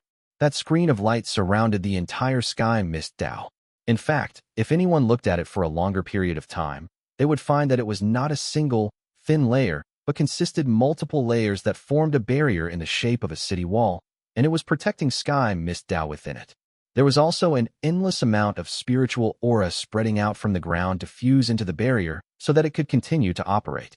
In fact, every 100 feet, a Sky Mist Dao disciple could be vaguely seen sitting cross-legged, resulting in the defensive prowess of the second barrier to be greater than that of the first layer. There were also nearly 100 powerful presences on that rune. Each of these presences possessed great power, but they had no intelligence. They were all puppets that existed because of the rune. They could not leave Sky Mist Dao. They could only survive around the barrier and were the best defensive force. Break it, Su Ming stated flatly once he swept his gaze across the guards of that ultimate barrier.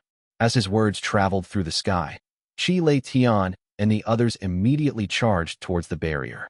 At the same time, the 400,000 to 500,000 people around them hurled a punch at the ultimate barrier as they roared and continued spreading out the mighty pressure from their bodies. In Su Ming's eyes, there was no skill required to break Sky Mist Dao's rune. There was no need for him to understand how the rune operated, and neither was there any need for him to think about how to dodge it. They only needed one punch. With a punch thrown together by 500,000 people, with a forceful and incredibly violent manner, they would break open this barrier with brute force. This was a punch of an upfront manner. The punch's berserkers gathered together the power of the hundreds of thousands of people, and the resulting attack seemed like a savage, crazed dragon that was charging towards the wall, which was known as Sky Mist Dao's ultimate barrier. Nearly 100 golden flashes of light shone, and the puppets appeared. As they came into contact with the power gathered together by the hundreds of thousands of berserkers, a bang shook the skies, and the puppets turned into dust, were instantly wiped off. They could not stop the berserkers for even a moment, allowing the crazed dragon that was formed by the power of the hundreds of thousands of berserkers to crash into the ultimate barrier. A loud booming sound surged into the air and spread through a small half of eastern Wastelands. The barrier that was formed by the screen of light let out a scream of its inability to withstand the force that had just rammed into it. As it shattered inch by inch, the thousands of Sky Mist Dao disciples sitting on the barrier and defending it fell backwards, crumbling. As the booming sound echoed in the air, the barrier shattered. Fourth God of Berserkers, even if you destroy Sky Mist Dao today, there will come a day where we Immortals will descend en masse and destroy all of you. A shrill roar came from the crumbled barrier, and it belonged to an old man. There was little of his body left, but there was an endless amount of hatred within his voice. Are the number of berserkers you Immortals killed small? After the first God of Berserkers left, you cruelly tore our second God of Berserkers, sealed Great Yu Imperial City, and sent a large amount of Immortals to purge us Berserkers. More than hundreds of millions of Berserkers had died by your hands throughout the ages. Immortals must die? My tribe and my family were all slaughtered by Immortals, and it was all so that they could create a single drop of Berserker blood. All my children died in the hands of Immortals. To me, you've already destroyed my bloodline, so I'll make all of you pay. I'm the only one left of my tribe now, and it was all because my tribe was located on a spirit mine. Voices rose up in the form of roars in answer to the old man's words. They were the voices belonging to the hundreds of thousands of berserkers in the area. They were filled with their hatred and their madness towards the Immortals. This was a war between two races. Perhaps there were people who had never dyed their hands in either of the races' blood in this war, but even so, in this war where one side must be destroyed, they could only go with the flow, and slowly, but surely, they would also find themselves killing the other race. This was war. There is no right and wrong in it. The only thing that might exist is a sigh of regret. Su Ming lifted his head, and watched as the old man with that shrill voice and hatred gradually disappeared. He then lifted his right hand. The berserkers around him roared, and he lowered his hand towards the third layer of protection for sacred skies. When his palm fell, the 10,000 feet statue of the god of berserkers manifested before him, and it struck the third layer of protection with its palm. As rumbling sounds echoed in the air, wind, rain, thunder, and lightning rose up within that four sacred skies Rune before spreading out violently. The berserkers' levels of cultivation were unequal.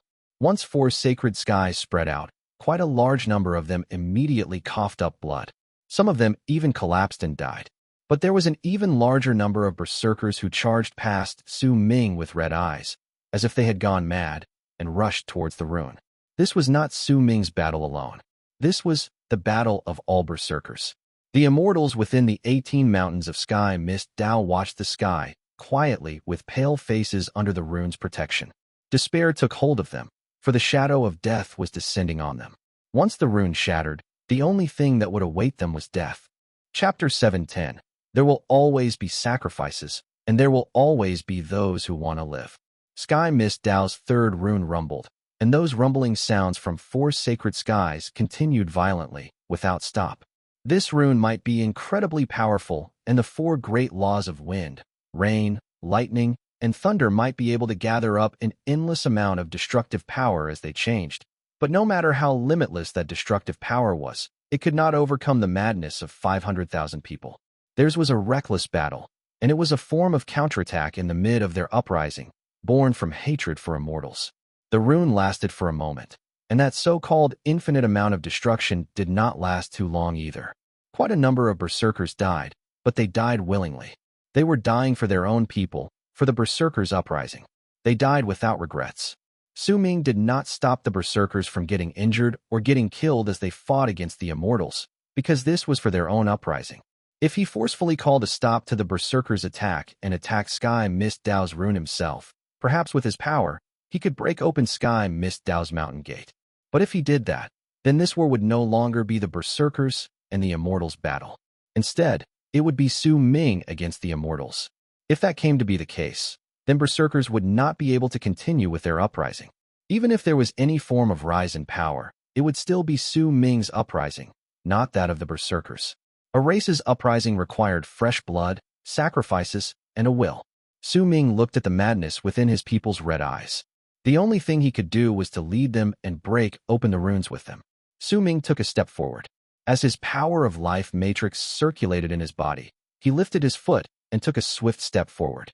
The world immediately roared, and a huge foot appeared in the sky. It was the god of berserkers' 7 steps. The foot stepped on Sky Mist Dao's 4 sacred skies Rune 7 times in a row. The Rune shuddered, and an endless amount of berserkers charged forward madly. With their bodies, their flesh, and their power, and everything else within them, they crashed into the Rune. A loud boom erupted into the sky. As that sound burst into the air, tens of thousands of berserkers died, but the 4 sacred skies Rune also shattered. Once it did, only one last defensive Rune remained between the immortals and the berserkers, 4 seasons destruction. This Rune was incredibly terrifying. It did not have any concrete attacks and could not destroy any souls. It only had a power to make spring move towards winter. It could make a person transform in the way the 4 seasons would and move from life to death. With the same amount of life offered, it could extinguish the flames in a person's life. Sky Mist Dao disciples, we are immortals. Even if we die, we will die as we kill berserkers. Only this sort of death will allow our souls to return to our homeland. If we die in humiliation and let these savage barbarians break our Rune, then our deaths will have no value. At the instant 4 sacred skies crumbled, the Sect master of the Sky Mist Dao branch in the land of berserkers, a middle-aged man with a sullen face, rose up in midair and looked at all the disciples within the 18 mountains. His gaze gradually turned gentle, and a hint of a reluctance to part appeared in his eyes. I don't want to die, but if Sky Mist Dao is going to fall, if the Rune crumbles, and we will all have to face death without exception, then I wish that I will die a worthy death.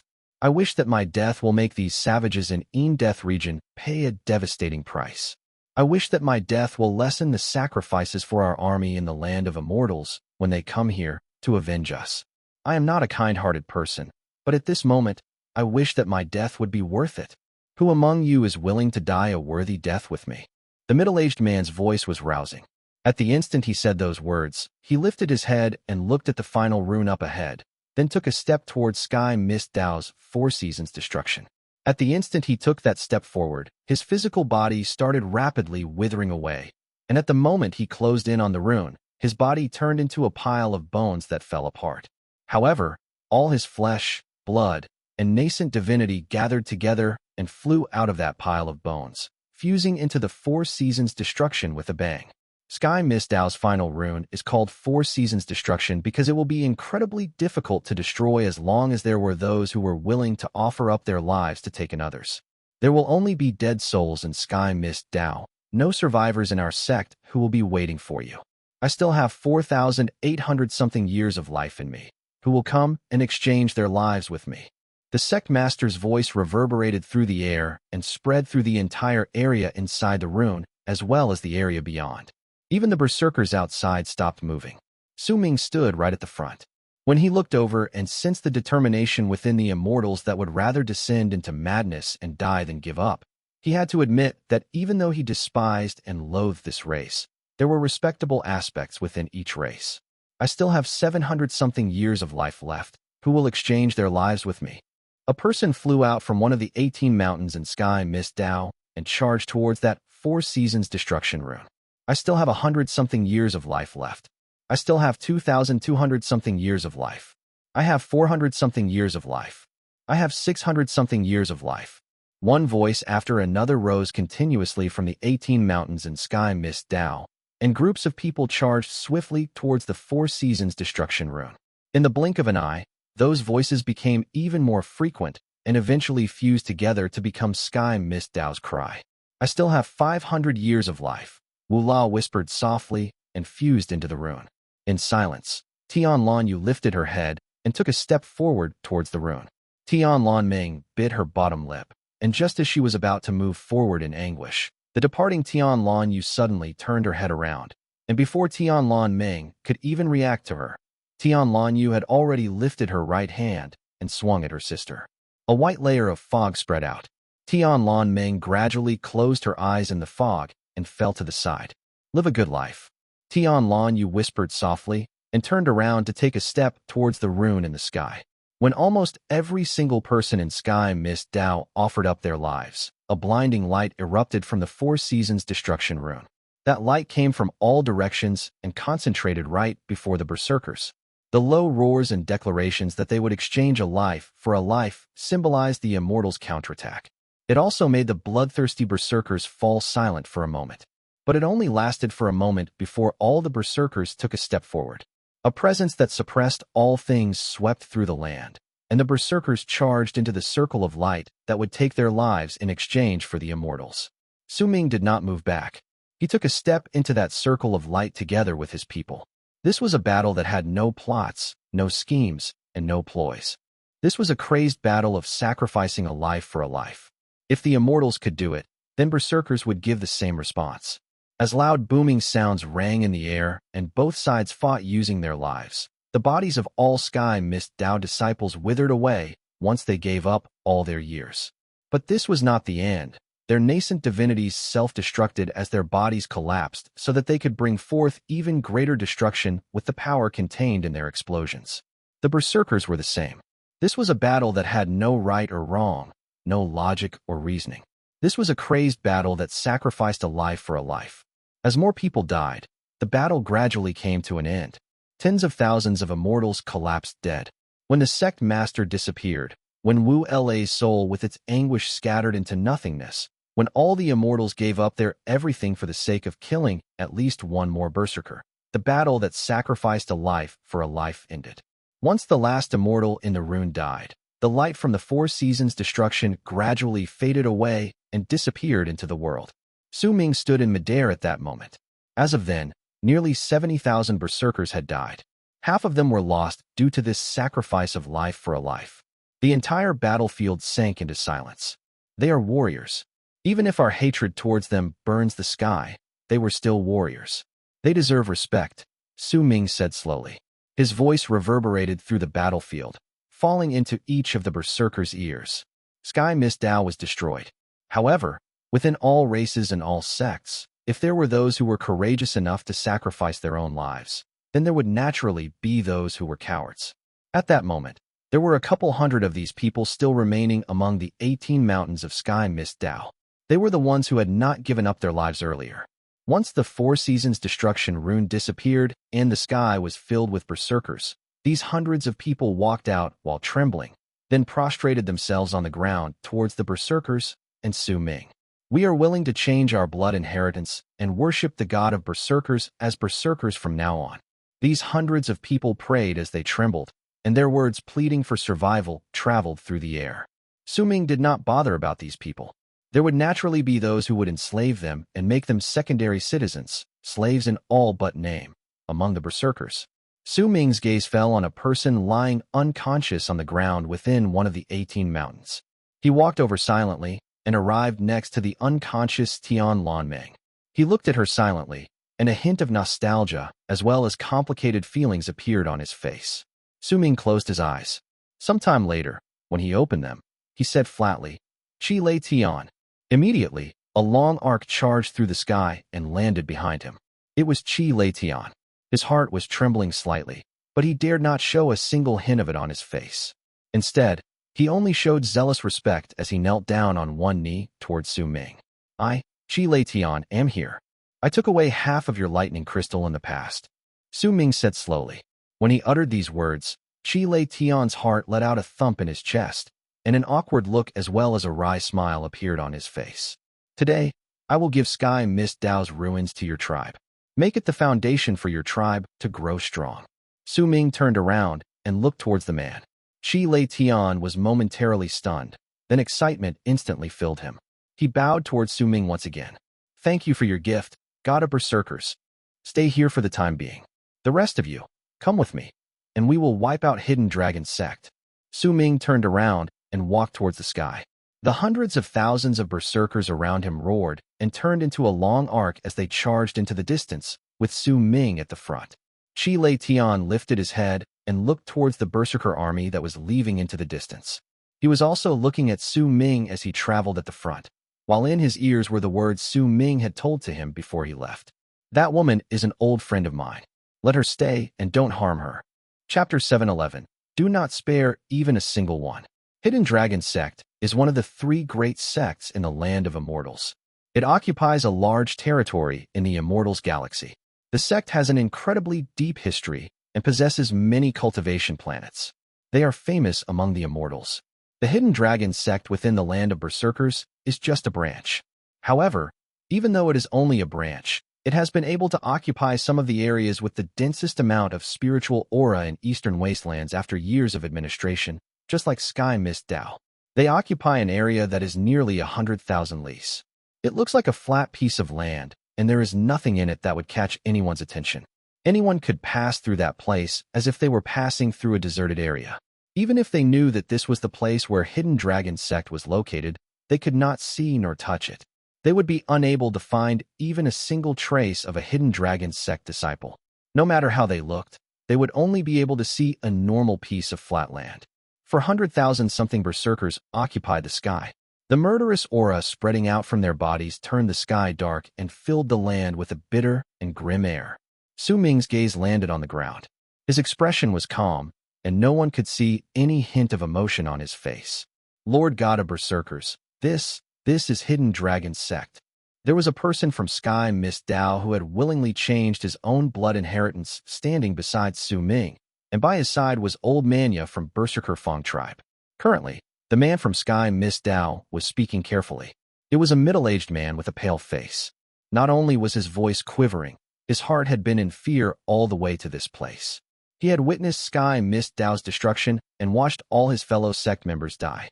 As for then, he could be said that his heart and soul were petrified in fear as he stood before the insurgent Berserkers. It was especially so when Old Manya let out ghastly peals of laughter once he finished saying these words. His laughter made that Sky Mist Dao disciple's skin crawl. This lowly person has once come to Hidden Dragon Sect with the older generation in his sect before. This place wasn't like this before. I can still remember that there were many floating palaces, and the magnificent presence in the place was something that would be difficult to forget once a person witnessed it. The Sky Mist Dao disciple quickly said, his head lowered. Lord God of Berserkers, I've dealt with Hidden Dragon Sect more than others. This sect is skilled in hiding themselves. The words hidden and dragon in their name can already tell you what sort of skills they have. Also, Hidden Dragon Sect has a lot of resources. You could say that they are the richest sect among all the immortal sects in the land of Berserkers. Manya licked his lips and cast a look at the plains beneath him as he spoke to Su Ming. Su Ming averted his gaze from the plains and stated languidly, once we destroy this sect, I will give its land to your tribe, Manya. Let your tribe prosper here. Once old Manya heard these words, his eyes flashed with a brilliant light. As the strongest warrior in his tribe and a berserker who had attained great completion in the Berserker soul realm, he had always wanted to make his tribe members even stronger, and since Hidden Dragon Sect had chosen this place, it was naturally a place suitable for a tribe to live. He had been incredibly envious of Chi Lei Tian for being able to occupy Sky Mist Dao with his tribe earlier, though it was an envy without malicious intent. When he heard Su Ming's words, he licked his lips and immediately started laughing. His yellowish-black teeth that were revealed themselves when he laughed added a ferocious air to his face. Right behind Manya was Tian Qi, Wu Xuan, and Xuesha. They looked as calm as usual, but their hearts were filled with expectation. They could already tell what Su Ming was thinking of. Once they destroyed all the immortal sects in Eastern Wastelands, the places where these sects were located would become the territory of the big tribes of Eastern Wastelands. Evil Spirit Sect will be given to Tian Qi. Evil Lust Sect will go to Wu Xuan.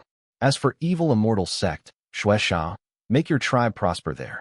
Su Ming turned his head around and cast a glance at the old berserkers who had already attained great completion in the Berserker soul realm and had even taken a small step towards life cultivation. There were even faint traces of life cultivation's presence coming from their bodies. Su Ming had already come to know these old men's names when they rushed from all directions to worship him. At the same time, based on what he had come to understand previously, he also knew that these people were the 5 strongest forces of power among the Berserkers in Eastern Wastelands. Thank you, God of Berserkers. Tian Qi's spirit was lifted, and he wrapped his fist in his palm before bowing towards Su Ming. Faint smiles appeared on Xuesha and Wu Xuan's faces as well. They bowed towards Su Ming. The Berserkers may be staging an uprising, but this so-called rise in power could only be truly proved when all tribes became stronger. That was why this sort of reward was more practical than anything else to them. As for Great Leaf Immortal Sect, a freezing glare shone in Su Ming's eyes. Nangong Hen. When Su Ming spoke, a shadow immediately closed in and appeared in front of him. He was, naturally, the fated kin Nangong Hen. There was respect on his face, but he did not wrap his fist to greet Su Ming. Instead, he knelt down on one knee and greeted him with the fated kin's salute. He was not paying his respects to the god of Berserkers, but was paying his respects to Su Ming, his respected senior MO. Even if Su Ming was not the god of Berserkers, the fated kin would still follow him as zealously. Fated kin is the race born from me. From now on, they will be my descendants in the land of Berserkers. Great Leaf Immortal Sect will be the spot where fated kin's branch will be located in Eastern Wastelands, Su Ming stated calmly as he cast a glance at Nangong Hen. As for Evil Dust Sect, during the course of the year he had been at Eastern Wastelands Tower, the sect had been dissolved and absorbed by the other evil sects due to the lack of a Grand Sect Elder, hence it was naturally overlooked by Su Ming. There was no excitement on Nangong Hen's face. He only nodded and did not say any words of gratitude, because the respect and zeal on his face that surpassed that of the Berserkers represented everything by itself. After all, he was not worshipping the god of Berserkers. He only worshipped Su Ming. Su Ming's words attracted Tian Qi and the others' attention. A thought bloomed in their hearts, and they looked towards him together. It's natural that the race born from the god of Berserkers would need to defend Eastern Wastelands. But Lord God of Berserkers, do you mean that? Xuesha blinked, and after a moment of hesitation, he asked something softly. South Morning has been shattered into several islands. All the islands in South Morning belong to fated kin. There are surely immortals and other races that have risen as well as their puppets in the alliance of the Western region and Northern Province. Once we've dealt with the immortals in Eastern Wastelands, are you willing to come with me to the other continents and form branches of your tribes there? Su Ming looked at Xuesha and the other two before he cast a glance at Manya, whose eyes had gained a slightly red tinge. These four people cast a glance at each other. Their breathing instantly quickened, and they bowed once again to Su Ming. This time they did not wrap their fists in their palms to bow to him. Instead, they knelt down on one knee, just like Nangong Hen had done. We are all willing to follow you to go on a campaign to the alliance of the Western region and sweep through Northern Province. We will destroy all the Immortals and have them return us our mountains and rivers. We will do everything for the Berserkers' rise to power. Su Ming did not speak. Instead, he looked at the horizon in the distance. That direction he was looking at was the west, and it was the direction where the alliance of the Western region was. My soul is in the land of Berserkers, and the only thing I can do is to have all Berserkers unite and make my people strong. Only by doing so can I bring the Berserkers to rush out of death and enter the Immortals' worlds and watch the color of autumn spread in the land of Immortals. Su Ming mumbled in a soft whisper that only he could hear. He was alone. He was incomplete. He was lonely and lost. His gaze would constantly flash with a light that was interlaced with confusion and awareness. He did not know where he was. He only knew that he needed the red of autumn to be able to move from winter to spring. I am almost no longer me, but I do not know what I am either. Su Ming sucked in a deep breath, and everything within his eyes was replaced by a cold chill. He cast a cold glance at the ground and lifted his foot to take a step downwards. At the instant he took that one step, the power at the pinnacle of the initial stage of life matrix erupted with a bang in his body. This power was the strongest force within the land of Berserkers at the moment. It was the invincible pinnacle in this world. There was no longer any person within the land of Berserkers at the moment that could surpass this level of cultivation. Even if there was, that person would be forcefully suppressed. Perhaps only a non-human would be able to surpass Su Ming's level of cultivation. However, among humans, Su Ming was invincible. When he took that one step, he swung his right arm towards the sky. At the instant he did so, a freezing air filled the world. That freezing air grew thicker with each passing moment before it swiftly turned into snow. An endless amount of snow started spreading outwards from Su Ming as it spun. In the blink of an eye, a circular area of 100,000-something lis turned into freezing winter. The endless amount of snow let out a chill that could freeze all things, as well as exuded a terrifying presence. Each flake of snow could erupt with a bitter and grim murderous air that would not be weaker than that of a Berserker soul realm. This was Su Ming's powerful might once he reached the initial stage of life matrix and arrived at the pinnacle of that stage. His strength far surpassed those who had attained great completion in the Berserker soul realm, and he was the invincible pinnacle that even those who had attained great completion could not hope to compare to. The white flakes might look like snow, but in truth, they were not snow. They were Su Ming's life. They were his death's life. It was a unique divine ability that transformed all the aura of death in his body and erupted forth after fusing with his life matrix. This divine ability was different for everyone. Each person who moved into this realm would form different divine abilities as they gained different epiphanies due to all the different life matrices. Not a single one would be similar. This was the first time Su Ming let out all of his power within life matrix without holding back and made a flower of snow blossom in eastern wastelands. As he spread his power outwards and freezing wind moaned in the area, snow floated down. Xuan and the others sucked in a sharp breath and swiftly took a look at Su Ming.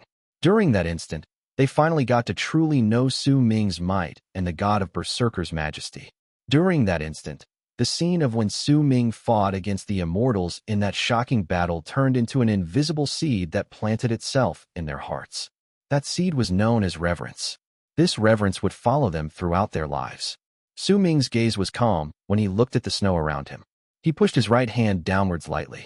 At the instant he did so, all the snow within the circular area of 10,000-something lis fell still before charging towards the ground that Su Ming was pushing against through the air. In the span of a breath, a loud bang shook the sky and earth, tearing through the ground madly.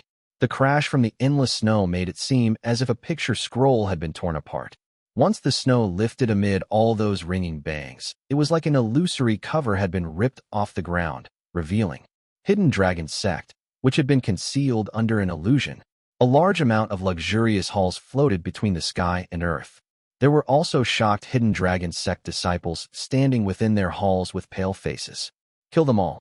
Do not spare even a single one, Su Ming stated flatly. *****. Translator's notes.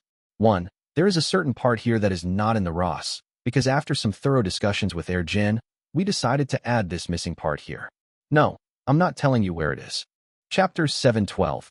Great Leaf's Sword Rune. The sky turned a faint shade of red. That red was like the red hue of autumn, and when a person looked at it, they would find a desolate air surrounding the sky. Blood was thick on the ground. When it spread out, a bloody stench rose into the air, either exciting or making puke those who smelled it. This was not hell, but more like the underworld. And the spring water flowing in the rivers of this underworld were blood. Hidden Dragon's Sect was eliminated from the land of Berserkers. Besides 1,000-something people kneeling on the ground submissively while trembling, choosing to change their blood inheritance to live, all the other manner of living in the sect had died. They died miserably and did not put up too much of a resistance or struggle. No one who tried to fight back could survive the charge from a 400,000-man army, especially since this was going to be the place where Man Ya's tribe was going to live in the future. To prevent any unfortunate incidents from happening, he had his tribe seal the area so that no disciples of Hidden Dragon Sect could manage to run away. Su Ming did not participate in this battle. He stood silently in midair and watched the bloody fight playing out before his eyes. Shrill screams of pain reached his ears, and along with them came an endless amount of curses until those who shouted them were killed. When Su Ming saw and heard everything, the confusion and alertness in his eyes interlaced with each other. He stood in midair and did not move. Nan Gonghen protected Su Ming silently. The other fated kin were scattered around them as well. If anyone from Hidden Dragon Sect rushed towards them, they would immediately turn into icy snow that symbolized death and delivered it. People will eventually die. They will walk from life to death, moving from spring to winter. However, the color of autumn is still too dull, Su Ming mumbled softly. When night arrived and the moon hung high in the sky, overlooking the shattered towers, the aura of death from Hidden Dragon Sect surged into the sky. That aura of death spread out and filled the air. From then on, Hidden Dragon Sect no longer existed in that place. Instead, it had become the place where Man Ya's tribe would grow and prosper. A large amount of Hidden Dragon Sect's resources was dug up. Man Ya and the other four broke open the endless amount of seals in the place, and all the doors to the cave abodes were thrown open. The vast amount of resources was enough to quicken the breathing of anyone who saw it. There were large amounts of spirit stones, an infinite amount of medicinal cores, vast numbers of ancient scrolls, as well as huge quantities of materials required to create and refine enchanted vessels. All of these things represented just how rich Hidden Dragon Sect had been and how deep their power laid. Even if Sky Mist Dao had an equal amount of fame as Hidden Dragon Sect in the Immortals galaxy, when the Berserkers destroyed the sect and searched through the place, the items they found there were only a third of what Hidden Dragon Sect possessed. Su Ming did not take too many of these items. He gave most of them away to the big tribes in Eastern Wastelands as a reward to serve as important resources for them to grow powerful. 7 days later, when Evil Spirit Sect was invaded by the Berserkers' army, they resisted for half a day before all the sect's runes were broken. Then, the entire sect became history in the land of Berserkers. Besides a select few and several hundreds of those who chose to submit to survive, all of the others in the sect died. Blood flowed down the mountain of Evil Spirit Sect. Shrill screams of pain and booming sounds continued reverberating in the area as the Berserkers waged war on them. Shindong did not die, and neither did the girl who Su Ming had controlled with his art using the doll in the past. They had instead been asked to leave politely, due to Su Ming's orders. Besides these people, everyone in Evil Spirit Sect was killed off, and the place became the new location of Tianqi's clan. After 5 more days, Evil Lust Sect chose to destroy their runes once the hundreds of thousands of Berserkers arrived.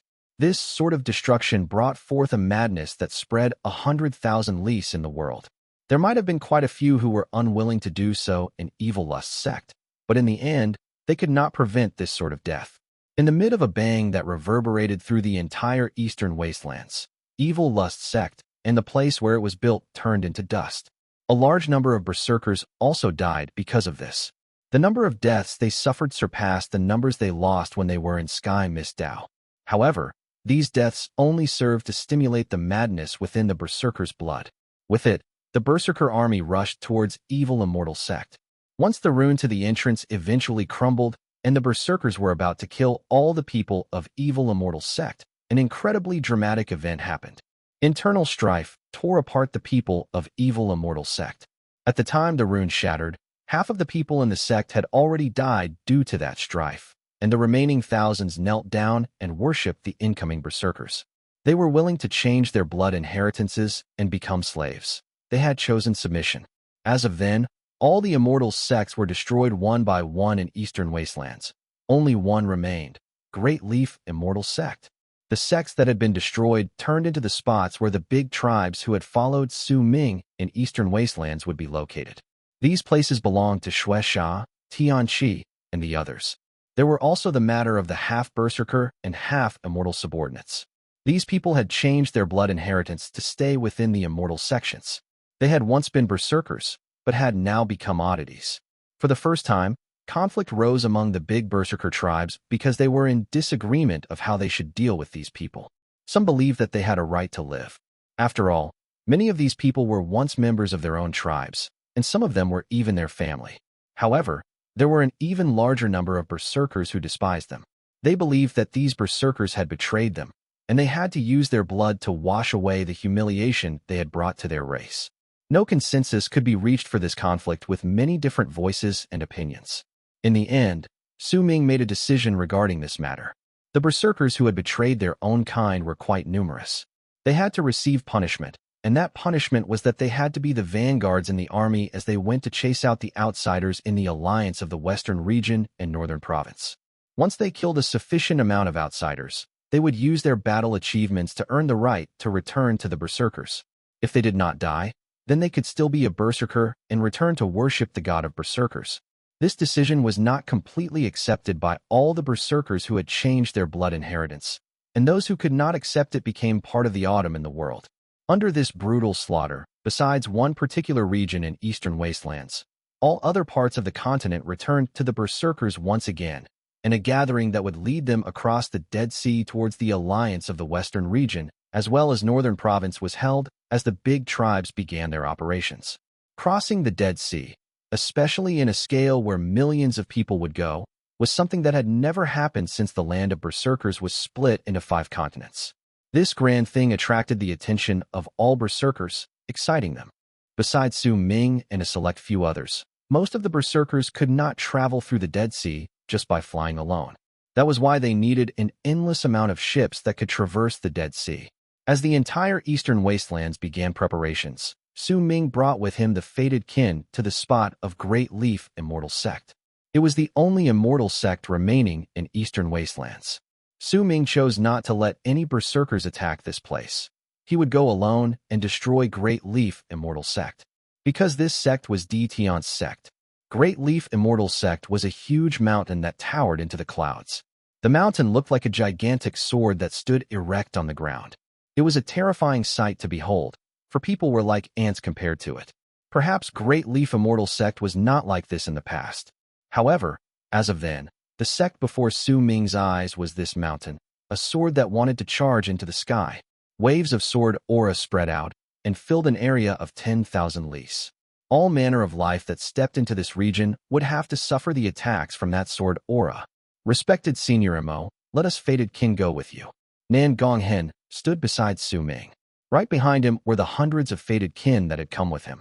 All of these people had zealousness on their faces as they looked at Su Ming and waited for his orders.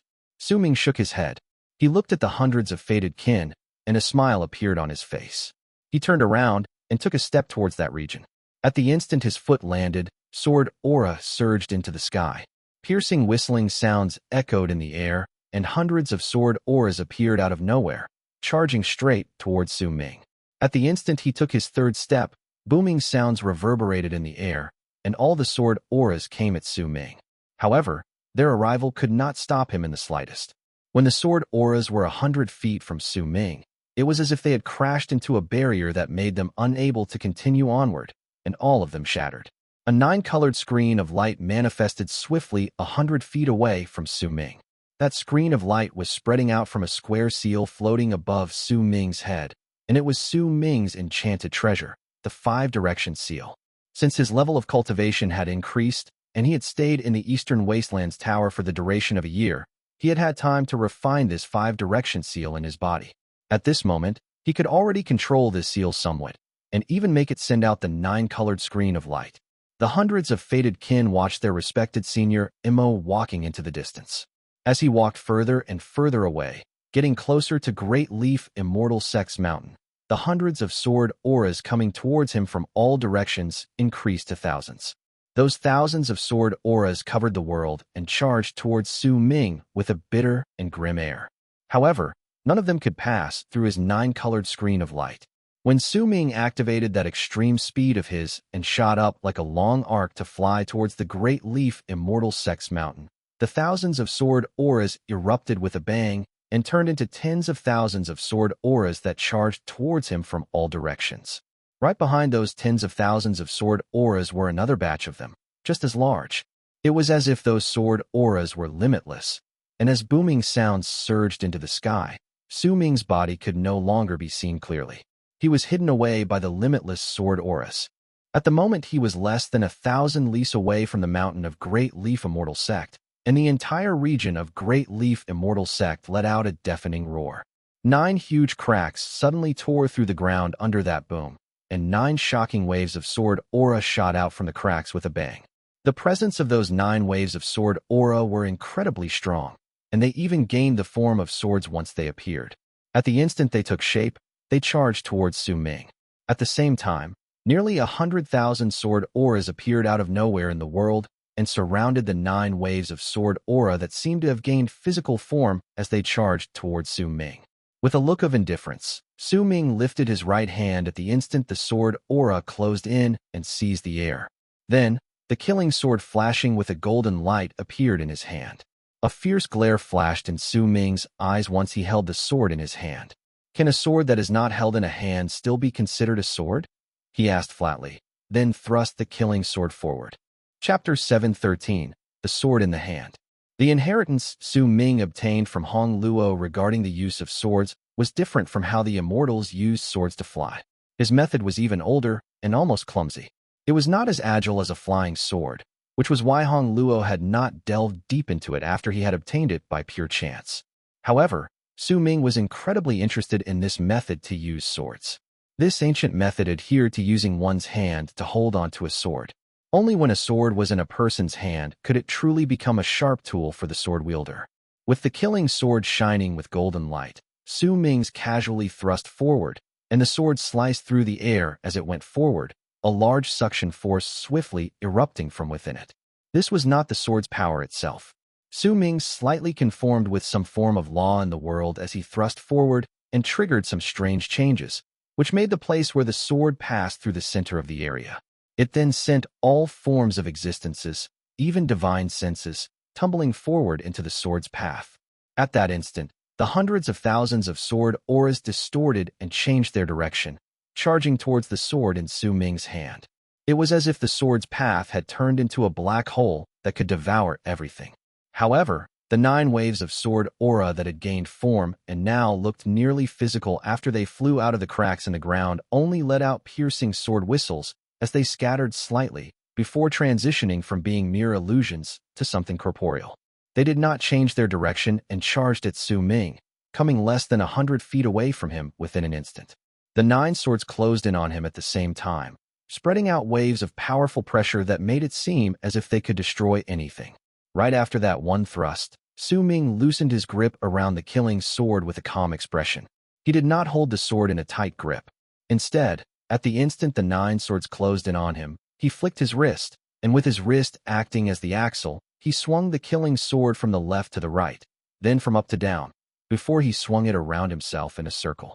If anyone looked over, they would see that as the sword in Su Ming's hand swerved around him, a circular slash formed by an endless amount of vertical sword illusions manifested due to his movements. It looked like a circular slash, but if that anyone looked again, they would find that it was a method to use swords that would form a sword formation. It looked as if it had formed a sword shield that stood before Su Ming to protect him. The 9 flying swords coming towards him instantly crashed into it. Sounds of swords clashing into each other rose into the air. Eventually, a resounding boom spread outwards, and the 9 swords that had gained physical form shattered and fell back, turning into smoke and scattering away. Su Ming stood his ground with a calm expression. The sword in his hand drew a beautiful arc that went diagonally from his left side to his feet. A freezing glint shone in his eyes, and a wave of murderous aura appeared in his gaze. That murderous aura and the motion of Su Ming swinging that sword diagonally from his left looked as if he was storing up power. It was like the calm before a storm, like the quiet before a volcano erupted, like an ancient ferocious beast that would spread out an extreme, aggressive air that surged into the sky the instant before it devoured the world. During that instant, all activities in the world showed signs of stopping, and an indescribable, oppressive air surrounded the area without any sound. The source of all of this was naturally Su Ming bringing his sword downwards. There are 13 styles to use swords, but I've only come to understand 4: flicking, thrusting, swirling, and slicing. But it's enough to break this rune. At the instant Su Ming said these words in a flat voice, the sword that was held diagonally to his lower left side was brought swiftly to his upper right side. A clear sword mark traveled from his lower left side to his upper right side as the world boomed. This was slicing. With the sword's sharpness, it would slice apart all barriers that blocked its path. At the instant Su Ming swung his sword, the world rumbled. The swing contained some change in the world's laws, and at the instant Su Ming sliced upwards, an excited sword whistle traveled out from the killing sword. There was a wave of agitation and excitement within that whistle. It was the sword's complete acknowledgement, because this method was the only correct way to allow a sword to erupt forth with a power that could shake the sky and earth. If it was a flying sword, then it would be impossible to execute this slicing technique, since no one was holding onto the sword. Besides thrusting and slashing, it would not have the intelligence to execute anything else. The killing sword had a spirit. It had been suppressed by Su Ming earlier and forced to submit to him. But clearly, there had been defiance within that submission, and the sword had been waiting to turn against Su Ming. Yet at that instant, as the sword whistle traveled forward, the spirit within the killing sword truly acknowledged Su Ming, because it had been able to sense that when Su Ming held it in his hand, the 3 actions of thrusting, swirling, and slicing had allowed it to burst forth with its complete power, and it was a power that surpassed what it possessed. This power made it tremble with excitement. This power made it feel as if it had gone through a cleansing, and a faint feeling of an epiphany blossomed within it. It was a sword, and this was how it should be like. The world roared. When Su Ming sliced through the air, a diagonal sword mark tore through the space before him. That tear traveled forward with a bang, and wherever it went, the world would be torn apart, the air would shatter, and as the crack grew larger, it swept through 1,000 leaves before it landed on Great Leaf Immortal Sect's mountain. An even louder bang rang into the air, and the sword mark from that one slice shot through Great Leaf Immortal Sect. It shot through the sword-shaped mountain and charged towards the area behind it. As it continued spreading, it eventually turned into a crack in the world that was several tens of thousands of feet long. It went straight through the sword rune that surrounded Great Leaf Immortal Sect and created a large gap in it. Once that gap appeared, the sword rune that protected the mountain where Great Leaf Immortal Sect was located crumbled around it. The rune turned into an endless amount of sword fragments that fell backwards in all directions while stirring up a violent gust of wind that swept up to the 9 heavens. A violent boom that shook the entire area shot up into the air. The sword-shaped mountain that belonged to Great Leaf Immortal Sect shuddered, and its center started slanting as that booming sound rang in the air. When half of the mountain fell to the left and crashed down, the ground trembled, and a loud sound surged into the sky. Waves of dust rose up and spread through the area. Su Ming's hair and robes moved due to the wind, but his expression did not change. With the killing sword in hand, he looked over coldly. At that moment, half of Great Leaf Immortal Sect's mountain had been sliced off. The surface where it had been cut off was incredibly smooth, and that part was naturally where Su Ming's sword mark had passed through. The sword-shaped mountain was broken. The killing sword in Su Ming's hand was trembling and letting out excited cries.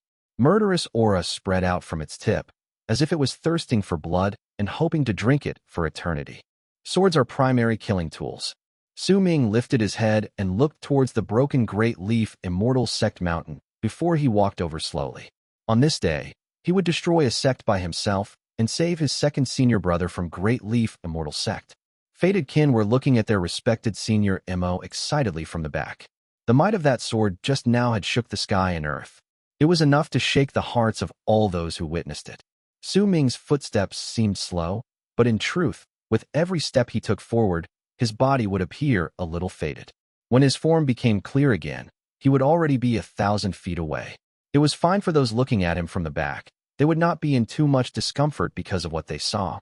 But if anyone looked at him while he was walking towards them, they would immediately feel dizzy. Because even though they would see Su Ming tens of thousands of feet away, in the blink of an eye, he would be much closer, making them think that their eyes were deceiving them. The surroundings did not move, but Su Ming's body would suddenly turn into an illusion, then gain clarity just as abruptly, instantly causing all immortals who were staring at him to feel dizzy. By the time they felt this dizziness, Su Ming was already standing at the foot of the remaining half of Great Leaf Immortal Sect's mountain.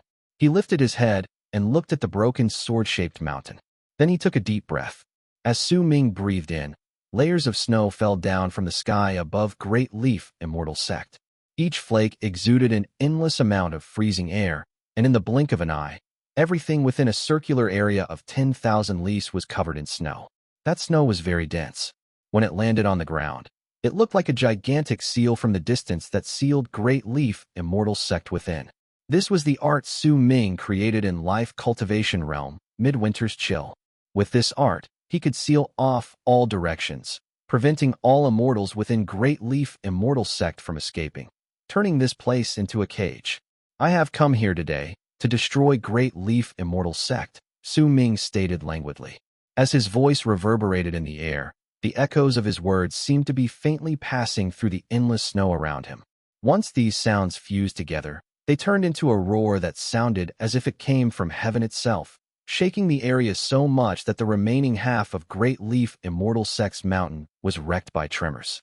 At the time Su Ming said these words, he lifted his foot and walked forward, onto the stairs leading to Great Leaf Immortal Sect's mountain. At the instant his foot landed, an infinite amount of sword aura erupted from Great Leaf Immortal Sect with a bang, and 2,000 long arcs flew out. Within these 2,000 long arcs were 2,000 Great Leaf Immortal Sect disciples. All of their eyes were crimson red. As they charged forward, they rushed towards Su Ming along with the sword aura. As roars echoed in the air, even more Great Leaf Immortal Sect disciples flew out from behind the 2,000 and charged towards Su Ming. The sword in Su Ming's hand whistled. It thirsted to have blood dye its blade red, and that thirst made the killing sword tremble violently. Its whistling seemed to be pleading for Su Ming to let it kill to its fill. Su Ming looked at the thousands of people coming towards him, and the chill in his eyes grew colder. He lifted his foot and took another step forward. As he moved, the stairs behind him instantly shattered and turned into ashes. No unnecessary words were said. When he took that one step forward, the thousands of Great Leaf Immortal Sect disciples closed on him. Su Ming swung the sword in his hand forward, and a head flew up swiftly, bringing with it a wave of fresh blood, dyeing the tip of the sword red. With a couple thrusts and one swing outwards, several heads more immediately flew up. Once their blood covered Su Ming and Immortal's vision, Su Ming took his third, fourth, and fifth steps. He walked calmly upwards. There was an endless number of immortals by his side, along with waves of sword aura booming around him. He did not stop waving the sword in his hand. As the sword spirit let out excited and bloodthirsty whistles, heads fell on the ground and rolled down to the foot of the mountain. Chapter 714. The Two Prejudiced Extremities. Su Ming did not know how many people he killed. He had taken 300 steps. An endless wave of sword aura charged towards him with loud booming sounds. But as he brandished the killing sword in his hand, those waves of sword aura disintegrated. At the same time, more heads flew into the sky, with blood and shrill screams of pain. Su Ming's body was red. It was the color of blood. It was the blood of Great Leaf Immortal Sect's disciples. The killing sword in his hand was red. The entire Great Leaf Immortal Sect mountain had turned red. The 300 steps behind Su Ming had already shattered, as if they represented his will and determination. Wherever he went, all lives would shatter, just like the stones on the stairs. Blood flowed down the mountain. A thick, bloody stench filled the area, and even the snow in all directions looked as if it was about to be dyed red. Su Ming walked forward calmly. As the tip of his sword sliced through the air, a teenager that did not seem to have even hit his 20s had his head separated from his body right before Su Ming.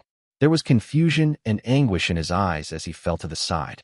"There is no grudge between us," But you should not have been a part of Great Leaf Immortal Sect, Su Ming whispered softly, then seized the area beside him with his left hand. Immediately, a person who had transformed into a rainbow-colored phoenix with a divine ability right beside him was seized by the throat as Su Ming's left hand shot through her divine ability. She was a woman with a beautiful face, but there was not an ounce of pity within Su Ming for her plight. The chill in his left hand surged into her body, shattering her throat as she trembled in despair. A destructive power rushed into her body and disintegrated her nascent divinity. Su Ming let go and took a step forward. There was no right or wrong to this. Neither was there good or evil. There were only different choices made under two different viewpoints. Great Leaf Immortal Sect was Di Tian's sect, and this determined Great Leaf Immortal Sect's fate. In Su Ming's mind, there was no such thing as searching for the instigator alone to solve a problem. It was his aloof attitude that made him destroy an entire sect when someone in it provoked him. His thoughts were extreme and biased. It was a merciless attitude towards his enemies. It did not matter whether it was Hidden Dragon Sect, Sky Mist Dao, or even Evil Sect. Su Ming had almost never attacked or contributed to the destruction of these sections. Most of it was done by the Berserkers' crazed slaughter. The only time he did not bring them was now, when he came to Great Leaf Immortal Sect. Even fated kin had been ordered to wait outside for him, because the hatred Su Ming harbored for Great Leaf Immortal Sect was so great that he would regret it if there was a single person that did not die in his hands. Due to his hate for one person, Su Ming grew to hate all those related to his opponent by blood and every single person in his sect. Perhaps this was not right, but in his memories, before he was sent to Yin Death Region, there was his little sister's voice in the endless darkness. He remembered the feeling of all the people surrounding him and his sister to devour and absorb the presence within their bodies. It made his little sister increasingly weaker and caused him to become prejudiced. I help Berserkers because my soul is here, because my master and senior brothers are Berserkers, because the beautiful moments in my memories are my most precious treasures, even if they are fake. In those memories there is a mountain. That mountain, the people there, the traditions, customs, and everything else belongs to Berserkers. That is why I will help Berserkers. Even if I don't admit to being the god of Berserkers, I can help them make the Berserkers rise in power. Nostalgia flashed in Su Ming's eyes. He swung the sword in his hand and took another few steps forward. There were already several thousands of heads behind him, but this battle had not ended. Because Su Ming treasured his memories, and because the people in the Ninth Summit were Berserkers, he would contribute for the entire race. This was just how his character was. On the other side of this extreme personality was the reason for Su Ming's current massacre. Due to his hate for one person, he could hate his entire sect, and if he was going to kill, he would kill till not even a single blade of grass was left. All of you should not have entered Great Leaf Immortal Sect. Su Ming shook his head. He swept the blood-red sword in his hand sideways, and with one move entered the top of the remaining half of Great Leaf Immortal Sect's mountain. The one swing from the blood-red killing sword caused several dozens of heads to fly into the air. Flesh blood filled the area and dyed all the snow in the air nearby. Su Ming. At the instant Su Ming stepped onto the top of the remaining half of the mountain, a furious roar traveled into the air before him. That voice belonged to Biling. He held a sword in his hand. He was trembling, and his eyes were bloodshot as he stared at Su Ming. There were complicated feelings as well as hate in his eyes. Qinshin was standing by his side quietly, and there was a vacant and dull look on her face. Biling stared at Su Ming and shouted loudly, "Must you kill everyone? Must you destroy the entire Great Leaf Immortal Sect?" Su Ming lifted his foot and walked onto the final step under him to stand at the top of the remaining half of the mountain. At that moment, a crack appeared on the final step on the stars. However, it did not shatter. This was the first step that did not shatter completely after he walked past it. If your answer is yes, then kill me and my wife so that we won't have to be filled with grief and indignation for watching our fellow sect members die. Go on. I won't retaliate. Attack me. Biling threw away the sword in his hand, and as he shouted, tears fell down from the corners of his eyes. Su Ming was silent. The killing sword in his hand was spreading out killing intent on its own. The spirit that was filled with a hint of bloodthirst was like a cold gaze that was looking at the duo before it. If Su Ming had not stopped moving, it would have definitely rushed in and killed these two people so that it would become more radiant with their blood. On this day, it had been dyed with an amount of blood that it had never had before. This excited it. and in the midst of its excitement, its acknowledgement towards Su Ming also reached its peak. You no longer care about the past, nor about the things in Dark Mountain. So kill me.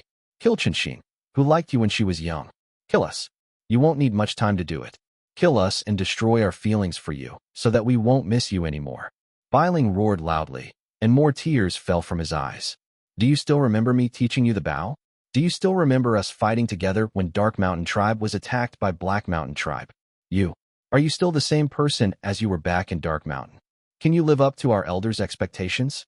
Can you live up to the expectations of our people in Dark Mountain Tribe?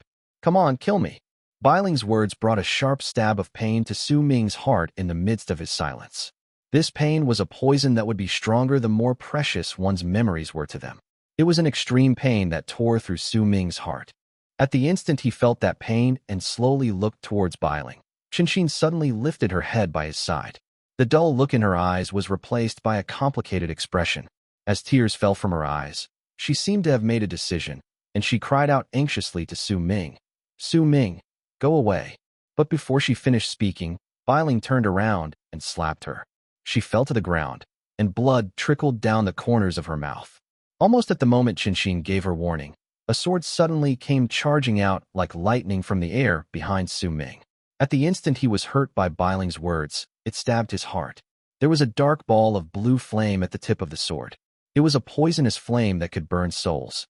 As long as that sword pierced a person's body, it could burn that person's soul to ashes. That sword seemed to have been waiting for a long time ago, looking forward to the instant Su Ming's heart would tremble due to Bailing's words. At that moment, it would launch this clearly laid-out assassination plan against Su Ming. Blood covered Su Ming's chest. The sword that appeared behind him penetrated his back and revealed its tip at his chest. Blood trickled down from the tip and fell on the ground, the snow covering it. It fell one drop at a time. Su Ming, you should not have come to Great Leaf Immortals Sect, an old voice stated from behind Su Ming. He was familiar with that voice. It was Bailing's father, Dark Mountain Tribe's head of the guards. Almost at the instant he plunged that sword into Su Ming's back and said those words, Su Ming lowered his head to look at the tip of the sword, and at that moment, Bailing's expression immediately turned into ferocious look before him. As he charged forward, he appeared right in front of Su Ming. He lifted his right hand, and a black knife appeared on his palm. He stabbed it into the center of Su Ming's brows. Su Ming died. The knife sank deep into the center of Su Ming's brows. At the same time, incantations suddenly appeared in the sky. As they reverberated in the air, groups of people swiftly appeared, and they were Great Leaf Immortal Sect disciples that numbered nearly 10,000. They floated in midair, filling up an area of 1,000 lis. With Great Leaf Immortal Sect's mountain as their center, they formed an incredibly huge rune. This rune began slowly operating as these people moved about, and as it was activated, a huge sealing force descended on the land with a bang. At the same time the sealing force spread out from the rune, that group of people lifted the swords in their hands and cut downwards in Su Ming's direction. The near 10,000 swords turned into 1,000 feet, sword as the rune began its operations, and booming sounds surged into the sky. That sword let out a primitive, ancient air, and swiftly charged down towards Su Ming from the sky. You are not Dark Mountain Tribe's Bailing. Su Ming did not bother himself with the sword coming from the sky. He looked at the ferocious Bailing, and as he said these words flatly, Bailing's expression suddenly changed drastically. His eyes went wide, and he saw the blade that had sunk into the center of Su Ming's brows rapidly freezing before it turned into ice within an instant. As that ice spread out, he moved to let go of his grip, but the ice covered his arm and spread swiftly to his entire body, freezing him and his nascent divinity into an ice statue that stood before Su Ming. Neither are you Dark Mountain Tribe's head of the guards. As Su Ming whispered softly, the tip of the sword at his chest had turned into ice. Behind him, the head of the guards let out a shocked cry and started rapidly retreating, but before he could even take 3 steps back, he froze into an ice statue, just like his son. This was the divine ability Su Ming had created when he reached Life Cultivation Realm. He was midwinter. His life matrix was winter. He could bring forth the snow of midwinter and freeze everything. Aside from those whose level of cultivation was greater than his, it was impossible for anyone to survive before him, who was now in Life Cultivation Realm. Cracking sounds reverberated in the air. The ice statue that was Biling retained his ferocious expression as it fell to pieces. The ice statue that was his father also shattered as the cracking sounds shot into the sky. The knife at the center of Su Ming's brows shattered, and so did the tip of the sword at his chest. He still did not bother with the sword descending from the sky. Instead, he looked towards Qinshin, who had blood at the corners of her lips. "Why did you warn me?" he asked softly. Chapter 7:15. The smile he had not seen for a long time. A layer of red snow landed on Qinshin's face. It did not melt, but brought with it a hint of cold, just like Su Ming's words. There was the presence of a stranger within those gentle words as they fell into Qinshin's ears and entered her heart. There was still blood flowing down the corners of Qinshin's lips. The red shade of her blood was the same as the color of snow on her face, making it hard to differentiate what was snow and what was blood. Perhaps snow was often associated with blood because there was some form of connection between them. 1. There is no reason. If there is, then it's because you are Su Ming. You are the Su Ming who grew up with me. Qinshin wiped away the blood at the corners of her mouth and looked at Su Ming. The complicated look on her face disappeared to be replaced by a hint of gentleness and a smile. Su Ming remained silent. When he lifted his right hand, the killing sword in his hand trembled in excitement, and Su Ming swung it towards the sky. Blood light shone as if a bolt of blood-red lightning had been born in the world out of nowhere, and it charged towards the descending sword in midair. A circular wave of impact that shook the entire area instantly rose with loud bangs above Su Ming. The descending sword fell to pieces, and the circular wave looked as if it was a boundary line that separated the sky and earth. "Thank you," Su Ming whispered softly. "Su Ming, everything in Dark Mountain is a lie. But there were also some things that were real. Lei Chen was real. The Elder was also real. Bai Ling, too. She also has a real side to her." Qinshin looked at Su Ming. She had a sense that if a person's entire past became a lie, that feeling of surreal would drown them like a tidal wave. It would make a person subconsciously suspect everything around them, and they would no longer be able to tell just what was real. "You killed Biling, so I'm pretty certain that the prodigies from the other sects who had blended into Dark Mountain and grown up with you had also died. But Su Ming, only their divine clones died. The things that happened in Dark Mountain in the past are things that occurred a long, long time ago. When we woke up from that cycle of life, we obtained quite a lot of epiphanies and serendipities and became the true prodigies of our sects. Right now, the ones you killed in the land of Berserkers are just the ones who were used to make sure you went through all those cycles of reincarnation repeatedly. They're divine clones that must exist to make you lost.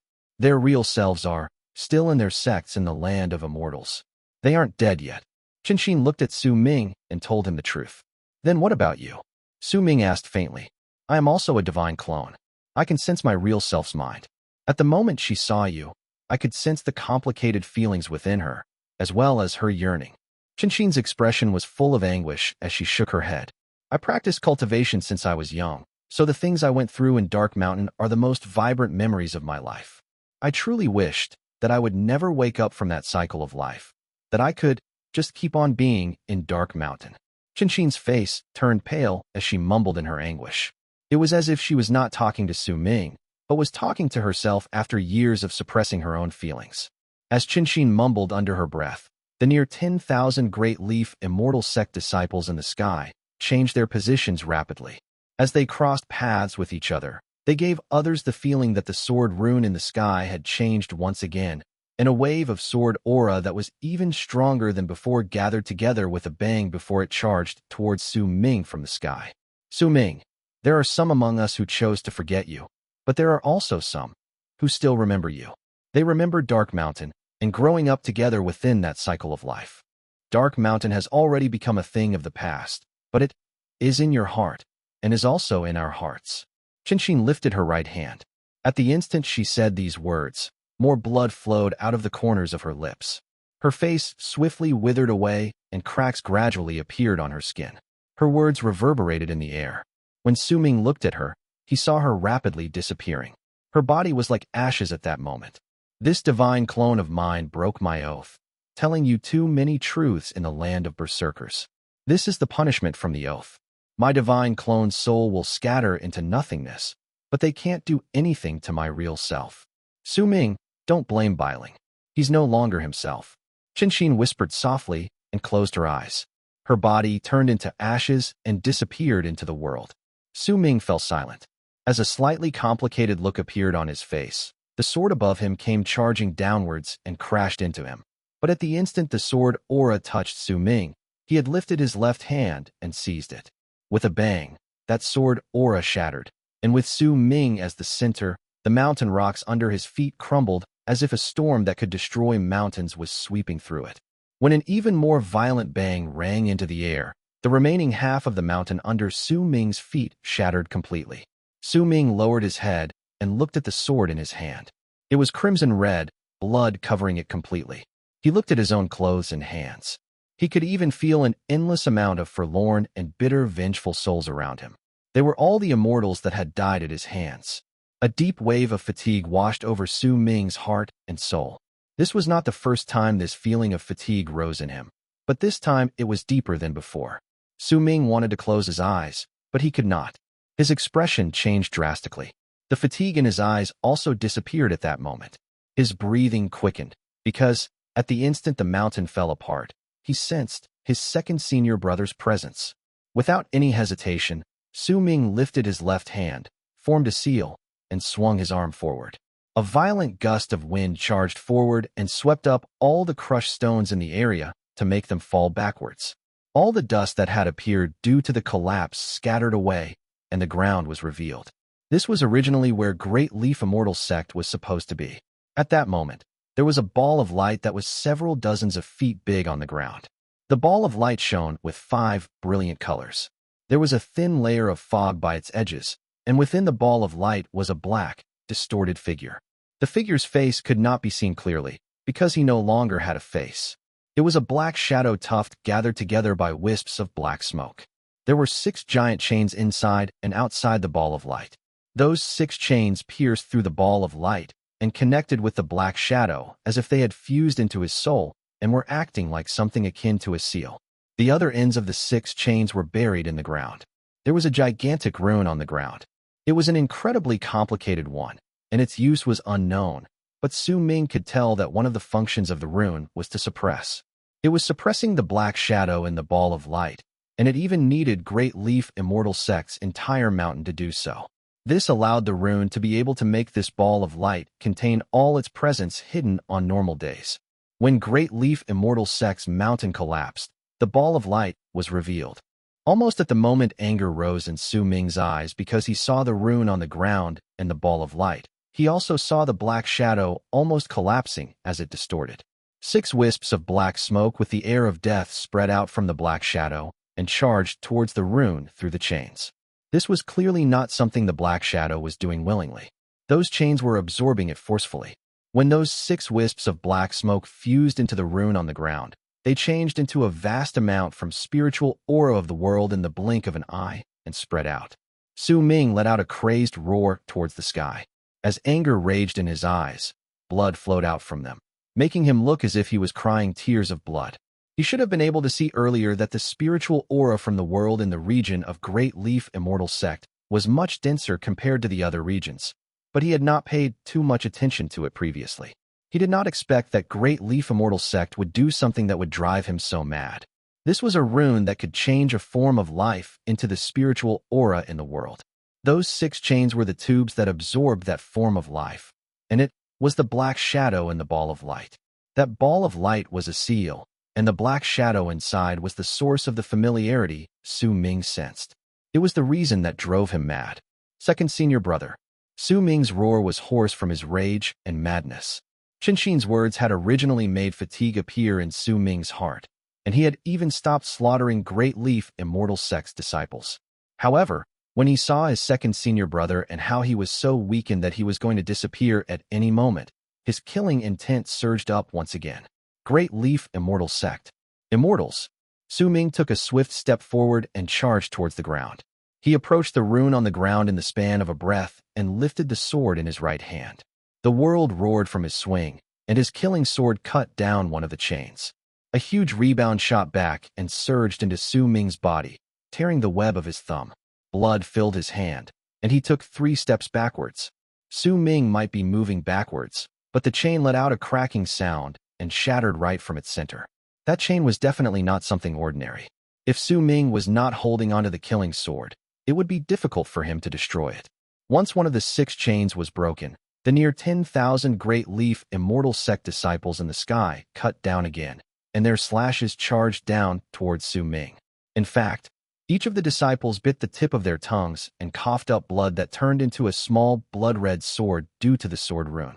These near 10,000 small blood-red swords were like blades raining down from the sky, and they came charging towards Su Ming while blotting out the sky behind the gigantic sword aura. It was also at that moment that the chain broke off, and a weak voice came from the ball of light. The distorted black shadow looked as if the limit set on him had reduced slightly, and he slightly gathered together, the tuft of fog to gradually showing the shape of a body. It might still look like an illusion, but his face had become much clearer, and he showed a pale but smiling face. It was Su Ming's second senior brother's face. He seemed to have gone through inconceivable pain. That pale face was something that Su Ming had never seen on his second senior brother, yet the smile was still as gentle as it was in his memories. Second senior brother still kept his head held high, as if he wanted to have sunlight shine on the side of his face. As he smiled, he looked at Su Ming. Youngest junior brother. *****. Translator's note. 1. Snow and Blood. Case of Lost in Translation. Xie, Shui 3, and Xie, Shui 4. Sounds similar in Mandarin, as you can see in the brackets. So what you see is that Xinxin's blood has already fused with the snow on her face, but there are still some that hasn't. So it makes it hard to distinguish between the two, and Su Ming muses that there must be a connection between them since they sound so similar. Chapter 716, Scratching an Itch. There was warmth contained within that gentle smile on second senior brother's lips. It was a moment from Su Ming's memories, a memory that existed from a time long ago, and he had not seen it for a very, very long time. His second senior brother's warm smile, his action of lifting his head and making sunlight shine on the side of his face. All of these things made Su Ming cry even more.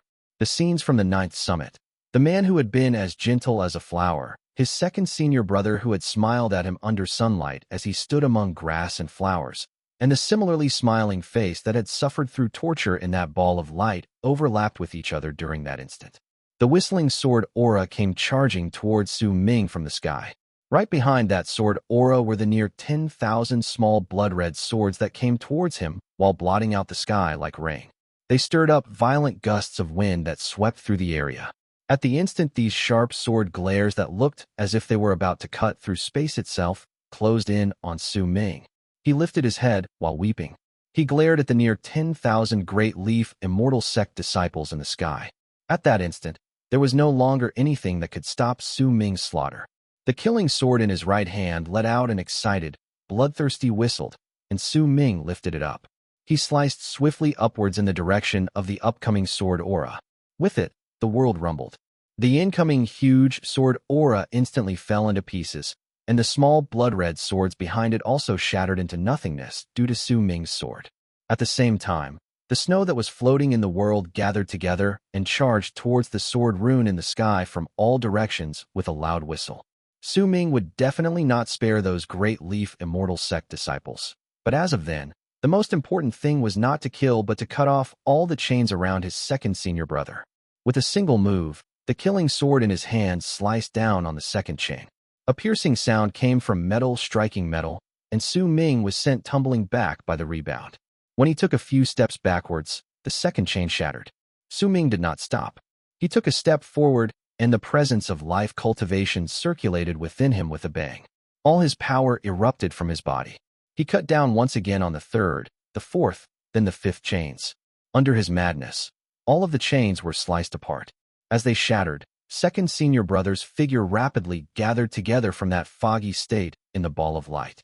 By the time the fifth chain shattered, second senior brother had already formed his body. However, his face was still pale, and there was a deep sense of weakness coming from his body. Over the years, he had been tortured by the rune till he was near death. Yet the smile remained on his face. Even if he was incredibly weak at the moment, he still continued smiling as he looked at Su Ming, his youngest junior brother. He was happy because he saw Su Ming. He was proud because he noticed his strength and because Su Ming was his youngest junior brother. Youngest junior brother. You grew up, second senior brother said lightly. His voice came out weak from the ball of light. Su Ming looked at his second senior brother, and memories continued surging non-stop into his head. All of the things that had happened in the past were the most precious things for him, and the things that happened at the moment became the cold chill that drove him to slaughter. However, the chains were definitely no ordinary objects. Once he cut 5 of them, the rebound he suffered practically surged into the sky, causing him to open his mouth and cough up a mouthful of blood. However, there was determination and persistence in his eyes as he swiftly cut down on the final chain. That persistence made him take a step forward without any hesitation, even if there were mountains of blades, seas of fire, or matchless ferocious fiends before him. That determined look on his face was a form of protection that came from the bottom of his heart. You protected me in the past. Now, I will protect you, second senior brother. At the instant he cut down, the near 10,000 Great Leaf Immortal Sect disciples were surrounded by the endless snow as it came charging towards them. The entire sky looked as if it was about to be frozen off, but at the instant it began freezing, a low growl echoed in the sky. Blood sacrifice. Su Ming was familiar with the person who let out that roar. He was Qinxin's father when they were still in Dark Mountain, Qianlong, the tribe leader of Dark Mountain tribe. He was known as Qianlong now. As he roared, Su Ming saw the eyes of the near 10,000 Great Leaf Immortal Sect disciples whose lives were flowing away due to them rapidly freezing away turn instantly bloodshot. There was no longer any intelligence in their gazes. Instead, as their eyes turned empty, a crack appeared at the center of their brows. Once it tore open, a large amount of blood gushed out, bringing with it pieces of shattered ice. As that blood gushed out, the Great Leaf Immortal Sect disciples rapidly withered away before they turned into skeletons in the blink of an eye and became ice statues that plunged down from midair. Su Ming was not the cause of their deaths. In truth, at the instant his divine ability begun to freeze them, they were already dead.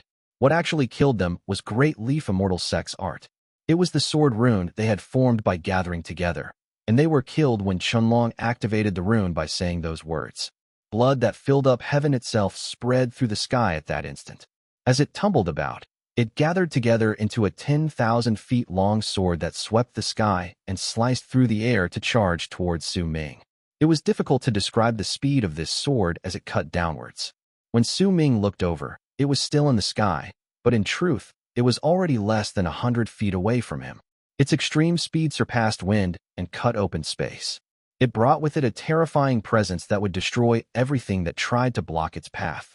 Su Ming's sword was cutting down the 6th chain at that moment. As the blood-red sword behind him charged forward with a whistle, Su Ming's pupils shrank, but he did not hesitate and swiftly cut down on the 6th chain. A clear booming sound reverberated in the air, and the chain shattered. However, a powerful rebound surged into Su Ming's body, forcing him to take a few steps back, and he crashed into the blood-red sword with a bang. At the instant he touched the sword, a 9-colored light erupted from Su Ming's body. This light belonged to the 5-direction seal. It surrounded Su Ming, the ball of light, and his second senior brother before crashing into the blood-red sword. A loud bang surged into air, shaking both the sky and earth. Under this intense noise, the screen of light formed from the 5-direction seal shattered layer by layer before new layers could gather together. Cracks appeared on the ground beneath Su Ming's feet. They spread out, shattering the ground. In the blink of an eye, a circular area of 100 lis under Su Ming's feet collapsed. The 9-colored screen of light shattered at that instant, and a great impact charged in. Su Ming took a step forward without any hesitation and stood before his second senior brother. He was going to use his body to block that blood-red sword aura that was surged in. At the time the 9-colored screen of light shattered when the blood-red sword cut into it, cracks also appeared on the sword. As the banging sounds echoed in the air and the force of the rebound from the crash surged into the sword, it shattered instantly and turned into an endless amount of shards that fell backwards. The booming sounds turned into a lingering noise that gradually faded away. Dust flew through the area before it slowly sank down. When the world became clear once again, Su Ming coughed up blood. The ball of light behind him distorted, but his second senior brother was completely unharmed. Because Su Ming had endured most of the blood-red sword's aura, there was not much that managed to enter the ball of light. Besides, the ball of light's own protection had prevented his second senior brother from feeling even a single hint of that aura. However, second senior brother had seen Su Ming's act of using his body to protect him clearly. The smile remained on his face. and the warmth as well as the sentiment within it was a love between brothers. There was no need for words of gratitude to be expressed for this, because if second senior brother was in Su Ming's place, he would have definitely done the same thing to protect his junior brother. Once the blood-red sword shattered and turned into shards that fell backwards, those shards suddenly gathered together in midair and turned into a longsword. However, it was no longer 10,000 feet long, but of normal size. At the same time, a deep voice reverberated in the air. For soul aggression. Blood sacrifice for soul aggression was the name of Great Leaf Immortal Sect's sword rune. Blood sacrifice was used to sacrifice all the people in the sword rune to turn them into a strike that could destroy the world, while soul aggression was the strongest strike possible if blood sacrifice had been unable to kill its enemy. At the instant Shenlong said those 3 words, his body shuddered and turned into ashes. A soul came out from his disappearing body. At the same time, the souls of the near 10,000 disciples that had been killed by the rune appeared all around the Great Leaf Immortal Sect. They appeared in the sky with expressions of confusion and absent-mindedness. All these souls gathered together rapidly and turned into a black figure. It was 30 feet tall and had 2 heads. When that figure lifted one of its arms, it seized the blood-red sword, and one of its heads turned towards the sky while the other turned towards the ground, then let out roars that shook the sky and earth. Second senior brother, would you like to kill the ferocious spirit gathered together by all the souls of Great Leaf Immortal Sect? Su Ming wiped away the blood at the corners of his mouth and cast a glance at the roaring 2-headed figure in the sky, then looked towards his second senior brother. This is good. Second senior brother continued to smile, and Su Ming swung the sword in his hand at the ball of light. It started trembling and twisting violently before it shattered. At the moment it fell to pieces, second senior brother's body gathered together completely, and he feebly walked out. Once he walked out, green grass immediately grew, crawling out of the ground that had since become a wasteland. When second senior brother moved to Su Ming's side, his face was as pale as ever, and that sense of weakness made Su Ming crouch down so his second senior brother could climb onto his back. Second senior brother, let's go together and fight against that 2-headed spirit. Su Ming lifted his head and took a step forward with his second senior brother on his back. At the instant he took that step, the 2-headed ferocious spirit looked towards Su Ming with both heads while holding the blood-red sword in its hand. With a roar, it turned into a long arc and charged towards Su Ming. The 2 sides were like 2 shooting stars that rushed through the sky and earth respectively during that instant.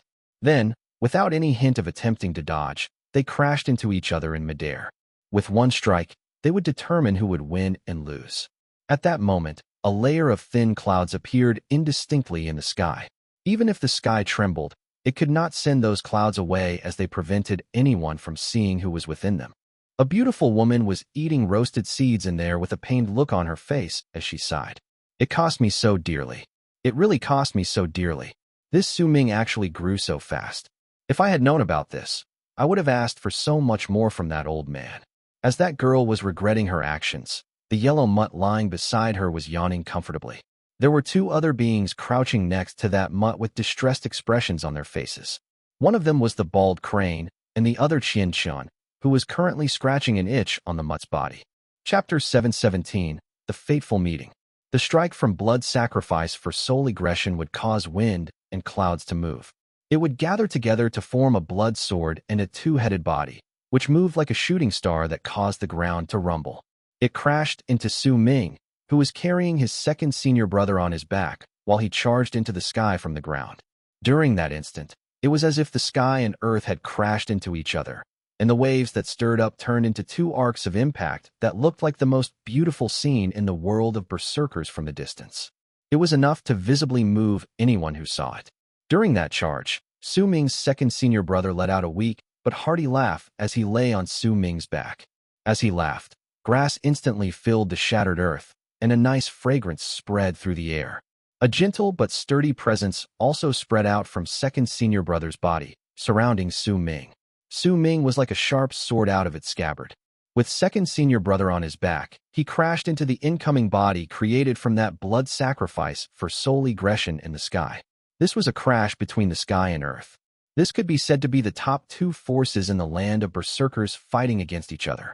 As the loud rumbling sound spread out and reverberated in the air, An endless number of dimensional cracks appeared in the sky, and as the ground shattered, it turned into ashes. A violent gust of wind with a strong force of impact was madly sweeping outwards from all directions around Su Ming. It was like a raging wave moving about, and there was no end to it. Su Ming coughed up a mouthful of blood and retreated 100-something feet. However, during that instant, his body was covered by a large amount of green. It was what his second senior brother's power had transformed into. One of the heads on the two-headed body crumbled at that moment. The creature itself was sent tumbling backwards as the rumbling sounds echoed in the air. The blood-red sword in its hand also became slightly duller. Su Ming lifted his head. Before his body had even stopped, he begun to change forward again. The killing sword in his hand shone, and he charged towards the body that had now lost one of its heads. As that body that only had one head left roared, the two of them crashed into each other again in an attempt to kill the other. There were no divine abilities and arts involved. Su Ming only used the killing sword and executed the four sword styles, drawing up multiple long arcs in the air. After a moment, an even greater bang resounded, and the remaining head flew into the air. It was pierced through by Su Ming's sword and exploded. The body that was formed from the Great Leaf Immortal Sect's Rune had lost all of its heads. At that moment, as it trembled, it rapidly retreated, and right before everyone's eyes, two flesh lumps squirmed rapidly at the spot where the heads had been before. It looked as if the body was about to regrow its heads. Kill all those who provoke the ninth summit. Blood trickled down the corners of Su Ming's mouth, but the murderous aura on his face was chilly and threatening. He took a step forward and caught up to the retreating body that was formed from the Great Leaf Immortal Sect's Rune. The killing sword in his hand sliced forward, and a giant left arm flew into the air. Second senior brother's mirth reverberated in the air. His peals of laughter were him venting out his frustrations at being suppressed over the years, and as he laughed, his voice traveled forth. Youngest junior brother, you're right. We will kill all those who harmed even a single plant on Ninth Summit. As second senior brother's words rang into the air, Su Ming took a step forward again and closed in on the retreating body of the rune. He swung the bloody sword in his hand, and the right leg of the body formed by the rune was separated from the body. Kill all those in the sect of the person who harmed even a single disciple of the Ninth Summit. Freezing air spread out from Su Ming's body. He took a step forward and jumped, lifting the killing sword in his hand. Killing intent erupted in his eyes, and he cut down swiftly at the body formed from the Great Leaf Immortal Sect's Rune. His second senior brother laughed, and a large amount of green light flowed onto Su Ming's body, then gathered on the killing sword in his hand. This slash was no longer filled with by Su Ming's power alone, but also had power from his now weakened second senior brother. At the instant they cut forward, the body that had lost its heads, left arm, and right leg swiftly lifted his right hand and placed the sword horizontally before itself to fend against the slash delivered by the killing sword of Su Ming and his second senior brother. A bang shot into the air. Su Ming let out a cold harumph, and his second senior brother laughed when the killing sword clashed against the blood sword. At that instant, the blood sword shattered into pieces. The killing sword shot through its remnants and cut into the body made from the rune, slicing into the center of its flesh. When the sword sliced through it, the body made from the rune was cut into two.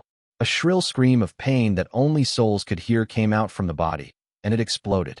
An endless amount of vengeful souls inside cried out shrilly, then started falling back in all directions. If anyone looked upwards from the ground, this scene would be like fog spreading out in their eyes, and within that fog was an endless amount of souls from Great Leaf Immortal Sect. A glint appeared in Su Ming's eyes, but just as he was about to kill all of them, his second senior brother suddenly spoke up on his back. Youngest junior brother, don't kill them. As he spoke, his second senior brother jumped off and moved away from Su Ming's back. Then, he turned into a gigantic phantom that had two horns on his head.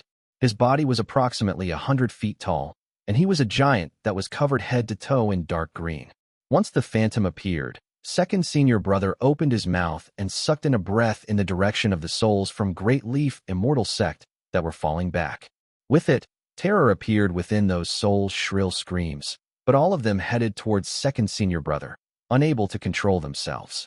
In the blink of an eye, they were all devoured by second senior brother. When all of the souls from Great Leaf Immortal Sect were devoured, the size of second senior's body instantly increased by a fold. The nearly 200,000 feet phantom exuded a strange presence in midair as he slowly turned his head around to look at Su Ming. Even if he looked ferocious at the moment, an eerie black smoke was coming out of his body, making him look like a malicious spirit. When he looked at Su Ming, a smile appeared on his face. It was second senior brother's smile. When he lifted his head and smiled, he let sunlight shine on the side of his face, and he looked as if this particular act was making him really comfortable. This place has suppressed me for years, and they even used my body as a tool to help their disciples practice cultivation. They extracted my life without stop. That was an incredibly painful experience, and that is no good. As second senior brother spoke, he lifted his right hand and looked at it. With a gentle smile on his lips, he slowly brought his hand downwards. At that instant, a large amount of green rapidly filled the earth without sound, even if it had previously crumbled into pieces or even spotted huge pits in it. That green belonged to an endless amount of grass, flowers, and trees growing at a crazy speed on the ground. In the blink of an eye, the ground that was once part of Great Leaf Immortal Sect became a forest that was filled with blooming flowers, green grass, and lush trees. Everything within a circular area of 10,000 lis had turned into forest. Waves of refreshing air spread out. Second senior brother sucked in a deep breath, and his body slowly shrank until he eventually turned back into the man who was as gentle as a flower. He was dressed in white and was standing in front of Su Ming as he smiled. Su Ming looked at his second senior brother and at the smile from his memories. To him, it did not matter whether his second senior brother was a person or a phantom. He was still his second senior brother. Second senior brother. A smile appeared on Su Ming's face. This was a smile that was completely unrestrained and came from the bottom of his heart, a smile that had not appeared on his face since a long time ago. Youngest junior brother, you've suffered during these years. I didn't manage to find Master here, but I was able to gather some clues. I think, for some unknown reason and with some unknown method, Master has left the land of Berserkers, second senior brother said in a soft voice. His face was still slightly pale, a telling sign that he could not rapidly recover from the harm done to him over the years by Great Leaf Immortal Sect. Right now, we're the only ones left. I've asked Huzi to stay in the 9th Summit. Have you gone back? Su Ming nodded. Just as he was about to speak, he suddenly frowned and lifted his head to look at the sky, then narrowed his eyes slightly. A glint appeared in second senior brother's eyes, and he also lifted his head. At that moment, the sky looked as if it was void of clouds, but in truth, there was a cloud hiding up ahead. The beautiful woman, munching on roasted seeds, widened her eyes. She had seen the entire process of Su Ming fighting the two-headed ghost. After a moment, she patted her slightly filled chest and sighed deeply. I really suffered a huge loss this time. The woman lifted her hand and grabbed the mutt's head. The mutt winced in pain, but did not dare say much. It had heard of the woman's fearsome reputation when it was in the Emperor of Abyss World. She was an existence that gave many living souls in the Emperor of Abyss World a headache, and she was completely unreasonable. It had suffered a lot during this trip, and even though this had nothing to do with anything, the mutt could still not escape her hands. As it winced, it glared at Xuan and the bald crane before it let out a growl, scaring the bald crane so much that it immediately put on a look of flattery. Xuan shuddered a little. However, almost at the moment the bald crane put on that expression of flattery, the mutt bit down on the crane's body. When it saw the bird's expression changing to one of pain, it felt its emotions balancing out slightly. Xuan shuddered even more violently. Terror appeared in his eyes. He just saw that beautiful woman terrorizing the mutt, and that mutt then terrorizing the bald crane, and he was. As it shuddered, the bald crane lifted its head and glared at Xuan, then lifted its wing and smacked him on the head. And because the mutt's bite was too painful, it smacked Xuan a few more times until he also showed pain on his face. Only then did it feel emotionally balanced. Xuan put on a glum face and looked around him, but he could not find anyone that could become his target and let him vent his frustration. So he lowered his head and looked as if he was on the verge of crying. As the crowd in the sky terrorized one after another, Su Ming's cold voice came up to them. You've been tagging behind me all along. For how long do you still intend to hide? Su Ming's voice fell into Xuan's ears, causing him to become so excited that he looked as if he had heard his own relative's voice. As for the bald crane, it moved its eyes about, though no one knew exactly what it was thinking. The mutt rolled its eyes. Just as it was about to look over, The woman beside it stood up and placed her hands behind her back, which gave her an adorable air, but the surprise on her face showed that she had not expected that Su Ming would be able to notice her presence. She coughed lightly, then with a beautiful, adorable, naive look that gave her an impression of a small white rabbit, she walked out of the cloud that had hid her in the sky. Chapter 718, Marriage. It was a sight difficult to forget, one where a beautiful woman placed her hands behind her back as she revealed her beautiful figure in the sky. With a red blush that made it seem that she was slightly shy, she walked down with light footsteps. Her waist was incredibly slim, her light green long dress hiding away her slender figure. There were some light red stars sewn on her sleeves, as well as some auspicious clouds, that were embroidered with silver threads. Her sparkling eyes contained hints of bashfulness, as if they were the waters of spring. As they shone, the crystalline pearls hanging below the phoenix hairpin on her head swayed slightly. The pearls were shining brilliantly under the sunlight, but they did not manage to cover up even a single bit of the woman's beauty. Instead, they became a foil to her, bringing her beauty out so that she seemed breathtaking. Anyone who saw her would be left shocked. Her soft and supple face was like a beautiful flower, and when she walked, the wind blew her dark locks, causing her to lift up her right hand. Her fingers were long and white, and her action of lifting up her hair as well as that bashful gaze made her a sight that would move hearts if she frowned or smiled. You Xian, greet Big Brother Su. The beautiful girl gradually approached the two people below, and when she was 100-something feet away from Su Ming, she bent her body slightly. A light fragrance drifted through the air towards him. It was a scent that would enter straight into people's hearts once they smelled it. There was a yellow mutt behind the woman, and it was running and skipping to follow behind her. When it stuck out its tongue, saliva fell down. Right behind that mutt was an excited Xuan. He looked as if he was on the verge of crying. Tears lingered in his eyes as he looked at Su Ming. There was also an old man that was actually the bald crane at the very end of the group, walking as if he was a creep. He was rubbing his hands, and even though there was not an ounce of dignity in him, he still put on a nonchalant and sage-like air. The visual impact that was caused by his expression and his manner of walking was something that a mortal could not understand. This might be the first time Su Ming saw the old man, but the thick presence of a creep about him and the solemn expression on his face made it absolutely clear who it was. There was no one else in the entire land of berserkers who could fuse these two complicated airs together and feel proud of it. When Su Ming looked at the mutt, a barely discernible glint appeared in his eyes. He shifted his gaze back to the woman. He had to say that she was definitely the most beautiful of all the women he had seen. It did not matter whether it was her face, her temperament, or that bashful look on her face. No woman could compare to her. Yet for some unknown reason, when Su Ming saw her, he felt as if there was a sharp needle hidden in her body. If anyone carelessly touched it, they would immediately be pierced, and that needle seemed to contain a poison that could kill. While Su Ming looked at the woman, she, too, was sizing him up.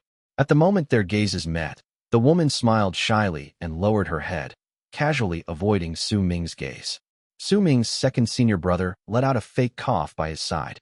He lifted his head, instinctively moving the side of his face towards the sun, then seemed to think that this was slightly inappropriate and let out another fake cough and showed a gentle smile towards the woman. "Little girl, when are you going to get married to my youngest junior brother?" His words were spoken too suddenly, and the meaning behind them was too unexpected.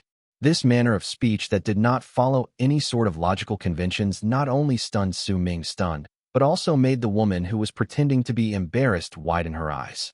The shy look on her face disappeared instantly. Even the mutt by the side forgot to retrieve its tongue after it opened its mouth. A large amount of saliva fell out. The bald crane sucked in a breath and stared at Su Ming's second senior brother with a look as if he was looking at a senior and a veteran. As for Xuan, he was completely stunned. Everything around them immediately fell silent at that moment. Only second senior brother continued smiling gently with a face that looked as if he was completely harmless. His act of having the sun shine on the side of his face and his occasional shift in posture caused the atmosphere to remain silent for some time. "Second senior brother, I don't know her." Su Ming laughed wryly and instinctively pinched the center of his brows. "Nonsense. If you didn't know her, how could she know your name?" "Youngest junior brother, when you left the 9th summit, Master had me, Huzi, and your eldest senior brother gather together to talk about this greatest event in your life. We discussed this for 3 days and nights, you know? and it was all about your marriage. Now, the heavens had opened their eyes. I didn't expect you to be so good, youngest junior brother. You actually have such a beautiful girl coming after you by her own accord. Ah, your second senior brother is such a pitiful person. I have such unparalleled beauty and talent, such attractive gracefulness, such air, that's used to describe a woman, isn't it? Second senior brother muttered, blinking a few extra times. Say second senior brother. I don't know him either. The beautiful woman stared at Su Ming's second senior brother with a wide-eyed look for some time before she quickly spoke up and even instinctively took a few steps back. She had a feeling that this second senior brother was simply too terrifying. The fright he gave her was even worse than what the Emperor of Abyss had managed. That man had also asked someone to be a matchmaker, wanting her to marry Third Prince. But Su Ming's second senior brother had actually said these things right at their first meeting, and he even put on a look as if this was completely expected. The woman felt that she just could not grasp what he was thinking. This manner of speech that did not follow any logical conventions made Su Ming laugh wryly, and the woman instinctively back off. But the bald crane's eyes started shining at them. He was practically looking at Su Ming's second senior brother in an idolizing manner while he mumbled nonstop in his heart. I got it. Damn, so you can actually speak in this way? I've run into a veteran today. Looks like I'll have to learn how to speak this way in the future. This is a true veteran. This is what it means to be unfathomable. This is an even greater state of intimidating others. So, you really don't know each other? Well, it doesn't matter. Now you know each other. Little girl, look at my youngest junior brother. Isn't he of such unparalleled beauty and talent, such attractive gracefulness, such? Well, just look at how good he is. How about this? I'll take matters to hand today and bear witness to your marriage. From now on, you'll be his wife, second senior brother said gently. He might be talking a lot, but his words were not fast, but neither were they slow. There was even a faint holy glint in his eyes. It's settled then. Little girl, your name is Xuan, right? We won't be taking much of your dowry. As for that, you can just give us that mud of yours. It looks pretty good. Seems like the sort that could guard a house. Also, if you have any other sisters, do remember to introduce them to me. Second senior brother looked at the mutt in a manner as if it was already a possession of his. Once the mutt met eyes with Su Ming's second senior brother, it shuddered and quickly took a few steps back, then bared its teeth at him and started growling. Madam, why exactly have you been following me all this way? Su Ming laughed wryly in his heart and simply allowed his second senior brother to continue trying to persuade him. He knew well that his second senior brother was definitely not someone who did things randomly. There had to be some reason as to why he was behaving this way. Perhaps he had seen something. After all, the method the woman had used to hide herself was incredibly strange. Su Ming had not noticed her earlier on. Only during the wave of impact that had been stirred up by the body of the Rune had he noticed a slight abnormality in that region in the sky and sensed the faint presences of two familiar ripples of power. Those ripples of power came from the bald crane and Qian Chun, and only then did he notice the whole party. A thought bloomed in the woman's head once she heard Su Ming's words. Her bashful demeanor and the air of the rich had disappeared due to the continuous bombardment of words by second senior brother. At that moment, there was a mischievous air about her. Her huge sparkling eyes made it seem that another idea would appear in her head every single time she blinked. While she still looked as incredibly beautiful as ever, she currently looked more like a little fox. Su Ming frowned. The feeling as if there was a sharp needle hidden in her was becoming stronger, and her presence was incredibly strange. This was not an Immortals cultivation, and neither was it a Berserker's chi. Instead, there was an aura in her that was rather similar to the aura of death, but it was different from it as well. That ripple made Su Ming feel as if his soul was being drawn out, as if a small part of it was going to spread out and head towards the woman. This strange matter caused Su Ming to become even more wary of her. He cast the woman a profound look and did not continue to ask her why she knew about him. Instead, he cast his gaze towards Qian Chun and the bald crane. Come back. Su Ming let out a cold harumph. Qian Chun immediately grew excited. After a moment of hesitation, he quickly turned into a long arc and flew to Su Ming. He was teary-eyed and looked as if he was about to grab Su Ming's sleeve and ball, a clear sign that the things he had suffered during the past few days had been incredibly tragic, and it was so tragic that it made a person who originally did not know how to fly learn how to do so. When the bald crane saw Qian Chun leaving safely, he, too, quietly took a few steps forward before increasing his speed and charging towards Su Ming. When he arrived next to him, He let out a huge sigh of relief in his heart, and his face turned back into that smug and overbearing look once again. Let's go, second senior brother. Su Ming looked at his second senior brother and slowly moved back.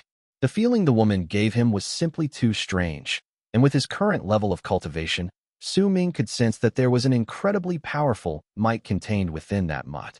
At that moment, there were hundreds of long arcs charging towards them from the area behind Su Ming. They were fated kin that had been told to wait. Once they saw Great Leaf Immortal Sect crumbling, they rushed over due to their worry for Su Ming. You? What reason would I have to follow you? That's right, I've been following you all this while, but if it wasn't for me, then you would have died when you were fighting against Tian in the Dead Sea. You wouldn't have been able to leave so easily. If it wasn't for me, you would have died a long time ago. Some unknown thought rose in the woman's heart. As she looked at Su Ming, she spoke with a clear voice and with a tone tinged with anger. You ungrateful bastard. When Su Ming heard those words, his gaze gained a focused edge. Haha, so that's how it is. And you were saying you don't know him?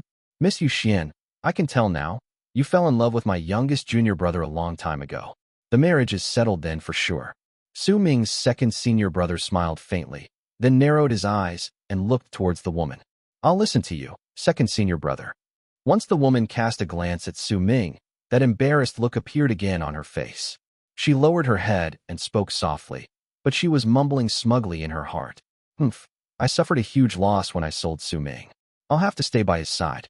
When those two old coots come here, I'll take a huge chunk out of their purses. There's no way I'll take any losses when I conduct my business. Second senior brother. Su Ming smiled wryly. Youngest junior brother, this woman is not bad. She's not bad at all. His second senior brother smiled. Once he looked at the mutt, he nodded towards Su Ming in a profound manner. Asterisk, asterisk, asterisk. Translator's notes.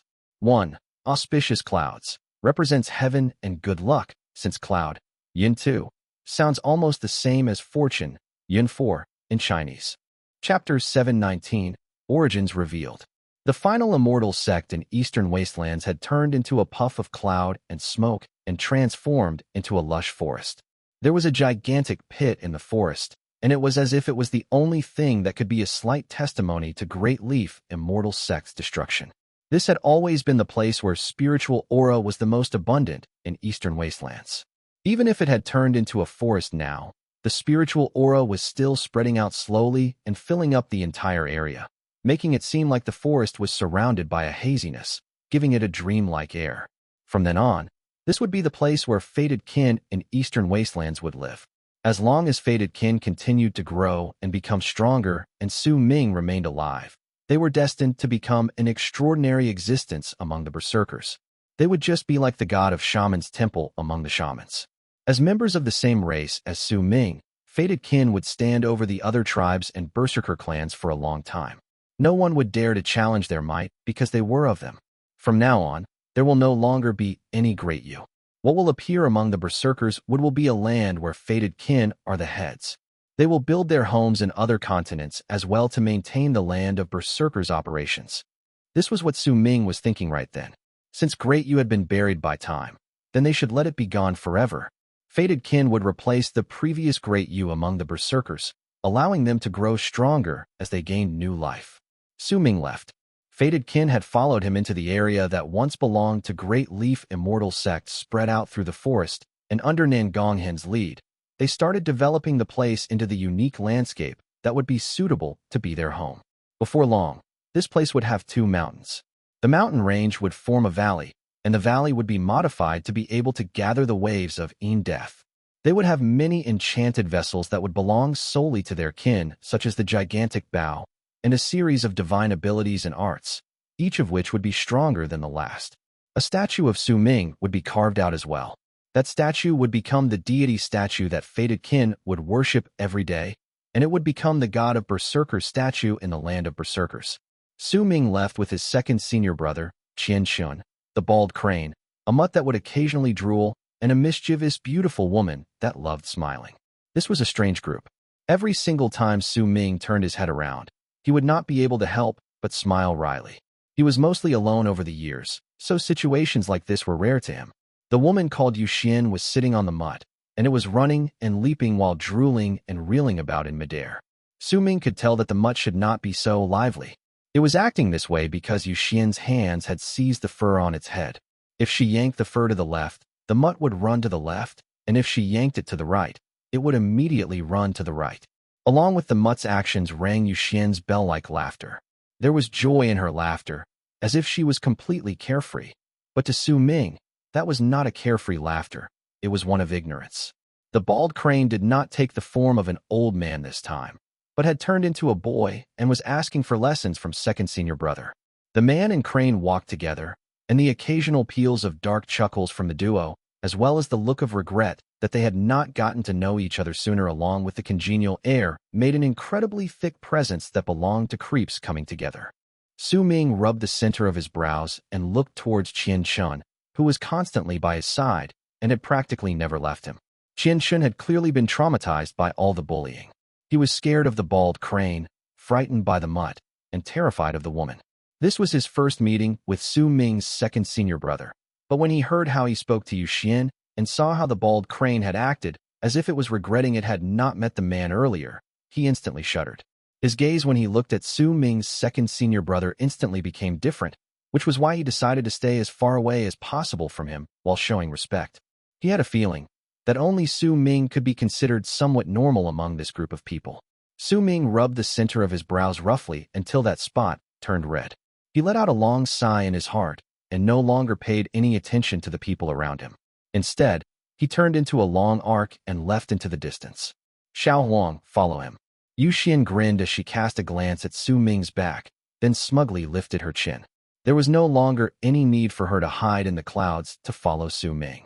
She could stay by his side openly, and even if she had promised to get married to him, she was completely unbothered by it. Haha, before those two old coots come here, I'll have to protect him. Only then will I be able to get a good price. Oh well, I might suffer a little bit of loss because of it, but this Su Ming will have it easy. Once those two old coots come, I'll leave. And if this stupid boy really falls in love with me, then it'll be his misfortune. I'm just too exceptional. That's why people always fall in love with me. It's quite depressing. The woman let out a pleased sigh and patted the mutt's head, hitting it until the mutt started bobbing its head up and down, but it did not dare become angry. It was not afraid of Yu Xian, but was afraid of her family. To it, every single person in her family was mad. Yu Xian was feeling incredibly smug in her heart, but as she sighed, she seized the mutt's head. The mutt winced in pain and looked as if it was about to cry. A complicated look that was made of feelings of having been wronged and nursing grievances appeared on its face. Then, as if it had accepted its fate, it lowered its head and chased after Su Ming. Second senior brother had a gentle smile on his face as he patted the shoulder of the boy that was the bald crane. With the attitude of someone from the older generation, he praised the bald crane in an over-the-top fashion. Not bad, little Baldy, your comprehensive abilities are very good. You managed to inherit these skills of mine. Learn it well and trust in yourself. Set a goal for yourself, and someday, you will become a pillar of support for someone else. Even if someone hits you, even if someone humiliates you, even if someone looks down on you, you must persevere and walk down your own path. This path is full of hardships, but I believe that you will be able to move down it even farther than I did. The boy that was the bald crane had an incredibly excited look on his face. He hit his chest with all his strength and nodded vigorously. I got it. I have a goal, and that goal is to make that Dao Chun into my steed. Damn, if I make him my steed, just how majestic will I look like at that time? The bald crane's eyes shone, and he grew more excited with each word. Good luck. I believe you can do it. Su Ming's second senior brother's eyes sparkled. There was an encouragement within that smile, and he patted the shoulder of the boy that was the bald crane before he swept his gaze towards the mud in the distance. An even more brilliant smile appeared on his lips. Several days later, the sky above the spot where the Immortals descend in eastern Wastelands was dark. Great Yu Imperial City was in the sky like a huge patch that covered it up. There was wind blowing on the ground, and it stirred up waves of dust with sashaying sounds. On the land filled with cracks was a statue without a head. That statue held a gigantic battle axe in its hand, and there was an indescribable ferocious air all around it. The hearts of anyone normal would quiver upon coming close. Su Ming stood beside the statue and was staring at it blankly. Right by his side was his second senior brother. Qian Shun and the bald crane were in the distance. Qian Shun, who had his throat seized by the bald crane, had a glum face as he pleaded for mercy, but the bald crane was riding on his body excitedly, testing out the abilities of speaking out of logical convention, which he had learned from Su Ming's second senior brother over the past few days. As for the Mutt and Xuan, they were flying happily in circles in midair, as if they did not know what dizziness meant. Besides Zi, all the disciples of the Ninth Summit had finally gathered together, but this gathering was filled with sorrow and silence. Su Ming looked at his eldest senior brother's statue, and so did his second senior brother. Neither of them spoke, but they lifted their hands gradually and placed them on the statue at the same time. Time trickled by, and after some time, the statue let out a ray of gray light. It started flowing all over the statue before splitting into two and charging towards Su Ming and his second senior brother's palms. The two rays arrived within an instant and surged into their bodies. A glint appeared in Su Ming's eyes. He noticed that there was a presence that could numb his flesh and blood in that gray light, and that presence could turn him into stone, but he did not lift his hand off the statue. Instead, he circulated his cultivation base to suppress that presence. A dark light shone in second senior brother's eyes, and his skin gradually turned green. With a cold harumph, he, too, started suppressing that presence. After a moment, a powerful rebound came from the statue, forcing off both Su Ming and his second senior brother's hands off. The two brothers cast a glance at each other. Eldest senior brother's presence is still around. We can chase away the gray light in the statue slowly, but it'll take time. A smile appeared on second senior brother's face. When he looked towards Su Ming, praise showed up in his eyes. He had noticed Su Ming's level of cultivation once again, and he was very pleased in his heart. He knew that his youngest senior brother had truly grown up. If eldest senior brother wakes up, he'll also agree to the marriage I arranged for you, youngest junior brother. Second senior brother cast Su Ming a glance and suddenly said these words softly. His voice was very faint, and only Su Ming could hear them. There were also waves of power spreading out from him, blocking off all divine senses from intruding into this place. Second senior brother, did you manage to see where she came from?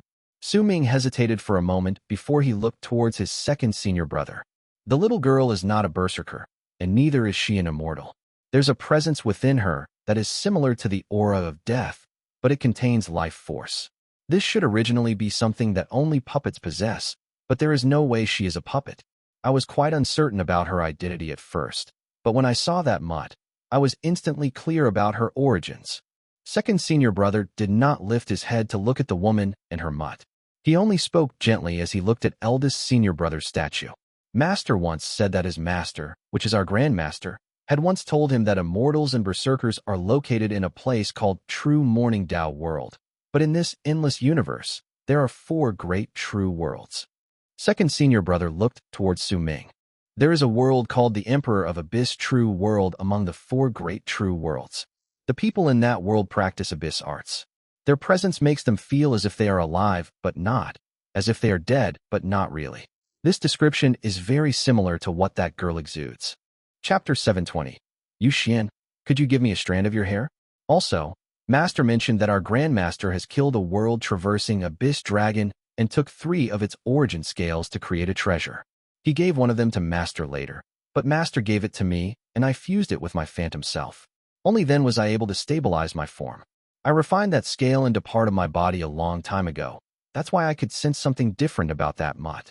It's not a mutt, but an abyss dragon, and it's not just any ordinary abyss dragon. It's even stronger than the master of the scale that is now a part of me, second senior brother said slowly. When Su Ming heard these words, he looked as calm as ever, but a thought appeared in his heart. Abyss dragons are also known as world-traversing spirits. These dragons are incredibly rare, and they are one of the rare ferocious beasts that can move through the barriers between the 4 great true worlds. If you can subdue this creature and make it your own, then it will be incredibly helpful to us when we want to leave Death region. With it, the possibility of us leaving this place will be higher. Only when we leave the world of Berserkers can we search for our master. Su Ming fell silent. After some time, he nodded. Besides, this little girl is not bad at all. She's quite suited for you, second senior brother said with a smile and a wink. Su Ming shook his head. He did not speak. His second senior brother regarded what that woman brought with her with great importance. It was an ability that could leave Death region and could even move through the 4 great true worlds, something that only world-traversing spirits possessed. This ability was incredibly important to Su Ming himself and his senior brothers. It could allow them take their first step towards finding their master. But there was not just one method to leave this place. Nonetheless, since this was a decision made by second senior brother, Su Ming did not refuse him. Besides, this was a relationship where both parties were mutually exploiting each other. In fact, it could even be said that one party was exploiting quite a lot from the other, and that was indeed the case. Su Ming believed that the woman had her own reasons to follow and even help him, like she had done in the Dead Sea. Su Ming had a few guesses as to why she did that, but he could not verify any of them. She must be seeking her personal interests by following you. If that's the case, then we should conspire against her a little. Only by doing so will we be able to reach a balance and you won't suffer losses. Don't worry, youngest junior brother. I'll help you handle this. I can guess what this lass is thinking about, somewhat. Second senior brother gave Su Ming a gentle smile and winked at him. Let's go. We'll take eldest senior brother with us and return to ninth summit. Second senior brother waved his arm, and a layer of black fog immediately spread out from his body to envelope eldest senior brother's statue. Then, it swept it up to his sleeve. There were no longer any immortals in eastern Wastelands. All the tribes were assembling their strength, and they would need some time to gather together the large amount of their tribe members that had gone to the other continents. They also needed to build an innumerable amount of ships that could cross the Dead Sea. This, too, needed time. Based on Su Ming's promise to Qi Lei Tian, Xue Sha, and the others, they would need to make preparations as soon as possible, and once they were done, they were to immediately send word to Su Ming. The ninth summit. Su Ming lifted his head and looked into the distance. His eyes revealed his thoughts. Second senior brother, I saw Ziyin a few days ago, Su Ming said softly. Is she well? His second senior brother was momentarily stunned. Some time later, when he asked that question, the gentle smile was still on his lips, but there was a nostalgic look on his face. She's already married. Su Ming hesitated for a moment, but in the end, he still chose to say it. His second senior brother closed his eyes. A long time passed, and when he reopened them, not a single hint of difference could be seen on his face, but Su Ming could sense that his second senior brother was feeling a little melancholic. Then let's go see her. Second senior brother lifted his head and let sunlight shine on the side of his face. His eyes might have seemed calm at that moment, but only he knew that the picture of a petite and pretty woman glaring and standing on the ninth summit with her hands on her hips had appeared in his head. Su Ming nodded quietly and slowly rose into the air, then turned into a long arc. His second senior brother followed behind him quietly. The Mutt and Xuan that were still sauntering about in the sky as if they did not know fatigue followed them, as well as the bald crane that was riding Qian Chun. All of them flew into the distance. Xuan was sizing up Su Ming all along the way. Her gaze would also occasionally land on his second senior brother.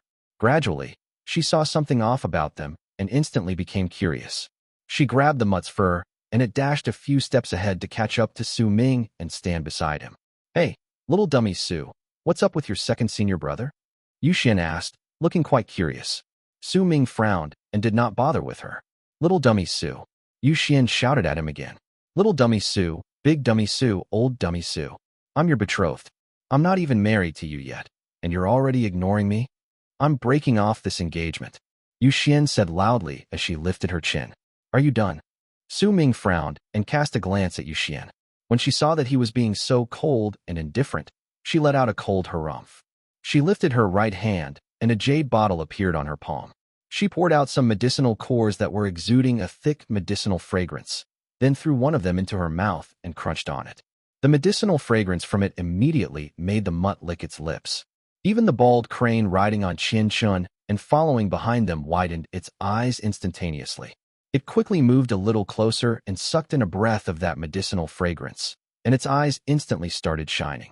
It's a Supreme Spirit Core. That's definitely a Supreme Spirit Core. Abyss Control Core. It has incredibly good effects towards spiritual bodies and those who practice the cultivation methods that use Abyss Death Aura. If you are injured, you can heal your injuries with it, and if you're not injured, you can increase your power with it. Even if you eat a lot of it and there are no longer any obvious effects, it can still be used as a beauty product. Xuan poured out another one of those cores and cast Su Ming a glance before she placed it in her mouth and crushed it. Su Ming cast that medicinal core a glance, but before he could speak, His second senior brother immediately took a few steps forward from behind him and put on a gentle smile. Sister-in-law, my youngest junior brother is slow to the uptake. Don't bother with him. How about this? I'll answer your question. 1 question for 5 medicinal cores, he said with a smile. I want him to answer. 10 questions for 1 medicinal core. Xuan narrowed her eyes, turning them into the shape of crescent moons. She was incredibly beautiful to begin with, and this expression made it seem as if her beauty had blossomed like a flower, making her even more attractive. My youngest junior brother refuses to speak, though. This is a little difficult. 2 questions, 19 medicinal cores, second senior brother stated at a moderate pace. He has to listen to me talk during our journey. 3 questions, 2 medicinal cores, Xuan said. That won't do. My youngest junior brother definitely won't agree to this. We'll have to talk about this. Second senior brother shook his head, and they continued discussing the number of medicinal cores for the number of questions. Su Ming rubbed the center of his brows again and looked towards the sky before he cast a glance at his second senior brother and Xuan. Then, he let out a long sigh. After a moment, his second senior brother and Xuan reached a consensus. As for the number of medicinal cores that were negotiated, Su Ming did not know. He only knew that he would no longer have any peace during this journey. Little dummy Su, you're not answering me, so I'm reducing 1 medicinal core. Big dummy Su, still not answering? Fine, I'll reduce another medicinal core. Old dummy Su. Su Ming turned around and glared at Xuan coldly before letting out a harumph. Xuan instantly beamed and twirled a lock of her hair smugly. Oh, so you like being called old dummy Su, huh? Su Ming's second senior brother let out a few fake coughs and quickly took a few steps back to stand beside Qian Chun and the bald crane. As he watched Xuan bothering Su Ming, he sighed and swallowed one of the medicinal cores. Youngest junior brother, if your senior brother Huzi was in your place and he was being bothered by such an adorable girl, he would be really happy. When Su Ming's second senior brother spoke, he brought out another medicinal core and placed it in his mouth. The bald crane watched by the side with eager eyes and continued licking its lips. It was even drooling, and it caused an incredible amount of distress for Qian Chun, who was its steed. He continued sighing and groaning with a face full of despair. Damn this crane. I swear that once my power is restored when I leave the world of Berserkers, I'll definitely make this damn crane pay. With a glum face, Qian Chun made this exact same oath that he had sworn for the umpteenth time during this journey. In this manner, this group of people gradually flew out of eastern Wastelands and moved into the Dead Sea. The numerous islands of South Morning were located not too far away from them. Little dummy Su, that big fish in the sea is really pretty. Catch one for me. Little Su, why don't you call me Big Sister? Come on, hurry up, call me Big Sister. Humph. Second senior brother, I'll give you 3 more medicinal cores. Just call me Big Sister once, and I'll give you 3 medicinal cores, you know? It's a really good deal. Little Su, that Dead Sea giant just glared at me. Go hit it. Dumb Su, that sunlight is too vicious. Hold an umbrella for me. Su Ming almost had a mental breakdown during the journey. That Xuan chattered nonstop, and she had placed all her attention on Su Ming. She had even reduced the amount of time she bullied the mutt by a huge margin, making the mutt incredibly happy. It was only too eager for the woman to continue ignoring him, which was why it did not even stretch out its tongue during the journey or make a single sound, worried that Xuan would remember its existence. Second senior brother cast a pitying glance at Su Ming and swallowed a few more medicinal cores. His weakness had been cured by a large margin as he continued using these medicinal cores as supplements. As he watched Su Ming being tormented this way, he sighed. Youngest junior brother, I suddenly realized that this girl seems to not be too suited to you. Second senior brother had uttered these words when Xuan immediately threw 2 medicinal bottles towards him. Once second senior brother caught them, the smile on his face instantly grew resplendent. No, you're very suited for each other, youngest junior brother. The 2 of you are a match made in heaven. You have to work hard and give birth to a few babies. The bald crane looked at Su Ming with an incredibly pitying glance. Qian Chun did the same. Compared to what Su Ming had to endure, his suffering was really nothing. When they were not too far away from the island where Ziyan was, Su Ming finally snapped, no longer able to endure the torment.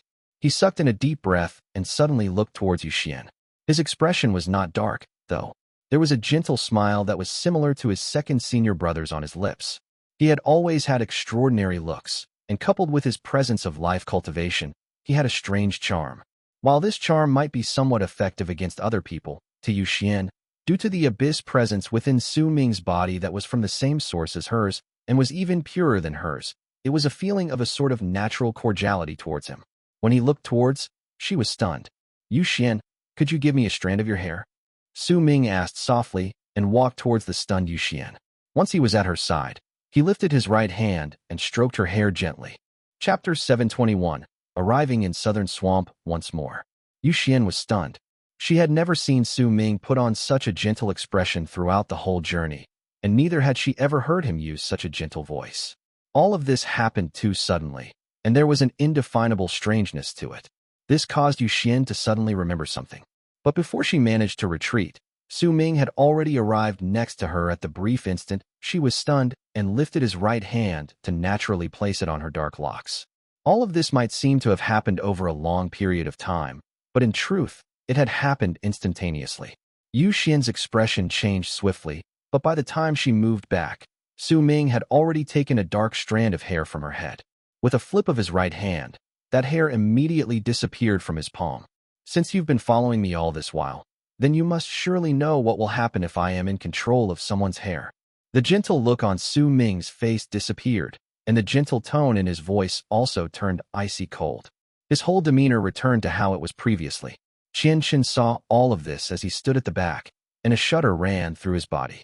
He remembered the days of misfortune that had fallen on his head when he was still in Evil Spirit Mountain, and when he looked at Su Ming, fear appeared in his eyes. He suddenly realized that even Su Ming was abnormal.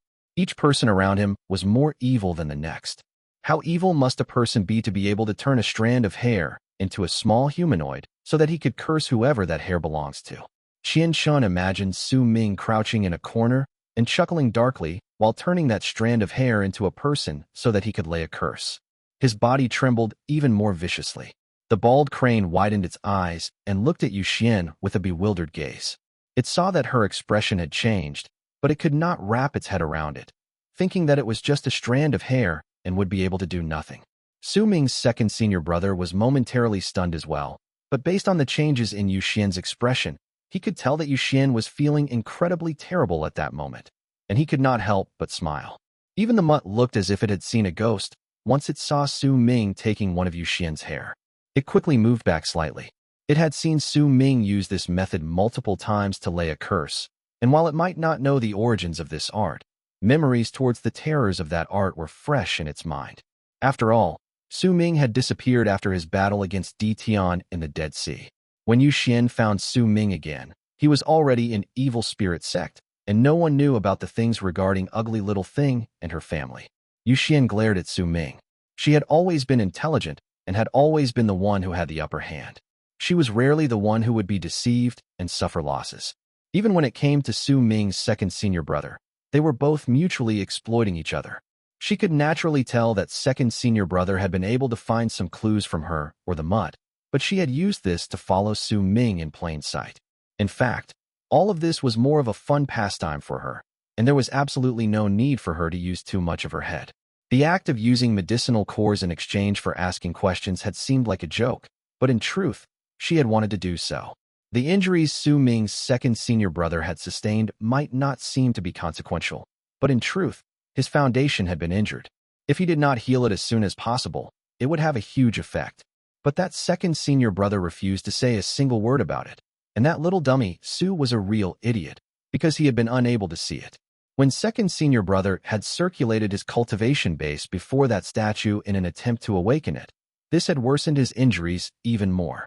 That was why she used this method to tease Su Ming and help his second senior brother to heal. In her eyes, she was the one helping Su Ming, and besides, she had been very happy all along the way. After all, she could tell that second senior brother did not harbor any ill intentions towards her. This matter about them mutually exploiting each other would naturally depend on their individual skills. As for Su Ming, Xuan had only thought that he had quite the potential, and his status as an abyss builder could net her a good price. She had not paid much attention to his intelligence, and that matter about marriage was also treated as a joke. Yet at this moment, she was glaring at Su Ming, becoming serious for the first time. The reason for it was because she had just suffered a very huge loss due to him. This was something that she had not expected. If she had been schemed against in this manner by second senior brother, she would not have felt so indignant. After all, it was difficult to predict just how he would act with how unpredictable he was. But she was manipulated this way by Su Ming, and this made her very angry. She glared at Su Ming, and he looked at her flatly. Their gazes met, and there seemed to be sparks flying in the air, but those sparks were not due to the birth of any sort of feelings. It was due to two opponents standing off against each other. After some time, Xuan let out a harumph and turned her head around to ignore Su Ming. As she sat on the mutt, she started tugging at the fur at the top of its head, ignoring the mutt's grievances and its helpless anger. Her beautiful eyes sparkled, and no one could know just how many ideas to punish Su Ming had fleeted through her mind. Su Ming was indifferent, completely unbothered by how many schemes she would come up with. At the very least, he had obtained the peace and quiet that had been absent from his life for a long time now. The voice that almost brought him to a mental breakdown was no longer around, and in the midst of this quiet, the group turned into several long arcs that charged towards the island where Ziyin was. A rarely seen quiet filled the air within the group. Su Ming's second senior brother still had the gentle smile on his face, while his thoughts remained hidden from others. The mutt looked as if it was suffering more with each passing moment and was wincing in pain, because the woman had a steely expression on her face as she continued wrestling with the fur on its head. The bald crane blinked and immediately did not dare to even breathe loudly. It had a feeling that a violent storm was about to arrive and knew that it should not make itself known at that moment, or else it would be all too easy to get dragged into the mess. Chun behaved in the same way. He lowered his head and acted as part of the bald crane's stead, afraid that he would get dragged into the mess. The group was not too far away from the islands around South Morning to begin with, so as they charged forward in silence, an island appeared before long at the surface of the Dead Sea. The island looked barren, and there was nothing unusual about it. But when Su Ming approached it and lifted his right hand to form a seal before striking his palm forward in the direction, the island remained the same for the span of 10 breaths before a layer of blue light surrounded it. That screen of light was faintly blue in the beginning, but it instantly turned dark blue, and long tunnels appeared on its surface. Fong Lan, who looked somewhat delicate while dressed in white, walked forth with light footsteps. She did not look at anyone else besides Su Ming. As she watched him, a gentle smile appeared on her face. An ethereal air spread out from Fong Lan's body, acting as a background against the dark blue screen of light around her. It made her dreamlike beauty increase even more. There were a dozen-something people behind her. All of them were residents of the island, and they knew Su Ming. At that moment, they wrapped their fists in their palms and bowed towards him with respectful expressions. Among them was Ziyin and Yamu. Ziyin, who was dressed in the manner of a married woman, was about to bow with the crowd, but at that moment, her body suddenly started trembling viciously. She looked at the man standing beside Su Ming, the gentle man who had a slightly pale face, but was still wearing a faint smile that was so familiar to her. At the instant she saw him, all the people in her vision disappeared, and the only one left was the man who was as gentle as a flower and who had sunlight shining on the side of his face. It was a scene from her memories. It was a memory that was buried deep within the recesses of her mind. He was the man who had blocked off her path when she was heading to the 9th summit, the man who had kept his side profile directed to the sun and who believed that his actions were very elegant. It was a beautiful moment that existed in the past. Perhaps it could be considered not just a beautiful moment, but a budding romance. Yet it existed in the past. Yamu was silent. He noticed Ziyan's strange behavior and could tell that the reason for her behavior was the man beside Su Ming, and anguish rose in Yamu's heart. He gradually lowered his head and slowly took a few steps back, making it so that he was behind Ziyin instead of standing by her side. Ziyin, as long as you're happy, I can give up everything for you. I know that you don't like me. I know that. Yamu lowered his head and chose to give up. Among the crowd was Zhongzhe, who had clearly entered old age and whose body was exuding a thick bleak air. He looked like an ordinary old man, and with a pretty woman supporting him, he looked at Su Ming with a smile. Su Ming knew that woman who was supporting him. She was Autumn Sea Tribe's sacred lady, Wan Xiao. She must have reached Southern Swamp Island after Su Ming left all those years ago and reunited with Zhongzhe. Southern Swamp Island was flourishing behind the dark blue screen of light. The layer of green that covered the land, the city moat that was of quite the sizable scale, the buildings on the mountains all around the place, and everything else had turned this place into a paradise. The fragrance of grass and flowers filled the area within the screen of light, and that scent had the power to creep into one's heart and stay there. Su Ming stood on a cliff and looked into the distance. He could see the blue sky and white clouds from where he stood, and they were real. The sky above South Morning had originally been filled with thick clouds, but the fight between Su Ming and the Immortals at the place where they descend had stirred up the power of the world, allowing even the sky of South Morning to return to its original color. The seawater struck the reefs underneath and stirred up splashes from waves, as well as black bubbles. Fong Songlan stood beside Su Ming. She had become even more quiet than before, and there was an air of gracefulness and restraint in her gentle demeanor. She was smoothing out the wrinkles in Su Ming's clothes by his side. The elegance of her face allowed others to sense her gentleness in the midst of all that peace and quiet. Wan Xiu stood in the distance and watched this scene without a word. If anyone cast their gaze about, they would be able to see two other people standing on another mountain not too far away from Su Ming and Fong Songlan. Those two were second senior brother and Ziyan. Yu Xian was also glaring furiously at the spot where Su Ming was from another mountain, but her gaze found itself on Fong Songlan more often than not. The mutt lay by the side and looked at Yu Xian, then at Su Ming in the distance, and eventually at Fong Songlan. It suddenly shuddered. It could sense a chilling air spreading out from Yu Xian, and when it cast a sideways glance at her, it saw an expression similar to those Abyss Dragon consorts wore when they were sizing each other up. Chapter 722, Second Senior Brother and Ziyan. The smell of the sea was contained within the breeze, and it rose up when the waves struck the reefs. The smell fused with the fragrance of the grass and turned into a smell that was unique to areas near seas. Those familiar to it would love it, but those who were unfamiliar would find the smell a little difficult to bear. Fong Songlan was clearly already used to the smell. She stood beside Su Ming, and once she smoothed out his clothes, she looked at the horizon and remained quietly by his side, not saying a single word. She knew that Su Ming loved silence.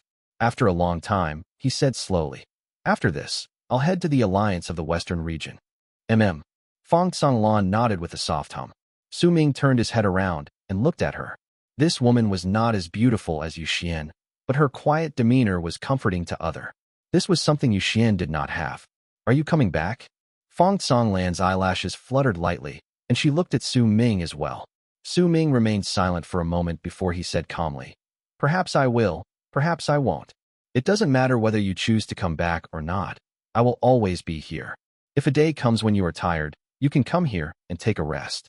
If I am no longer here when that day comes, my soul will still be here to keep you company." Fong Songlan said softly. There was a determined quality in her voice, along with a carefree air. Her determination came from her existence in this place, and her carefree attitude came from her rejecting Su Ming's companionship when he had offered it to her not out of love.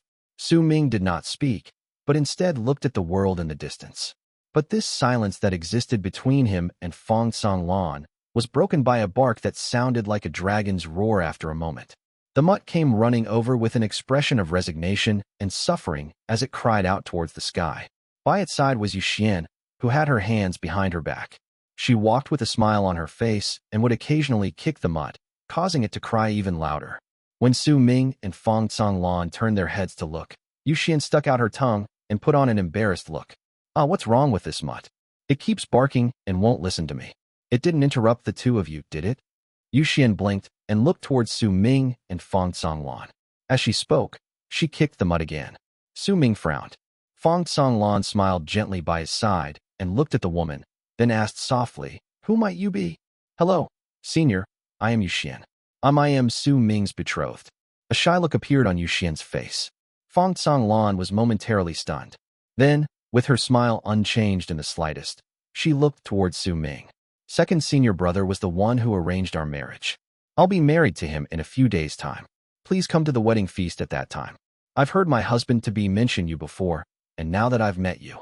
There was a shy look on Yu Xian's face, along with an air of naivety as she spoke softly, but before she could even finish speaking, Su Ming took out the strand of her hair. The words then died in her throat. Fong Songlan smiled softly and sized up Yu Xian. She then took a few steps forward to hold Su Ming's arm. She turned her head sideways to look at Yu Xian again, and at that moment, her smile was akin to a blooming flower. Then congratulations, little sister Yuxian. I'll definitely attend the wedding feast later, but I'd like to talk about some private matters with your betrothed right now. Could you step aside? Su Ming smiled wryly.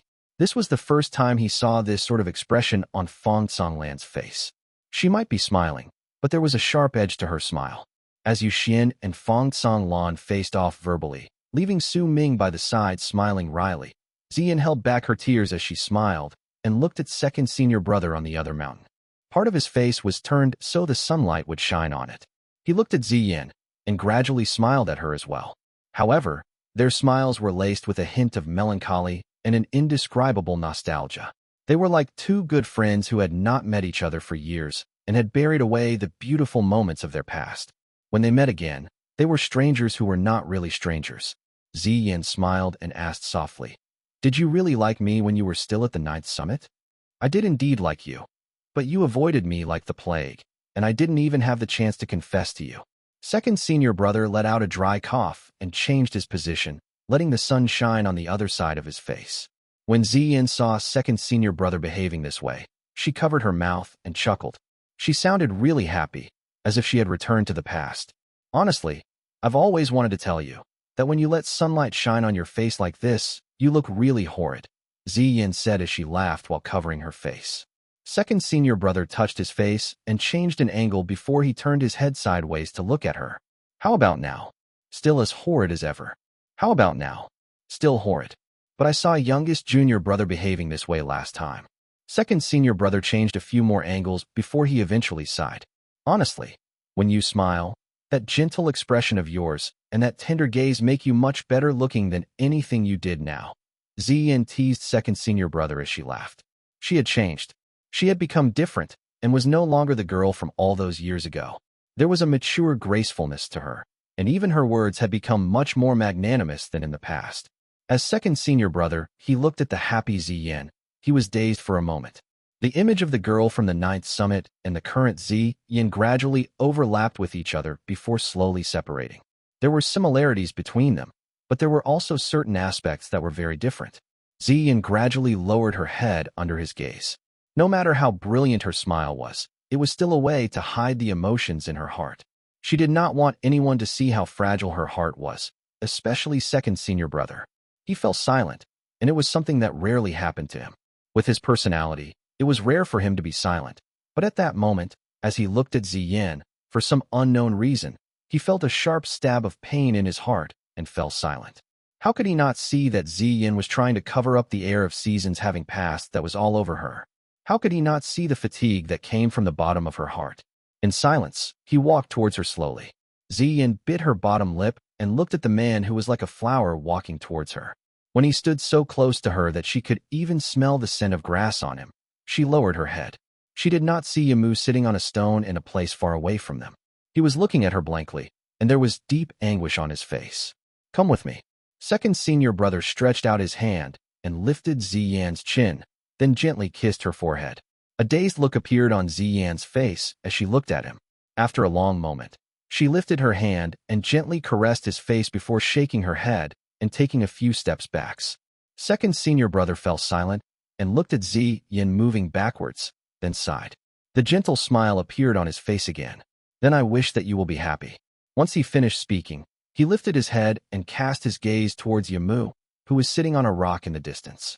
After giving him a profound look, he turned around and left the mountain. Once second senior brother left, Ziyin looked as if she had lost all her strength and took a few staggering steps backwards. Tears fell from the corners of her eyes. During that instant just now, she had wanted to agree to him, but she could not. Ziyin knew that what they'd had was all in the past. All of the things that transpired could only be said to be fate toying with them. There had only been some fondness between the two of them, and that fondness had all been from second senior brother. As for her, after the things she went through during the change in South Morning, her memory of second senior brother had become incredibly clear as she went through all the vicissitudes of life, but that was only because of recollection. Due to her helplessness in reality, as she remembered the past, she regretted, but that was not love. She could not lie to herself, and certainly not to second senior brother. As she cried, a person she was familiar with appeared by her side. It was Yamu, who had taken care of her without complaint over these years and yielded to her wishes. He was Yamu, who gave and kept on giving quietly without asking for anything in return. Yamu, let's go home. Ziyin wiped away her tears and looked towards Yamu. She looked at his gentle gaze, and it was so incredibly similar to that of second senior brother. The group did not stay long in southern Swamp Island. The next morning, Su Ming left with everyone following him. As they left into the distance, Fong Songlan stood on the island quietly and watched Su Ming's body disappear, just like she had done in the past.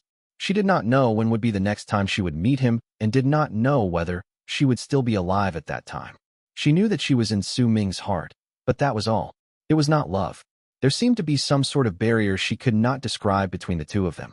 There seemed to always be a ravine between them, and it was invisible, as if it was life and death itself. He's a heartless person. A calm voice came from beside Fong Songlan. It was Wan Xiu who had spoken as she moved to stand beside Fong Songlan, and she, too, looked at Su Ming leaving into the distance. Even he doesn't know that he is a heartless person. There is no woman in the world who can truly walk into his heart, unless she is a dead person, Wan Xiu stated lightly. Perhaps one day he'll understand, and only when he understands would he perhaps be able to accommodate love in his heart. Wan Xiu's voice became lighter with each word, and in the end, she was speaking in a volume at which only she could hear. You're wrong. Fong Songlan shook her head. He's not a heartless person. He's simply burdened with too many things, and these things are suppressing him so much that he can't accommodate anything else in his heart, because his heart has always been in a state of confusion. Ziyin and Yamu stood together and watched Su Ming leave with his group in the sky. There was a silent man standing behind them. It was Ziche. He had regained his senses during the years he was in the Candle Dragon's body. Su Ming had promised Ziyin before that he would help search for Ziche, and now, Su Ming had fulfilled his promise when he returned to the island. Ziche wanted to continue following Su Ming, but when he saw his sister, he chose to stay. Yu Xian sat on the mud and remained by Su Ming's side in the sky. She would occasionally look at him, and she would feel slightly pleased with herself in her heart. Due to her interference, Su Ming and Fong Songlan had no longer had any time alone. Yu Xian had thought about everything that she could do and changed her methods to continue following Su Ming during that day in the island. Second senior brother returned to his usual gentle self. There was no hint of melancholia or unhappiness about him, but he knew that his third change of heart had started during this trip, and this change of heart was due to a woman and the fondness he held for her in the past. She doesn't like me, and neither does she like the man beside her now. She likes the gentle gaze. She likes it because it can give her warmth. Second senior brother sighed softly. As the group flew, they moved through the Dead Sea and arrived at the island where Freezing Sky Clan was located. Gradually, Su Ming and his second senior brother saw a mountain in the sea in their field of vision. They saw a tall figure standing on the mountain, and it was Zi.